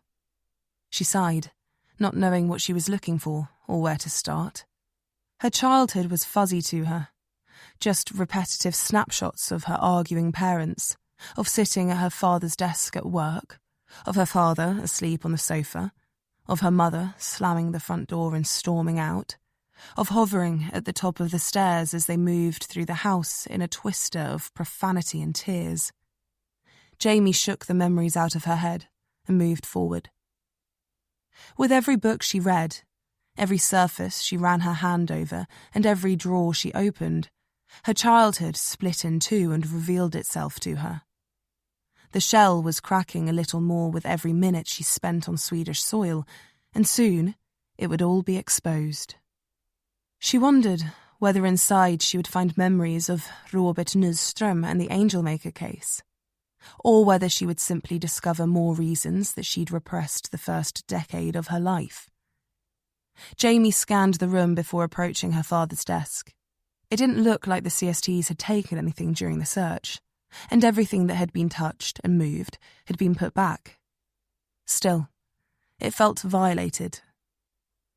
Jamie sat at her father's desk, the ancient chair squeaking horribly as she rolled back on it, trying to picture Robert Nyström. But she didn't have to think hard. She stared at the wall behind the desk, under the shelves, at the photographs pinned up there, and let her eyes rest on the picture of the two men in angling gear holding a fish up between them. It was a river pike about 3 feet long, a gedda. On the right was her father, 6'2", burly, blonde with a big face, wide teeth that always reminded Jamie of a cart horse's, and pale blue eyes. On the left was Robert Nyström. He was an inch taller than her father, but half as wide. He had narrow shoulders and a narrow head. His chin was strong, his hair cut short. It was nearly white in this photo, even though he must have only been about 40. Jamie never remembered it being any other way, but that's probably because she was more focused on his eyebrows. He had prominent cheekbones that, when coupled with his large, dark, bushy brows, which a horned owl would have been proud of, made his eyes look sunken. He was smiling in the picture, his grin cutting into his cheeks. As was her father. Jamie reached out and took the photo off the wall, listening as the pin dropped somewhere behind the desk. She studied it more closely. Her father and Nyström took a lot of trips like that. Fishing, hunting. Every winter they'd travel north to ice fish near a little village called... Jamie rocked back in the chair, trying to remember the name, but for the life of her she couldn't. It began with a V, she thought. She sighed, rocked back, and then turned the picture over, laughing at herself. On the back, the words Vemdalen, 1992, were written. Jamie would have been 9. She went back to the other photos and scanned across them, feeling her throat ache at the sight of herself and her father. In one, she was just a baby. In another, she was a little girl, maybe 5 or 6. In another, she was a teenager. Her mother was distinctly absent from each. Jamie paused on the last one, looking at it. Her and her father were standing on a rise above a lake. She was probably 13. God, that must have been during the Angelmaker case. Jamie narrowed her eyes, trying to recall it. She was standing there, holding her father's Remington Model 700, grinning. Her dad couldn't have looked happier. She always hated hunting, never liked the idea of killing anything for sport. Her father didn't either. Anything they shot, they ate. Her father would gut the thing right there in the woods with his knife, a beautiful staghorn-handled hunting knife that he carried in a sheath on the back of his belt. To work, when hunting, it never left his person. Where it was now, Jamie didn't know. She'd not found it when she'd gone through the office the first time. Her mother probably had it, with her father's effects. She'd picked them up at the coroner's office when she'd ID'd his body before the funeral. Jamie never saw what was in that bag. Her mother had kept it from her, and then said she'd thrown it away. Nothing you'd want to keep, she said. Jamie realised now her mother had probably lied about that too. She exhaled hard, staring down at her father. Deer was his favourite. They'd stalk one for days sometimes. One well-placed kill shot, only when it was guaranteed. Through the heart, he'd say, pointing to his chest. Or through the head. And then he'd hold his hand up to his temple like a gun. She laughed sardonically at that image, at the cruel irony of it as she sat 10 feet from the blood-stained wall. And then she felt her eyes burn with tears. She wiped them away and went back to the photo, remembering that weekend, teasing it from the tumult of her childhood. He had one arm around her, the other across his body, on her shoulder. She looked at the image more closely and noticed her father's ring. It had always irked her mother that he'd worn it, as he'd always refused to wear a wedding ring. It was a family thing, his father's before him. Big, brass with a crest on it. He'd often joked that it was a good reminder for the people on the wrong end of it not to step out of line again. She'd always thought that was great, hilarious, brave, exciting. Now she saw it for what it was. But it was a part of her father, for better or worse. Mostly worse. The picture lingered in her fingers, and she realised then that the photo didn't only contain her and her father. There was a third there. Nyström, the man behind the camera. She scanned it for anything else she might recognise and saw the land falling away behind her and her father, a lake in the background, the weak, cloud-blocked light playing off the surface. It looked to be in a rolling valley beset with larch trees, a narrow strip of water stretching into the distance. A small cabin stood at the near side of the lake, smoke curling from its chimney. Jamie could just make out the tiny outline of her father's car in the gravel stretch before it. Jamie furrowed her brow, trying to recall the cabin. And then it burst into life in her mind. It was an old hunting cabin, damp and raw. Sap oozed from the walls, the inner surfaces rough with uncut bark. The seams were sealed with gum, the pitched roof awash with cobwebs. Jamie could remember lying on the top bunk of one of the bunks in there, staring up at them, watching as the spiders scuttled around in the lamplight on their silver webs, fascinated but not scared. The cabin had no electricity, no running water. Her father and Nyström would fill plastic jugs from the lake and boil it every morning over the fire in the stone hearth. No one owned the cabin. It was built long ago by those passing through and maintained by those who stayed there. She could picture her father and Nyström sawing wood to repair the leaky roof one summer while she skipped stones on the lake. Something in Jamie's head twiggled then, and she reached into her pocket, pulling out her father's notebook. She flipped through a few pages, still holding the photograph, and stopped at the entry she wanted, rereading the note written to her. The words said, "There are things I want you to have that they would take, things that only you can find. I know you will, one day." Jamie went back to the photograph now and stared down at that tiny cabin. They were there once. It was cold. Jamie remembered that. Just her and her father. Snow had been beating against the windows. Maybe it was Christmas one year. Jamie didn't know. The fire was small and they were huddled around it. Her father had leaned the thin mattresses from the bunk beds up against the window and door to stop the wind getting in. They'd made soup and drunk hot chocolate for the best part of 2 days, just talking. About her father's life, about what Jamie wanted to do when she grew up, about all the things she wanted to be. He'd told her to make a list, write a letter to her future self, telling her all the things she wanted to do. She remembered some of them. She wanted to be a figure skater, no, a hockey player. Her mother had wanted her to do figure skating, not hockey. She'd wanted to be a zookeeper or a park ranger in Africa, someone who protected elephants and rhinos from poachers. Jamie bit her lip, dredging the riverbed of her mind. She wanted to be a detective, like her dad, of course. And she wanted to be an Olympian. Yes, that was it. Biathlon, skiing and shooting.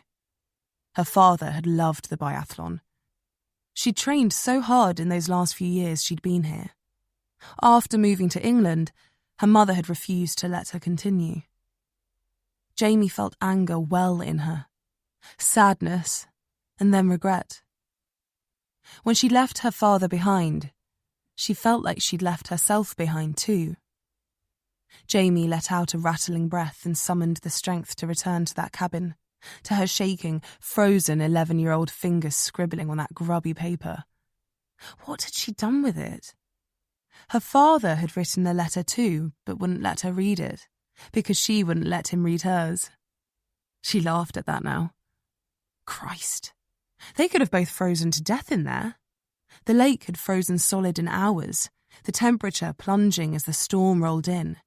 One of the most fierce the country had ever faced. At the time, it didn't even enter her mind. There, with her dad, nothing could have hurt her. She closed her eyes, reliving those moments. After they'd finished, he'd taken the notes and folded them up, placing them inside a piece of hide all rolled up. And then he'd bound it in leather string, had her put her finger on the knot as he'd tied the bow. And then he'd pried up one of the floorboards with a staghorn knife and put the parcel underneath it. He'd said, "We'll come back here in 20 years and find these letters. And we'll see who you grew up to be. Who knows? Maybe we'll even bring your daughter here." Jamie had made a loud, long, "ew" sound to express her disgust at the idea of having kids of her own. The noise she'd make now at the thought wouldn't be too far away. She lowered the picture slowly. "There are things I want you to have that they would take. Things that only you can find. I know you will. One day," she said out loud to herself. She turned on the chair to look at the near black stain on the wall and held back tears. "What things, Dad?" What things? 39. Jamie rose from the chair, exhausted. The photo just had a date on the back. It said December 1995, but it made no mention of where the cabin was. Jamie had to find it, though. Her father's note to her had said that he'd left things for her, and if they'd be anywhere, they'd be there. She just knew it. He wouldn't risk leaving anything at the house in case her mother found it. But her mother would never be caught dead on a camping trip. She found herself nodding, bathed in the blinding light of the flood lamp. It was making her eyes ache. Jamie checked her watch. It was nearly 6 p.m. now, and once again her stomach was empty. She sighed, rubbed her eyes, and then set about thinking of dinner. Sweden had nearly 100,000 lakes, and visiting them one by one until she found the cabin wasn't the solution. But she couldn't seem to come up with a better one just then. But nor did she need to. The cabin could wait.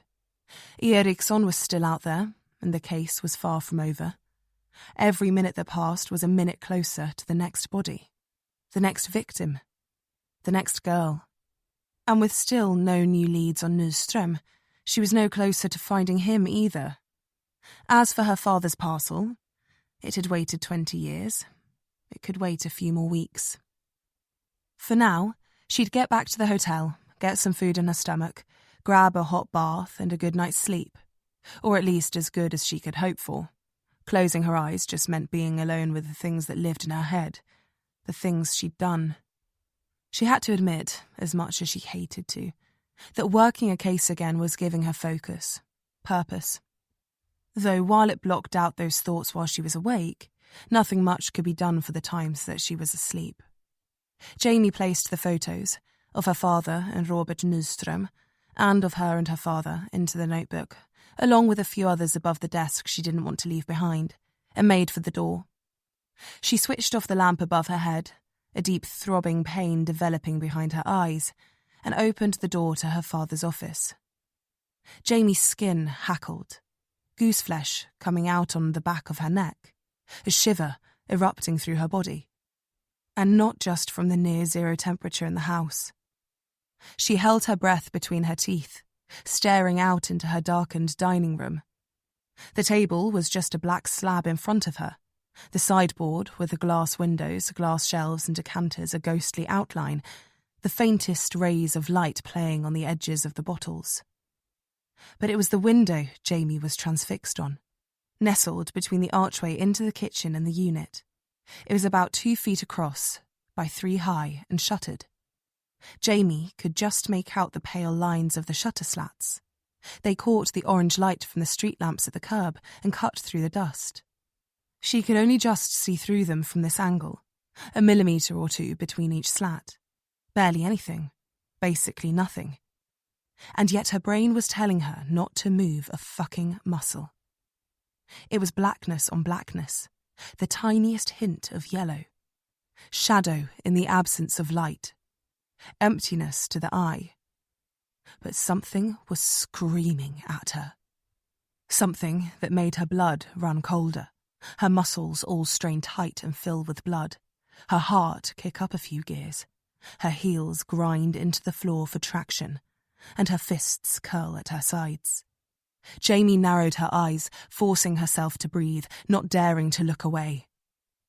And then the darkness moved. A ripple beyond the shutters in the veil of night. The flap of a hood or the flutter of hair, it didn't matter which, but they were running. And now, so was Jamie. She plunged forward on instinct and then cut left into the kitchen, shoving one of the chairs out of the way as she slid across the tiled floor and made for the hallway. The sound of footsteps sloshing in snow echoed through the shuttered windows, reaching Jamie from the far right-hand kitchen window, then the front window, then through the front door as she hit the porch. Jamie tore the door open and pressed herself to the inside wall in case the figure was armed, watching as the shadow lurched towards the fence at the end of the front garden, spraying snow everywhere as they slung their feet in wide strides. The whole picket fence, rotten with age, swayed violently as they pitched over it and into the street, stumbling before they managed to find their balance. Jamie hauled herself forward, running down the icy path, the treads of her boots fighting for grip as she made for the street. She slid onto the curb, squinting into the darkness, no sign of the figure. Shit. Jamie turned and circled into the roadway around one of the neighbours' cars and caught a glimpse of a coat flashing between two bumpers 20 metres ahead. She filled her lungs and took off, bolting straight down the street to make up some ground. The figure was headed for the city. It was maybe a kilometre or so before the houses and gardens gave way to apartment blocks and offices, but the guy was moving fast. Jamie skidded on the slick ground and shoved herself through the gap between the two cars, back up onto the opposite pavement. She glanced left and right, looking for any sign of them. The same person that had been lingering in the alleyway across from the hotel? Maybe the same person who'd shot at her at the Gunnarssons. Per Ericson, the 50-something priest with the bad back. The way they were moving, she didn't think so. But she'd been wrong before. Jamie stopped, tweaked her ears for any sounds or signs of movement. Cars were trundling past now, coming home from work. Windows were lit up, casting glare onto front gardens. Voices carried the sounds of TVs and families sitting down to dinner. Shit, she was going to lose him. Something clanged and her head snapped around, seeing the glint of metal moving in the streetlights as a side gate swung closed and bounced on the jam 2 houses up. Jamie was running again. She hurdled a low fence into someone's garden, trusting her footing more on the snow than she did on the frozen pavement. Her knees came high, her heels nearly clipping her hamstrings as she tore through the slush, blinding herself with a thick cloud of breath mist after every heaving exhale. She was fit, more so than most, but running in these temperatures was hard. The air slashed at her lungs, felt like it was tearing into her throat. Her chest tightened and threatened to clamp shut. Jamie fought it off, leaping the dividing fence, her hip just clearing the chain link as she vaulted over it. It sang behind her, wobbling madly as she adjusted her course and closed ground on the gate. Her feet came free of the snow and she was through it. The gate hit the wall and swung shut behind her, and then she was at the side of a house and was charging forwards, fists pumping through the frigid air. Something banged and then echoed up ahead, and Jamie came around the corner and into another back garden, watching as the figure scrambled to its feet and took off again, an overturned plastic seesaw shaped like a triceratops lying upended on the grass, the broken snow on the ground telling Jamie the man fleeing had fallen face first over the thing. She wasted no time in closing the gap, and the guy ran down just as a security light flared to life overhead, filling the entire garden. The figure slid, looked for an exit, and then made for the back fence. He ducked between the swings on a children's swing set and then leapt onto the panelled fence at the back, toes scrambling as he tried to haul himself over it. Jamie was too close, though, and too fast. She circled the set and took 3 big steps, kicking into the air. Her fists hit the back of the figure's jacket just at the shoulders, and the sudden extra weight tore the fence from their grasp. Jamie and the man toppled backwards, hitting the ground and sprawling onto their backs. The figure reacted quickly, glancing over, their face obscured by a mask pulled up to the eyes, a black beanie hat pulled low to their brow, and lifted their right arm. Their fist sailed into the air above Jamie, and they swung it down like a mallet, right at her face. She threw her arms up, taking the blow against her forearms, and then rolled away as the figure tried to get to their feet again. Skidding and sliding in the snow, their hands and heels gouging divots in the earth beneath, sending mud everywhere. But Jamie was quicker, already on her feet. She came forward now again and tackled the man to the ground, her shoulder hitting them in the middle of their back, forcing them onto their belly. Their legs flailed, arms swimming for freedom. But it was no good. Jamie had her right knee firmly in the small of their spine, her hands going for theirs. She snatched the man's right hand out of the darkness and folded it up behind his back, leaning them left at the same time so their other arm could do nothing but bend awkwardly against the earth. They cried out in pain, but the yell was muffled as Jamie shoved her free hand against the back of their head and pressed their face into the snow, sweat dripping from her brow as she did. She was panting hard, fighting to stay on top of them, but a quick twist of the captured wrist settled them down and told them there was no getting away. A voice rose from the snow. "Don't kill me!" it yelled, following up with a mewling whimper. But it wasn't the voice of a man. Jamie released the wrist a little and unfolded it, standing just enough that she could flip the woman underneath her over. Before she could try anything, Jamie pulled her arm down to her side and pinned it under her knee again, straddling the woman's midriff. I can't breathe," she choked out breathlessly, throwing her free hand to her face and dragging the ski mask down to her chin. She had her eyes closed, her chest rising and falling under her heavy parka.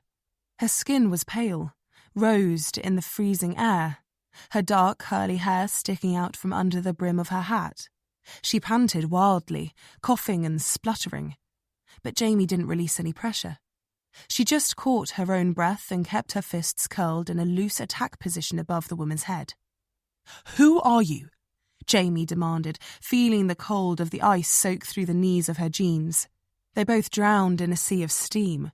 It peeled from their exposed skin, streamed from their noses and mouths. The woman began stammering. Jamie leaned into the woman's wrist, crushing it under her knee. She squealed in pain. "Get off!" "Who are you?" Jamie asked again. My name is Rachel Engerman." She practically screamed it now, her straight white teeth gritted in pain. "And who are you, Rachel Engerman? And more importantly," Jamie said in a low, hard voice, twisting her knee a little more, "why are you following me?" Tears formed under Rachel's eyes now, and she sobbed with pain, her free hand flapping around wildly at her side, at a loss for anything else to do. It seemed to have no intention of harming Jamie now. "It's about Hannah," she said, devolving into sobs. "I killed Hannah Lundgren." 40. Jamie released the woman and stood up, backing off a step or two, processing what the hell she'd just heard. "What did you say?" Rachel Engerman, a woman roughly the same age as Jamie, maybe a year or two older, curled onto her side, her back soaked with snow, and cradled her right wrist, the hand locked into a claw shape. She clutched at it with her left, crying into her fingers. Jamie looked around at the house they were behind, could see a man and a woman standing at the patio doors, a pair of little girls clutching at their legs. "It's okay," Jamie said, fishing her police lanyard from her pocket. She held it up. "I'm with the Stockholm police," she called commandingly, glancing down at the woman on the ground, who seemingly had no intention of running anywhere now. "Nothing to worry about," she called again, smiling. "Sorry about your, garden," she finished, glancing down at the mess they'd made. She stepped back towards Engerman and reached down, taking the girl by the arm and dragging her to her feet. "Come on," she said. "It's not broken." Jamie kept a vice-like grip on the woman's arm and half-pulled, half-pushed her back through the garden towards a side gate, holding her badge up to the family in the window as she passed. "Everything's fine," she called again. "Sorry to disturb you." They peered around the corner as best they could to watch Jamie and the stranger go, but the second they were out of sight, shielded by the side of the house, Jamie stopped and threw Engerman against the wood panelling. "Start talking," she said, pointing into her face. "Now." The woman looked frightened and shook her head innocently, unable to muster words. "Why have you been following me?" Jamie demanded. She held her hands up beside her shoulders now. "I haven't," she said quickly. "Bullshit! I saw you across the road from my hotel," Jamie thought then. "Were you in my house?" "What? No!" the woman said. Jamie's fist curled suddenly and plunged into the panelling next to her head. "Don't fucking lie to me!" "I wasn't!" She began to well up again. Jamie exhaled and pulled her hand back. Her knuckles were throbbing. She was soaked, freezing, shivering and exhausted. "Were you at my house a few days ago?" she asked, more calmly now. The woman nodded slowly, not daring to move. "But you didn't go inside?" She shook her head. "Why were you there?" I was looking for you. Me? Why? Jamie narrowed her eyes. I needed to talk to you. About what? Hanna Lundgren? She nodded. Her teeth began to chatter. Then why did you run? I wasn't sure if it was you. Who else would it be? Engerman lifted her shoulders a little, offering a weak shrug. I don't know. She looked scared, which told Jamie she might have had an idea. But this wasn't the place to have this conversation. You know I'm not police, right? At least not Swedish police. Rachel Engerman nodded. I guessed. So why didn't you try to contact my partner or...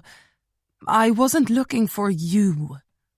Who were you looking for? Jörgen Johansson, the detective from the old case. I looked it up online when I read the news about the angel maker, that he was back. I wanted to reach out to make things right. Jörgen Johansson was my father, Jamie said. He's dead. Oh, Rachel said, looking at the ground. I didn't know. I'm sorry. I'm helping with this case, though, Jamie added quickly.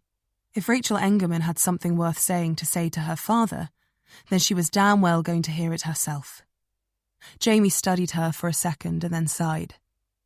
You going to try and run again? She shook her head. Then put your hands down and come on.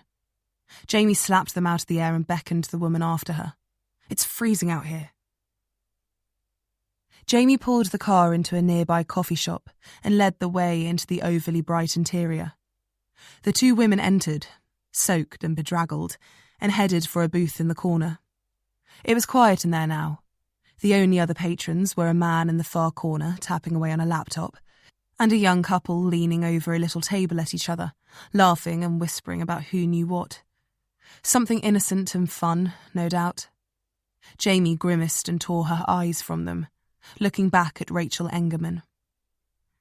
They stared at each other in silence, sizing each other up, and then a waitress appeared.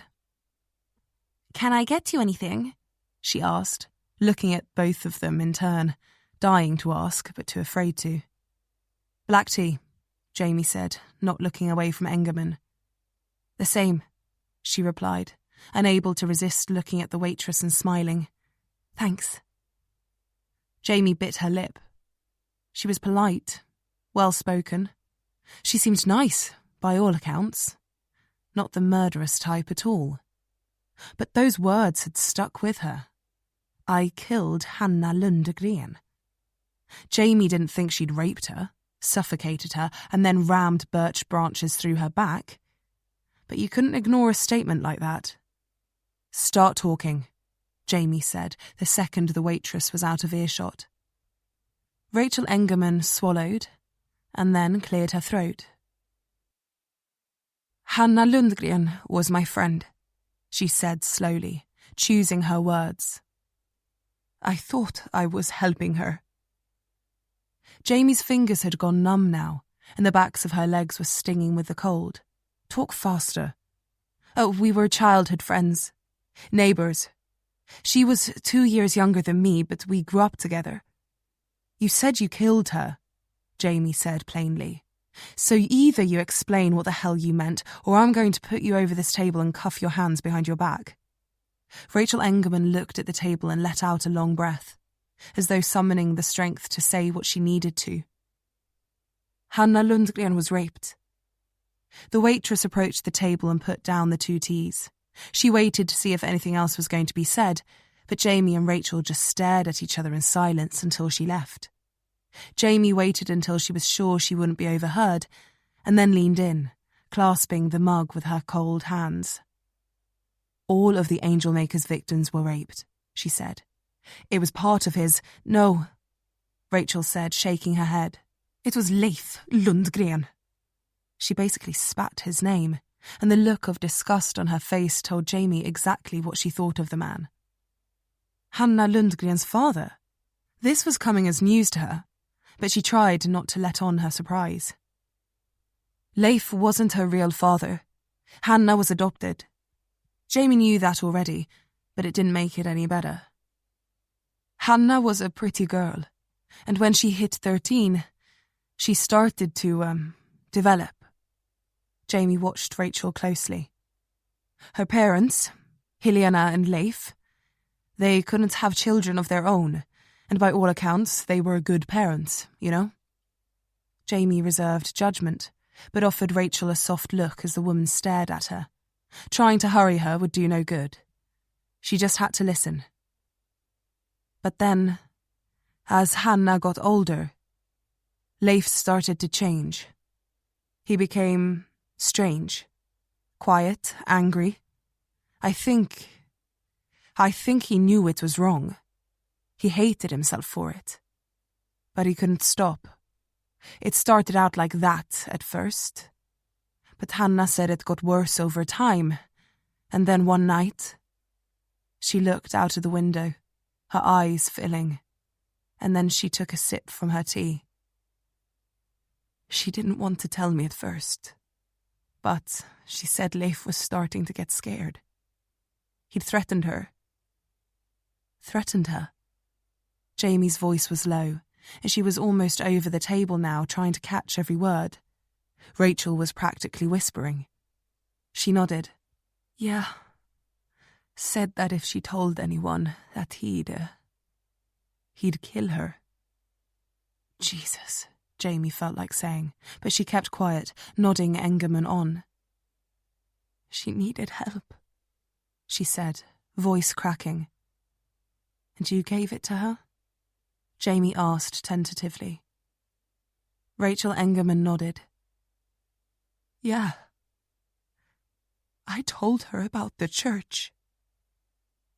Jamie's back stiffened, her heart picking up a little in her chest. My family went there, and I went to this group that they ran. It was like a kids' group type thing, but for all ages.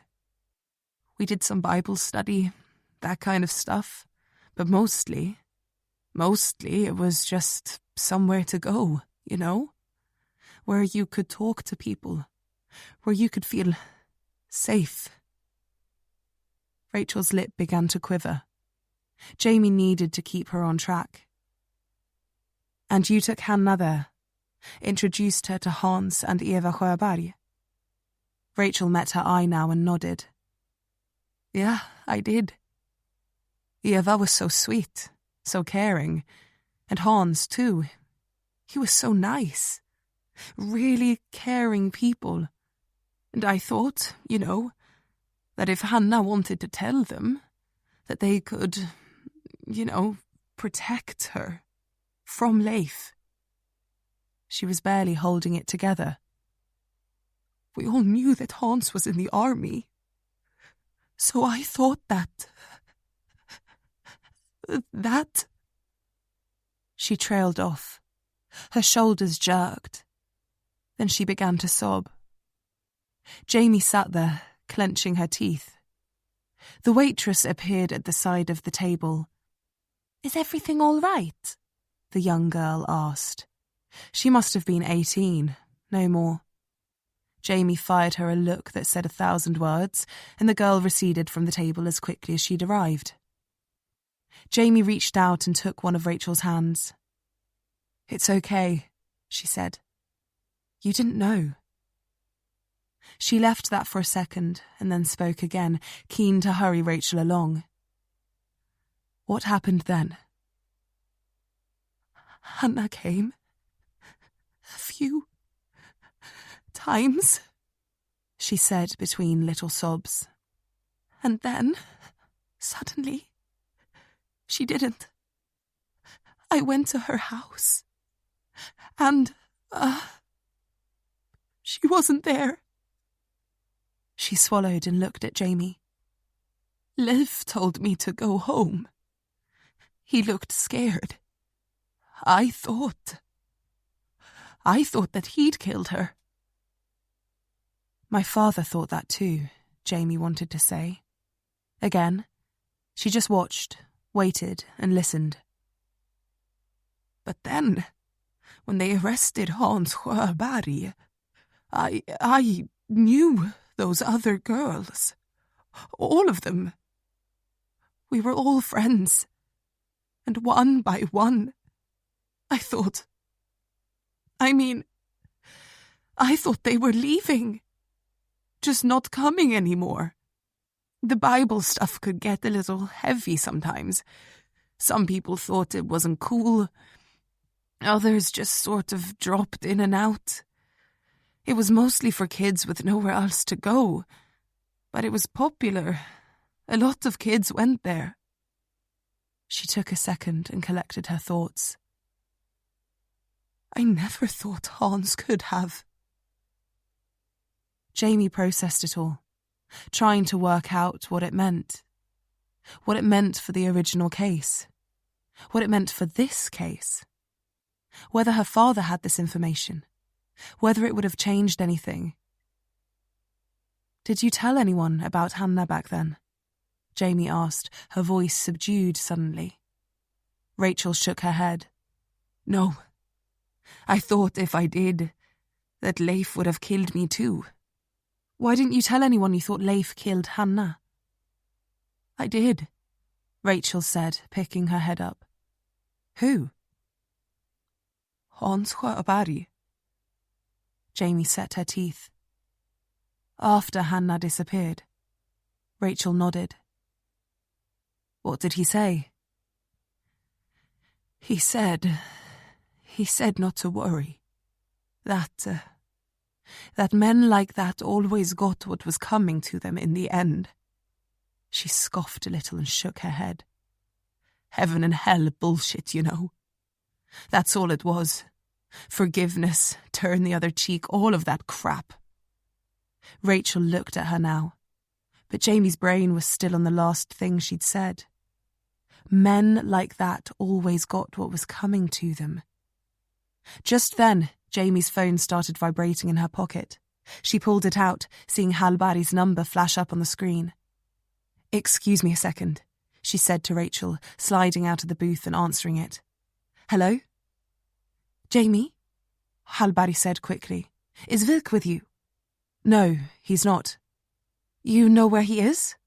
She sounded stressed. "No, I don't. Why? What's going on?" "We just had an email from Tech. It looked like one of the tablets recovered from Hansen's house wasn't password locked. The son's tablet." "William?" "Yeah.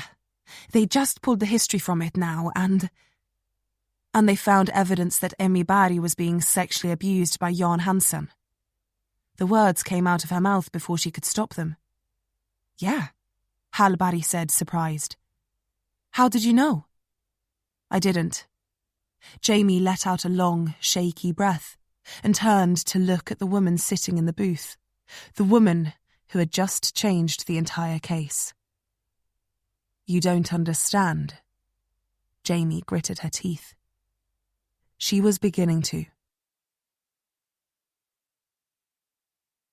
41. Emmy was accessing a support forum for victims of sexual abuse from her brother's tablet, Hallberg said. And from the looks of things, this may have been how the killer targeted her. Jamie stirred her tea slowly, listening as Hallberg confirmed her hunches, the phone pressed to her ear. She stared across at the empty seat opposite. Rachel Engerman was gone, as were the sickly sweet couple and the man with his laptop. Just Jamie and the two girls behind the counter remained. They were talking to each other and glancing over, probably trying to assess whether Jamie was some bedraggled homeless woman who'd wandered in off the street, or if she just looked like it. "If Hansen knew," Jamie said, "then it explains why he took her phone and computer off her. Or if he was just afraid she might tell someone," Hallberg added. "Right. Do we have details of the other children they fostered?" "I've sent an email over to the agency, but they're closed for the night. We won't get a response until the morning." Jamie picked up her tea and sipped, embracing the bitterness of the liquid. "What did they find on the forum?" "It looks like Emmy was posting under the username EB Stockholm 06. The techs have trawled the site and found a few messages posted by her. She initiated 2 threads, one entitled Help and the other entitled Need to Talk. The first said that she thought an older man in her life was trying to initiate some sort of physical relationship, but she wasn't sure. It goes on to list the things this man is doing, touching her arm, stroking her back, things like that. Jamie's stomach churned a little, anger rising in her. Does it mention any names? No, Halbari said, sounding as disappointed as Jamie felt with that answer. But from the responses she gave to people commenting and replying, it's pretty clear that it's Jan Hansen. Clear enough to use in court? Halbari cleared her throat. That's not for me to, I don't know, is what I mean. No, in other words, Jamie thought. Halbari went on. That was back in September, which puts it about 6 months after they began fostering her. Sounds like Jan's advances had been going on for a while, but there's no exact date. And the other thread? Need to talk, Halbari said. That was posted about 2.5 weeks ago. Jamie sat up a little straighter. So about a week before Emmy was killed. 8 days, yeah. What did it say? It's sparse on details, but it intimates to the fact that she was raped. Jesus, Jamie said, knowing she had to get all the information she could. And the responses? All supportive, kind. People offering the numbers of local helplines to call, offering to speak to the authorities for her, some even offering places that Emmy could go if she needed to get away. Jamie perked up at that. Places she could go? Yeah. It looks like 2 of the commenters were from Stockholm, and both said that they'd be happy to protect Emmy if she wanted to leave the house. We have their names? Usernames, yes. Real names, that could take a little while. The forum is running on a fairly new system, and considering the nature of what's discussed there, anonymity is a big priority for them. Security isn't lax, the text said. They'll need to contact the host to gain access. Trying to break in will take a long time, and we'd need a warrant to even attempt it, so... What did Emmy say back? Did she agree to go to any of them? Jamie didn't have time for a discussion over the finer points of data protection law. She needed information. This is the weird thing, Halbari said. Emmy didn't seem to want to take them up on the offer. She said thank you, but she'd figure something else out. Something else? Like what? Jamie furrowed her brow. I don't know, but there are 37 replies to her post, all offering different things. When tech gets hold of the forum hosts, we can look at getting into Emmy's account and seeing the activity associated with it. And from there, hopefully, we'll know more. Maybe someone messaged her, or deleted their reply, or I don't know. Halbari sighed. Jamie processed. This is good, she said. Good? We're getting closer. There was always that question. Why Emmy Barry? With Sjöberg, he was choosing girls from the church. From what Engerman just told me, they were confiding in him. That's how he was choosing them. He was choosing abuse victims. Jamie nodded to herself. Yeah. And then he was raping them? No, Jamie said slowly. I don't think so. She took a moment, rearranging the information in her head.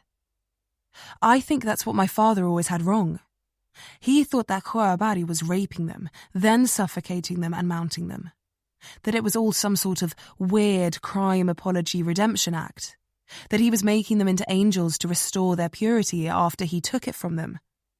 And I think once he spoke to Annika Liljedahl and found out that Hans Sjöberg had slept with her when she was 14, he put those 2 pieces together, found that they fit, and that was it. Jamie drew a breath, finding the next part hard to say. He confronted Sjöberg about it then, and when he wouldn't confess, because he wasn't abusing those girls, at least not in that way, my father tried to beat it out of him. Halbari was silent. But he had it wrong, Jamie said. The angel maker wasn't raping his victims. He thought he was saving them, Jamie let out a long, shaking breath. Whether it was Sjöberg on his own, or Sjöberg and Ericson, or just Ericson, I don't know. But the forensics supports it, right? In all cases, the examinations showed proof of sexual assault. But in all cases, it wasn't immediately before death. It was assumed that Sjöberg was abusing them over a period of time, and then once he was finished with whatever twisted intention he had, he would suffocate them, and then he'd take them into the woods, and he'd make them into angels. But he wasn't doing that. He had their trust. He would take them for a drive somewhere, Jamie said, imagining it. Telling them he was taking them somewhere safe. It would be at night. They would be tired. She remembered her own childhood. The long drives in the back seat of the car, the hypnotic strobing of the streetlights. They would fall asleep there, thinking that it was over, and then he'd stop somewhere and pipe the exhaust fumes into the car while they slept. He'd go down into the woods at the side of the road and get things ready, cut the boughs, find the right spot, while the girls slowly suffocated, not even waking up. Jamie took another sip, her hand quivering, and then put the cup down, watching the black surface of the liquid shimmer. They'd go quietly, painlessly, without even knowing. Their last thoughts would be happy, that they were being saved, and then... Jamie tried to clear her throat to shift the lump there. It wouldn't move. Then, when they were gone, he would carry them into the woods, and he'd make them into angels. He'd make them the angels they were, give them back what had been taken from them.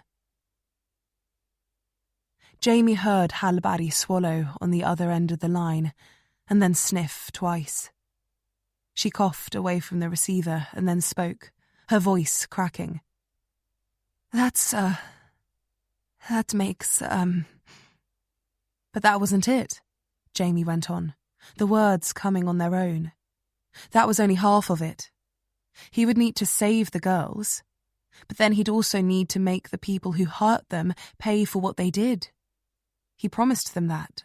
He promised Hanna Lundgren that. She didn't know it at the time, but Sjöberg knew. And I think, she said, hesitating for a moment, I think he felt it was necessary. A necessary evil. A duty. He didn't enjoy it, the killing. The kills are remorseful in the case of the girls. He thought he was doing right by them. And then, in killing the parents, it was detached. He ran one of them off the road. Another was supposed suicide. Maybe he convinced them to do it. Maybe he confronted them and got them to do it themselves or face justice. Gave them an out. The others? Disappearances? We don't know how he did it, but I don't think he relished it. What about Lundgren? Hallberg asked, her voice quiet. He was garroted. That's not detached. Jamie shook her head and let out a long breath. I don't know, Hallberg, she said. I don't know is the only answer I have. It was 25 years ago, and the man is dead. He denied it all in court, then pled guilty. But he never made a statement, never explained himself. You'd think, if in his mind it was honourable, that he'd want to say it, right? That he'd want to shout that from the rooftops. Unless it wasn't him. Jamie pinched the bridge of her nose. Yeah, there's that. If he didn't do it, then he wouldn't be able to explain why. He could have confided that in Ericson at the end, and all the while Ericson could have been the actual killer. Jamie touched her cup and felt it cold against her skin. We could sit here all night theorising, Jamie said. But none of it will matter if we don't catch the guy who's killing now. Whether Sjöberg had righteous intentions then, fucked up as they were, and whether it was him alone or Ericson too, at the end of the day, it was vigilantism, and it was murder, whatever way you spin it. And now, Whether Ericson's picked up this noble fucking crusade again, or he's just doing it because he loves killing, I can't say. But what I do know is this. 7 girls were murdered, and then 5 parents were killed. Now, Åsa Gunnarsson is dead too, as is Emmy Barry. And the pattern shows that Jan Hansen is next on the list. And whether he deserves it or not, our job is to stop people killing each other. If Jan Hansen is guilty, then he'll face justice. Real justice. That's how it has to be. Or what the hell are we even doing? Right, Hallberg said, regaining her voice slightly. But the killer is smart, and he knows what he's doing. If he thinks Jan Hansen is going to be a difficult target, then I don't expect him to try anyway. He's patient as a saint. An image of Per Ericson in his dog collar popped into her mind. Waiting more than 2 decades to go after Mikael and Åsa Gunnarsson proves that. If he needs to wait to move on Hansen, he will. But that doesn't mean he'll stop killing. I bet he's already searching for the next girl. Jamie pushed away the cup of cold tea and stood up, staring through the window at the city she'd once called home. That is, she said, heading for the door, if he hasn't found her already. 42. Jamie, there are fleeting moments of clarity now, but they are filled with regret. I find it easy to take another drink then, if only to drown them. I am scared of who I am, of who I have become. I look in the mirror and don't recognize the person staring back. My only solace is that I will not have to be him that much longer. I will not have to be at all. 43. Jamie walked into police HQ just after 8 the next morning.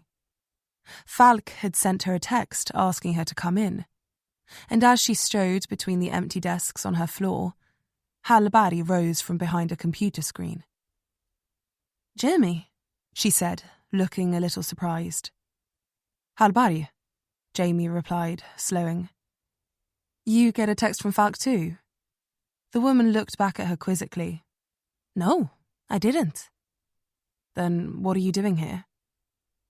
"I always come in by 8, she said brightly, finding a smile, even in the midst of all this.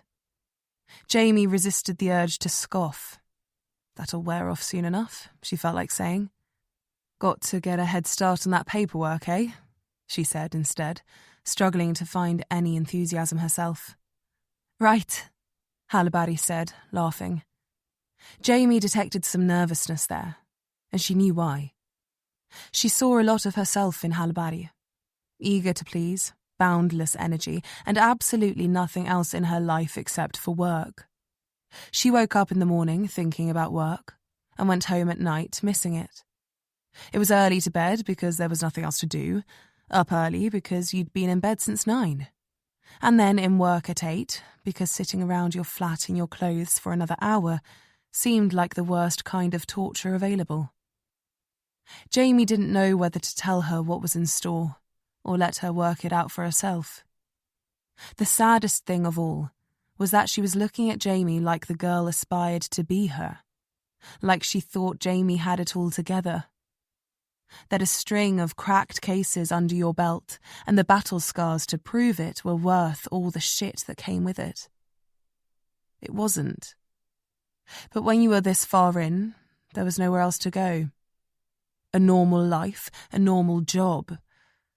They were the only thing that seemed even less appealing than stopping.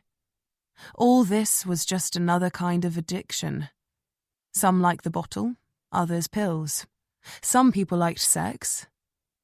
But for Jamie, and for this poor girl in front of her, it was the job. The only thing that kept them going was the thought of nailing one more piece of shit to the goddamn wall. That fix. Fleeting as it was. Jamie cleared her throat and glanced at Falk's office. She was sitting behind her desk, staring at Jamie. She took the cue, gave Hallibody a nod, and then headed for the glass office. Jamie was halfway through the door when Falk held her hand up. "No. Go get Hallibody," she said flatly. She said she didn't have a text. Jamie answered automatically, caught a little off guard. "That's because I knew she'd be here," Falk replied, raising an eyebrow. Jamie folded her lips into an apologetic smile and nodded. All it took was a glance over her shoulder at Hallibody, and the girl was already on her feet and heading over. Jamie went inside, and Hallibody hung at the door, looking expectant. Falk nodded to the chairs in front of the desk, and they both sat down. She looked at Jamie, then Hallibody, then leaned on her elbows and interlinked her hands on the nape of her neck, hanging her head. She took a long breath and then sat up straight. As this quiet moment unfolds, let the soft music guide your thoughts into a calmer space before the story returns.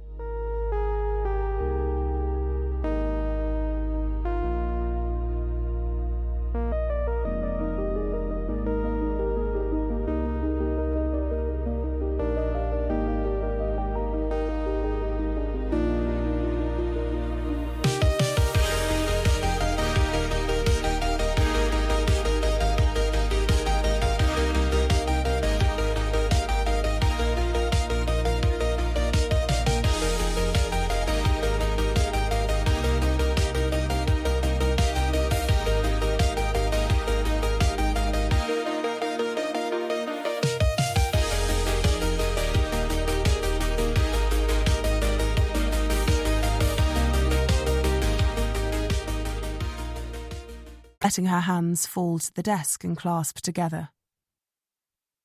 "There's no point skirting around this. Wilk is being investigated by the SID for misconduct, which means the case is on hold until I say otherwise, all right? I've told Wilk to take a few days off to prepare himself. I don't want him working while SID are sniffing around. That will only make things worse." Jamie stayed silent. She'd been in the office of a senior officer enough times to know when it was time to talk and when it was time to listen. Hallibody obviously hadn't. "An investigation?" she asked incredulously. "For what?" Die-hard loyalty for a man who treated her like a doormat. Jamie had to respect that. But that's what a love of the job did. Hallibody was in that frame of mind where she thought it was a rite of passage, that she had to earn Wilk's respect. The ironic thing was that when she stopped trying so hard, she would. Falk took a second and then responded, hoping Hallibody would apologise for asking and retract the question. She didn't. Following the death of Thomas Lindval, the Special Investigations Division are looking into whether there's a solid link between his treatment while in police custody and his suicide.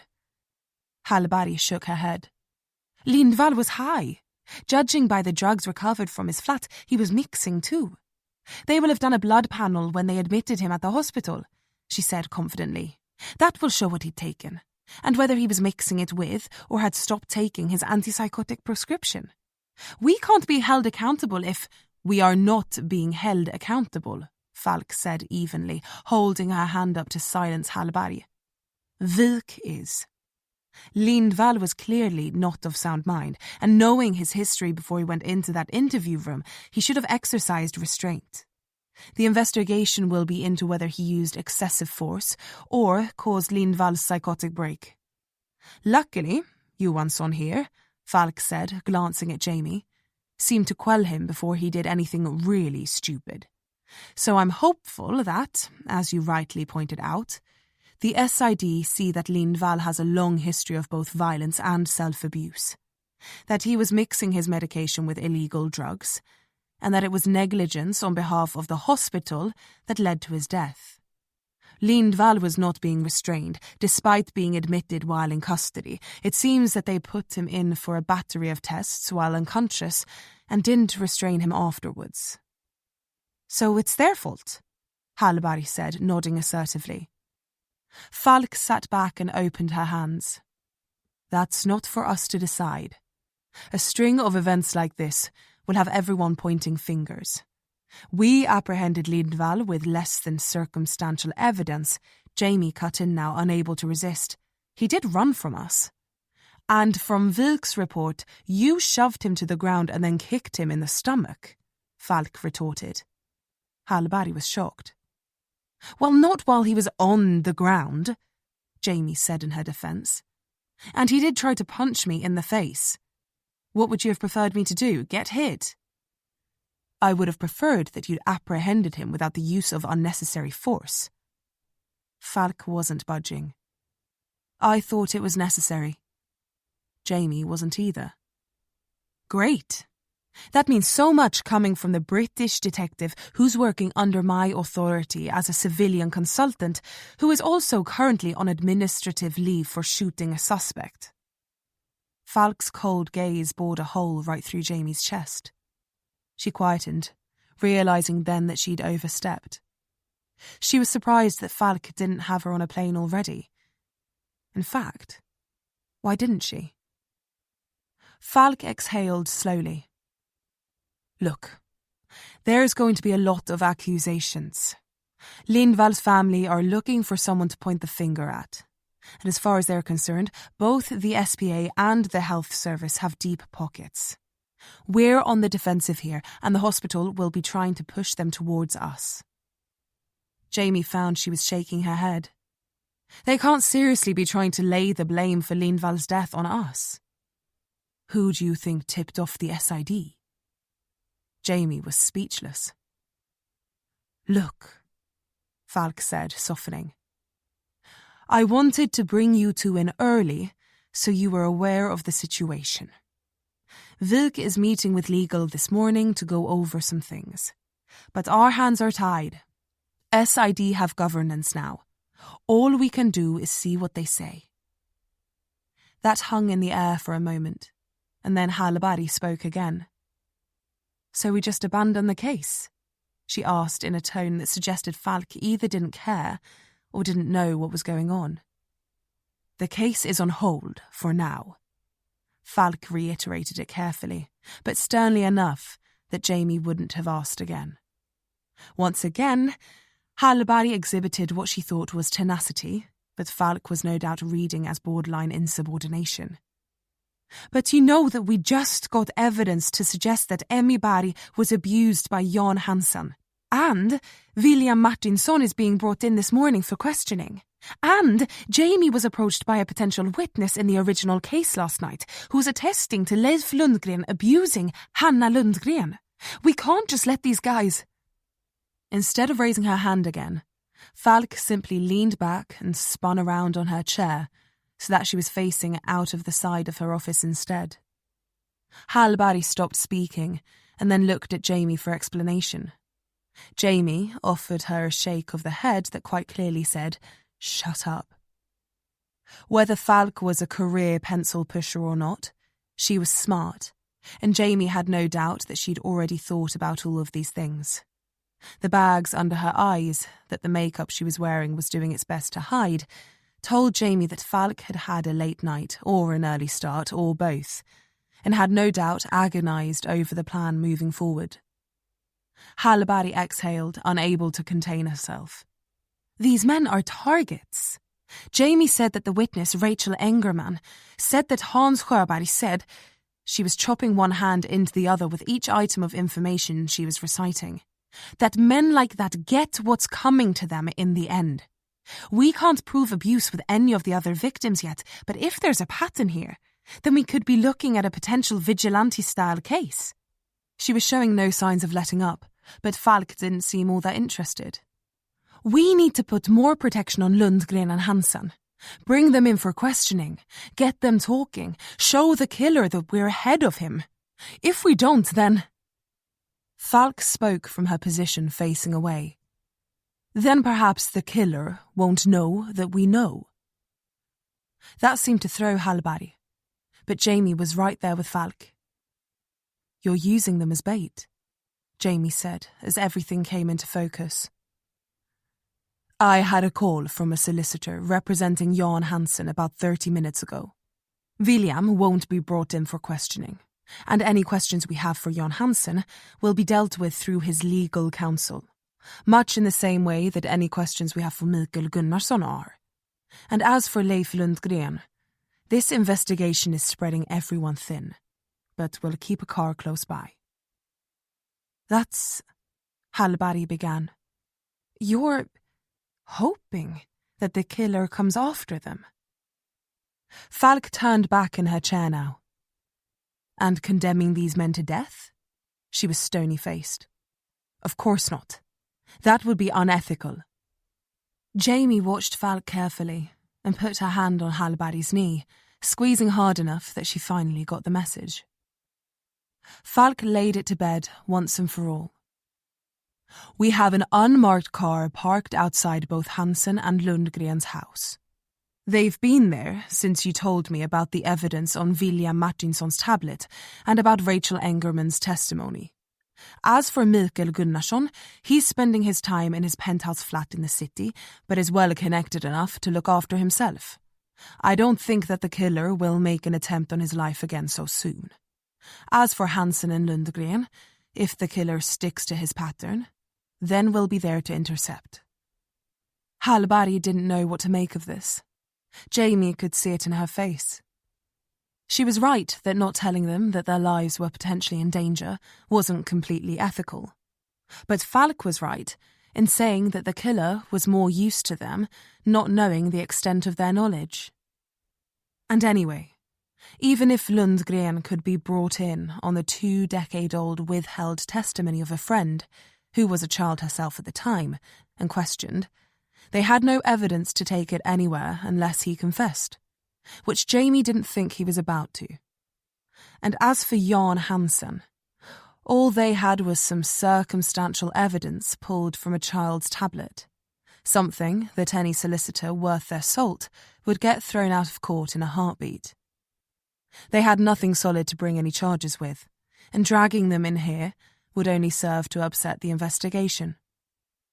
No, as hard as it was right now, all they could do was nothing. They had all the devices from Hansen's house. The techs would scrub through them and catalogue everything they found, but it would take a while to beat their security measures into submission and extract what was hidden inside. An innocent man would provide the passwords to expedite the process. But Jan Hansen wasn't an innocent man. And the longer it took, the longer he had to come up with some bullshit to cover his arse. It was a waiting game now. But that was almost worse. Jamie had worked enough cases like this to know one thing for certain. Wait long enough, and people die. 44. What do we do now? Hallberg asked, rocking back on her chair. Jamie was leaning against her desk. It still wasn't close to 9 o'clock yet, and the office remained empty. Falk had told Jamie and Hallberg that they could take the day, that she'd inform them if anything developed. But Jamie didn't feel like walking in circles at the hotel. She had plenty to do. She pushed off the desk and cracked her neck, shaking out her legs. They were a little sore from the exertion the night before. Do whatever you want, Jamie said. Take a day off. She raised her hand over her shoulder and bid Hallberg a quick goodbye, heading for Vik's desk. She was sure that Falk would set her up with the temporary login if she asked, but there was no need. She knew Vik's password now.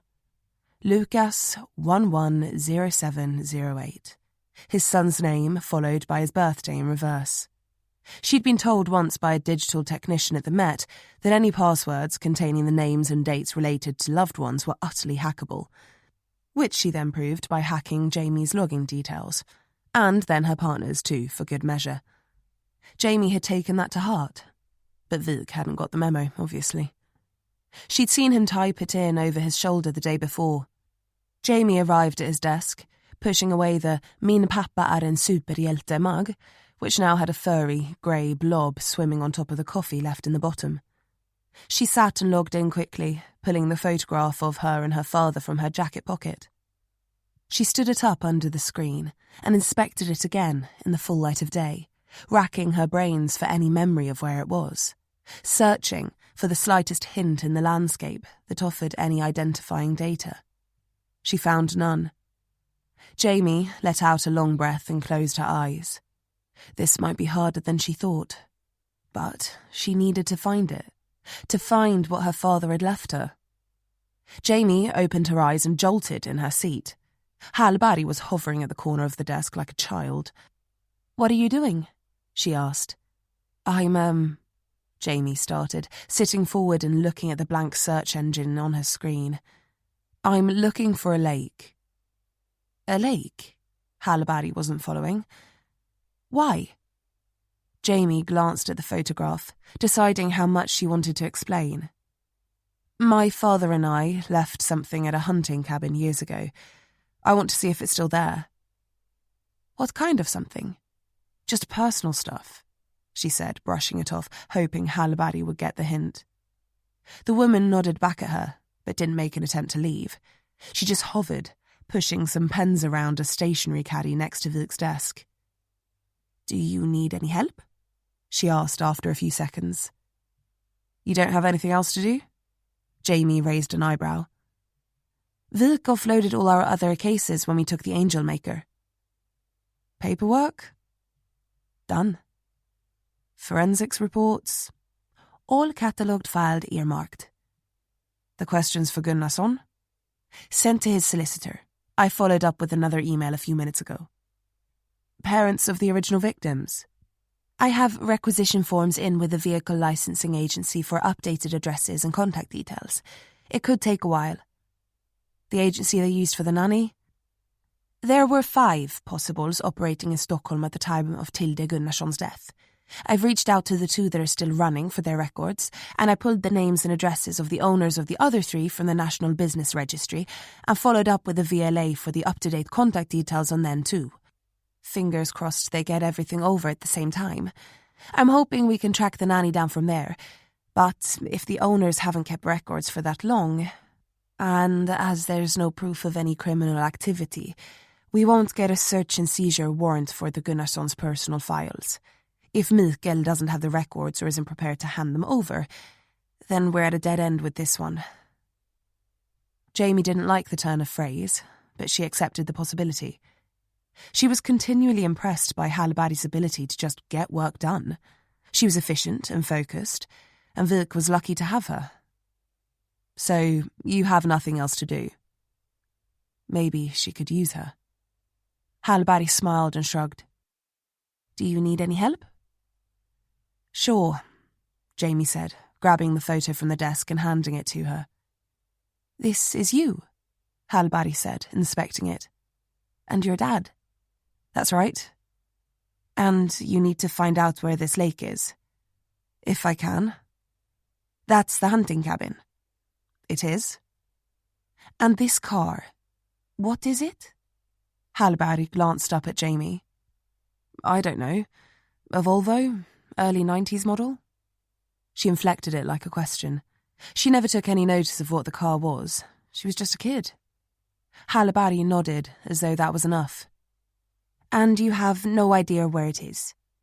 "My dad used to go fishing to a lake near Vemdalen, but I don't think it's this one." "There are a lot of lakes round there." "Yep," Jamie said, sighing. "That's kind of the problem." Hallberg nodded. "Leave it with me. Do you mind if I borrow this for a minute? I can just make a copy and bring it back if—" "No," Jamie said quickly, not sure why that bothered her so much. "Don't make a copy. Just look after it, okay?" Hallberg held it against her chest. "Of course," she said. "I'll let you know if I find anything." She smiled widely at Jamie, as though relieved to have something to do, like an itch had been scratched, like an addiction had been fed, if only for a little while. Jamie watched her go for a second and then turned back to her own screen, to the empty search bar there. "Okay," she said to herself. "Let's go." 30 minutes later, Jamie was on page 17 of Google Images, the words "Lakes in Sweden" in the search bar. She was trawling endlessly through photos of them, looking for anything that looked anywhere close to hers. So far, she'd made a note of 2. One on page 3, and another on page 11. Neither was it, she thought. But she didn't really know what else to do. Maybe Vik was right, and she had become terrible at research. She supposed she was a little out of practice. Hallberg was walking towards her then, grinning, a piece of paper in her hands, the photograph held against, pinned it under her thumb. She slowed at Jamie's desk, looking proud of herself, and laid it down. Jamie took the photo off the top and put it back in her coat without a word, and then lifted the paper in front of her. On it were a list of 8 lakes, separated into columns. It had their names, their coordinates, their sizes, volumes, and whether or not they fell within national parks. She knew Hallberg was good, but she was gobsmacked. What? How did you find these? Oh, Hallberg said, thrown by the question. She probably never got asked or thanked by Vik. She just produced. I just looked up the dimensions of that model of Volvo, and then used a 3D modelling software to calculate the approximate size of the cabin. Using that, I determined the height of the surrounding valley, and then calculated its width, then cross-referenced that with topographical survey maps for similar prominence and size. Then I checked which of those valleys held bodies of water. I can't see any tributaries feeding this, so I discounted all those that were fed into by rivers. Then I checked which of those lakes fell within the areas where hunting was allowed during the 90s, and then finally I pulled up satellite imaging and checked the remaining lakes against the shape of this one to get rid of the outliers. She reeled it off casually, and then sighed. I'm sorry I couldn't narrow it down any further, but over the last 20 years, the size and shape of the lake could have shrunk or grown, so I didn't want to cross out any potential matches. No, this is amazing, Jamie said, still amazed by the list in front of her. There was an ache in the back of her throat now, her eyes burning a little. At first I tried to grab the measurements of the lake in order to calculate its relative volume, but that can be unreliable because we don't know what the depth is, as well as variables like seasonal fluctuation and things like the weather, glacial melt if it's near to a... Hallberg, Jamie said, cutting her off. You did great. Thank you. The woman blushed violently. With some more time I could...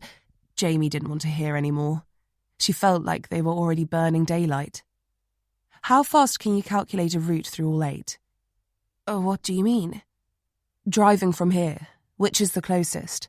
Can I get to them all in one day? You want to go there? Hallberg seemed surprised. Oh, yeah. Just give me a minute. She pulled her phone out and started tapping in the names of the lakes. Jamie waited while she did. Hallberg had no intention of leaving her desk, it seemed.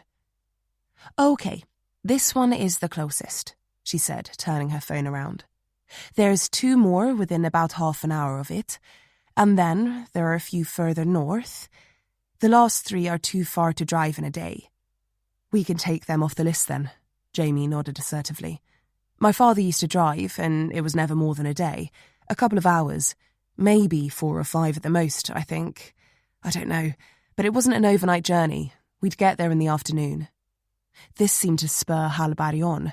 She checked her watch, dashing back to her desk and grabbing her jacket.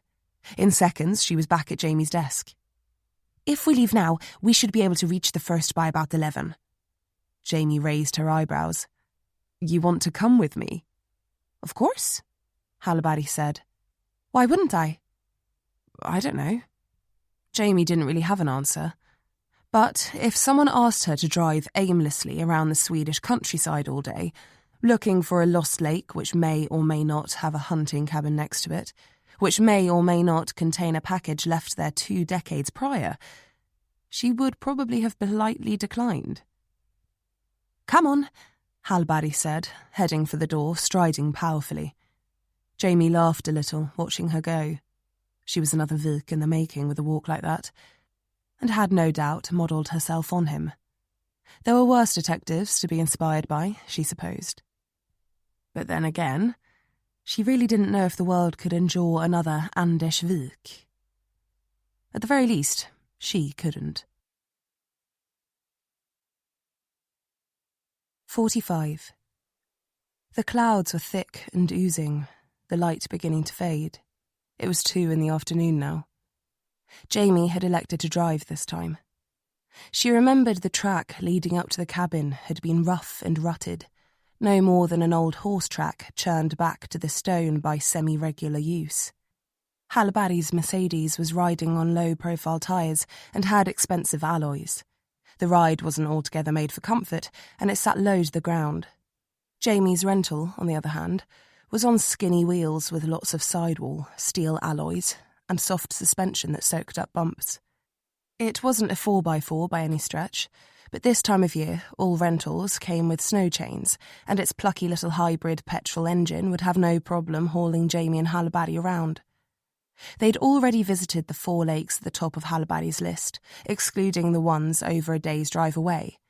Number 5 was just around the next bend. Jamie slowed and pulled off the main road at Halliburton's direction, into a stony lay-by, and then she eased down a narrow track lined with snow. This far north, the ground was completely covered with it. But the lay-by looked well driven over, and 2 deep tyre marks had been carved into the snow, the stone clearly visible beneath. They looked nearly black in the closing gloom, vivid against the virgin snow. Halliburton and Jamie jostled like they were on a riverboat, neither speaking. They were both tired and cold. Several times they'd driven up tracks like this, got stuck in the snow, and had to get out to put the snow chains on. The trouble was that even after they'd managed to dig the car out and attach them, when they got to the end of the track, they realised they were in the wrong place and had to go back. Then, upon reaching the road, they had to take the chains off again, as the roads themselves were clear. As such, neither could feel their hands, and they were both ready to call it a day. The radio was droning static now, the valley sides around them blocking out any signal. Jamie switched the lights to full beam, and they cut through the crisp air, setting the snow alight. They ventured further from the road towards a break in the valley wall. The track began to climb now, heading for a crest that would take them down into the otherwise inaccessible bowl that held the lake. Halliburton had given her the name, but it didn't sound familiar. The road in didn't feel familiar either, and this track was just as alien as all the rest. She'd never taken much notice of the trips up as a girl, but she thought she'd have recognised something. Jamie sighed, focusing her eyes. They'd been on the move for 6 hours, and both were running low on energy. This was the last one. Neither said it, but both knew. The car's tyres fought for grip as Jamie eased it up the slope, listening to them slip and then bite on the rocks and ice. The car would shudder and rev as the wheels began to slide, and then lurch forward as they found purchase again. Up and up they moved at a snail's pace, the sky darkening ahead, the road no more than a black paint stroke behind them. The city was hours away, as was any sort of rescue. If Jamie lost it here and the car slid sideways into what she had to assume was a snow-filled ditch, they'd be stranded. But she didn't say that to Halliburton. She just kept her eyes on the tracks ahead and hoped to hell they wouldn't have to get out and do the chains again. The temperature had plunged now to -9, and the windows were fogging at their flanks as they both breathed heavily, the tension rising by the second. The engine whined as the car hauled itself over the last ridge, and then they were on flat ground, the sky lightening in front of them. The sun was directly at eye level now, fighting against the cloud cover as it sank towards the horizon. Then the nose was dropping again, and they were trundling down into the shaded valley. The lake stretched out ahead, in the shape of a dead fish. Larch stretched around the walls of the bowl, shadowed and jagged. Snow had piled up next to the road, the valley sides sheltering it from the wind. It rose up next to the car as Jamie wrestled to keep the wheels straight, feathering the brakes to stop them from locking. They squealed in protest. The car snaked lower into the valley, a thin mist beginning to settle around them as the sun faded. In the distance, Jamie could see a little cabin, nestled among the edge of the trees. The tracks cut right up to it, the muddy mess of tyre marks telling her the place wasn't empty. She could make out the shape of 2 vehicles, but from this distance it was difficult to put any sort of guess on them. She needed to focus on the track anyway. The terrain was more than treacherous. She just hoped they could get back out when this turned out to be the wrong lake too. She still wasn't having any familiar pangs. All the lakes on Halliburty's list could have been it, but she was afraid that none would be. Jamie exhaled and loosened her grip on the wheel, her fingers aching. Halliburty was leaning forwards, squinting into the distance as they descended, the fog thickening with every metre. They reached the bottom and the car flattened out, the bumper scrubbing on the snow. A rock scraped the undercarriage and Jamie squirmed in the seat, feeling the wheels sink in the mud. She shifted up a gear to keep the revs down and gave it a little throttle, squeezing the clutch to limit the power output. The car twisted left and right and then picked up speed, bouncing over the uneven surface. Jamie sighed with relief, her eyes fixed on the ground ahead. She stole a glance up at Halliburty, who was practically pressed against the windscreen. "Is that?" she started. "Is that the—" Jamie followed her line of sight, doing her best to pick out the thing she was looking at. Ahead, about 100 metres out, the headlights were reflecting on the side of what looked like the church minibus, Jamie said, her voice strained suddenly. She eased off the gas instinctively, all the tiredness gone from her mind. "Ericson," Halliburty said, her voice barely a whisper. "What the hell is he doing all the way out?" But she didn't get to finish that thought. A flash burst out of the darkness ahead, somewhere in the general vicinity of the cabin, a small white plume. Jamie's brain barely registered it before the bullet punctured the windscreen, tore through the cabin and blew the back window out. The glass shattered behind them and rained onto the parcel shelf. In front, a spider's web of cracks rippled out in all directions, blinding them. Halliburty ducked forward, shielding her. Jamie swore in shock, the bullet missing her face by inches, and ripped the wheel to the side, stamping on the brake. The front wheels locked up and the car began to slide, spinning the passenger side towards the shooter. Jamie didn't have time to think before another bullet hit the back passenger window and buried itself in the opposite side's door pillar. The noise of it hitting the metal frame of the car made the whole thing vibrate like a bell.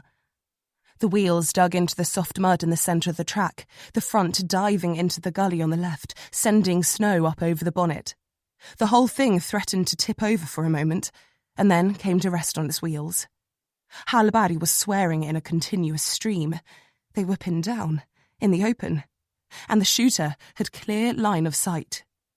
Jamie's brain reverted to a primal mode, and she threw the driver's door open and dived out into the snow. She landed heavily on her front and rolled around, getting to her knees, ignoring the stinging of the ice on her fingers. She scrambled herself back against the car, panting hard, her breath rising in front of her like smoke. Halliburty was still inside, her head between her knees, swearing. Another shot rang out, a bullet glancing off the top of the car, sending sparks into the blackening sky. The noise echoed as the bullet ricocheted into the distance, a deathly cry in the otherwise silent wilderness. Jamie gritted her teeth and rolled into the open doorway, keeping low as she reached across and unfastened Halliburty's belt, grabbing for her hand. The girl snatched it away, cupping the back of her head, but Jamie took it again and pulled hard. Halliburty looked at her, wild-eyed. "Come on," Jamie said, dragging her across the centre console. "You've got to get out of the car."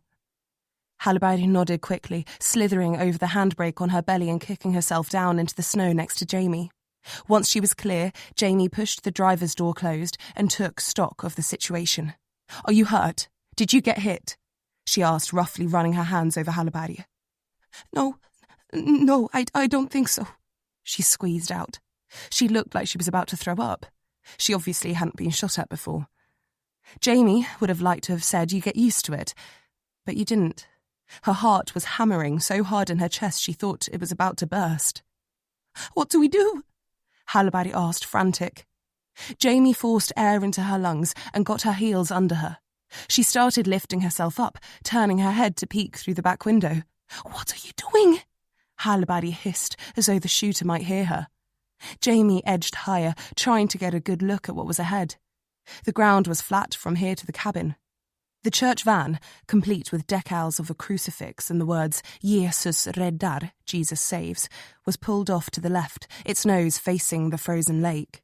Beyond that, the cabin stood, no more than a dark square. There was no light burning inside, no smoke rising from the chimney, nothing to suggest life. Jamie narrowed her eyes, trying to pick out anything else in the monochrome landscape. Another flash rippled from just above the cabin, at the tree line, and Jamie dropped back down, wincing as the window above her exploded, showering her with glass. "Fuck!" she said, protecting her skull, spitting flecks of saliva through gritted teeth. "What do we do?" Hallberg asked again. "I don't know," Jamie said, feeling the vibrations in the metal as Ericson put another bullet into the side of the car, just for good measure. Running perpendicular to a shooter, moving from cover to cover was one thing, but from this angle, straight on, with this much open space, there was nowhere to run, and no chance of getting out there alive. Ericson was no prize marksman, but it was 100 metres up a snowy slope before they had any chance of safety. To the right was deep snow rising into a steep valley wall, and to the left was the lake, 500 metres of slick ice and zero cover. She growled at her lack of options and laid her head back against the frozen metal. "What do we do?" Hallberg asked again, sinking her fingers into Jamie's arm. "I don't know!" She practically yelled back, making the woman shrink away from her. Hallberg's eyes began to fill. She was terrified. So was Jamie. But she had to think. There had to be a way out of here. Could she get in the car? Swing around, drive out? No. Not a chance. The track was narrow and the car was already half off it. They'd have to get the chains on to have any chance of moving it at all, and there was no way in hell they could get to the open side without taking a bullet. They weren't going on foot, and they weren't going by car. Could they call for help? How long would they take to arrive? Jamie didn't know. Too long. She forced herself to breathe, to think. The shooter had gone quiet, conserving ammunition, choosing his shots. Shots. That was it. "Hallberg," Jamie said, turning to her. "Your pistol." Hallberg's eyes lit up a little. She pulled it from the holster on her ribs and held it aloft like it was the answer to their problems. "Can you shoot?" Jamie asked. "Shoot? At what? I don't even know where he is." "It doesn't matter," Jamie said, her brain beginning to work again now. The fear was there, but with a loose plan forming in her mind. "I just need you to draw his fire." "Draw his fire? I'm not going out there," she protested. Jamie turned to her now, taking her by the shoulders. "I don't need you to. I just need you to keep him occupied long enough." "Long enough for what?" Jamie met her eye, a strange coolness seizing her. "Long enough for me to shoot back." Hallberg looked confused. Jamie wasn't surprised. "Look," she said, scuttling to the back of the car. "He's set up somewhere at the tree line, just above the cabin. I don't expect you to hit him. It's probably impossible from this distance with a pistol." "I'm a good shot," Hallberg said, trying on something like confidence. It slipped off her like a silk veil. "Good. Then it'll make him duck." "I don't understand what we're—" "When I give the signal, I want you to pop up and fire." Jamie cut herself off, looking at the pistol in Hallberg's hand. "What is that? A P226? "Yeah," Hallberg said, seemingly thrown by Jamie's intimate knowledge of guns. 13-round magazine? "Yeah," she said again. "Good. Then fire 6 shots. Count them off, every few seconds, evenly spaced. I need 20 seconds." "For what?" Hallberg asked, shaking her head. "Ready?" "No!" Jamie was at the back of the car now, and she wasn't waiting. "Now, Hallberg, go!" Keeping close to the bumper, Jamie edged into the open. Hallberg had no choice. Either follow the plan or watch Jamie get blown apart. She rattled out a long, shaky breath and then moved, rising up over the bonnet, squeezing off the first round prematurely, sending it wheeling into the sky. The next was closer to the target. The third was pretty close. Jamie just had to trust Hallberg, focus on what she was doing. She traced across the metal of the boot and found the latch for the door. She popped it open, keeping as tight to the back of the car as she could. Inside, there was an old blanket. She grabbed it and pulled it towards her, the contents heavy. Jamie listened as Halbari put round number 4 into the darkness and threw back the top flap, exposing her father's Remington Model 700 hunting rifle. She stared down at it for a second before taking hold of the barrel along with a small box of ammunition she'd taken from his office too and scrambled back into cover. She'd not wanted the CSTs to see it. Any firearm found in a search needed to be queried, and without knowing where the documents for the rifle were, Jamie didn't want to risk it being seized. What she intended to do with the thing, she hadn't been sure. She couldn't take it back with her. But she didn't want it taken into police custody. And she was glad she'd removed it now, because it was about to save her life. Halbari sank next to her, breathing hard, clutching the shaking pistol in both hands. She had her eyes closed, and Jamie thought she could see her heart hammering through her coat. As the first round slipped into the magazine of the rifle, Halbari's eyes opened, then widened in shock. "Jesus," she said, recoiling from it. "Where the hell did you get that?" "It was in the boot," Jamie said calmly, pushing more rounds into the magazine. Each clicked into place. 5, 6, full. Jamie exhaled hard and snapped the magazine back into the body, dragging back the bolt. It ground a little on the metal. It had been 25 years without use, but her father had always maintained it perfectly. She had no doubt it would shoot. She looked back at Halbari. "Ready? Same drill." "Wait, what are you going to—" "On my mark, okay? Jamie, wait! Now!" Jamie moved before she lost her nerve, spinning to a knee and moving beyond the protection of the car. She pulled the rifle to her shoulder and held it tight, closing her left eye and sighting through the scope with her right. There was no wind in the bowl, and at 100 metres, she hoped she wouldn't have to account for bullet drop. But that was all assuming she could even see who she was shooting at. Jamie blinked hard and scanned the landscape, forcing her eyes to focus in the dwindling light. The sound of Halbari's shots echoed around the valley, the reports bouncing off the sheet ice of the lake and reverberating into the sky. The scope was grubby, the dust on the lens stinging her eye. She could feel it tickling her eyelashes. Jamie squinted down it, her heartbeat making the whole thing shake in her hands. She counted off Halbari's trigger pulls, trying to pick out any sort of shape from the darkened trees. 1, 2, 3.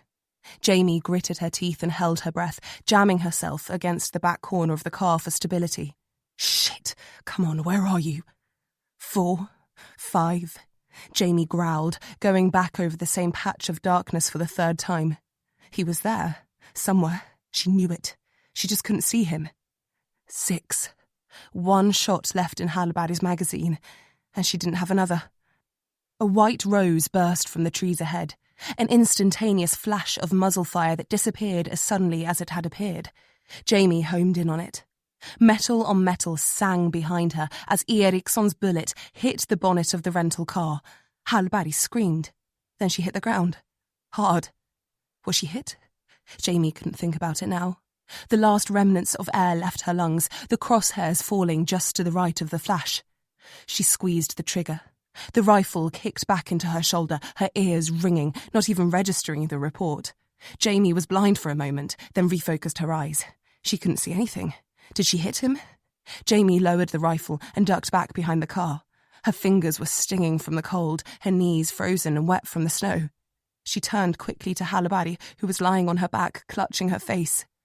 "Jesus," Jamie said, dropping the rifle in the snow and sliding towards her.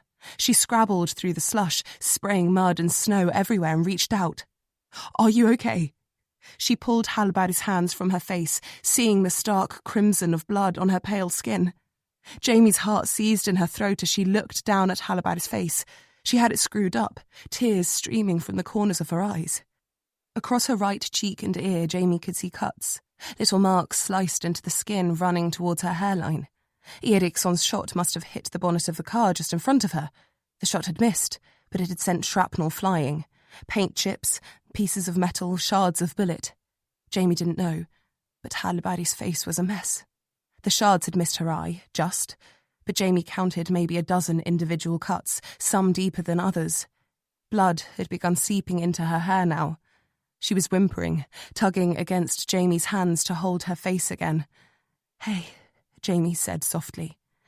I need you to look at me, okay? Halbari? The girl's eyes fluttered and then forced themselves open. She squinted into the bludgeoned sky and then focused on Jamie, both eyes open. She couldn't see any damage. That was a relief. She'd be okay. Jamie sighed a little and pulled Halbari to a seated position, brushing snow from her shoulders. "You're okay," she said, nodding. "You did good. Hold on." Jamie swiveled backwards and pulled the car door open, reaching into the tiny back seat where she'd thrown a beanie hat and a scarf the day before. She grabbed them both, folding the scarf up and handing it to Halbari. She guided it towards her face and pressed. Halbari hissed and winced. But Jamie wasn't paying attention to her anymore. Her ears were pricked for any sound beyond the shelter of the car. Halbari would be fine, if not in pain for now.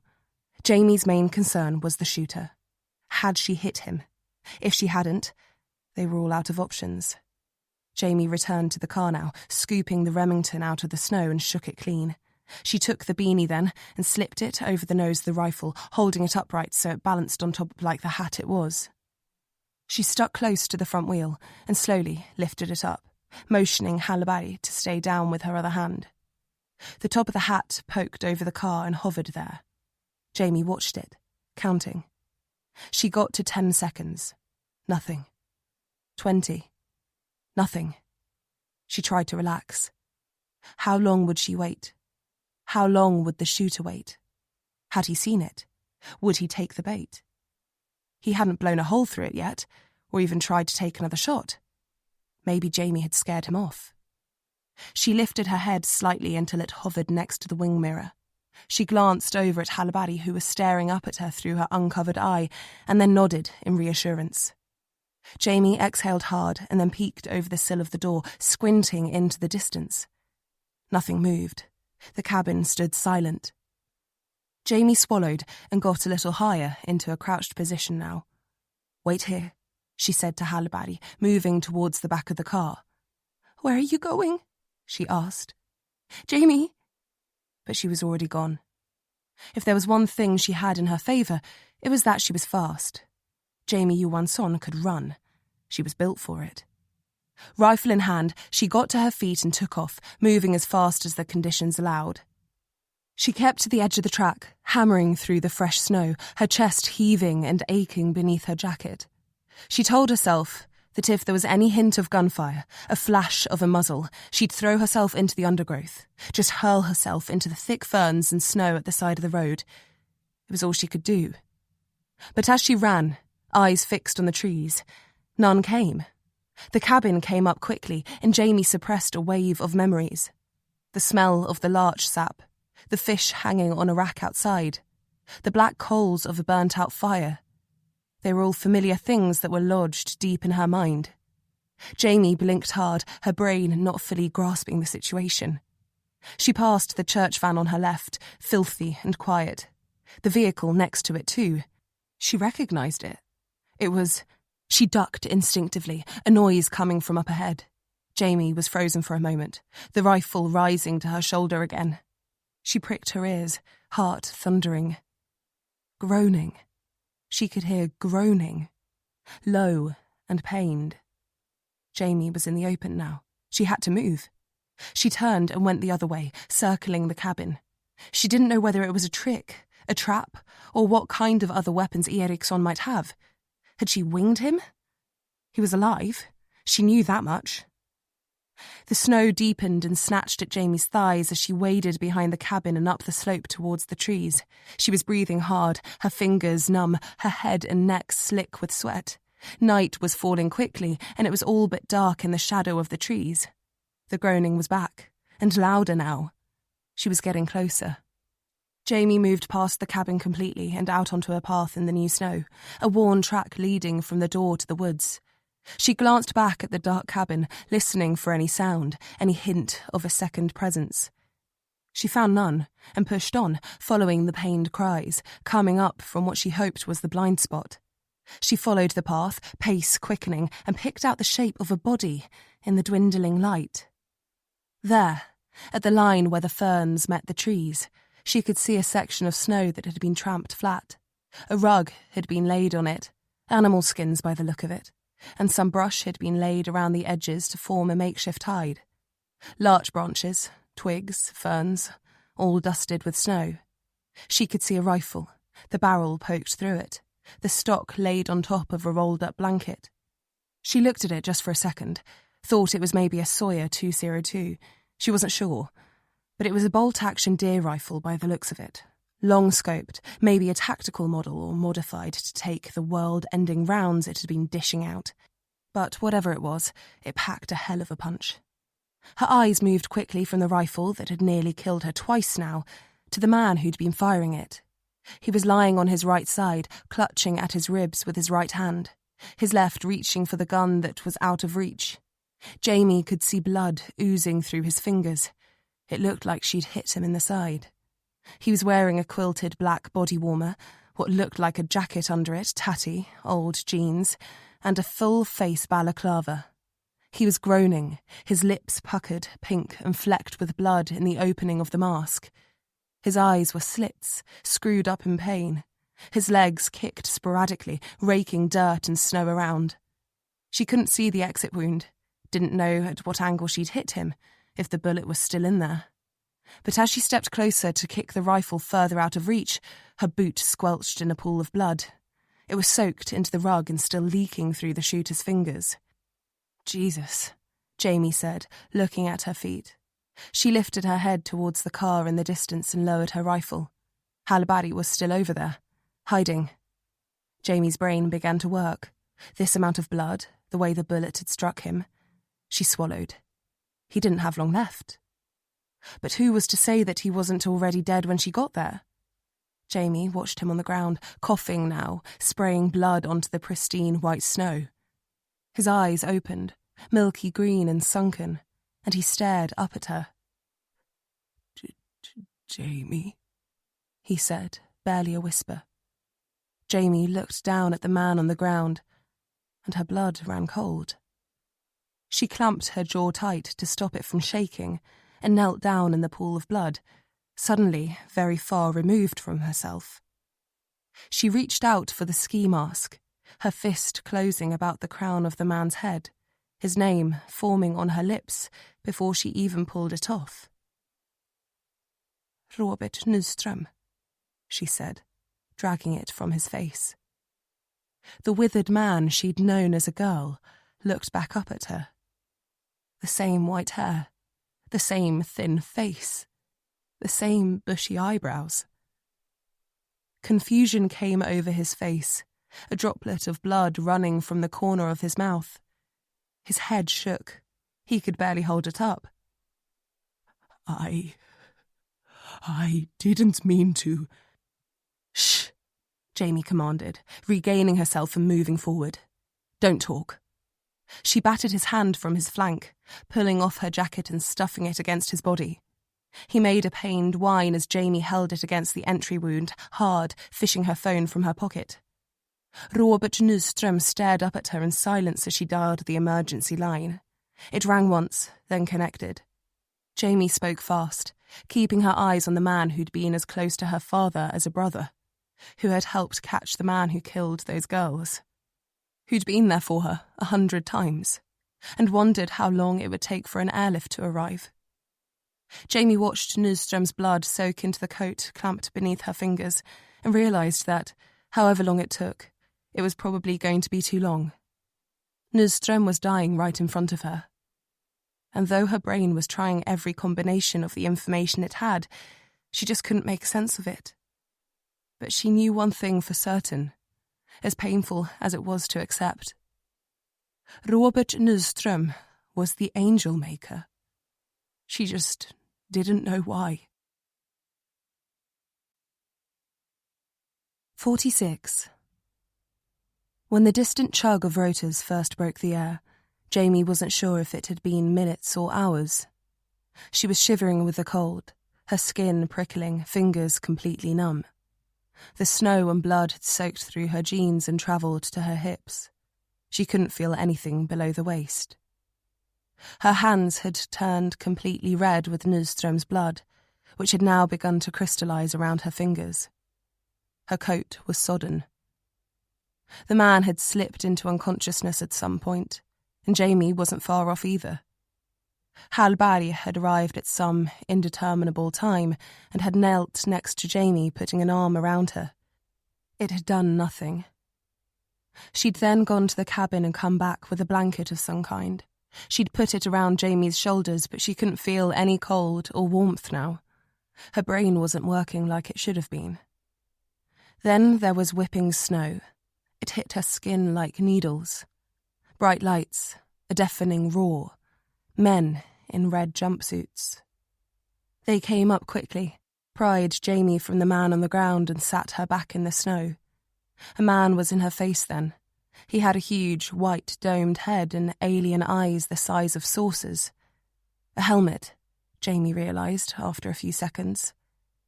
His mouth was moving, but Jamie couldn't hear his words. She nodded absently, and he was replaced by Hallberg, who had her by the shoulders. She was yelling, but it was as though someone had turned the sound off to Jamie's world. The two dome-headed creatures in red loaded Nyström onto a stretcher and then lifted him, walking quickly towards the source of the light and noise. Jamie looked at it, knowing she'd seen one before, but she couldn't remember what they were called. The rotors beat the frigid air like drums. She felt it in her bones. Her eyes drifted then, away from the strange machine, to the little cabin. A blonde girl appeared in the doorway for a moment, her hair long and plaited, luminescent in the glare of the floodlights. Her eyes shone out like little opals, glowing. A shape loomed behind her, large and imposing. Jamie held her breath, afraid for a moment, and then it stepped into the light. His eyes, the same as the girl's. His face, kind. He put big hands on her shoulders and then nodded to Jamie. She swallowed hard and tried to get up. Hallberg tried to hold her down, but Jamie pushed her away. She got to her feet and loped down towards the pair. They seemed to fade as she neared, her vision closing down to a tunnel. The doorway lurched towards her and her hands raised automatically. She bounced off the frame, feeling something sharp dig into her palm. And then she was inside. The interior was dark, the smell of smoke thick in the air. She coughed, feeling the last dregs of warmth coming from the coals in the hearth against her cheek as she passed. The flames had long since died. Jamie turned on feet not her own, looking for the man and the girl. She couldn't see anything. Then, a glimmer, in the darkness, like cat's eyes, and gone again. She moved in that direction, shoving a chair from her path. It banged against a table and toppled over. Jamie stumbled forward towards the corner of the cabin and sank to her knees, using her hands like shovels. She pushed an old stool out of the way. A metal bucket fell from on top of it and bounced behind her. She could barely see, the only light that which was streaming through the door from the machine outside. Jamie traced the rough floorboards with her fingers, feeling for the join, and then dug her nails into one of the seams. She was breathing hard, painfully now. Her eyes were burning, her throat tight. Jamie thought her nails were going to snap off. She cried out, she thought, but she wasn't sure. Dust choked her. And then the board began to move. It levered upwards, frozen in place by the years, and then came free. Jamie tossed it aside and plunged her hands into the dark void beneath. She couldn't feel anything, her fingers still numb, soaked with the blood of a man she'd known her whole life. A voice behind her then, calling a name. Jamie, her name. That was her name. She looked around, saw the woman from outside again. Hallberg. Yes, that was it. She had her hands on Jamie's shoulder. She was grabbing her arm, pulling at her. Jamie tried to fight her off. No, not yet. But she wouldn't let go. She was dragging her, yelling something. Jamie could just hear a distant throbbing, a high-pitched whistle. She wasn't sure what was outside and what was in her head. She was moving then, being pulled to her feet. Her hands clamped down on whatever was in the hole. She couldn't make out the finer details under her fingertips. Something soft. She pulled it tight to her chest and held on as she was guided towards the door. Outside, the swirl of snow blasted them both. Jamie shuddered violently, still clutching the package in her hands. The man in the red jumpsuit with a domed helmet was beckoning to them frantically, yelling something. Jamie slipped and slid through the snow, and then the beckoning man took her by the arm. One on each side, they dragged her towards the machine with the bright lights and pushed her up into the doorway. Someone put a hand on the back of her head, making her duck, and then she sat her on a seat. A belt fastened around her waist, and her stomach lurched. The ground fell away beneath her, the cabin becoming very small, very fast. The lake, shining a dim silver, twisted around and then moved into the distance. It shrank and shrank through the window of the machine, and then Jamie finally looked down. Between her feet was the head of the man with the bushy eyebrows. His eyes were closed and there was an oxygen mask on his face. His stomach was wrapped in white bandages, and the two men with the helmets were kneeling either side of him, affixing a tube to his arm, putting little sticky pads on his exposed, hairy chest. Jamie sat there, staring down, wondering what had happened to him, watching absently as the two men did their strange work, all the while clutching the parcel in her arms, only knowing that whatever happened, she couldn't let it go. 47. It was nearly midnight by the time they cleared Jamie to leave the hospital. She had been treated for stage 2 hypothermia, and although she couldn't remember much of it, like trying to recall a dream your mind is trying to forget, she knew what had happened. She had shot Robert Nyström. The doctor handed her a clipboard and asked her to sign. She obliged, her mood foul, her stomach churning from all the hot, sugary tea they'd forced down her, and scribbled her name. The doctor had receded quickly then, telling her to come back immediately if the nausea and disorientation hadn't passed by the morning. He left the little space, pulling the curtain to the side and leaving it that way. As Jamie looked up, she noticed Vuk standing there in the gap. He had his arms folded. His usual pressed white shirt and sweater combo was gone. He looked altogether more casual, but not by a large margin. He was wearing jeans, a dark blue checkered button-down, and though his hair was as pristinely groomed as it always was, his face was sporting 2 days' worth of stubble. He'd not shaved today either. His expression was blank, his eyes fixed on her. She couldn't tell if he was judging her or not, and if he was, what for? Jamie broke his stare and looked down, sitting at the edge of the bed. Her boots were on the floor next to her, caked in blood. She'd cleaned her hands and arms off and slipped out the sodden long sleeve she was wearing, leaving just the t-shirt she had on underneath. They'd given her a pair of scrubs to wear for bottoms, which felt itchy against her bare legs. Her jeans and her top, both soaked with blood, were in a plastic bag next to her boots, along with the package she'd recovered from the cabin.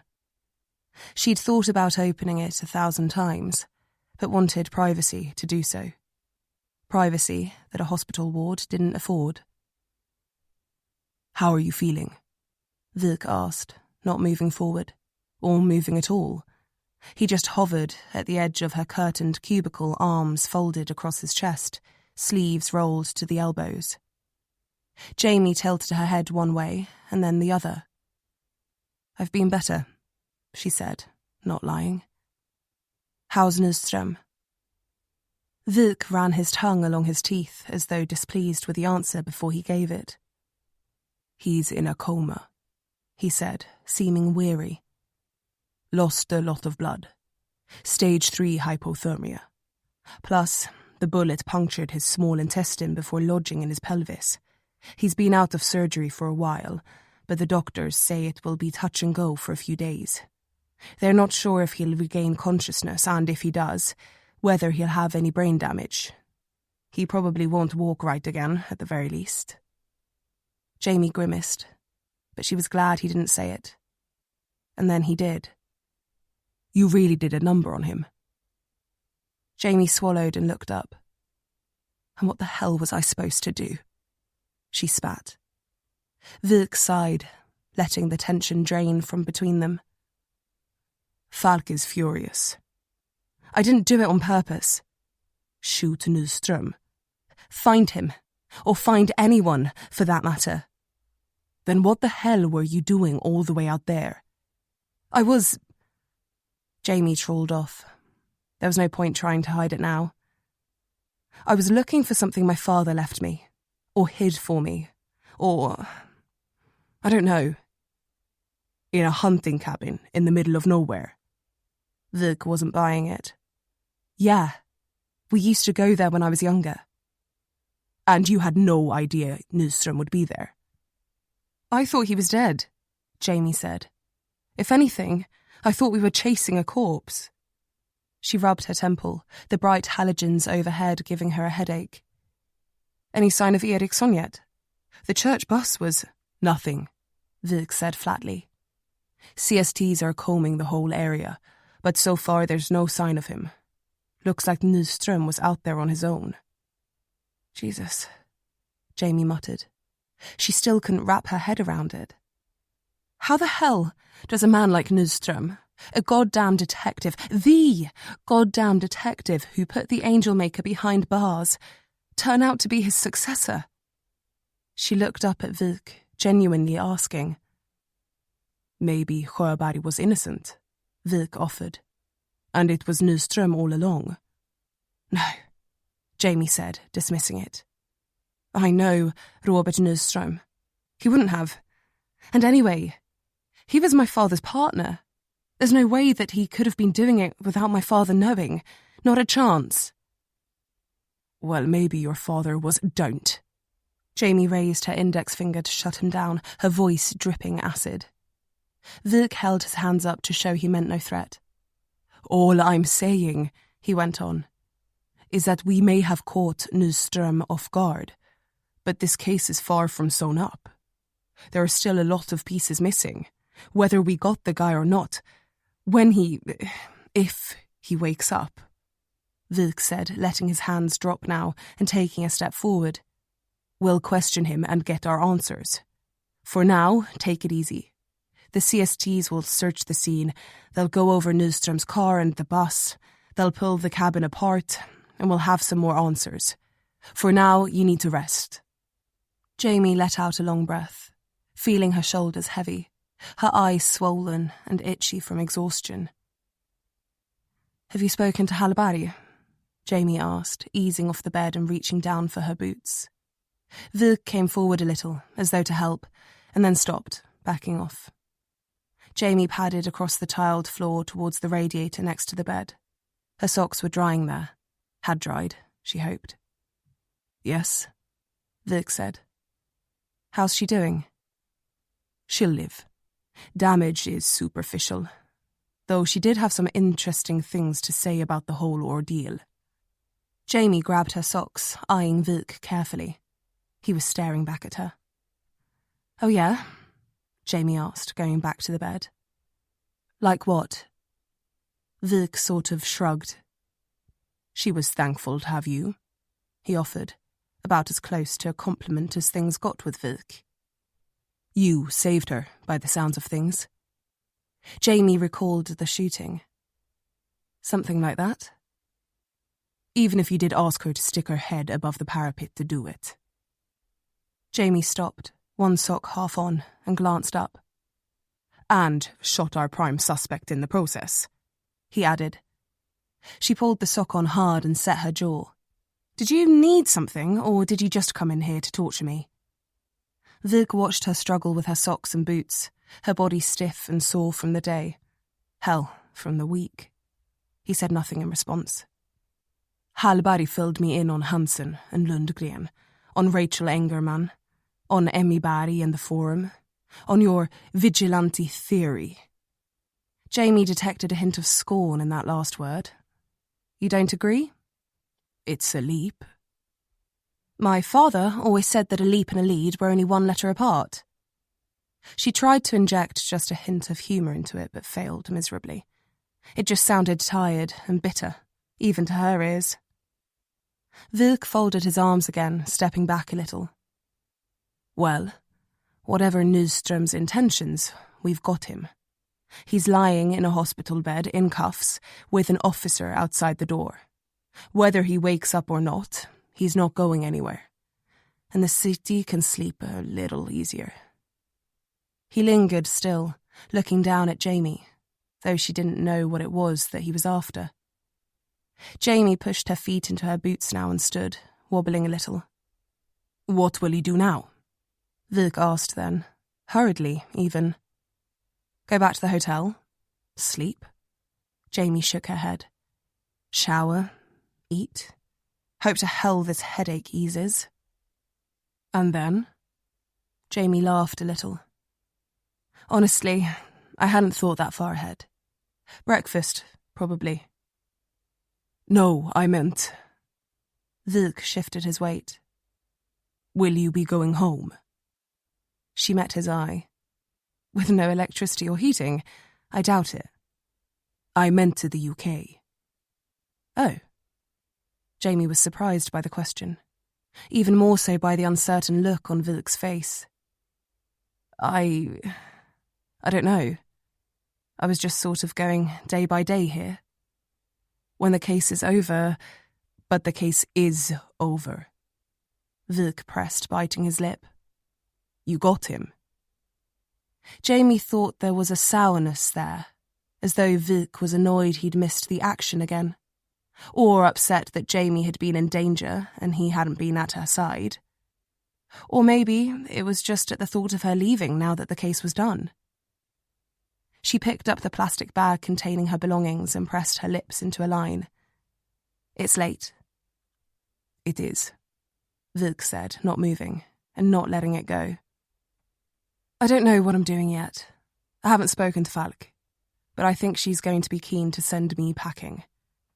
"I can speak to Falk." "Vilk, it's not about that. It's... She had to look away. He was staring at her like an old dog being left at the side of the road. Jamie gathered herself, tightening her grip on the plastic bag. She picked her head up, ready to give her answer to the question that neither of them had said, but that was hanging between them. But she didn't get to. Behind Vilk, Jamie could see people running in the corridor. She leaned around him, watching as a doctor streaked past, followed by a nurse hurriedly pushing a trauma cart. They were yelling. Jamie and Vilk were frozen in place, watching, both of their hackles rising at the same time, both holding their breath. And then a uniformed police officer dashed past, shouting for people to move out of the way. Vilk and Jamie didn't need any other incentive. They were both already running. 48. The warning alarm from the heart monitor blared angrily. Jamie and Vilk trailed the doctor and the nurse with the trauma cart, following the noise. Jamie hoped that they weren't headed to Robert Nyström's room, but knew that they were. The officer just in front of them was hurrying back to the post he'd seemingly deserted, but it was already too late. He was a tall man, slim, with a shock of dark hair. He got to the doorway first and filled it, hands pressed on the frames. "Shit," he said, freezing in his tracks. Vilk got there a second later and damn near shoved him off his feet. "Move," he commanded, shouldering into the room behind the nurse. Another nurse was already at Nyström's side, the doctor over him now, shining a light in his eyes, looking at the heart monitor. It screamed at them. The nurse with the trauma cart moved frantically, stripping gauze from packets as the doctor barked orders. Jamie moved past Vilk now to see, and stumbled at the sight, gasping despite herself. The doctor had his hands on Robert Nyström's throat. Jamie did a double take, her own memories invading what she was seeing now. Blood was pouring through his fingers. Nyström was perfectly still, but everyone else was moving in a vortex around him. Jamie and Vilk watched, motionless, speechless. The monitor continued to cry, its numbers dropping rapidly. The nurse with the wadding came forward and plunged it against Nyström's throat. The doctor stood back, throwing his hands to his sides to get rid of the blood. It splattered all up the wall, and then he was back at Nyström's neck, commanding the nurse to put up blood bags, to get coagulants, to start compressions, to prep the paddles. But for all the shouting, for all the movement, for all the franticness and all the effort, it was too late. Jamie watched as the numbers on the screen behind the doctor fluctuated, burned red for a moment, and then hit 0. The erratic line flattened, and the tone became constant and dull. Robert Nyström was dead. 49. Jamie could hear Vik tearing the uniform officer who'd left his post, a new arsehole outside the door, one that he'd be able to store bowling balls in, judging by the volume and sharpness of Vik's tirade. She was still in the room, staring down at Robert Nyström's lifeless corpse. He was lying there, soaked with his own blood. He looked pale, a ghost of himself. His gown was crimson, the sheets were crimson, and the floor was black. The puddle of blood spread beneath the bed like a hole that dropped away to nothing. All of his blood had emptied out of him, and there was nothing they could do about it. But it hadn't been from the gunshot wound. This was something else. When the doctor and nurses had called it, pronouncing Robert Nyström dead at 12:02 a.m., they'd left the room. There was nothing more to be done except get cleaned up and look after the patients they could save. Brutal, but it was the job. But this wasn't a hospital room anymore anyway. This was now a crime scene. Because in the time that the officer left his post at the door, someone had come into Robert Nyström's room and had run a blade across his throat. Jamie was looking down at him now, at his open gullet. The skin was peeled back, gruesome and raw. Under it, Nyström's flesh shone red. Then was his esophagus, hacked in two, his tendons slashed, the muscles sliced.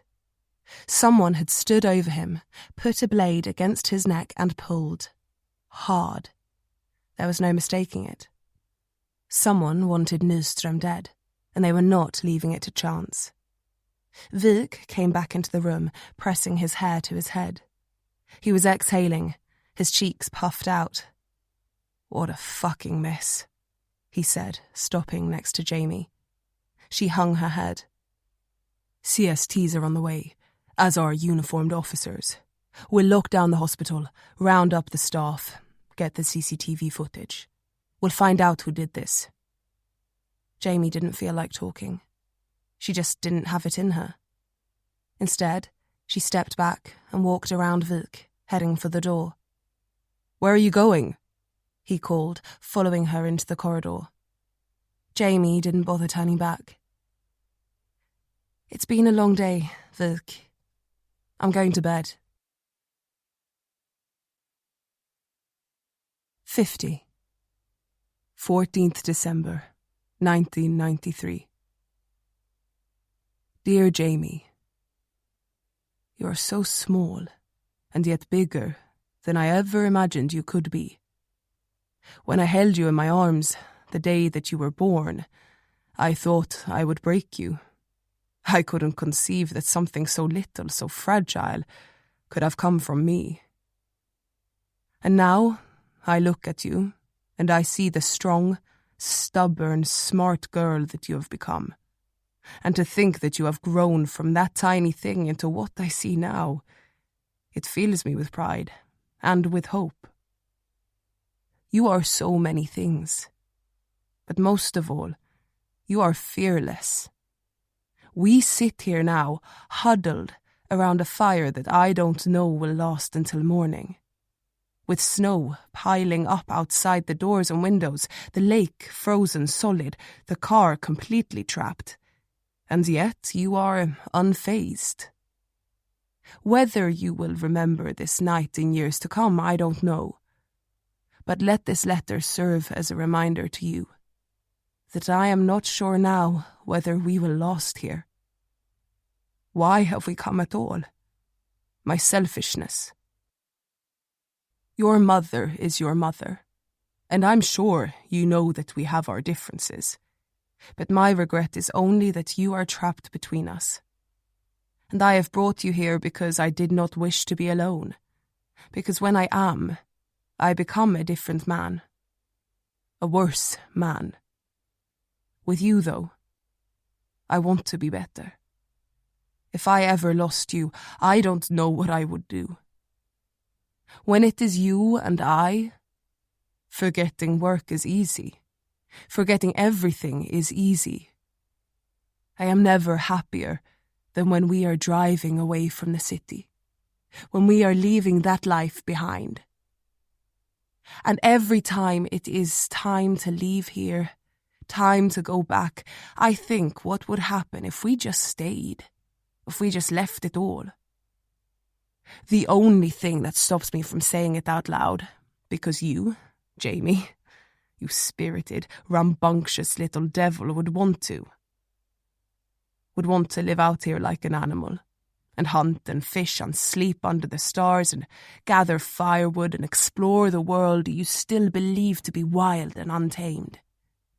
One, free from humans and their goddamn fucking evil.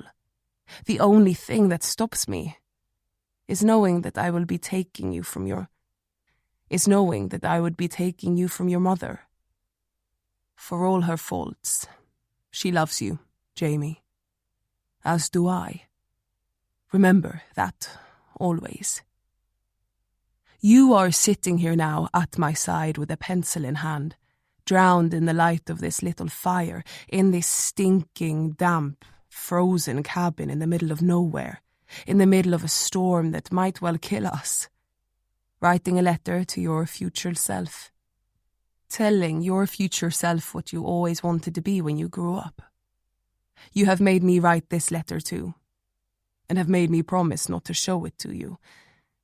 If I promise not to look at yours, these are secret letters, and while I thought I would sit here and pretend to write something, I found that there are many things I want to write, things I want to say to you that I can't bring myself to. Jamie, you are everything to me. And if I have one wish in this terrible world, it is that you grow up to be happy. I don't know how to be, and it is because of what I have made of my life, the decisions I have made, the things that I have done, the people that I have hurt. There are good people, and there are bad people. And then there are people like me who place themselves between, who try to convince themselves they are one, when really they are the other. Do not grow up to be like me, Jamie. Don't grow up to be unhappy. I was selfish enough, stupid enough to delude myself into thinking I could have both, could be both, could do what I do and have a normal life as well. You can't. You can't split yourself. There is only so much that we can give, and I gave too much to this job. I let it consume me. Like the flames are consuming the little fuel we have left, the flames of this world have consumed any goodness that was within me. If there is one thing, Jamie, that I will do my best to ensure, as long as there is breath in my body and love in my heart, it is that you do not grow up to be like me. I fear you do not know the real me. I have done my best to keep it hidden from you. If you did, you would think differently of me. You would be afraid of me, ashamed, I have no doubt. And one day, you might, and you might feel those feelings. Which is why I treasure these moments together. Because I know, no matter what I do, they may be fleeting. I love you, Jamie, and I always will, no matter what happens. Dad. 51. Jamie lay on the bed in her hotel room, reading and rereading the letter. It was nearly 3 a.m. It had been in the parcel hidden beneath the floorboards at the cabin, along with her father's staghorn-handled hunting knife, his family ring, his badge, the deed to their house, and a photograph of her father holding Jamie as a newborn baby at the hospital. He was grinning. Jamie sniffed back fresh tears, wiped the ones already at the corners of her eyes roughly from her cheeks, and then rolled over onto her side. She stared down at the collection of items on the bed in front of her and pulled her knees up so that they were cradled, protected. She laid the letter down and picked up the gold ring, pushing it onto her thumb, the only finger it remotely fit, and rolled it slowly around. Jamie closed her eyes then and let out a long, slow breath. This time, she didn't wipe away the tears. She just let them fall. And slowly, but surely, let sleep come for her. 52. It was just after 7 when Jamie's phone began buzzing on the nightstand. She roused slowly, pulling her head up from the pillow, and reached across the bed for it, sweeping the letter, photograph and knife all onto the floor. Shit, Jamie muttered, coming around instantly. She rolled over to the edge, grabbing her phone and answering, while she bent to collect the things from between her feet. Yeah? It was Halibari's voice. Hey, how fast can you get ready? Jamie said, collecting the items in her hand and laying them on the bed. I don't know, 10 minutes or something. Why? Prelim on the cabin has come back, and Tech heard back from the forum. Falk wants everyone on the same page today before we wrap up. Wrap up? Jamie detected an uncertainty in Halibari's voice. Not a nervousness as such. More disappointment than anything. Halibari didn't respond to the question. I'll pick you up. Then the line went dead, and Jamie was left sitting on the bed, wondering the hell what was going on. After the day she'd had yesterday, the last thing Jamie wanted to do was hang around on the curb, and yet here she was. Halibari arrived in her Mercedes hatchback about 5 minutes later than agreed, and while usually that sort of thing wouldn't bother Jamie in the slightest, she was functioning on very little sleep, and the last week had been hell. The car braked hard and stopped in front of Jamie. She wasted no time getting in. What's going on? Halibari pulled away, not looking around. Her face was flecked with the little cuts. One, just on her cheek, was held together by a butterfly stitch. She seemed tense. Falk is on the warpath. Jamie scoffed a little. I'm not surprised. The case is being taken off us. The Chancellor of Justice has ordered the National Operations Department to step in and take over the manhunt for Ericson. Jamie raised an eyebrow. The NOD. Halibari nodded. We're doing a handover to the Nationella Insatsstyrkan this afternoon. The National Task Force, or the Nationella Insatsstyrkan, were a counter-terrorism and high-risk intervention unit that were brought in to manage the worst cases. Hostage situations, terror threats, mass shootings, serial killers. The bodies were stacking up, and Jamie suspected that Falk would be glad to get rid of the case now. Her best detective was under review from the SID for misconduct. A former detective and current consultant of the Stockholm police was seemingly complicit in and responsible for several murders, and a uniformed officer under her command had left his post and allowed that former detective to have his throat cut open by a fugitive in the middle of a public hospital. And that wasn't even mentioning the visiting London Met detective who had put a bullet into their prime suspect.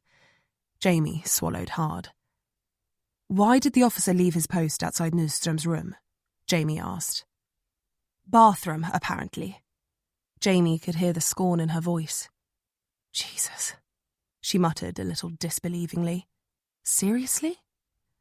He said it was late. There was no one around. No one knew Nyström was there, and the bathroom was only down the hall. Jamie was shaking her head. I don't know what's worse, that he left his post to go and take a piss, or that he missed Ericson standing 20 feet away. Halibari looked around at her. What? Well, think about it. If we're operating under the assumption that this is a two-person job, that Ericson and Sjöberg did this together 25 years ago, and now Ericson had recruited Nyström to take Sjöberg's place, he'd have plenty of reason to try and make sure that Nyström didn't wake up, right? Right. And he didn't slip into that room coincidentally when the officer went to the bathroom, did he? Unlikely. So he must have waited, in sight of Nyström's room, until he had opportunity. And then... Hallberg's frown turned to a scowl. How could he miss him? Jamie shook her head. I don't know, she said, sighing. But I suspect he'll be paying for it for a while. Jamie, Vik and Hallberg were all in Falk's office, the rest of the floor deserted. Vik was in jeans and a pair of brown walking boots, a faded t-shirt, and a thick charcoal parka jacket. He'd not shaved again, and his hair was decidedly untidy. He seemed to be taking the hiatus from the case seriously. How was his review going? She'd never asked. Johansson? Falk said. Jamie looked up from Vik's boots. Yes? You with us? Falk looked even more tired than before, the circles under her eyes darker, her mouth now a puckered, sour circle. Jamie nodded. Falk put her fingers on her brow and scanned the documents in front of her. The NTF will be here by mid-morning, and they want a full rundown of the case so far, as well as all of our forensics reports, case notes, and anything else we have that will help them track Ericson down. He slipped through our fingers twice now. She held up 2 fingers to illustrate. 3 times, Jamie thought about saying, if you counted the original case, but she didn't. The prelim has come back from the hunting cabin.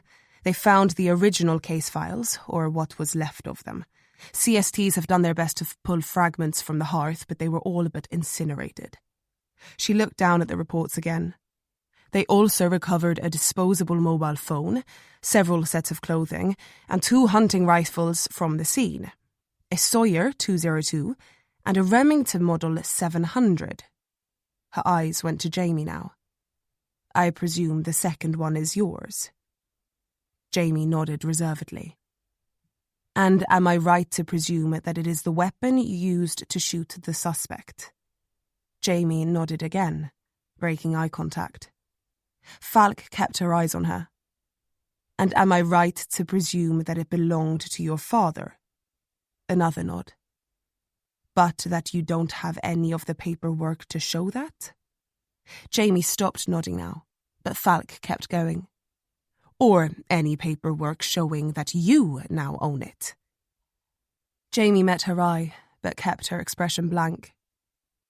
And seeing as it wasn't in the Chattels catalogue that the technicians carried out when they swept your house, I won't even ask when you took possession of it, where you've been storing it, and why you were carrying around live ammunition. Jamie cleared her throat.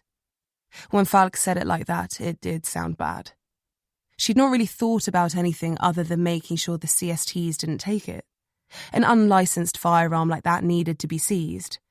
Jamie had no intention of using it, and she'd only taken the ammunition because if the CSTs had found it, they'd ask what weapon it was for. The fact that it had saved hers and Hallberg's life seemed almost inconsequential. Falk smiled at her now, a thin veneer laid over the bitter disappointment. Let's just hope that the NFT don't scrutinize it too hard. Otherwise, we're all in trouble. Okay? Jamie tensed her jaw and looked down. She could see Vik eyeing her out of the corner of his eye. Falk turned the page emphatically and shook her head, refocusing her eyes. The cabin was rife with both Nyström's and Ericsson's DNA, along with the van from the church that places Ericson as our top priority, for the next few hours anyway. He's on the loose, he's dangerous, and he's not letting up anytime soon. We know from the original pattern that he'll be lining up Jan Hansen, and I have no doubt that Mikael Gunnarsson will be on his radar too. Have we had anything back from Gunnarsson's solicitor or the childcare agencies? She looked at Hallberg now. I still haven't been able to track down the nanny that the Gunnarssons used. The companies operating then are mostly out of business now, and the ones I have been able to get a response from don't have a Mikael or Åsa Gunnarsson listed as clients. It's not looking good. Vik jumped in. But I think it's fair to assume that if Ericson wanted them dead, it was because of what they did to Tilde. Gunnarsson said that Tilde didn't like the nanny before he clammed up. That was the reason they got rid of her. So whether she was the one abusing Tilde, or it was the parents... He trailed off, exhaled, and cradled the back of his head. I don't know. But Ericson wanted them dead, and I think that says a lot. Falk looked at Vik. The NTF will follow up with Gunnarsson, and I'll be curious to see what his solicitor does then. They carry a lot more weight than we do and don't like taking no for an answer. Still, we should make sure to tie up as many loose ends as we can this morning. I don't want the NTF to have anything to come at us for. Hallberg? She nearly jumped out of the chair.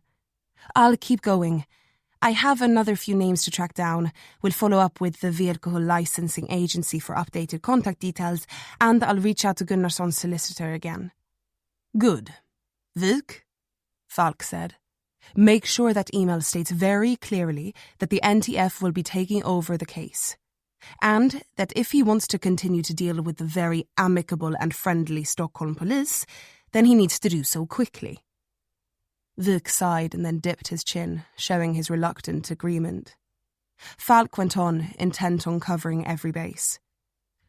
Forensics are transporting the vehicles back from the scene this morning, including your rental car. Falk glanced up at Jamie before going back to the report.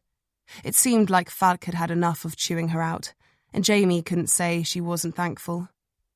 It looks like Nyström was using his car to suffocate the girls. Techs found traces of adhesive residue on the ceiling. Their best guess is that he taped a film or screen up to separate the front from the back seats. They'll conduct a thorough investigation of the car when it's in the workshop, and we are already trying to match hair found in the backseat to Emmy Berg. We should have the results in the next hour or so to confirm. She closed the file on the cabin and pulled another one in front of her. Our cybertechs were able to get in contact with the hosts of the forum that Emmy Berg used and recovered a set of private messages that tie Nyström to the abduction. She coughed into her fist and then picked up the file to start reading. Message sent from username We Can Help. Hi, sweetheart. I read your message and I wanted to tell you that you're not alone. I know things seem bleak, but don't worry, we can help. Falk looked up at each of them. All three were hanging on her every word. It goes on, Falk said. We've helped lots of girls like you. My friend and I have been doing this for a long time. Men like the man who hurt you are everywhere, and it may seem like there's no way out, but there is. The first thing we need to do is to get you somewhere safe. My friend is a policeman. He can pick you up wherever you want, and he can take you somewhere safe. Then we can deal with the man that hurt you. We can make him sorry for what he's done, and we can make sure that he never hurts anyone else ever again. Falk laid the papers down. They sent a phone number at the bottom of the message. Emmy didn't respond via the forum messaging service, but we suspect that she called the number listed. Vik spoke now. Does it match the phone recovered from the cabin? Falk shook her head. No, it doesn't, but Nyström's phone only shows one number saved. And it's the same one from the message, Jamie said, putting it together as Falk said it. Right. Vik leaned forward now, his elbows resting on his knees. So, we track the phone? Ericson must be this we can help person. He goes on the forums, he finds the girls, he approaches them. Then he uses Nyström's position to make them feel safe. Vik clapped suddenly, making them jump. And that's how he gets them. Hallberg nodded.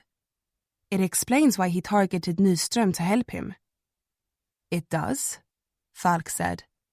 But it doesn't explain why Nyström actually did. And to answer your question, no, we can't track the phone. It was last pinged by a data tower outside the city 3 days ago. Since then, it's been off. And if Ericson is half as smart as we're giving him credit for, he'll have destroyed it and will be using another disposable phone by now. What about the forum? Vik sounded desperate now. Has he messaged anyone else? Replied to any other posts? Falk shook her head slowly. No. That account was disabled and then deleted less than 20 minutes after the message was sent.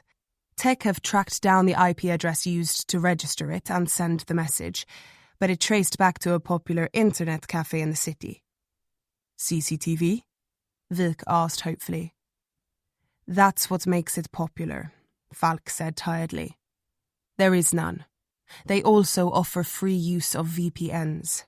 Tech spent 40 minutes trying to figure out why the account seemed to have been registered from Turkmenistan before it clicked. The place is owned by an outspoken leftist who is very much in favour of online privacy and freedom, data protection, etc., etc. She cycled her hand through the air in front of her. Makes the place very popular with white-hat hackers and the like. Son of a bitch, Vik muttered. Jamie took it all in. Ericson really was smart, and he had it all worked out. He needed someone to do the heavy lifting for him, to take the girls, to kill them, to display them, to go after the parents. Someone with skill. Sjöberg was perfect, military background, smart. Nyström would be a good substitute. He was trained to use weapons, trained in the use of tactics and strategy. He was police, which gave Ericson something to lull the girls into a sense of security with. And crucially, he'd killed before, Jamie would bet. If she looked up Nyström's service record, she knew she'd find that he'd shot someone in the line of duty. And the first one was always the hardest. She could attest to that herself. Jamie grimaced.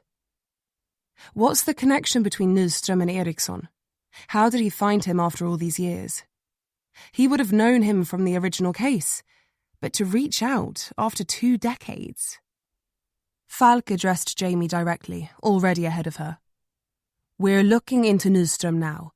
I have tech and forensics combing through his life, looking for anything Ericson could use. Debts, medical troubles, anything like that. Jamie pursed her lips. Ericson wouldn't need that. What do you mean? He's a master manipulator. A chameleon. He emulates, he mirrors. And he's good at it. One of the best I've ever met. And trust me, I've met them before. But he didn't set off anything for me. Not a single alarm bell. He was charming, easygoing, funny. I didn't like him, Vik interjected. Falk ignored it, focusing on Jamie. She went on. He wouldn't try to blackmail or bribe Nyström into this. The Angel Maker has always been a planner and a manipulator. He got Hans Sjöberg to do his killing for him, and then to go to prison for him too. Hans Sjöberg could have rolled on Ericson in a heartbeat for a reduced sentence, gone home to his wife instead of dying behind bars, but he didn't. And that's loyalty you can't buy, and you can't threaten to get. That's earned, whether the victim realises it's insincere or not. No, Ericson didn't leverage Nyström into it. He chose him, he studied him, and then he closed in on him. Was Nyström lonely? I'm sorry? Falk seemed thrown by the question. Was he lonely? I don't know. Family? Wife? Widower, no children. Brothers, sisters? Only child, Falk confirmed. And he was retired. Semi-retired. Stayed on to consult, right? Because he had nothing else in his life but his job. What about friends? Falk didn't have an answer. I know his best friend died 19 years ago, Jamie said. Falk's eye twitched a little. He was alone, he was vulnerable, and he was an easy mark, Jamie finished. You dig into Nyström and you'll find that. And that's the link. An innocuous friendship that built up to one important question. How would you like to make a difference in this world again? That's how he got him. Falk watched Jamie, something like a smile creeping onto her face. She looked down before it took hold and then began speaking again. Well, whether we can surmise the reasoning behind Nyström's involvement or not, our top priority is finding Ericson. I've already got tech scrubbing through CCTV at the hospital for any sign of him, but it looks like the camera in the hallway facing Nyström's door was covered before the attack. CST's found a latex glove stretched over the lens. She shook her head in disbelief.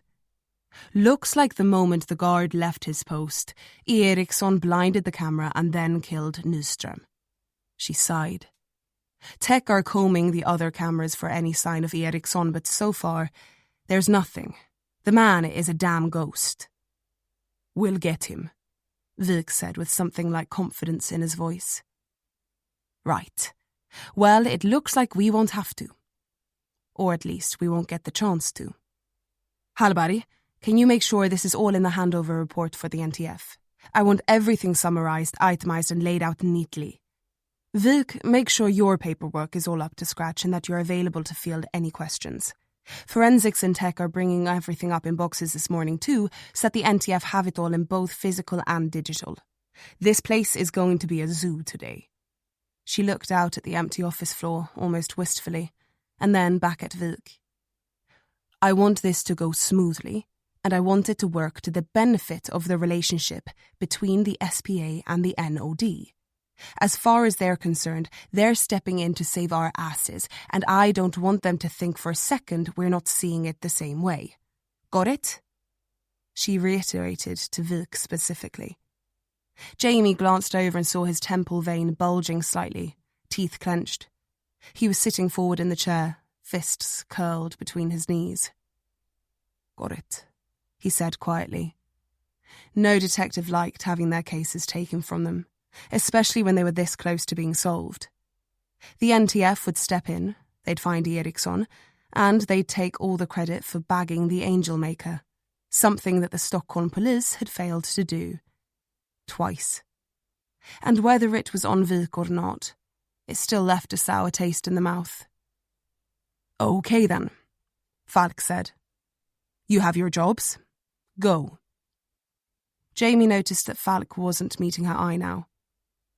What about me? She asked before anyone could get out of their seats. You? Falk seemed almost amused by the question. You've done your part. And in about... She checked the clock on her phone screen, her thin wrists absent of a watch. 2 hours. This won't be our case anymore.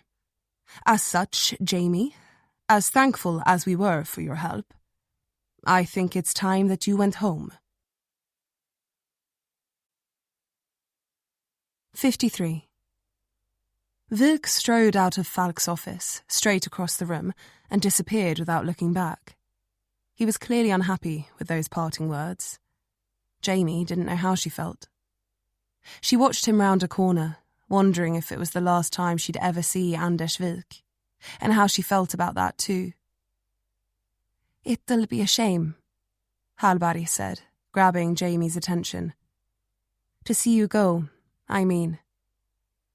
Yeah, Jamie answered. But you've got things under control.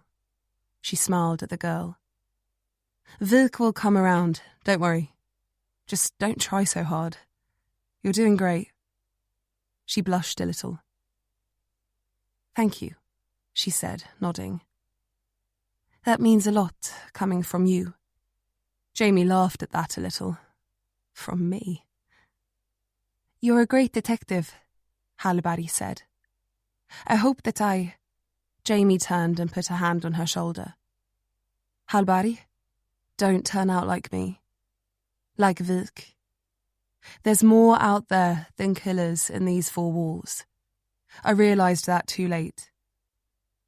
Hallberg swallowed, nodding then. Jamie didn't know what else to say. She didn't think there was anything to say. Are you leaving straight away? Hallberg asked after a second. I don't know, Jamie answered truthfully. I've still got 1 or 2 things to do at the house. I'll need to sort things out with the car rental company too. Hope that their insurance covers bullet holes. Then I'll need to check out the hotel, book a flight, she sighed. I'll be here for a little while. She looked up at the corner Vik had rounded. For all his teenage moodiness and annoying quirks, Jamie thought she might miss the man, or at least working with him. And even if he was petty enough to walk away without a goodbye, she wasn't. But beyond that, there was something else. Something niggling at her that she couldn't put her finger on.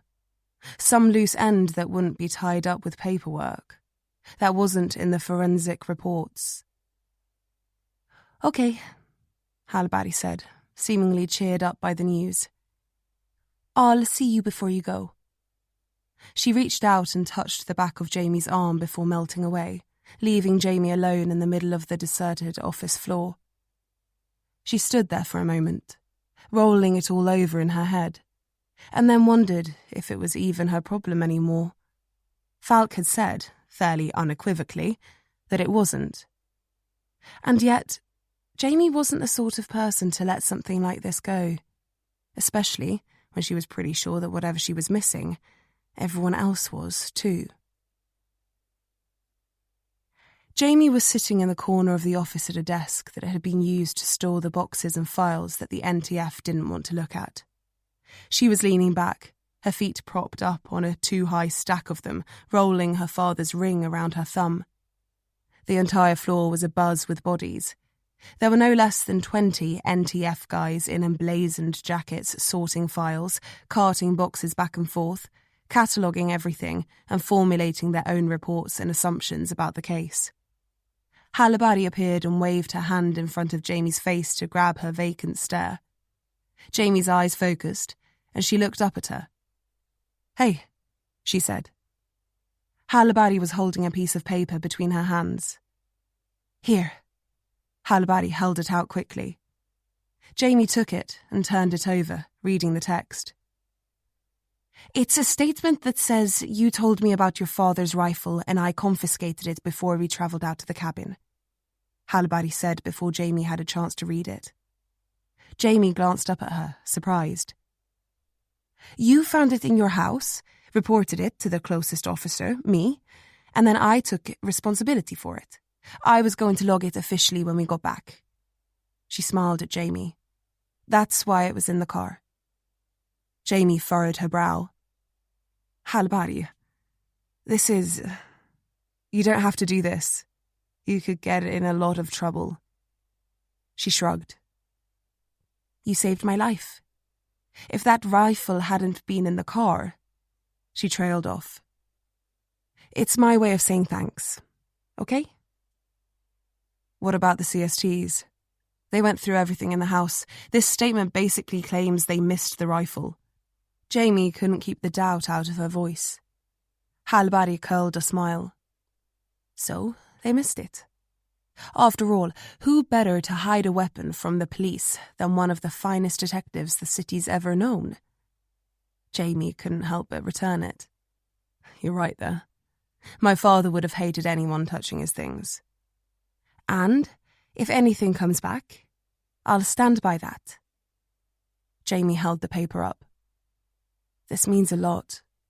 Thanks, Halbari." "Of course." She lingered then. "Did you get everything sorted with the rental company? Managed to find a flight?" Jamie nodded slowly, going back to her vacant stare. "Yep." "So you'll be leaving then?" She nodded slowly again. "I suppose so." "Sinvik?" "No. He's avoiding me." "That's not surprising." "No," Jamie said, laughing a little. "I suppose not." She looked up at Halabari again then. "Can you do something for me?" "Sure. What is it?" "Do you still have access to the files?" "For the case?" Halabari raised an eyebrow. "Yeah? Why?" "I'm sure it's nothing. Just want to confirm something for my own peace of mind. Could you get a few things for me?" "Name it." "The court transcript for Hans Sjöberg's file, a copy of the notes stuck under my windscreen wiper, and I'm going to need access to Robert Nyström's apartment." "Nyström's apartment?" Halbari seemed unsure about the last one. "Why?" "Just a feeling. A feeling. Jamie nodded. Okay, Hallibody said after a few seconds. But it's still technically a crime scene. You can't go out there on your own. Then you'd better get your jacket. They slipped out without Falk seeing, and despite the last 2 trips they'd taken together ending with gunfire and death, Hallibody didn't seem too tense to be sitting next to Jamie. So? She asked curiously, tapping her fingers on the steering wheel. What are we looking for at Nyström's? Jamie was reading the transcript from Sjöberg's trial. Papers, notes, anything like that. She kept her eyes fixed on the words in front of her, a pen in her other hand, flipping back and forth between her fingers. A diary would be good, but a shopping list will do in a pinch. I don't understand, Hallibody said. What are we doing? It's probably nothing, Jamie said. It's just my brain is telling me we're missing something, and if I leave now, it'll just bother me the whole way home. Hallibody looked over. Jamie was trying to keep her expression light, but the feeling of unease in the back of her brain had become a chained-up dog, gnawing at its own leg, and it wasn't going away. They arrived a few minutes later and climbed the stairs to Nyström's modest apartment on the 3rd floor. Police tape was still stretched across the door. Hallibody carefully unfastened it from one side. She pulled on a pair of latex gloves and handed Jamie a set. Then she unlocked the door and they stepped inside. The interior was musty, and about what Jamie expected to find. Nyström was always a studious man, and his apartment felt apt. It was clean, neat and sparsely decorated, if a little dated. A small sofa was pushed against the right-hand wall, and a single wing-back chair with a brown velveteen covering faced a TV. Sitting between them was a folding dinner table. Jamie looked at it for a moment and then moved on, taking a slow circle around the room. On the wall, a few pictures were hanging. Nyström and his late wife, Nyström and his late wife, Nyström and his late wife, Nyström and Jamie's father. Another fishing trip. When did Nyström's wife die? Jamie called out to Hallibody, who'd already gone on the hunt for notes and shopping lists. 6, 7 years, I think, Hallibody called back from the bedroom. Jamie kept going, taking that in. It was still outrageous to think that he was capable of doing something like this. He'd practically raised her at times, and he'd definitely looked after her more than his fair share in her father's stead. And not once had she ever found him anything other than caring, gentlemanly, and above all else, fatherly. She stopped as she got to the end of the photo gallery, and then stepped away from the wall, heading for the kitchen instead. Jamie pulled open the fridge and was hit by the smell of soured milk. She grimaced and closed it again, just as Hallibody reappeared behind her. "Will this work?" she asked, holding up a little notepad with a hole in the top of it. Jamie took it from her and flipped through the pages, seeing lots of notes jotted down on the pages. Little reminders to do or buy things. She looked over Hallibody's shoulder at a house phone on the wall next to the bedroom. There was a corkboard next to it, a nail hanging there, as the notepad had been moments before. "Yeah, this'll work," Jamie said. Hallibody stared at her for a moment, and then it twigged. "The note from under your windscreen," she said. "You want to compare the handwriting?" Jamie looked up at her. "I don't suppose forensics are going to be pushed to make a positive match now that Nyström is dead, are they?" Hallibody rolled her lips into a line. "You think there'll be a match?" Jamie thought for a moment. "I don't know," she said, meeting Hallibody's eye. "I just don't know." It was getting dark by the time they got back to HQ. Jamie and Hallibody stepped out of the stairwell, expecting things to be winding down, the NTF mostly cleared out, and for the situation to be a lot calmer. But it was exactly the opposite. Things were frantic, phones were ringing, people were moving in a maelstrom. And in the middle of it all, Falk and Vik were standing in front of a guy from the NTF listening diligently. Falk and Vik caught sight of them at the same time. Falk beckoned them over. The guy from NTF turned to look. He was about 5'8", with sandy-coloured hair, dark blue eyes and a beard that was a retro combination of stubble and moustache. Falk did the introductions. This is Police Överintendent Dalvig, Police Superintendent. He has been given command of this operation. He nodded curtly, glancing from Hallberg to Jamie and keeping his eyes there. You are the one who shot Nyström? He asked, his voice bordering accusative. Jamie met his eye, then nodded. And as I understand it, you're not part of Swedish police, yes? No. You are from the London Metropolitan Police? Yes. Then why are you here? Surprisingly, it was Vik that jumped to her defence. She is here at my behest, he said boldly. I asked that she assist on the case, as she has a unique insight and knowledge on the... He cast Vik a cold glance. I wasn't asking you. Falk tried to play the diplomat, smiling broadly. Please, Polisöverintendent. Detective Inspector Johansson's involvement in the case thus far has been in an advisory role. The incident involving Robert Nyström was unfortunate and purely coincidental, I might add, but I assure you that she was only acting in both self-defense and the defense of one of our own detectives, polisassistent Julia Hallberg. Falk gestured to Hallberg then. But now that the NTF are involved, Inspector Johansson's services are no longer required and she'll be on a plane back to the UK by the end of the day. Isn't that right? She looked at Jamie now. If Jamie said no, she felt like she was going to regret it. That's right, Jamie confirmed. This seemed to annoy Vik, but stood between Falk and Dalvig. He knew his place. And speaking out now would only hurt his position further. If she's not, Dalvig said, his voice like ice. I'm holding you personally responsible, Falk.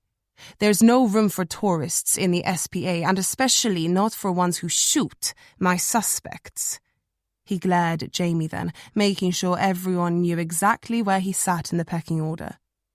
Now, Hallberg, is it? She looked up at Dalvig. Falk here tells me you're good at paperwork. That's right? She lifted her chin to show her enthusiasm, feigned as it was. Good. Then I'll be correct in assuming that you've already produced a list of Ericson's contacts, family members, friends, anyone who might help him in a situation like this. Yes, she squeezed out. Jamie thought it was the first time she'd ever seen Hallberg look angry. Good. Then you're with me. He nodded decisively. And you? He said, turning to Vik. You've met Ericson, yes? Yes, he replied stiffly. Then you're coming too. Falk has briefed me on the mess you made with Lindval, was it? He glanced at Falk for confirmation and she nodded reluctantly. But none of that matters right now, so consider your holiday officially over. We're going to hit every address on Hallberg's list. Full incursion, dogs, tactical. He sliced through the air with his hand. You and Hallberg will need to be there to provide intelligence and a positive ID on Ericson if we see him. This is now a shoot-to-kill operation. Got it? Hallberg and Vik both agreed, though getting a chain jerked tight around their necks didn't appear to sit well with either of them. Good, Dalvig said. Afterwards, SID can do whatever they want with you. He turned to Jamie now and stepped a little closer. And you, he said, meeting her eye. Don't let me see you again. You've done enough to fuck up this investigation already, and you'll do no more, understand? Perfectly, Jamie said, standing firm. Dalvik snapped his fingers over his shoulder at Hallberg and Vik, and then stormed past Jamie, brushing her with his elbow and knocking her off balance like a schoolyard bully. Jamie had to smirk at that she could pirouette on her left foot in half a second and sling a roundhouse into the side of his head before he could even react. But she didn't. She just let Dalvik go, his no doubt undersized penis swinging. Hallberg gave Jamie one last solemn nod.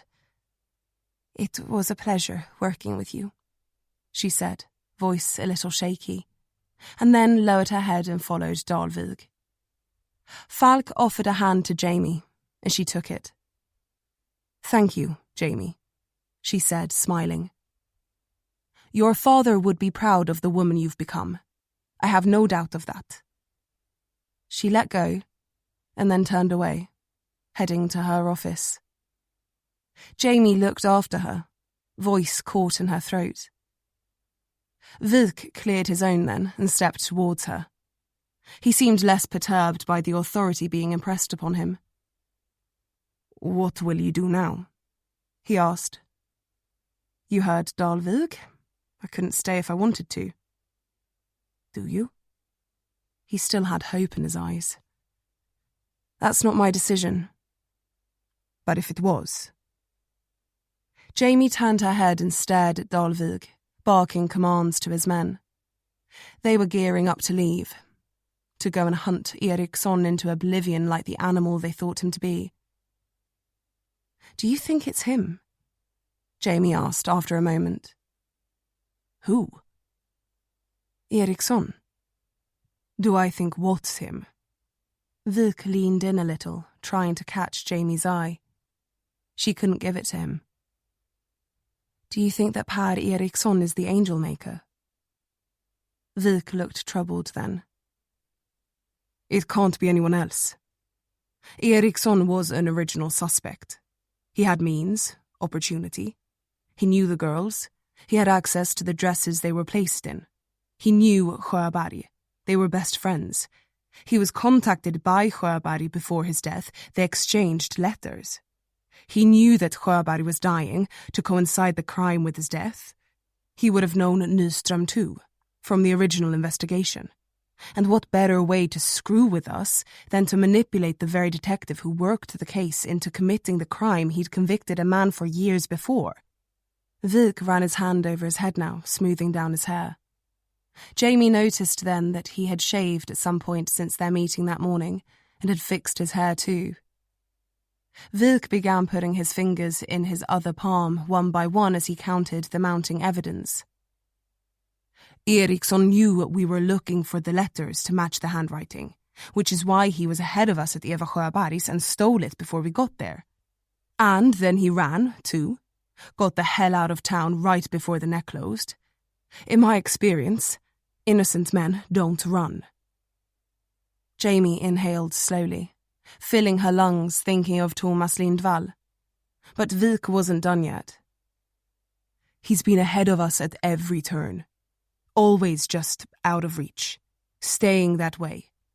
It was pure chance that we stumbled upon the hunting cabin. If you hadn't been looking for it, then we would never have found it.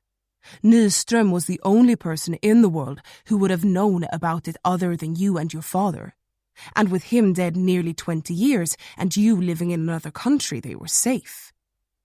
And we know they were both there because we have Ericsson's bus, his clothes and his DNA all over the cabin. He staged Nyström's kidnapping to throw us off balance, used him to get the case files, take the girls and to find somewhere safe to hide. He did all of those things. But then we caught him off guard. And as much as I hate to admit it, Dalvik is right. Now that Ericsson's pushed, he's going to be thinking on his feet. Something he's not used to. He's a planner. He left nothing to chance. Killing Nyström, that was reactive. He was adapting to a quickly changing situation, and he took a big risk going to the hospital. They're still searching CCTV for him, and they'll find him. No one is invisible. No one can stay hidden forever. He'll be running now, looking for a way out. We're on to him, Jamie. Vilk said, trying to catch her eye again. And he won't get away. They'll run him down, smoke him out if they have to. And when he's in the open, they'll put him down. There's nowhere left for him to go now. His face is everywhere. And there's not a uniformed officer in the entire country that isn't looking for him. Jamie listened to Vilk, processing and filing every scrap of evidence, every line of reasoning, weighing them, measuring them, fitting them together into that complex puzzle. And she couldn't argue. They all fit. Perfectly. Jamie hung her head and sighed. You don't think it's him? Vilk asked, folding his arms now and sinking his teeth into his bottom lip. Jamie looked at him now for the first time. You said it yourself, Vilk. Really, there's no one else it could be, right? 54. Jamie rolled to a stop outside the house and stared up at it. There's no one else it could be. Those were the last words she'd said to Vilk before he'd walked away towards Dalvig. He strode purposefully as always, but this time he slowed, stopped for a moment, and looked back. Jamie shook him out of her head, zipped up her jacket, and opened the car door, stepping into the frozen evening. Overhead, the clouds had broken, revealing a sky as black as ink, studded with stars. The moon shone down, casting a pale light on the snow at the sides of the road which seemed to glow blue. The temperature was well below zero, the air still, clear and cold as Jamie had ever known. It clawed at her cheeks as she walked, the street silent, the houses dark. It was growing late now, and those who had braved the weather earlier in the day had receded to the safety of their homes. She closed the door of the car Falk had let her borrow to drive to the airport, after she'd made just this one quick stop, she'd promised, and looked around. The street was deserted. Jamie sighed, pushing her hands into her pockets. She wasn't really here, was she? She didn't really think. And yet, the dog in the back of her head, gnawing on its leg, was down to the bone. The wound was raw and angry, bleeding all over the floor. It needed to be addressed, and it needed to be addressed now. Jamie started forward, crossing the road, and walked up the front steps to the door. There were no lights on inside. She lifted her hand and knocked hard. Nothing stirred. Jamie knocked again, her skin breaking into gooseflesh under her collar. She clenched her fists and stepped back, looking around. Her breath was tight in her chest. She told herself it was just because of the cold, but her heartbeat, fast and light in her throat, told her it wasn't. Jamie looked around for any signs of life, spotting something at the sides of the path. Tracks in the snow, heading towards the gate. She ventured back down onto the frozen paving slabs and followed it back onto the street, looking left and then right. Her eyes settled on a building up ahead as she began walking. The road ended, and Jamie slowed to a halt, seeing the tracks pick up again in the snow, cutting their way into the darkness. Her muscles tightened, her eyes searching the darkness for any hint of what lay ahead. She could see none, but it was too late to turn back now. She pressed on, treading carefully, not to disrupt the tracks, tracing them further and further. Behind, the lights from the street grew dimmer and dimmer. Jamie's skin prickled, sweat beading around her jaw, her eyes darting left and right, breath held between her teeth. And then she stopped, a shape swimming out of the gloom. She blinked to make sure she was seeing what she thought she was, and then edged closer.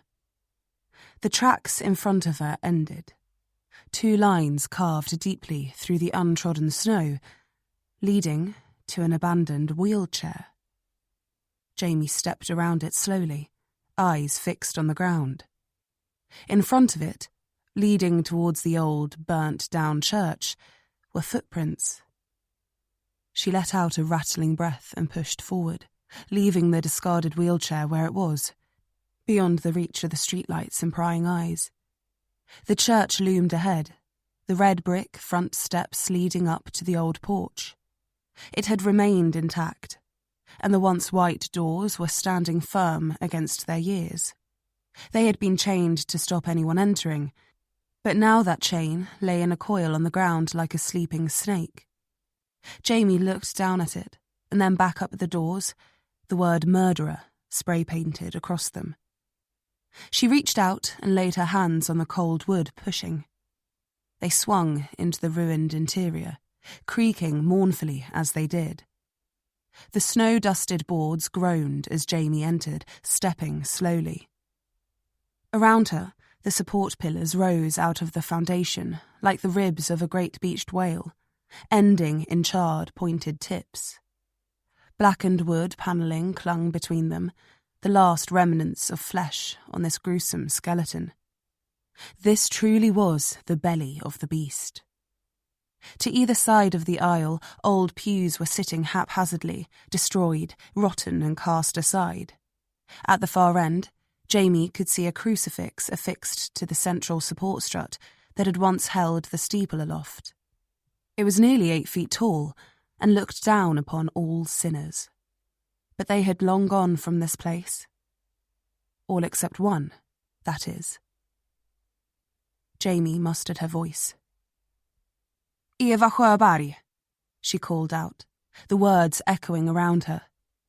The woman was on her knees before the cross, hands clasped in prayer. She lifted her head slowly, placed her long, bony fingers on the snow-covered wood either side of her, and pushed to her feet. Eva Sjöberg uncurled until she was standing straight, and then turned to face Jamie. Her once vacant expression was now razor-sharp, shadowed in black gouges by the moonlight. Her glasses had gone, the long, brittle grey hair pulled into a loose ponytail now hanging dead straight at her back. She was a little shorter than Jamie, and slight. In her wheelchair, she'd looked withered, like a dying flower. But now, she looked like a poised viper. "You found me," she said, her voice barely a whisper, but carrying in the space between them. "I wondered how long it would take you."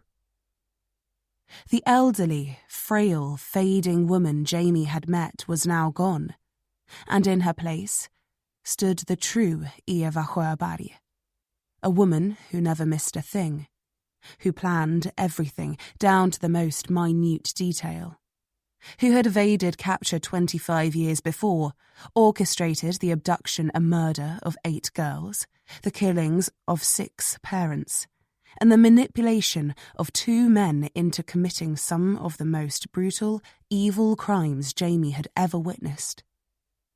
Jamie dragged air into her lungs, pulling her shoulders back, finding her voice. "Is Per Ericson dead?" she asked. Eva Sjöberg said nothing, but the corners of her mouth cut up into her cheeks until she was grinning, her yellowed teeth like fangs in the darkness. "It was you," Jamie said then. "It was always you." Eva Sjöberg stepped forward. "Don't move," Jamie commanded, her fists coming out of her pockets. "I'm curious," Eva Sjöberg said, lifting her chin to listen to the air. "Did you come alone?" Jamie's eyes narrowed, going to the woman's hands. They were hanging loosely at her sides, her shoulders low, knees soft. She wouldn't be fooled by the woman's age. She wouldn't be fooled by anything anymore. "How did you find me?" "You weren't as careful as you thought," Jamie said, sliding her heels backwards in the snow, taking up ground, keeping Eva Sjöberg at a distance. "No?" She stepped forward again.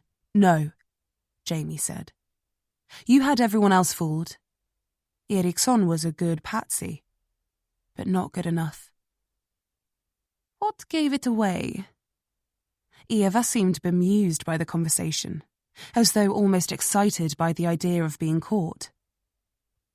"Little things," Jamie answered, stealing a glance behind her. She was closing on the threshold now. She had to watch her footing. Ericson was the perfect suspect. Too perfect. The evidence was overwhelming. The letter Hans sent him, the letter he sent back, the kidnapping of Nyström, the kill coinciding with Hans's death. It was all laid out so carefully. It made Ericson the perfect villain, the pieces of the puzzle just difficult enough to fit together to really sell it. But I've met men like Ericson was supposed to be. And he wasn't it. He was really just a nice guy, wasn't he? Eva Sjöberg sneered. Nice? He was weak. He was supposed to be Hans's friend. And he turned his back on him. He deserved it. Just like all the others. Deserved it? Jamie parroted.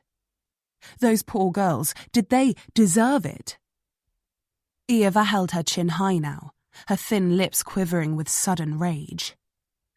We saved them, she spat. What was done to them? What they suffered through? No child deserves that. I know. They would carry it with them for the rest of their lives. That pain. They would never escape it. Never. It would haunt them forever. We did the only humane thing. We saved them. Released them from that life of suffering. We made them angels, Jamie said, swallowing. She read the expression of Eva Sjöberg's face. The anger there, the turmoil.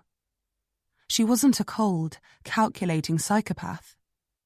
She was just a broken woman, her view on the world twisted and skewed by her own experiences. You could ask her 1,000,000 times, and 1,000,000 times you'd get the same answer. That she thought she was doing the right thing. That there was no cruelty in her actions. Just kindness. We gave their innocence back to them. Eva looked up over Jamie's head and then met her eye again, squeezing her wrinkled mouth into a bitter pucker. And then we made the men and women responsible for it pay. More than you and your kind ever could. Jamie thought of Jan Hansen, of Leif Lundgren, of what they did. And she hated that Eva Sjöberg was right. They'd never truly suffer enough under the protection of the law for what they did. Is that how you got Nyström? Jamie asked. The old greater good speech, the lesser of two evils. Or maybe you just told him he could be the man he always wanted to be. Men are easy, Eva said coldly. They just want someone to whisper in their ear, to tell them everything is going to be all right, to have someone hold them and stroke their hair and reassure them that they're good, strong, righteous men. She twisted her mouth into another evil smile now. That's what your father wanted too. I could see it in him from the moment I met him. Shut up, Jamie said, her voice taking on its own hardness now.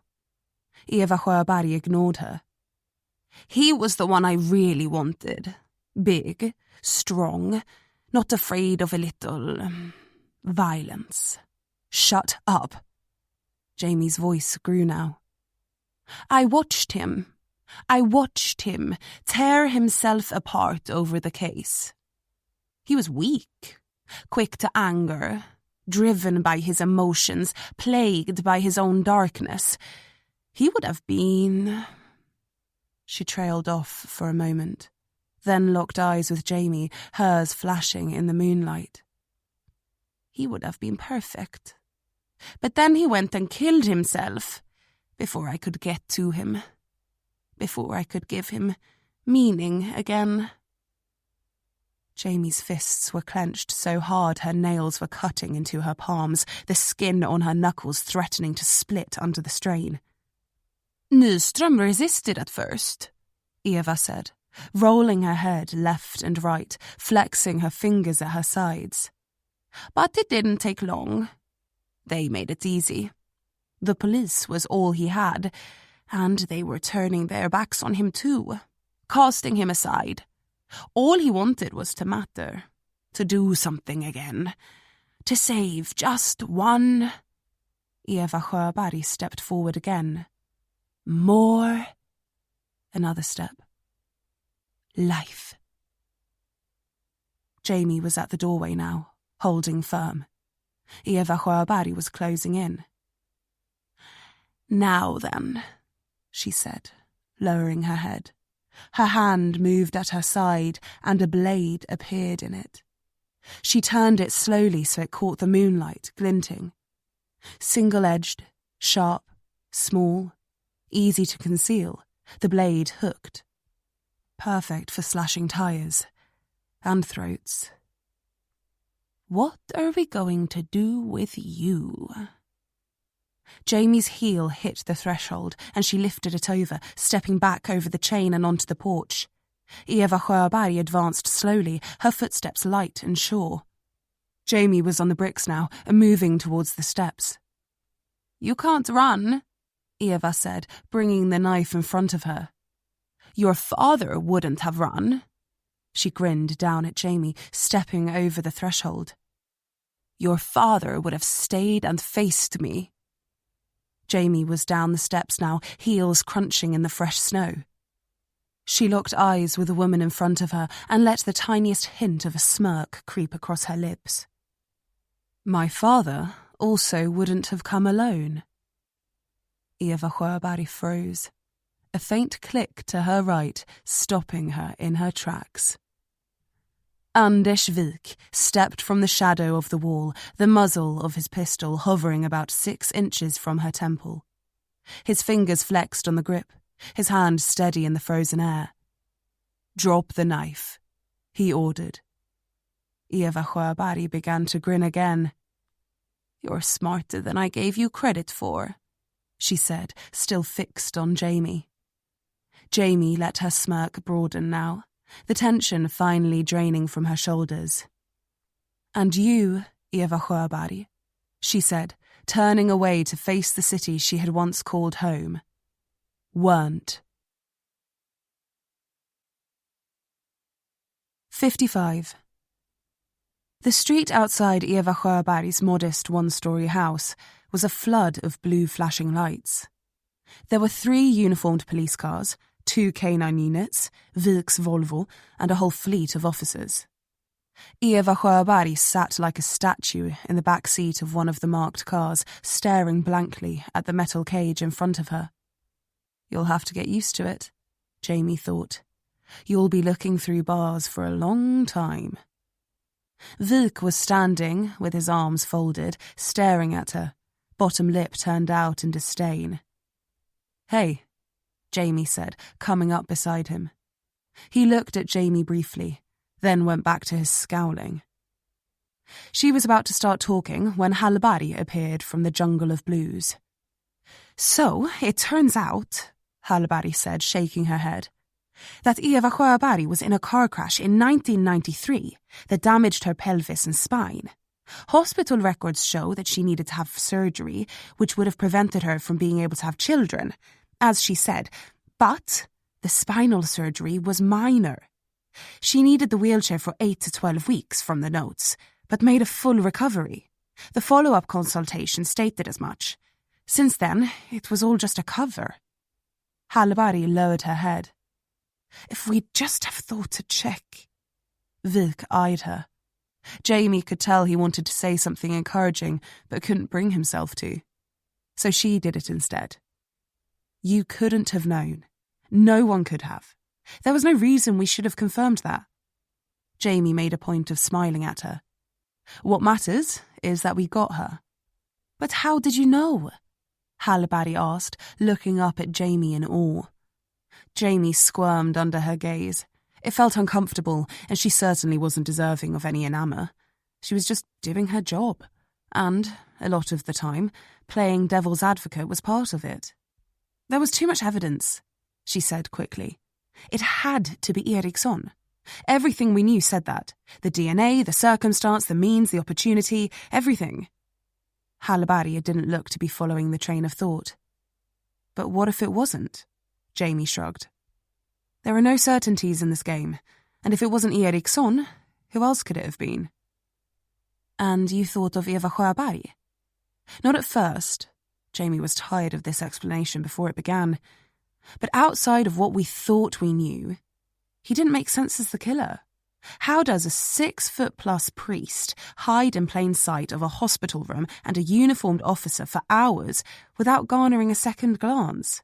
How does he evade CCTV, slip in and out unseen? How does he reach the ceiling to put a latex glove over a camera? He doesn't. But an old woman in a wheelchair can move freely around a hospital without turning her head. Jamie nodded. And she could get up on her chair and reach the ceiling, no problem, Hallberg said, huffing in realization. Exactly. Ericson wasn't visible on the CCTV because he wasn't on it. But go back through it now and I bet you'll see Eva Sjöberg rolling through the corridors, as cool as a cucumber. Hallberg tutted, then looked at the woman in the car, mustering as much disgust as her friendly face could manage. And the court transcript? Nyström's apartment?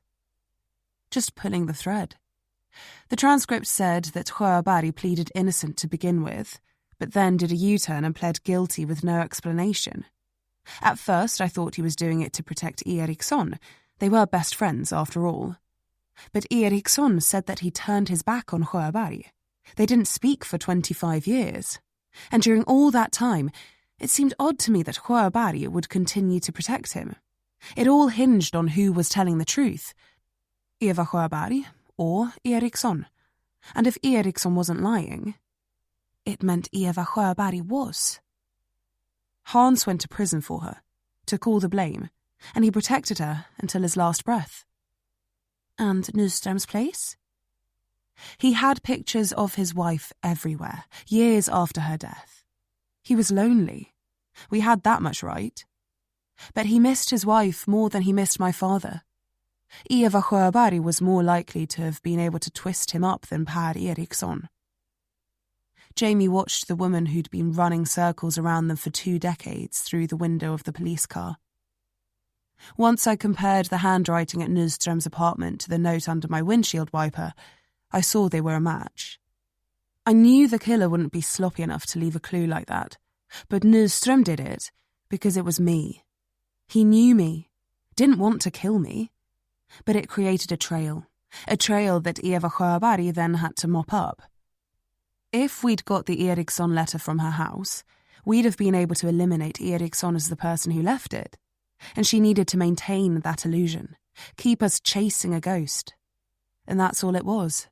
It was her, pulling the strings all along.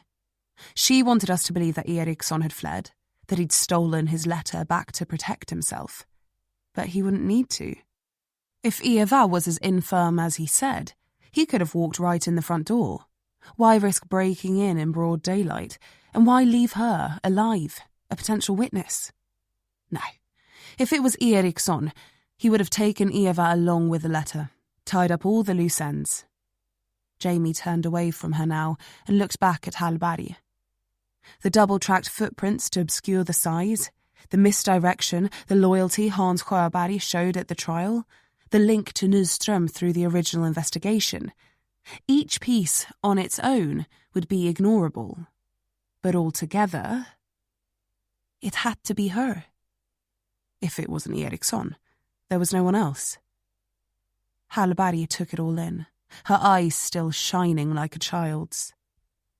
Jamie cleared her throat and folded her arms, then looked at Vik and saw he had his folded too. She unfolded hers quickly. Eva always planned to frame Ericson, and getting rid of him was a part of that. She lured him to her house under the guise of taking him up on his offer of picking her up to attend church. When he got there, she killed him, took the letter and Hans's belongings, drove his bus out to the cabin and dumped them there. Then her and Nyström got rid of the body, and he drove her back. He's out there somewhere, buried in the earth or under the ice in that lake. Jamie grimaced at the thought. Killing Nyström was the icing on the cake. The public act of brutality that would send the whole SPA into a blind rage. The NTF took the bait, came in with numbers, ready to run Ericson down, and they would have tried, all the time looking at the wrong person. It was a perfect plan. She thought of everything. Everything except what would happen if you showed up, Hallberg said, grinning at Jamie now. Yeah, Jamie said, shrugging. She didn't take praise well. If you say so. So your father was right all along then, about Hans Sjöberg? Jamie nodded. Yeah, he was. He just only had half the picture. Hallberg put her hand on Jamie's shoulder and squeezed. It felt awkward and strange. It was a good thing you were here to finish what he started. Jamie felt her throat tighten. Yeah, I guess it was. Her eyes drifted to Vuk, who was still standing, looking at the unassuming woman in the back of a police car responsible for it all. Hallberg read the cool silence between them and excused herself tactfully. I've got to follow up with some of the officers, she said, hooking a thumb over her shoulder, and then left the two of them alone. After a few seconds of silence, Vuk spoke, but didn't look around. With some luck, her testimony will help us go after Lundgren and Hansson. Guess there will be a silver lining then. And maybe she can shed some light on what Mikael Gunnarsson did to Tilde. Jamie swallowed, not sure she even wanted to know. Vuk said nothing for a while, eyes still fixed on Eva Sjöberg. How did you know I'd come? He said. Jamie stood a little closer, pushing her hands into her pockets. She nudged him with her shoulder. I missed the party for the third time. He turned his head and looked at her, narrowing his eyes a little. You looked back, Jamie said. When? At HQ, after I asked if you thought it was Ericson.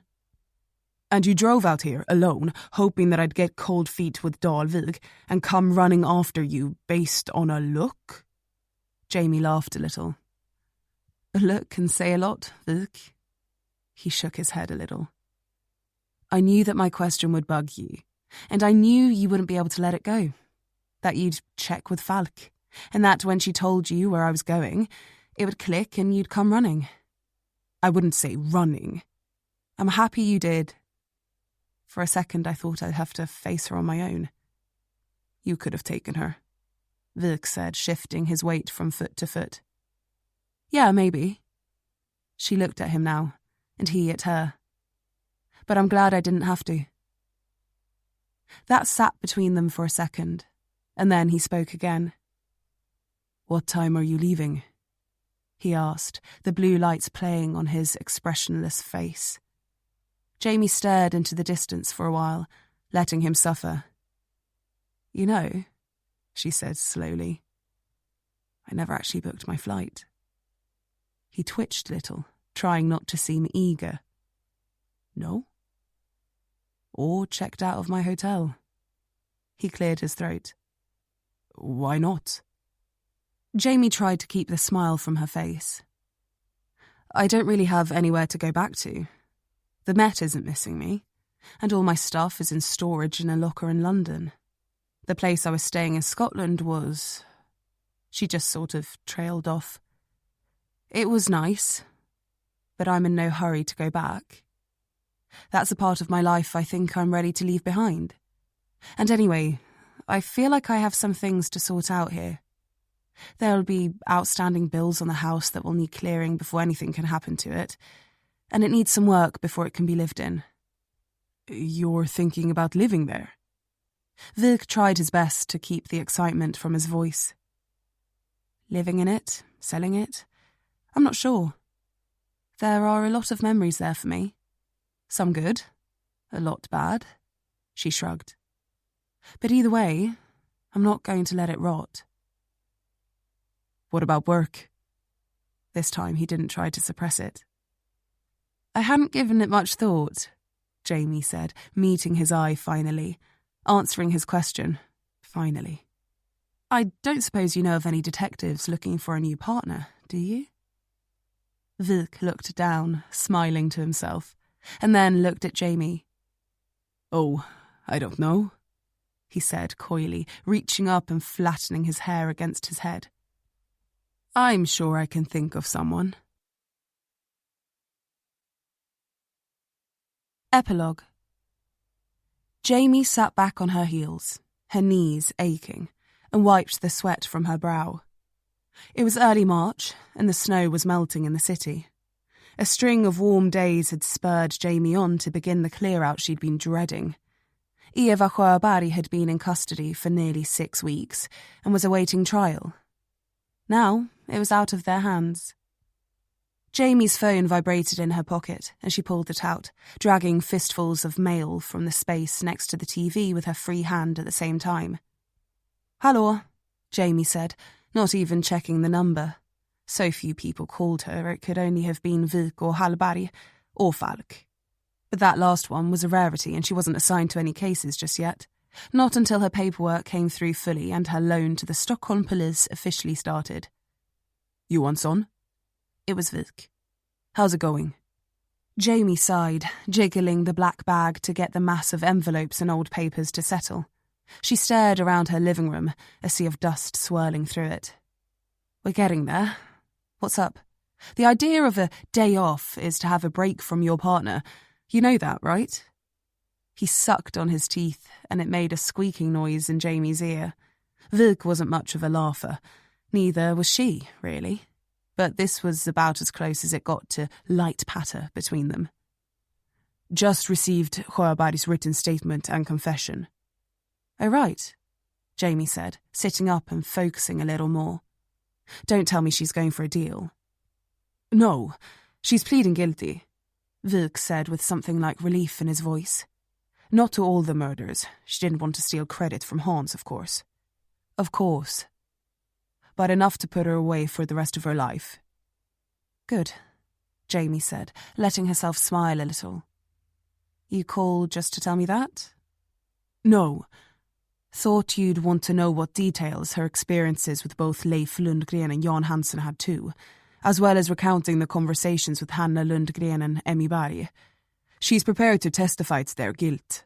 Supposedly her and Hans had a process, did their due diligence to make sure they weren't going after anyone wrongfully." Jamie scoffed a little. "Gotta love a serial killer with a moral code." Vik harumphed. "With the original forensics reports placing Lundgren's DNA under Hanna's nails, along with both her confession to Rachel Engerman, who is also prepared to testify in court, we'll be able to get a conviction." "If we're lucky," Jamie said, swallowing. Sadly, she knew how these things went a lot of the time. "And with both Hansen's wife's testimony, along with what we pulled from the tablet and William's confirmation that it was only him and Emmy using it." "I hope you're right," Jamie said. "We'll get them," Vik answered affirmatively. "Eventually." Jamie stayed quiet, waiting for more. Vik cleared his throat then. "Sjöberg also gave us an explanation on the Gunnarssons and why they were both in the crosshairs." Jamie didn't know if he was speaking metaphorically, but she guessed not, considering the nature of Åsa Gunnarsson's death. She said nothing. "The nanny they hired was abusing Tilde. She told Mikael and Åsa, and apparently they fired the nanny. And get this," he said, huffing incredulously. "Eva said that they actually paid her off." "What?" Jamie said, feeling her brow crumple in shock. "They paid her off for what?" "To keep quiet, supposedly," Vik said angrily. "When Tilde told them, they confronted her, but Mikael was in the midst of a big negotiation for investment in his firm, and Åsa was working a huge case. They didn't want to risk any police involvement or scandal, so they paid her some money to go away, and then told Tilde she'd been arrested." "Jesus," Jamie muttered. "Paying the woman who did that to you." She swallowed the bile rising in her throat. "How does Eva Sjöberg know all this?" "Apparently her and Hans hunted the woman down and then tortured her to—" "Actually," Jamie said, shaking her head, I don't even want to know. She'd not liked Mikael Gunnarsson from the get-go, but this was something else. The kind of people who'd be capable of doing that, she couldn't imagine. Sjöberg said that Hans went after her, though. She doesn't know where the body is, and with her testimony coming second-hand, Gunnarsson's lawyer will call it hearsay and have it thrown out of court in a second. He drew a slow breath in and let it out. I don't think we'll be able to get anything to stick on this one. Jamie clenched her teeth, wondering if the guilt of having to live with what he'd done, as well as the loss of his child and wife, would be enough punishment for the man. The words came to her lips then without her thinking about them. Men like that always get what's coming to them in the end, she said quietly. What was that? Vik asked, not quite catching it. Nothing, Jamie said, shaking her head. Just something I heard somewhere. She coughed up some dust lodged in her throat. What about the bodies of the other missing parents? Ericson? Sjöberg gave us some leads, but it was more than 2 decades ago now, so we're not sure how many will be able to turn up. As for Ericson, he's out there somewhere in that valley. She knows that much, but doesn't know what Nyström did with him. She says that... His voice drifted off in her ear as she turned her head towards a knock at the door. Let me call you back, she said, and he fell quiet. Hej då, he said then, and hung up. Bye. Jamie stood and brushed herself off, going for the door. She hoped this wasn't Hallberg spontaneously showing up to help. The girl had been hanging on her shoulder in the office, asking to go for a coffee at least twice a week, and had even asked Jamie if she could join her on her morning runs. She was sweet, and she wanted to learn to be a better detective, but Jamie was by no means the sort of person she thought anyone should model themselves on, and she was still trying to work out how best to tell her to go away without shattering her feelings too badly. She pulled the door open widely, forcing a smile. It slipped off, and she did a double take, surprised to see a man she very much didn't expect to see standing on her step. Dr. Claesson, Jamie said, blinking at him. What are you doing here? He twisted the woolen flat cap he was holding in his hands and looked at her nervously. Inspector Johansson, he said, smiling briefly. I was wondering if I might come in. Jamie stepped back automatically and proffered him the hallway, her mind working to give reason to his visit. Sorry about the mess, she said then, closing the door behind him. No one's lived here since... He nodded, giving her another quick smile, and then turned to face her, glancing in at the living room and kitchen. He seemingly had no intention of venturing deeper. What can I, Jamie started, folding her arms. Do for you, Doctor. He swallowed. I wanted to speak to you about your father. Jamie felt her body stiffen a little, reading the conflict on the small man's face. His bald head was bearded with tiny droplets of sweat, and the skin in his neck pulsed with his quickened heart. I'm guessing that Vik told you about the, incident between your father and I? Jamie nodded, not able to find her voice. Yes, it was quite the talk of the station from what I heard. But I think you deserve to hear the truth of what happened. Jamie braced herself, not sure if she wanted to. Had it been worse than she knew? Had her father been even more brutish than anyone realised? He was working a case when it happened, Claesson started, wanting to get it out before he lost his nerve by the looks of things. A strange case. I don't know if you remembered that I mentioned I was just a junior pathologist at the time. Jamie nodded briefly, leaning in slightly. The case he was working, I didn't know anything about it, but I was under strict instructions not to file the autopsy reports and tests we had in the archives. Is that odd? Jamie queried, knowing it was. Yes, very, he said, meeting her eye suddenly. And what's even more odd is that the case appeared to be far above the pay grade of a junior pathologist. The head pathologist at the time, a man by the name of Svensson, was intentionally kept out of the loop by the SPA. The bodies were delivered by night, the examinations conducted in a closed lab. I was sworn to secrecy and told to hand the reports directly to your father. Jamie's jaw clamped firmly shut now. She stared at Claesson, willing him to go on. The incident occurred after the third body was delivered. Each victim was killed distinctly, but there were common elements at work. Each of the 3 victims— he lifted his hands now and made 3 box shapes in front of him— had faint ligature marks on their wrists consistent with being suspended upright. Each had damage to their eardrums, and each was presented as though they had killed themselves. Jamie's heart picked up, and she sank her teeth into her bottom lip to stop them from trembling. Claesson kept going. The first had cut their wrists. The second threw themselves from a building. The third was drowned. Jamie didn't know if she liked where this was going. In fact, she really didn't like where this was going. The third victim, who had supposedly drowned, I called your father to tell him what I had found. Traces of propofol in his system. Propofol? Jamie asked, her voice catching. Isn't that an anaesthetic? Claesson nodded.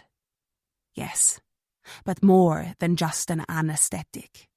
It has curious barbiturate effects, too. It lowers inhibitions, makes the person pliable, and essentially, it is amnesia-inducing. In studies performed with the drug, subjects under the influence are unable to recall anything that occurred. Okay, Jamie said, cutting him off. I get it. So what happened with my father?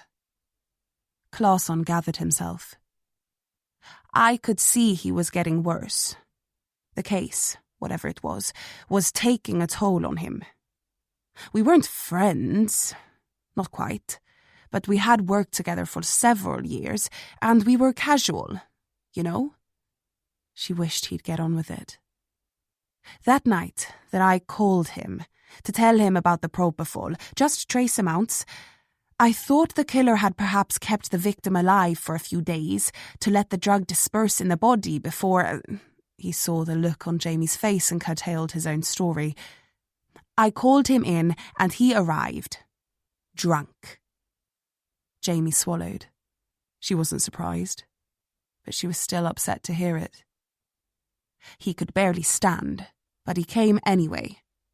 I was being kept late, doing this after hours, not allowed to tell anyone, thanklessly, without extra pay, told by the SPA that if I didn't comply and keep my mouth shut, that I'd be shipped off to the forensics lab in Luleå.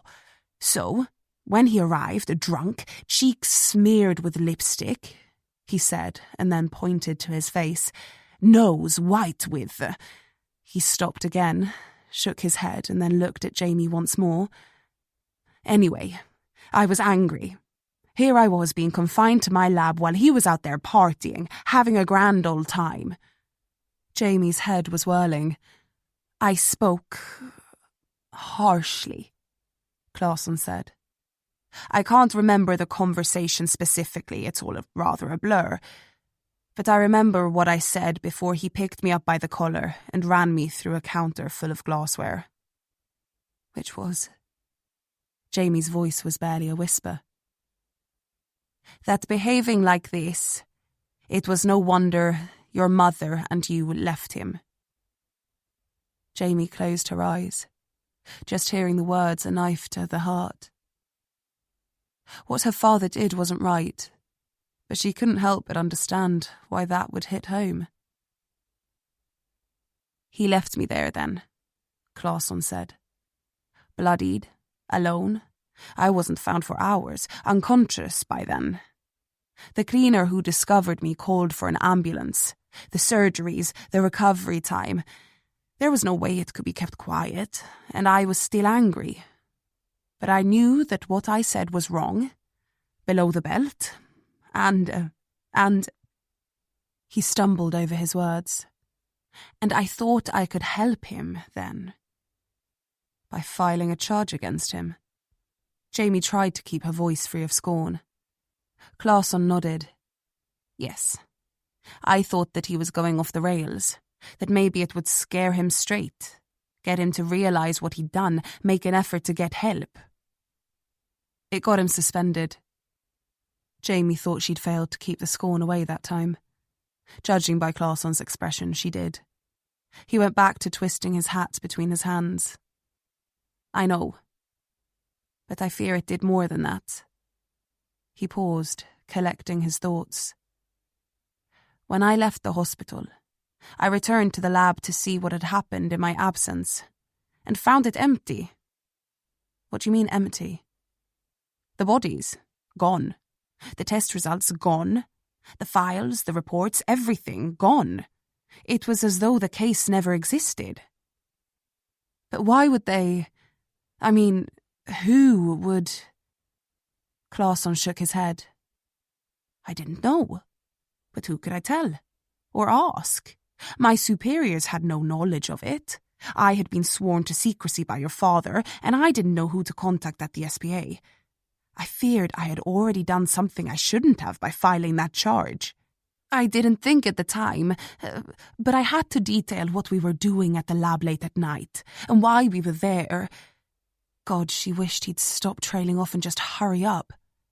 And then, 2 nights later, he came to see me. At home. My father? Claesson nodded. Yes, it was late. I don't remember what time, but he knocked on the door to my flat. Okay. When I opened it and saw him, I was frightened, as you can imagine. I suspected that he'd heard about the charge and come to finish me off. Jamie swallowed, seeing the fear return to his face for a moment. But that wasn't it at all. He looked tired, exhausted, but he was sober and sorry. Sorry? Yes. He said that he was sorry about what had happened, that he hadn't meant to, but that what I'd said, he'd just lost it. He said he couldn't tell me what he was working on, but it was a big case. He thought I should know. It was all hush-hush, under wraps, need to know. Just a handful of people were in the loop and he couldn't tell me anything else. Claesson cast his mind back. In those previous weeks when he had come to see me, he'd been dressed differently to normal. Not his usual day-to-day, you know? Jamie nodded, but she didn't. And that night at the lab, he was in a suit. A suit? Her father hated suits. The only time she'd seen him wear one was in photos of her parents' wedding. I surmised then that it must have been an undercover operation or... He trailed off for the umpteenth time, his face screwing up. He looked ready to cry. Jamie saw it then. And by filing that charge, she closed her own eyes, the words hurting to even say. You might have blown the whole thing up. I had no idea. No, of course not, she said, her voice quietening. You couldn't have known. But he said, Claesson went on, more determined now, that it was almost over, that he was closing in on the people responsible, and after it was done, he was getting himself together. Jamie picked up her head and looked at him now. That he was going to stop drinking, and he was going to fix up the house and get on top of things, and he was going to get you back. Jamie held her breath, measuring the man for any hint of falsehood. What? Claesson nodded. That's what he said. That once it was finished, he was going to get you back. Even if he had to go to England himself to do it. Jamie's throat clamped shut, her eyes burning. Why would he tell you that? I think... to show that he was serious. He wouldn't have joked about something like that. You know that he carried a photo of you and him in his wallet, everywhere he went. When, she said, her voice trembling. When was this? About a week before... He... Claesson nodded, and Jamie hung her head, looking around. He must have slipped, she said, the words coming to her naturally. I'm not surprised. No, Claesson said then, forcefully almost. he didn't. Jamie looked at him cautiously. He was serious, and I believed him. I could see that he had changed in those final few months. Whatever that case was, it pushed him, too hard, and he knew it. But he was going to come back from it. I've never seen a man so determined. But he didn't. Claesson ploughed on, ignoring the comment. The next morning, I withdrew the charge against him. It took a few days to process, but once it had, I tried to find him to tell him. But I couldn't. You couldn't? He shook his head. No, I couldn't. I came here, but he wasn't home. His car wasn't in the driveway. He wasn't picking up his phone. No one from work had seen him. His partner, Nyström, he hadn't heard from him. I even checked with the bars local to the station, the places I knew he went. His partner got a little worried then, tried to find him too, but there was no trace. Jamie didn't have the words now. And these bodies, Claesson said, looking at the ground. From the case, the 3 men killed, they weren't just nobodies. They were important people. One of them was a judge, another was a high-profile solicitor. The third was a politician. Whoever killed them was good. They were smart, they were clean. Jamie watched the man in front of her more closely than she'd watched anyone in her life. Listened more intently than she'd ever listened before. Felt more sick than she'd ever felt. He was going to get his life together. He was. And then he disappeared. And a week later, I read in the paper that... Jamie held her breath. I don't know what happened to him, Claesson said slowly, readying himself to say something he had been holding in for 2 decades. He looked up, met her eyes, and then uttered the words that would shatter her world. He didn't kill himself, Jamie. Your father was murdered. You've been listening to Angel Maker by Morgan Greene, narrated by Sophia Engstrand, published by Quest, an imprint of W.F. Howes Limited. This work is copyrighted 2021 Morgan Greene. This recording is copyrighted 2021 W.F. Howes Limited.